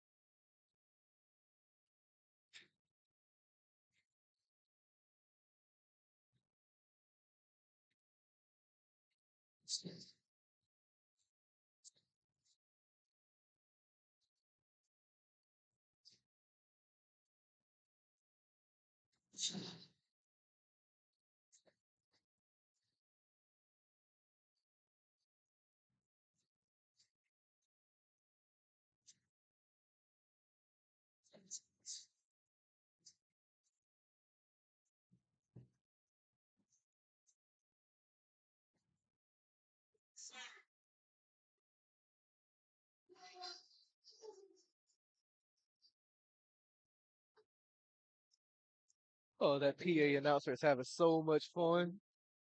Yeah, PA announcer he's living life. I love it. I love it. Lakeland has the basketball to open the fourth quarter. They are down 11. They need a big rally. Northeastern trying to avoid that and give North Carolina the third win of the day for the border clash for their side. Boone missed it. That's a really good fight for the rebound, and the third chance will go. That's really good persistence by Ashton Holland. Now it's a single-digit game. Saunders trying to change that. He will. Myrick trying to get back there. Just couldn't swat it away. Savion Saunders has also returned. Here's Battle. A really good move. Just couldn't finish it with the left hand.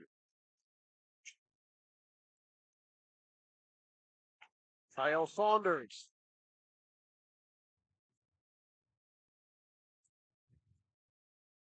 Announcer showing off his vocal range. Makes me want to give it a try. Boone missed everything on that three.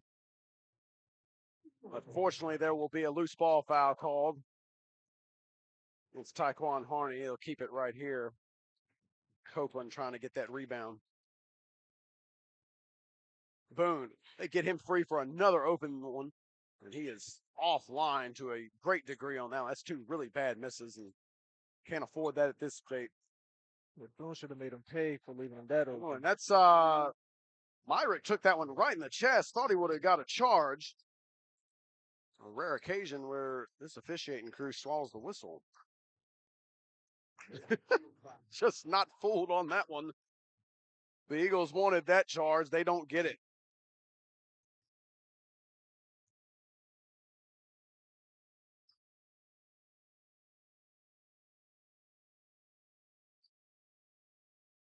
Copeland and Battle, Holland, Myrick, Boone. There's another miss from Boone. He's been busy. Oh, nice job by Holland. Offensive rebound and putback. Kyle Saunders, he and Savion Saunders, they've been big throughout. They'll be big in the close, most likely. Saunders, that's tremendous work. Myrick trying to contest. It's not there. Saunders with a steal. Ethan Walton had a chance there, but stripped by Copeland. Copeland couldn't keep it in place, and will stay here.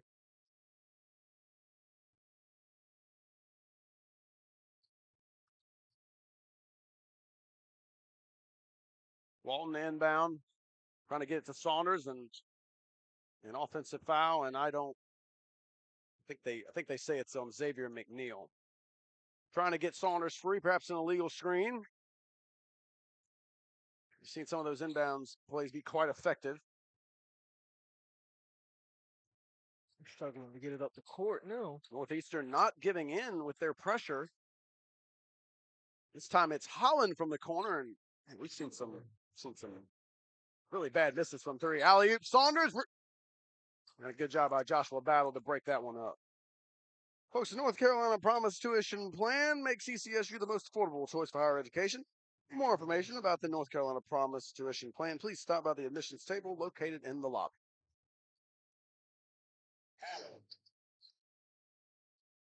Inbound Saunders. Walton. Spin. He's fouled.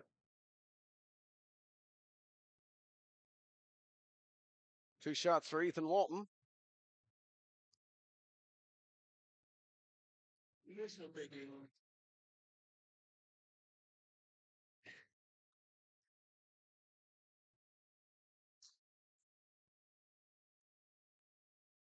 5:14 remaining. First free throw lands off. Brown back in. Joshua Boone getting a break.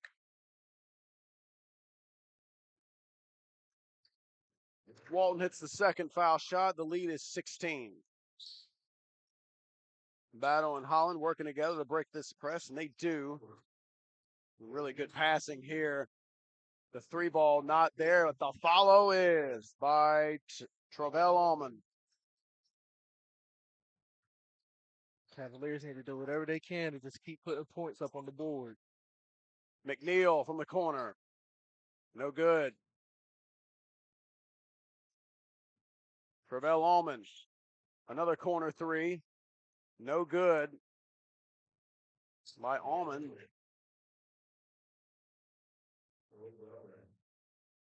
Turnover here for the Eagles. Timeout. Timeout for the Cavaliers.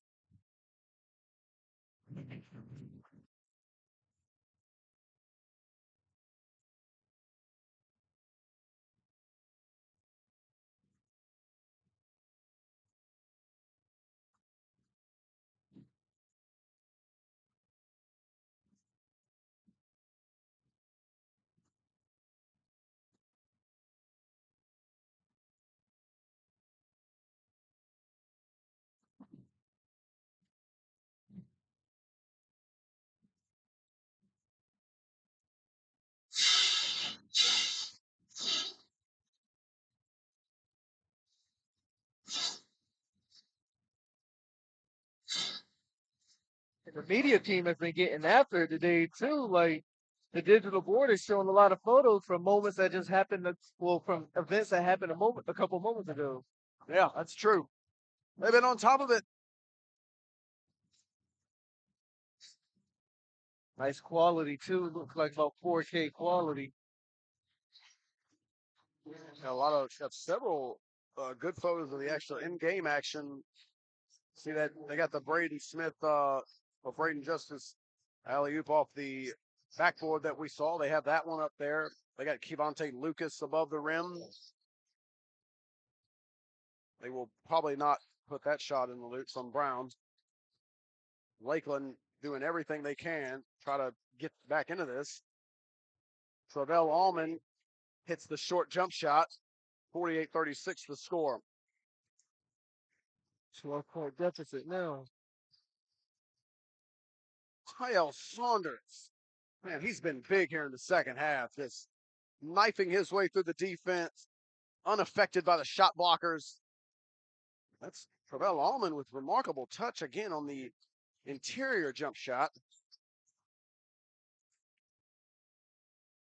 A quick basket, and they certainly needed it. Now they got to find a way to get stops. I don't think Saunders realized how open he was there. But in any effect, Tyrell Saunders has it again. He missed badly.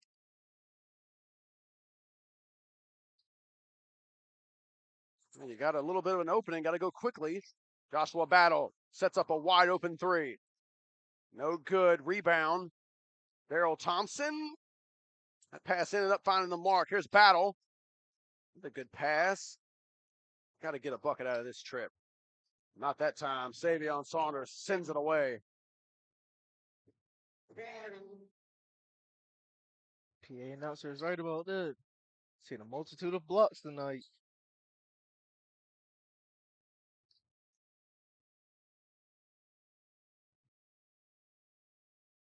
Joshua Battle trying to set it up.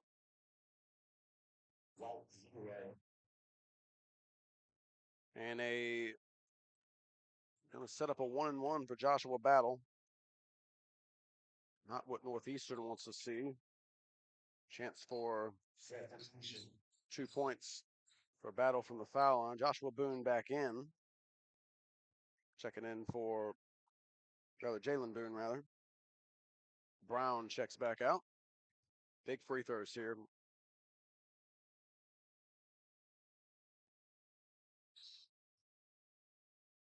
No good.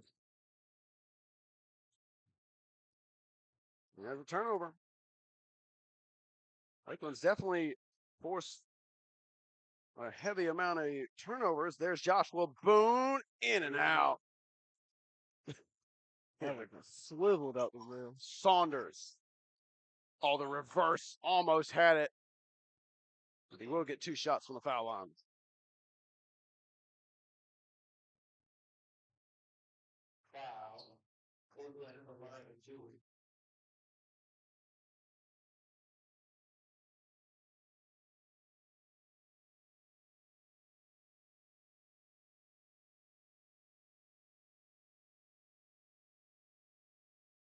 Ladies and gentlemen, that's Jarvis's announcement, actually. Excuse me.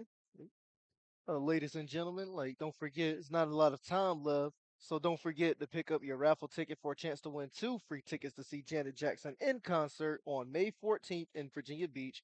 Raffle tickets are available now in the front lobby.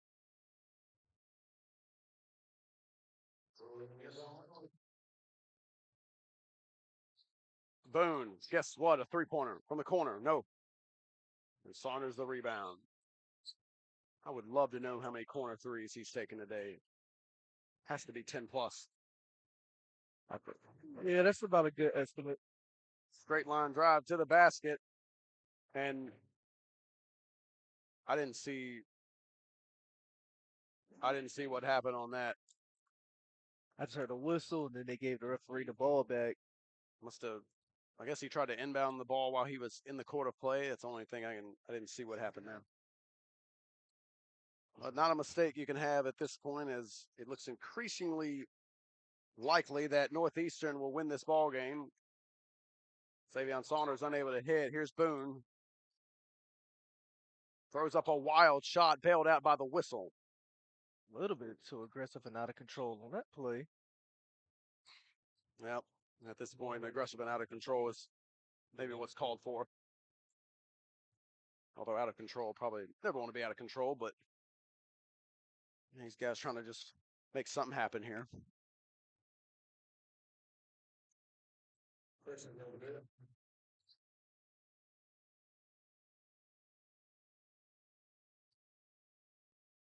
Coming up next, Pascal Tank, the Panthers, and the Grassfield Grizzlies.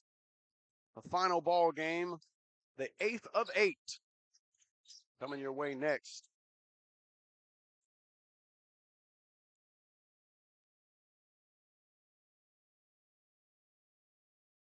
Joshua Battle picks up the foul, and we're going to have free throws for the Eagles. Tyel Saunders to the line. Tyel Saunders, Savion Saunders. Man, they've been big in this game. Really carrying the Eagles to victory. Missed the front end of the 1-and-1. Copeland rebounds. Trying to get something quickly. Timeout.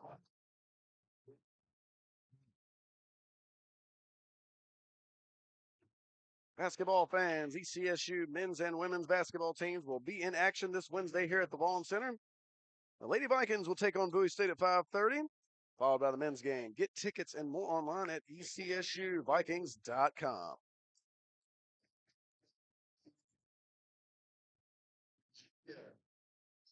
And here's another interesting fact about the legendary Robert L. Vaughan Sr.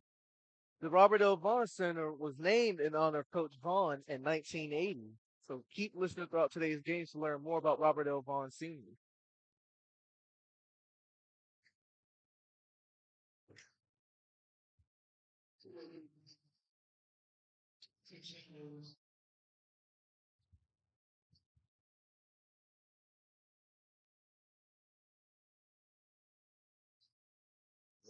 Surprised that wasn't called an over and back.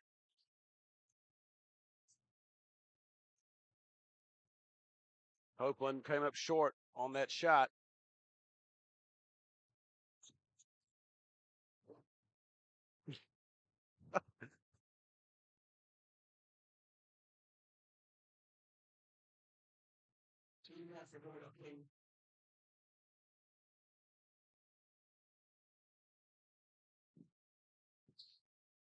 (52-39), a minute 41 to go. 2 more foul shots coming for, and now it's 1 more foul shot for the Eagles. In a choppy game with whistle after whistle. Lakeland struggling the entire way to get into a rhythm. It was 22-4 after the first quarter. Lakeland would get to within 7 early in the third quarter, but never closer, as the duo of Tyo Saunders and Savion Saunders continuing to stiff arm any attempt to get closer.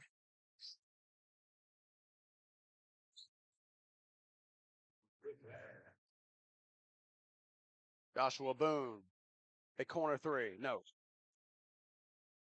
I think it's a good thing, though, that Northeastern is facing a team like this that shoots a high volume of threes. Is looking at their schedule, they have to go to First Flight tomorrow. And if you think this team can shoot up a lot of threes, we actually call First Flight the mini Warriors team, seeing the way they jack up so many threes. I think they prioritize the 3-point shot with their game plan. Wow, that is a mega collision. Copeland, give him credit for standing in there and drawing that offensive foul.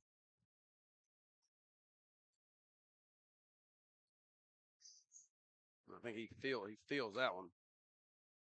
Awful close to the restricted area. Final minute. Another foul.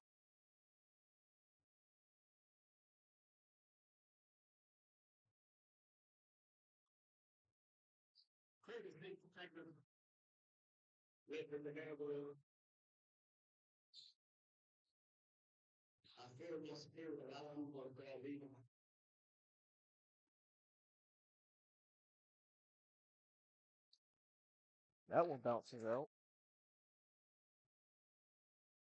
Folks, don't forget, our friends at Aramark have food and refreshments available at the concession stand. Thank you for your support. Go ahead and check them out if you have not. If you have not, probably now is the time, as we're approaching our last game of a action-packed day. I don't know about you, but I'm certainly feeling the fatigue at this point, and that is going to be a travel.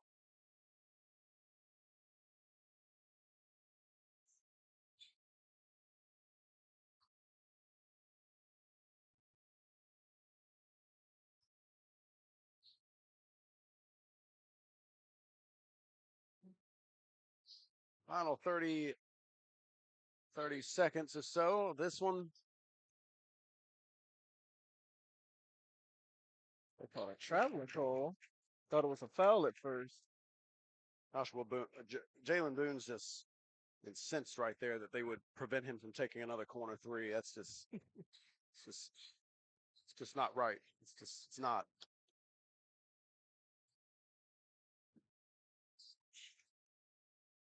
And a foul on Jalen Boone. Having flashbacks to the last game that seemingly would not end. I think it might have been slightly less. Well, I'll say it's about the same now, but well, I think the difference in this game, the whistles have been continuous from start to finish. The last one, they just all of a sudden cropped up at the end. The final game of the evening between the Panthers and Grizzlies is scheduled to start at 7:30. Probably is going to start a few minutes after that.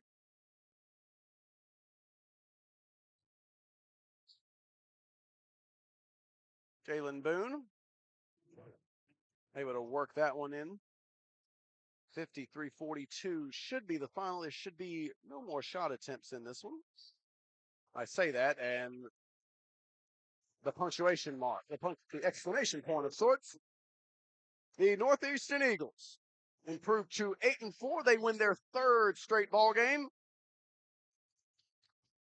They've already removed the score. I think it was 55-42 was the final score. They've already taken it down from the scoreboard. Meanwhile, Lakeland drops to 5-6. Jarvis, what'd you make of that one? I think what it is that the Eagles, I think they were a little bit more intense, but then they had an advantage of having Savion Sanders. He just dominated down low. He was 6'6". And then Lakeland, they just couldn't convert a lot of their shots. Like, I think if they were able to make at least half of those corner threes, they would have won by at least 20, but they didn't. But just want to give a special shout out to the coach Ronald Nix and Antonio Moore. They usually support WRVS 89.9 and W18BB-TV. And when we usually go over to Northeastern High School to broadcast some games, they treat us well. They treat us with a lot of love. So I'm sending a special shout out to them as well. Yeah, excellent, excellent. Well, we've reached the point where we've got one game left. The Pasquotank Panthers, the Grassfield Grizzlies. Pasquotank hoping to even this thing up in the 5th annual Border Clash at 4 games apiece. The Grizzlies will try to give Virginia the decisive 5-3 edge. That's coming up next. Don't go anywhere.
From Virginia and Washington hometown.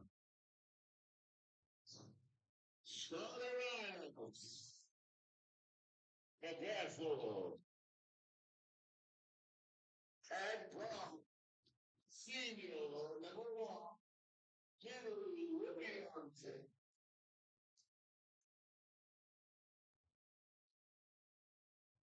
Senior, point forward, number 2, Jared Myers.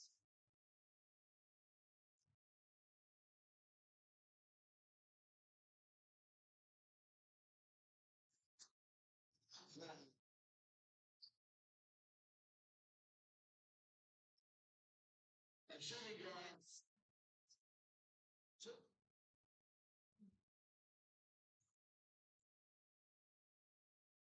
and that's 7, number 15, Jonathan.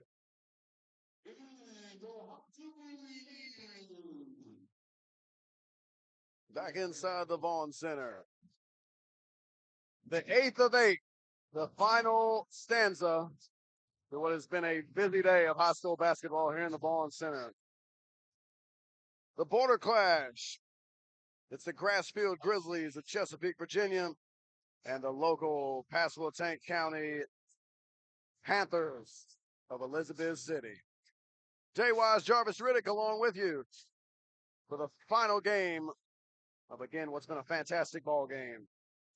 Starting lineups being given right now by our PA announcer for the home team.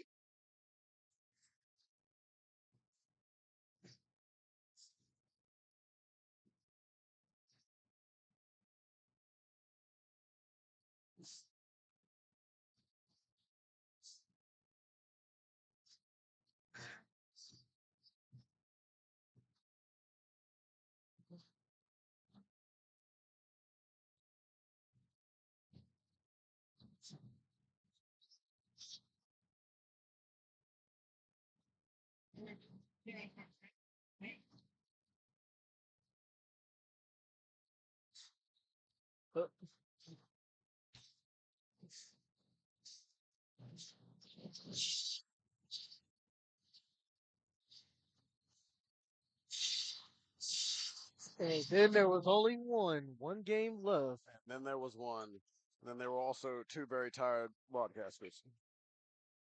Pasco Tank is 6-7 on the year. They have lost 4 in a row. They lost on Friday night to First Flight. We were talking about them a little bit earlier. Lost that game 74-51. And Grassfield is just 3-5, but they've won 2 in a row, including a 50-point victory against Hickory on Friday. And then I know a lot of you might be wondering why Pasco Tank is playing the finale instead of Northeastern. I know all of us are used to seeing Northeastern play at the finale, but we're actually switching things up this time. I think we're going to alternate every single year now. So now that Pasco Tank is doing the finale this year, next year, Northeastern have the last game, and we'll keep switching it back and forth so on. All right. Just wanted to show both Elizabeth City teams some love. Absolutely. There you have it. Great explanation. And in the early going, oh my. Seth Evans taking flight for the first bucket of the final ball game here at the Border Clash. Starting off the game making a statement. Toa Holland back with the basketball. He'll pull up from 3. He got it. The second Rip Hamilton Nass we've seen today, and no problem seeing the bottom of the net there. Ooh, and the pressure there a bit too much. Pasco Tank County Panthers being coached by Robert Woodley. He's a very familiar face, known by a lot of people in this area in Northeast North Carolina.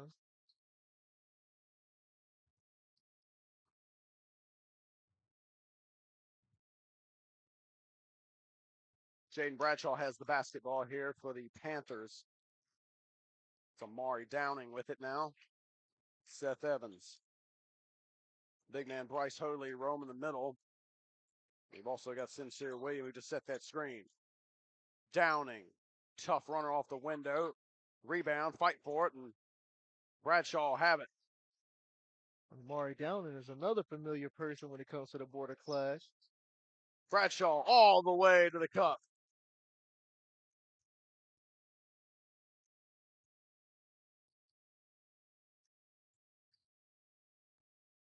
Hollenbeck steps into another 3. No. Nice save by Kenny Williams. Fancy handles here.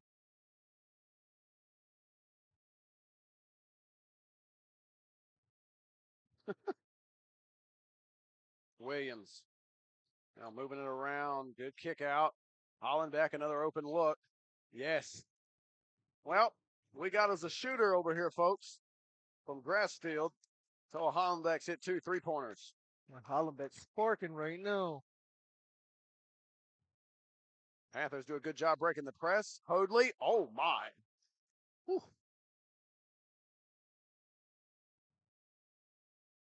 Hoadley has some big shoulders, so hopefully that absorbs some of the shock from that impact. Well, he's fine. Other guy probably got the worst of that. You're probably right. But yes, Hoadley definitely looks capable of taking a little bit of contact. Oh my, what a rejection. William got swatted. Here's Hollenbeck. All the way to the rim. He's got the first 8 for the Grizzlies. I'll put a little bit of jelly on that layup right there. Notice how the defender, and we've seen this quite a few times, just unwilling, it seems, to get back completely in the play, and instead they seem to just want to trail and go for the highlight reel rejection far too often. It hasn't paid off as we have another travel. Like I said, they're inevitable. Fans at home, no doubt, have had enough of it. Well, if they've tuned in the entire time. And we got a new rotation of referees. We sure do. All It's 8 the games. late night. Yep. It's the late night crew and another travel. On back-to-back plays.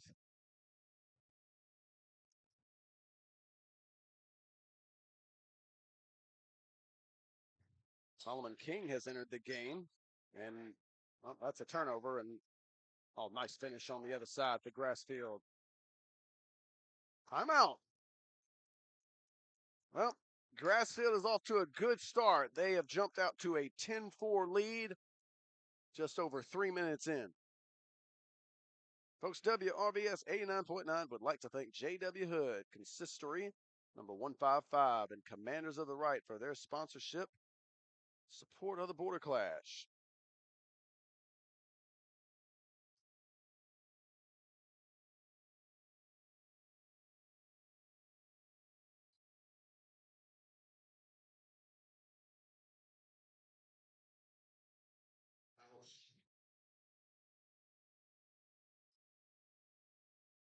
And here's another interesting fact about the legendary Robert L. Vaughan Sr.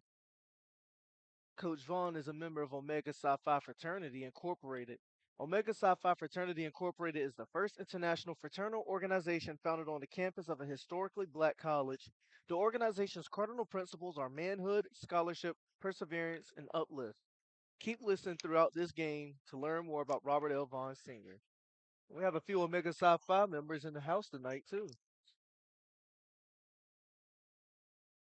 Panthers going to work. This is Hoadley. Lost on the way up, but they call a foul.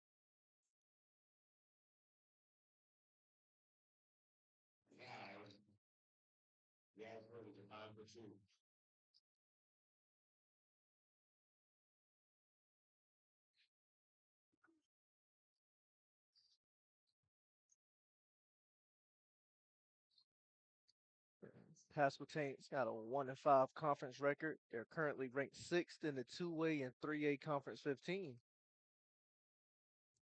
Same conference as Northeastern and Currituck, who you've seen today. Both free throws from Hoadley off the mark. And now Grassfield back to work. The big fella. And they call a charge. Sincere William took it. Jonathan Adirimana Mohadi guilty of the foul.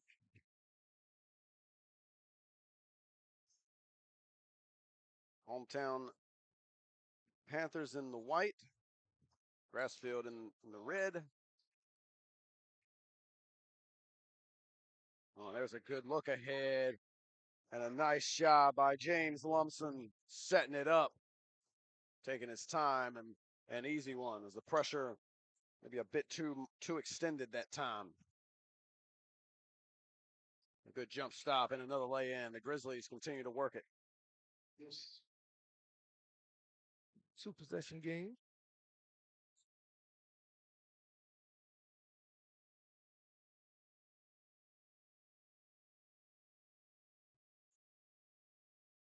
Seth Evans rose up for that early dunk. Haven't heard from him since.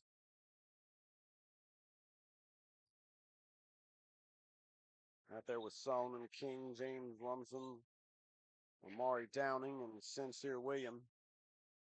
This is Downing.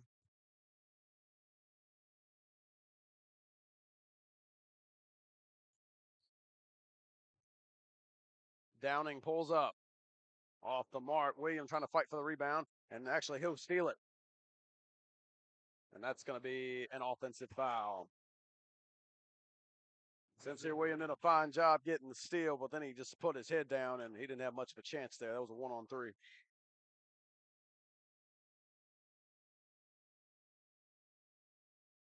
Jordan McDowell entering. Adirimana Mohadi taking a seat.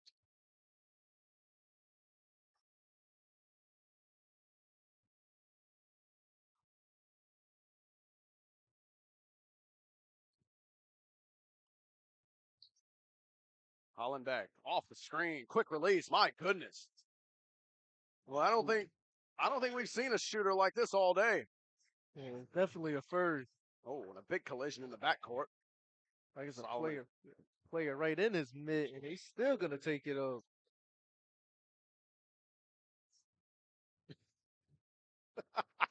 Yeah, you know, so there's a line about that. Try to keep track of this. He's got 11 points, and he's hit 3 3-pointers already. We'll see how we manage that moving forward. It's a 15-6 game. Panthers trying to get on track offensively. It'll be tough to keep pace if that continues. Williams with a nice cut. Oh, rejection. Oh, no. Ooh, they call a foul. There's no surprise there. Saying they got too much of the body. That was a good call on the referees, though. It said it was too much body. Eric Johnson getting the explanation and trying to relay it to his player. Free throw line not helpful so far to the Panthers. Saw Hoadley miss a pair, and now Williams misses one. Got to hit the free ones. And they miss again. Grant Worley into the game. He gets the rebound. Hollenbeck. Mid-range jump shot is good. 17-6. And you may probably have picked up that we are working with a less than stellar roster for Grassfield. Doing the best we can here. They have a deep bench, too. Like, they almost have every seat filled up. They sure did. Oh, wow. Seth Evans looked like he might have been tied up there. Instead, he just spins away from the defense. Gets the basket. Hollenbeck, deep three-point range, too much. Now, if he'd have made that, we'd have to go get the fire department. I don't even know if they could put out as far. Now he's turning up the pressure on Downing on the defensive side. And a 5-second violation. Wow. Second one of those we've heard from today. I think they removed that from the college game. I don't think you see it anymore in the college game, but man, that was tremendous defense. It was. You're Downing there, you got to give it up.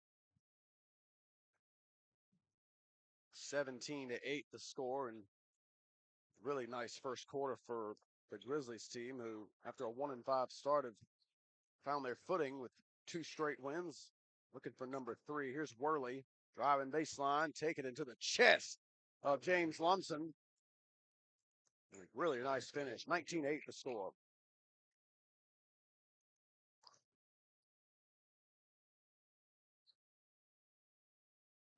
The initial shot from Carthen didn't go, but Lumsden there to follow. Oh, wow. Hollenbeck showing the handles. Gets all the way to the rim, and he's fouled. Good thing he has that mask on, though. You can see he's grabbing his face. I don't know if that mask helped all that much. Might have been the force from the collision that hurt him. That was some smooth handling there. 6'3" senior.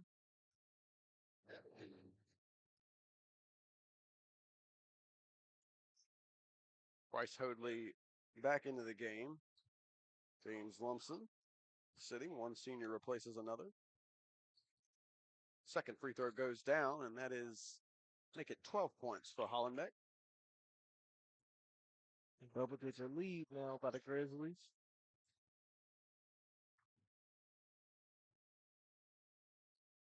Solomon King running out of real estate on that right side. Gets it to Javion Carthen. Now back to King. Denied.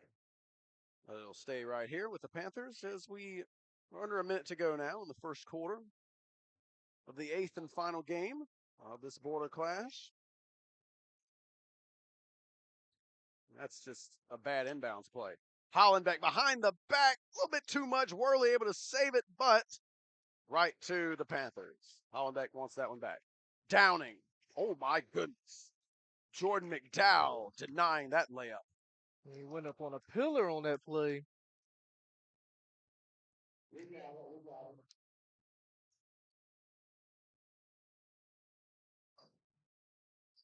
All of a sudden, we have a shot clock on the shot clock. Haven't had one all day. And it doesn't matter because there is no shot clock, even though I guess they don't want that started. And then we'll just hear the dinging every 30 seconds or whatever it is. There'd be a lot of violations. Folks, don't forget, follow WRVS 89.9, your community voice on Facebook, Twitter, and Instagram at WRVS 899.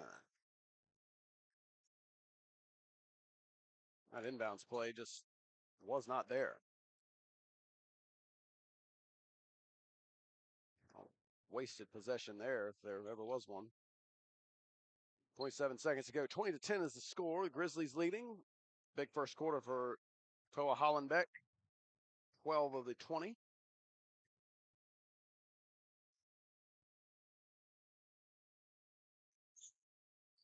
Worley for three.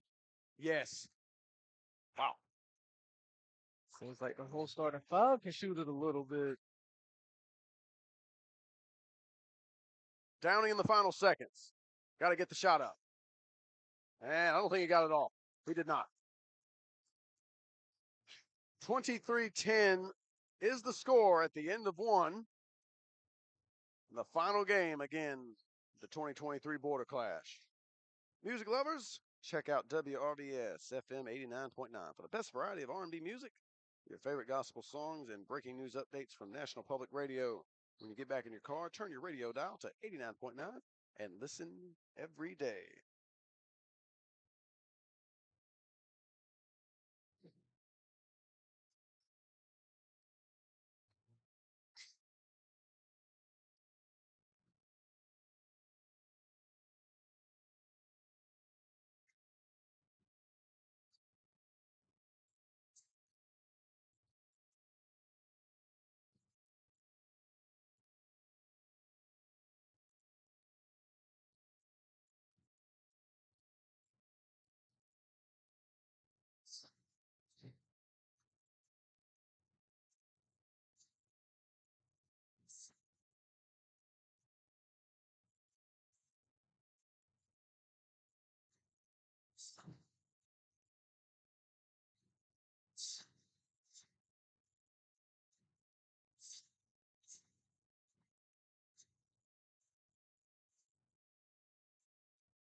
Second quarter underway. 23-10 advantage for the Grassfield Grizzlies, trying to give Virginia a decisive 5-3 victory in this border clash. Panthers trying to get organized on the offensive side.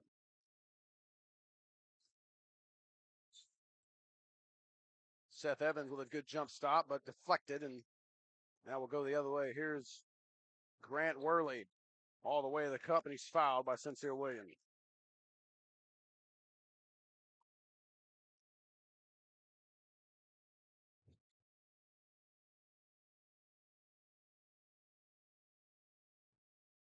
Grant Worley to the free throw line. Again, veteran-oriented teams in this game. Jaden Bradshaw, a sophomore. He played in this game last year as a freshman.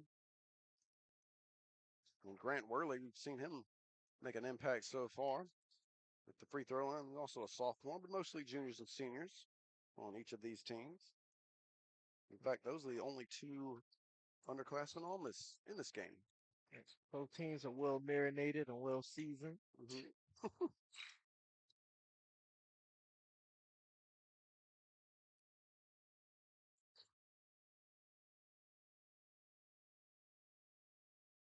Evans uncorks a three, and he got it.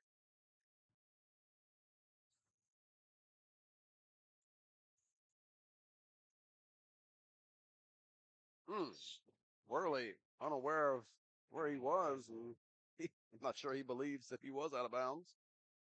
But that is the call. Darian Carver's in the game for the first time. I think James Lumpson is back in as well. They're out there with Bradshaw, Carter, and Evans. Bradshaw, way off on the three. A.J. Press got the rebound. Kenny Williams back on the floor. Oh, boy. Wow. What a finish. Some traces of Kyrie Irving in that type of layup. It was. You didn't see that in the first quarter. And showing it now. And now turning up the defense on Downing. Nice give and go there. Lumpson, he's rejected. And I think it's going to stay right here off of A.J. Presley. Nevertheless, really nice defensive effort there.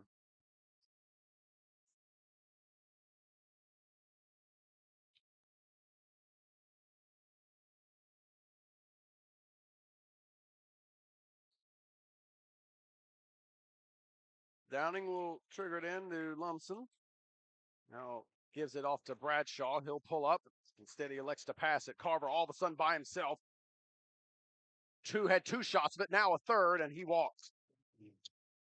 That's tough. Carver worked hard on that possession to ends up with nothing. He'll get a few rebounds to his stat line, so it's not a total loss, but I know he wants to point.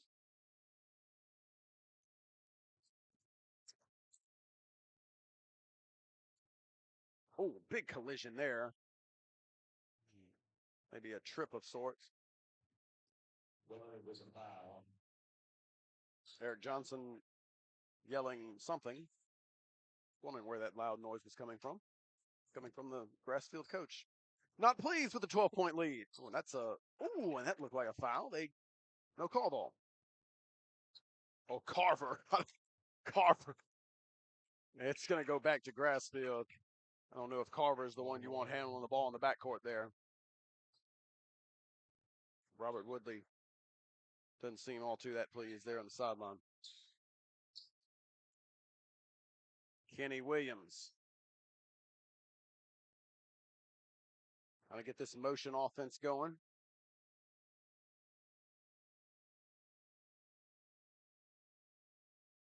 Now working around the perimeter, still looking for an opening. There's one. Not too much, and Carver the rebound. Oh man, a turnover in the backcourt and a bad one.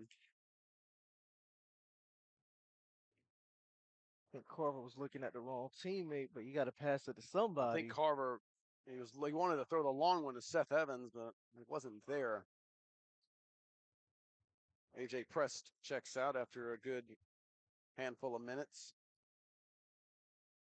25-13 to score. There's the inbound to Kenny Williams.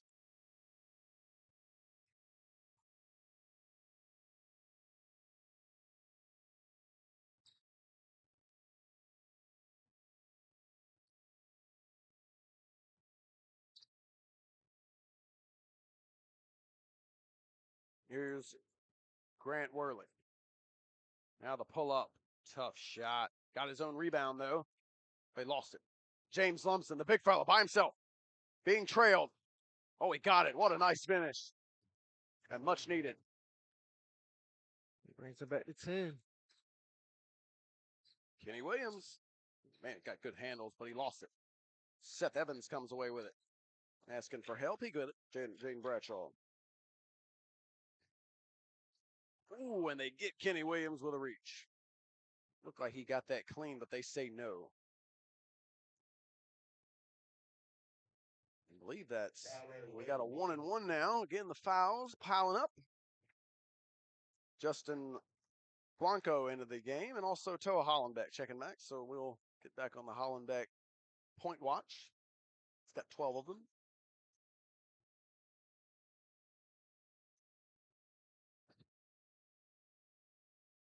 Hollenbeck's a 6'3" point guard. So you see the advantage he has over Downing. He can just shoot all over him if he has the ability to.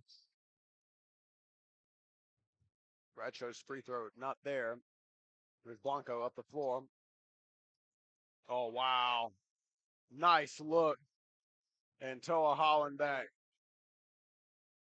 14 points now. At that time, the delivery more of the story. Blanco immediately into the game, making an impact.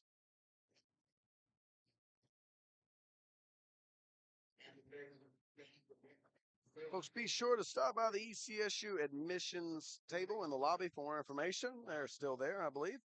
On becoming a Viking, North Carolina Promise tuition plan makes becoming a Viking more affordable with tuition for in-state students, $500 per semester and $2,500 per semester for out-of-state students.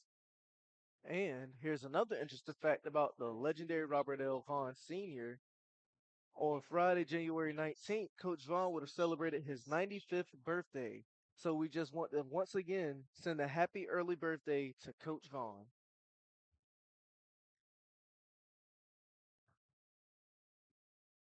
The 4:11 mark of the first half. Grizzlies 27, Panthers 15. Hometown fans got a victory in the previous matchup with the Northeastern Eagles defeating the Lakeland Cavaliers 55-42. Was not trending in that direction so far, but still a lot of time left. We're midway through the second quarter. That is Josh Wise, who has entered the game. Pretty good name. Kind of ironic. It is. Here's Seth Evans. Wise for three. Not what I had in mind. Downing, trying to do it himself. Doesn't work. Hollenbeck. Evans going to meet him at the rim. Oh, and Evans did a nice job. Hollenbeck thought he deserved a foul there. That's one way to stop And Hollenbeck. Downing walked.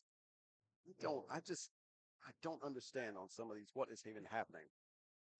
I think what it is, like, they already have in their mind what they're going to do, but I think their body hasn't quite, like, responded to what their mind is, like, up to yet. Maybe, like, their brain is processing things faster than their body can catch up to. That's probably the best explanation I can give.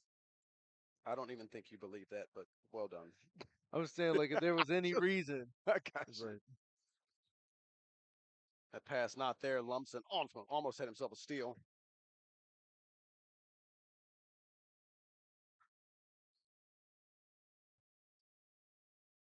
Hollenbeck, good pass out to Blanco. Wide open three. No. Really good look at it. Solomon King, the rebound. Poor spacing there. Almost steps there. Carver. Oh, that's a tough shot. Well short. probably wasn't the best look. A good pass ahead. Oh, we had a man right behind him. Could have had a wide open three, but lost the handle, and Panthers have the ball. Lumpson. Seth Evans for three. Nope. Rebound Blanco saved it, but right to the Panthers. Wise for three. In and out.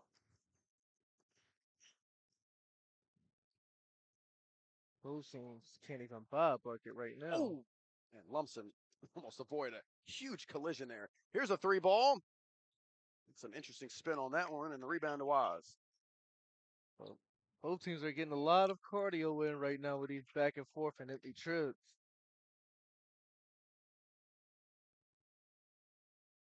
Wise defended by Blanco. It's a screen from Lumpson. Lumpson wants to give it right back to him. Wise looking for a little bit of help. Ends up finding a man in King, and King dribbles it out of bounds. A couple of substitutions for grass field, among them Jonathan Idiri-Mana Mohadi.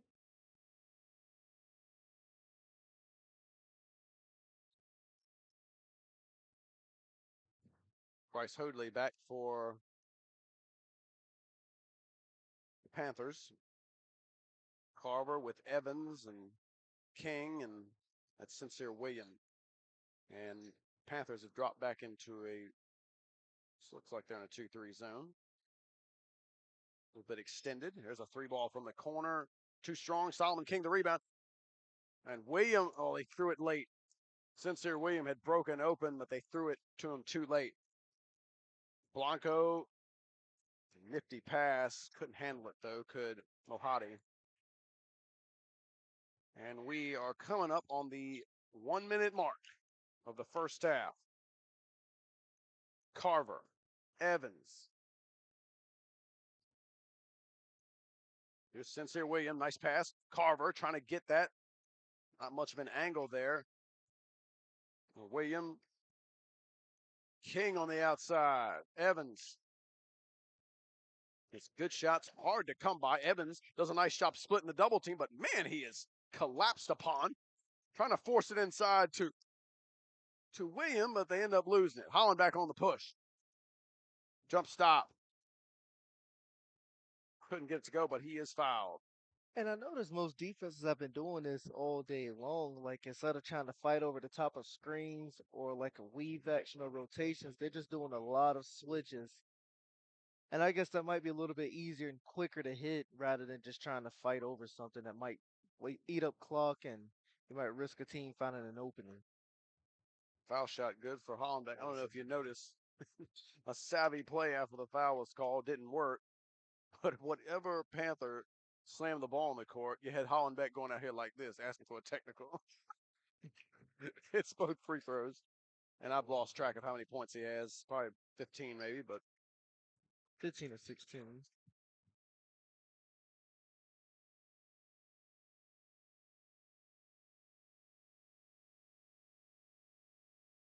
good shots, really hard to come by in this half. And that is an offensive foul if I've ever seen one, as Darian Carver just absolutely just dispatched Justin Blanco.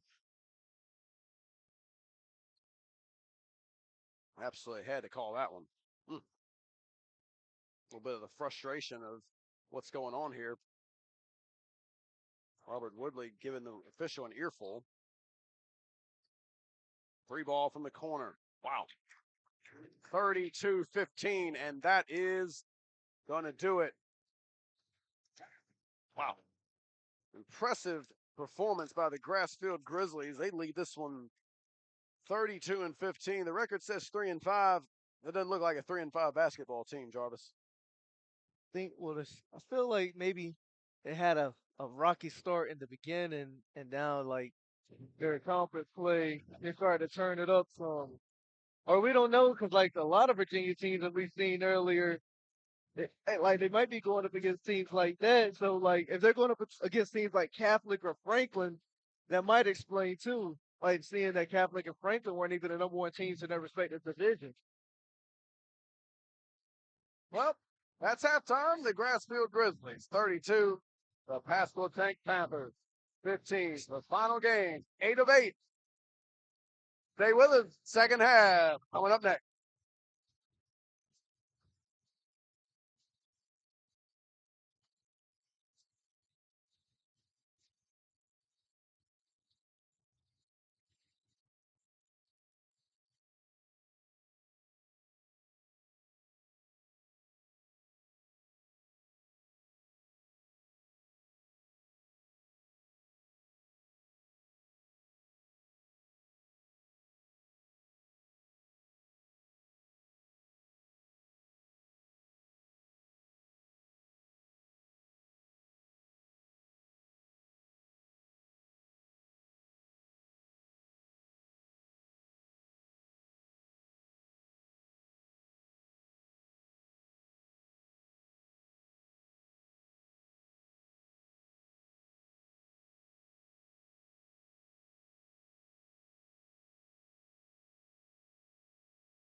Second half about to get back underway.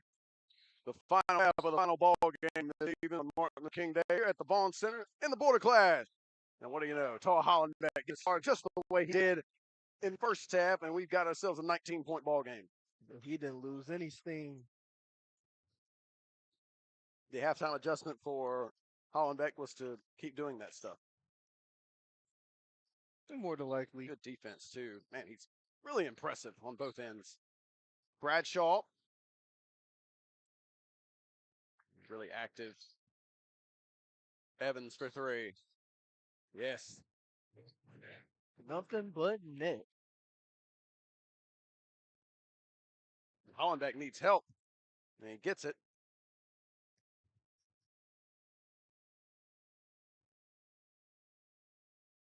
And Hollenbeck, good handles, too. Saw some good handles from Kenny Williams earlier as well. Good hard drive. Ooh, and it looked like they were going to give him the block or the charge. Instead, they change their mind. They get the old blocking foul on Hoadley.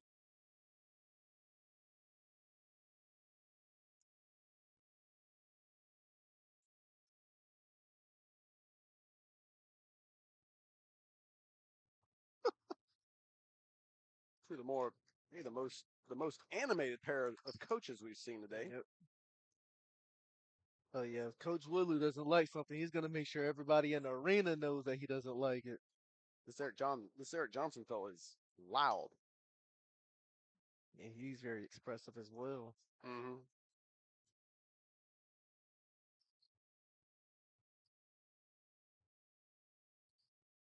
A minute into the third quarter, this is an 18-point lead. It's 36-18.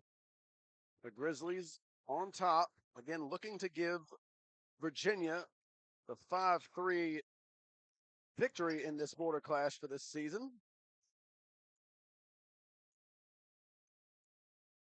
Panthers just finding it really difficult to score the basketball. Hollenbeck going to get it over to his big fella who hits the floor. And his hustle pays off as it'll stay right here with the Grizzlies.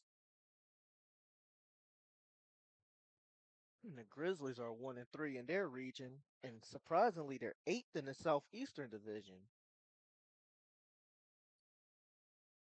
And down to Kenny Williams, Amari Downing trying to pressure. Hollenbeck.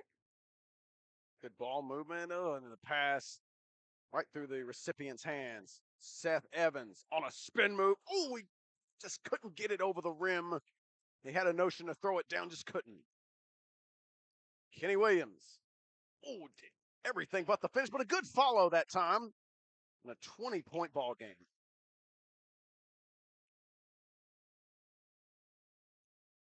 Where does the offense come from if you're the Panthers?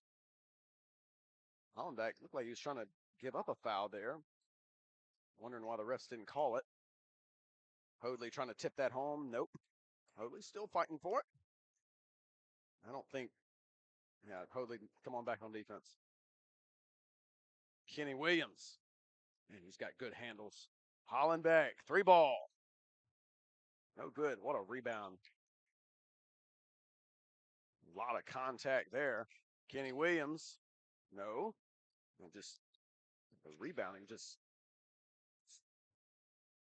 Robert Woodley can't be happy with the effort on the defensive glass.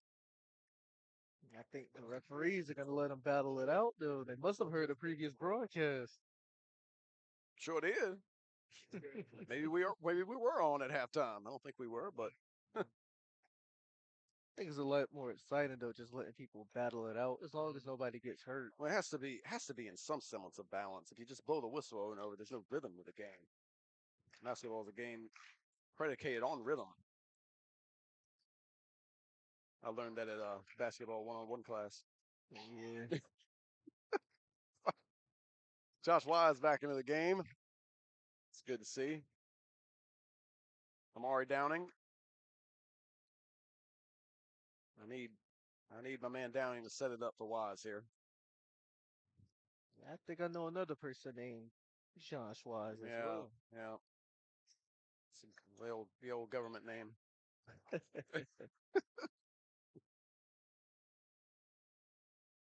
James Lumpson back in the game. Solomon King also back. Carver. No good. Nice rebound on. Oh, and a nice steal. Carver. Oh, and that's going to be, they get a foul. Had to have been a foul or a travel. I thought they were going to call it travel, but there was a reason that caused him to stagger like that because of contact. Nick Hibbard entering for the first time. Carver on the baseline. Too strong. Hollenbeck the rebound, and again, well, this time it gets through. Carver again almost had himself an interception. Somehow the pass gets through, and it's Carver who's going to pick up the foul.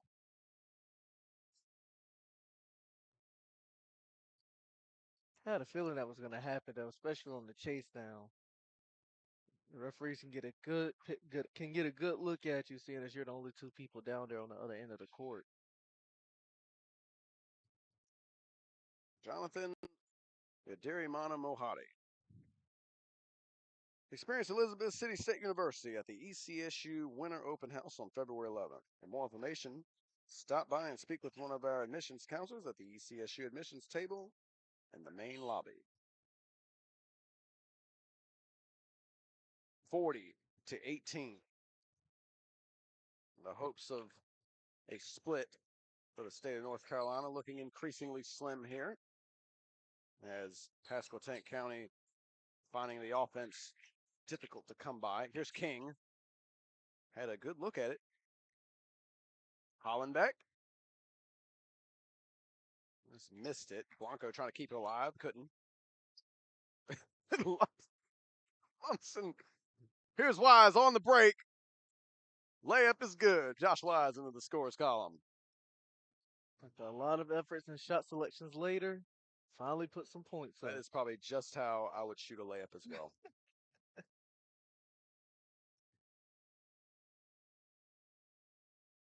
And it's Wise here trying to check Hollenbeck, who throws it away. So not quite the same outburst we saw from Hollenbeck in the first half. I noticed more players are not giving him as much room to work with. It's like we learned that lesson in the first half. Well, it could have been, maybe that was a message of Robert Woodley. It's like, okay, how about let's not let that guy beat us. Someone else, please. Lumsden operating on the baseline. Really good drive, but just couldn't get it to go. Chris Saka into the game for the first time as well. Oh, and that's a big collision. Omari Downing, we've seen that a couple times in this game. A Panther leaving his feet defensively and really looking like that one didn't feel great. And Eric Johnson is yelling once again. It's a 20-point game. Hollenbeck, no good. Saka, the beneficiary of the air ball. 22-point game. Under 3 to go. Jay Wise, Jarvis Riddick. The 8th of 8. Final game on what has been a marathon of high school basketball. Darian Carver with a great spin move, and he's going to go to the free throw line.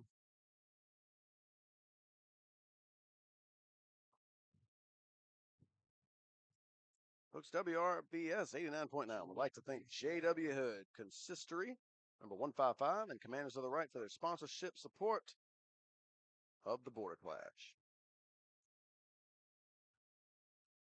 The other free throw, I think, goes in.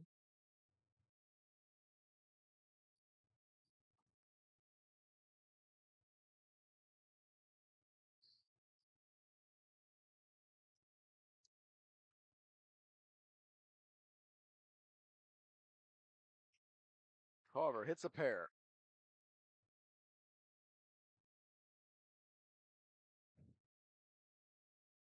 Emeka Ozo has checked in. Very few players, it seems, have not played for Eric Johnson's Grizzlies. And Ozo wasted no time on that drive, getting a shot up. A little bit too much on it. Jaden Bradshaw at the score, stay waiting to come in. Here comes Downing. At a tough angle. Here comes Worley on the break by himself. He got,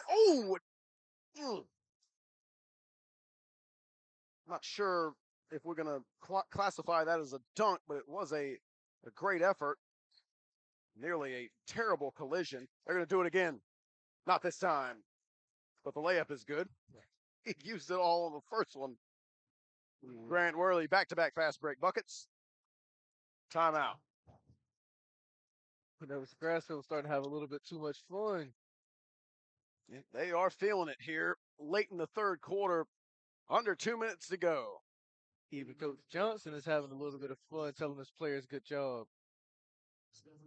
Wanted a foul on that near would have been a really bad collision for Grant Worley.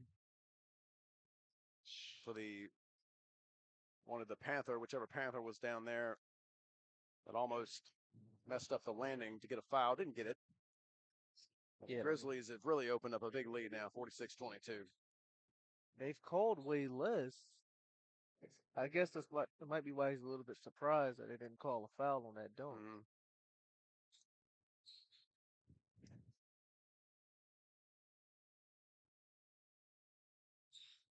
Jaden Bradshaw has returned. He checked in for Amari Downing. Seth Davis also back. Seth Evans, rather. Javion Carthon in the game also, and Bradshaw's had a tough afternoon tough evening shooting the ball. Yeah, it's too short.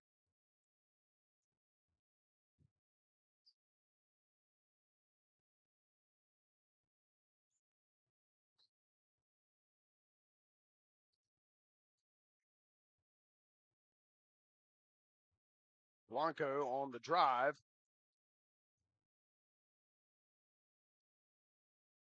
And he draws the foul.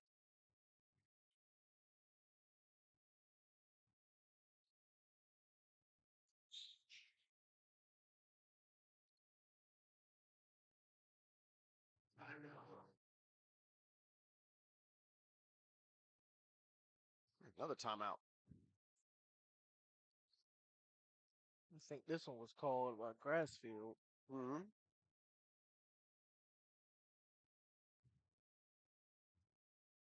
Folks, on behalf of WRVS 89.9, once again, thank you for joining us here today at the Robert L. Vaughan Border Class Basketball Invitational. Your support helps general operations and student training at ECSU Radio and Television Services. And here's another fact about the legendary Robert L. Vaughan Sr. During his 37-year career in college athletics, he served as a head basketball coach, full-time professor, department chair, athletic director, mentor, and advisor to thousands of students. Nick Hibbard with a good drive. 48-22 now.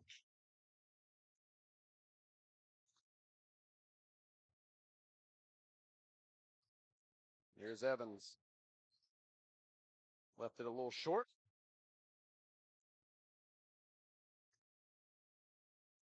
Grassfield trying to keep building this lead. Worley. And that is, I want to say that's the first carry we've seen of the day. That's it's refreshing. It's actually shocking, actually. Now, I guarantee there have been more carries. They've just been letting that slide. I can believe it.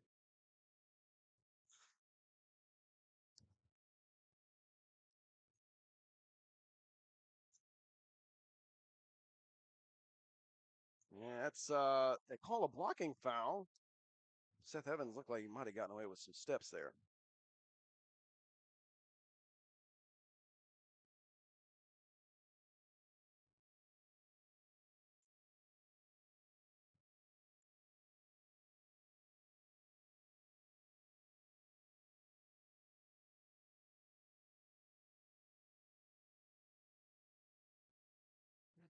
First one goes in.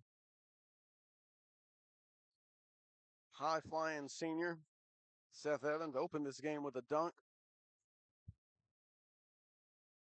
And it was only downhill from there since then.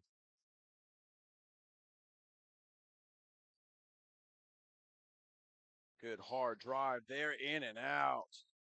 Rebound Lumsden.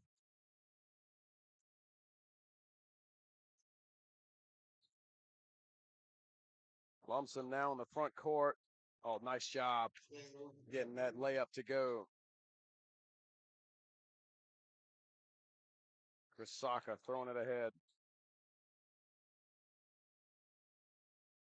Thought they would have called a goaltend right there. Jaden Bradshaw launching one. No. And that is the end of the third quarter. 48-26 after 3. The Grassfield Grizzlies trying to send Virginia out on a winning note. It's right now 4-3 in their favor. The final quarter, the final ball game of the day. Fourth quarter coming up next. Stay with us.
Fourth quarter underway. Somehow 15 seconds that already elapsed off the clock. I just get lost when the band starts playing sometimes, I got to be honest. Sincere William with the basket for the Panthers. And that is 6 straight for the Panthers. Lead down to 20 from 26. Ozo couldn't get that to go. Here's the follow and a basket from Jordan McDowell. They got some big bodies on this Grassfield team. Got 3 McDowell, Mohadi, and Saka. Awesome 3 guys you could plug in the middle. Here's Wise. Pull up jump shot, top of the circle. Left short. McDowell able to stick with it. Oh my goodness. Woo. Seen some hard fouls committed by Darian Carver.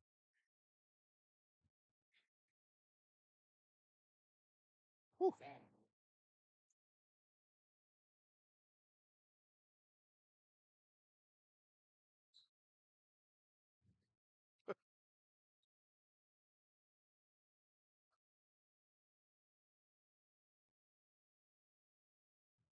Folks, the North Carolina Promise Tuition Plan makes ECSU the most affordable choice for higher education.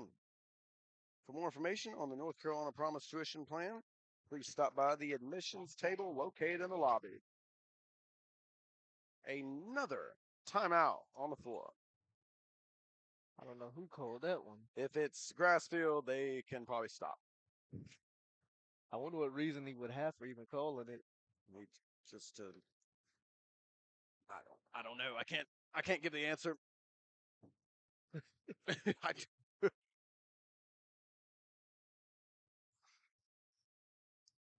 This invitational began at 9. It is now 8:41.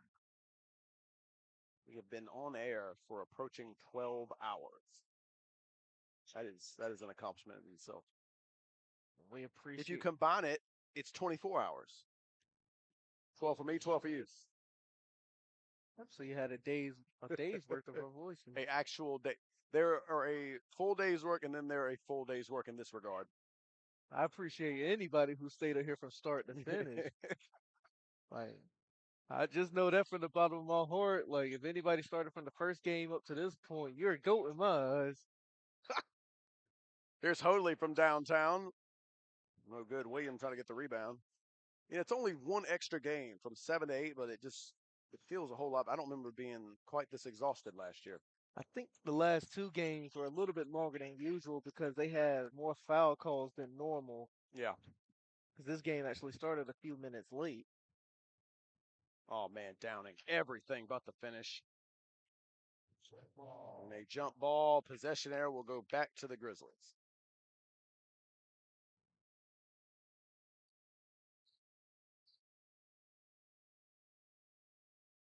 Downing, Carver, William, Wise, and Hoadley, the 5 on the floor for the hometown Panthers. 6 minutes away from what would be their 5th consecutive loss. Grassfield appearing to be on their way to their 3rd straight win after a 1-5 start. Oh, Wise sending that one away. And a reach-in foul here on Grassfield. They get Emeka Ozoa with that one.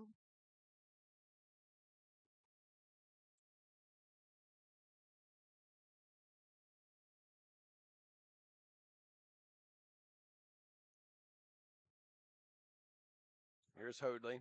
Back out to Carver. Jump shot. Way short. Nothing but air.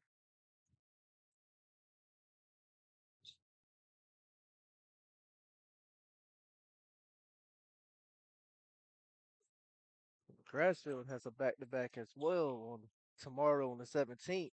They have to play Western Branch at 7:30 p.m. A great pass ahead by Carver to William, and only the foul that permitted what looked to be a pretty easy basket. Looks like we got 4 substitutions here for the Panthers. Bradshaw is back. Solomon King is back. Javion Carthen returns, and James Lumpson also is back in.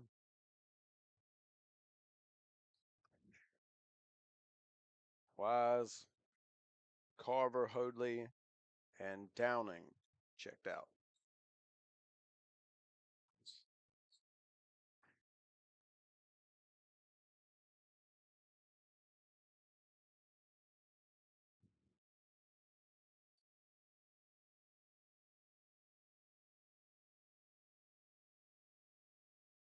$5:11 remaining. Crowd is really thinned out. There is a little bit of a remnant still remaining, but not quite as packed as it was in the middle and afternoon session. We had a good crowd in here at some point, and the atmosphere from the Washington-Franklin game was definitely something to behold. What was no doubt the best game of the day, and I believe the only game that finished with a margin below 10. That was an 8-point win for Washington County. And at one point, that game was really tight. Washington County improving to 10-1.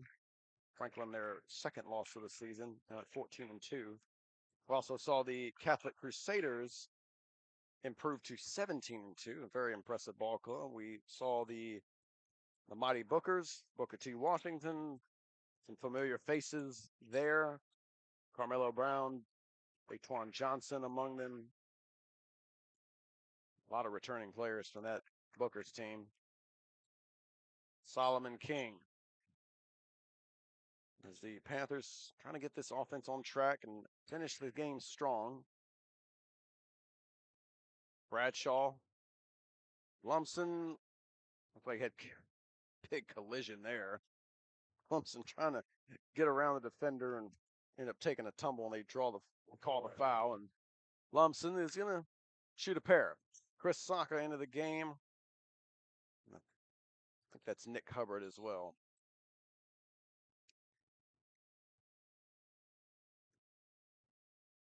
Jermaine Liverman. Somehow I don't think I'm saying that right. But number 25 is into the game for the Panthers. I think you got it pretty much. Yeah, Jermaine Liverman. Jermaine Liverman. Somehow it sounded better when you said it. AJ Press got that rebound off of this free throw.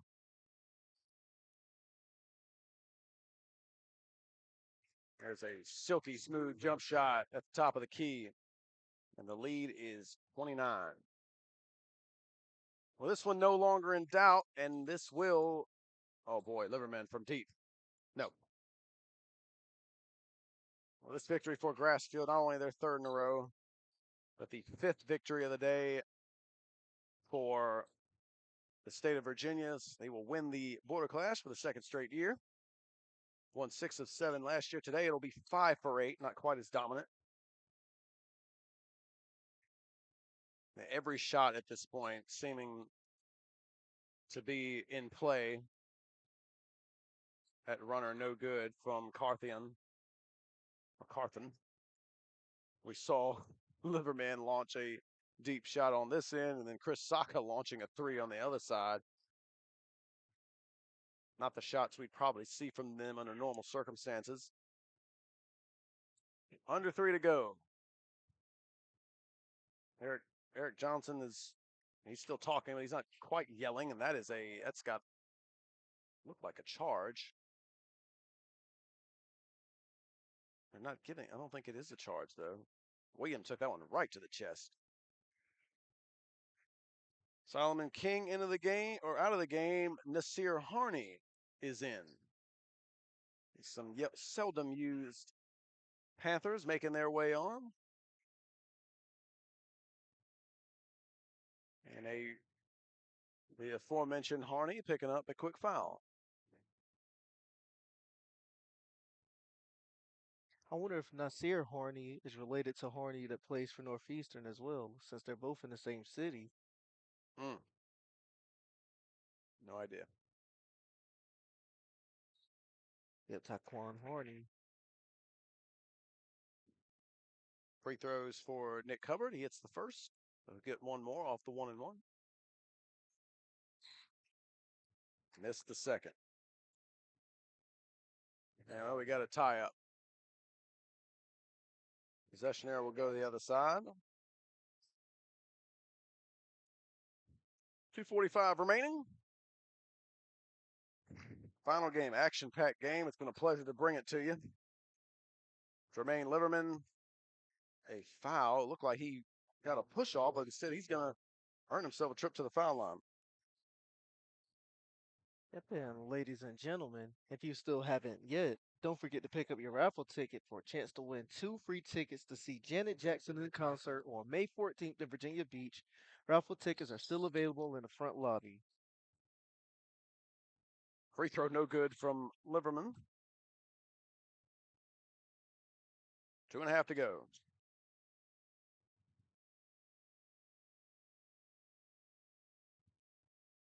Liverman getting a steal, but it's going to look like he threw it behind his back out of bounds, although that wouldn't make sense. And it will be Panther ball. Lumsden. Here's Sincere William. Oh, a turnover. I got numbers. Surprised that was not called. Looked like there was a big amount of contact. Nasir Harney.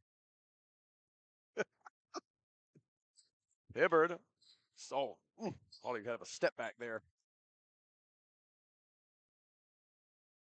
Chris Saka. I think that is all she wrote. The big man from 3. Grassfield bench still into the ball game, firing up the defense chant for some of their reserve teammates. Liverman offline. Saka had it. Here comes Hibbard. Left-hand layup. He missed it.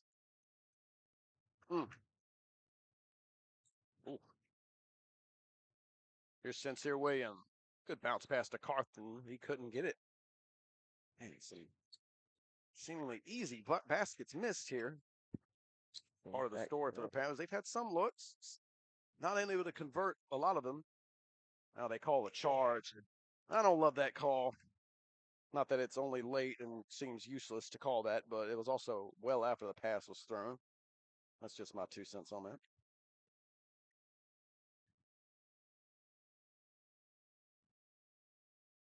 Folks, don't forget, basketball fans, as obviously all of you are if you've stuck with us this long, ECSU men's and women's basketball teams, well, they're going to be in action this Wednesday here at the Vaughan Center. Lady Vikings going to take on Bowie State at 5:30. The men's game will follow. Get tickets and more info online at ECSUVikings.com.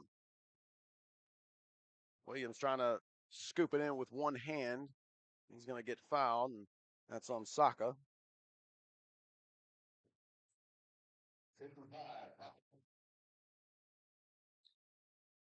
48 seconds left.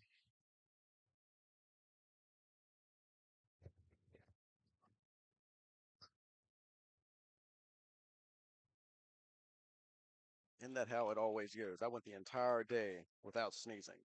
I couldn't wait the final 48 seconds.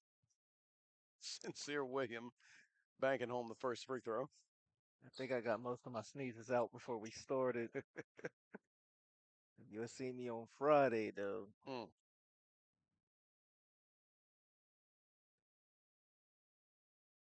Guessing we had a lane violation of sorts, which is the last thing we needed. William make this free throw. The score for his team will match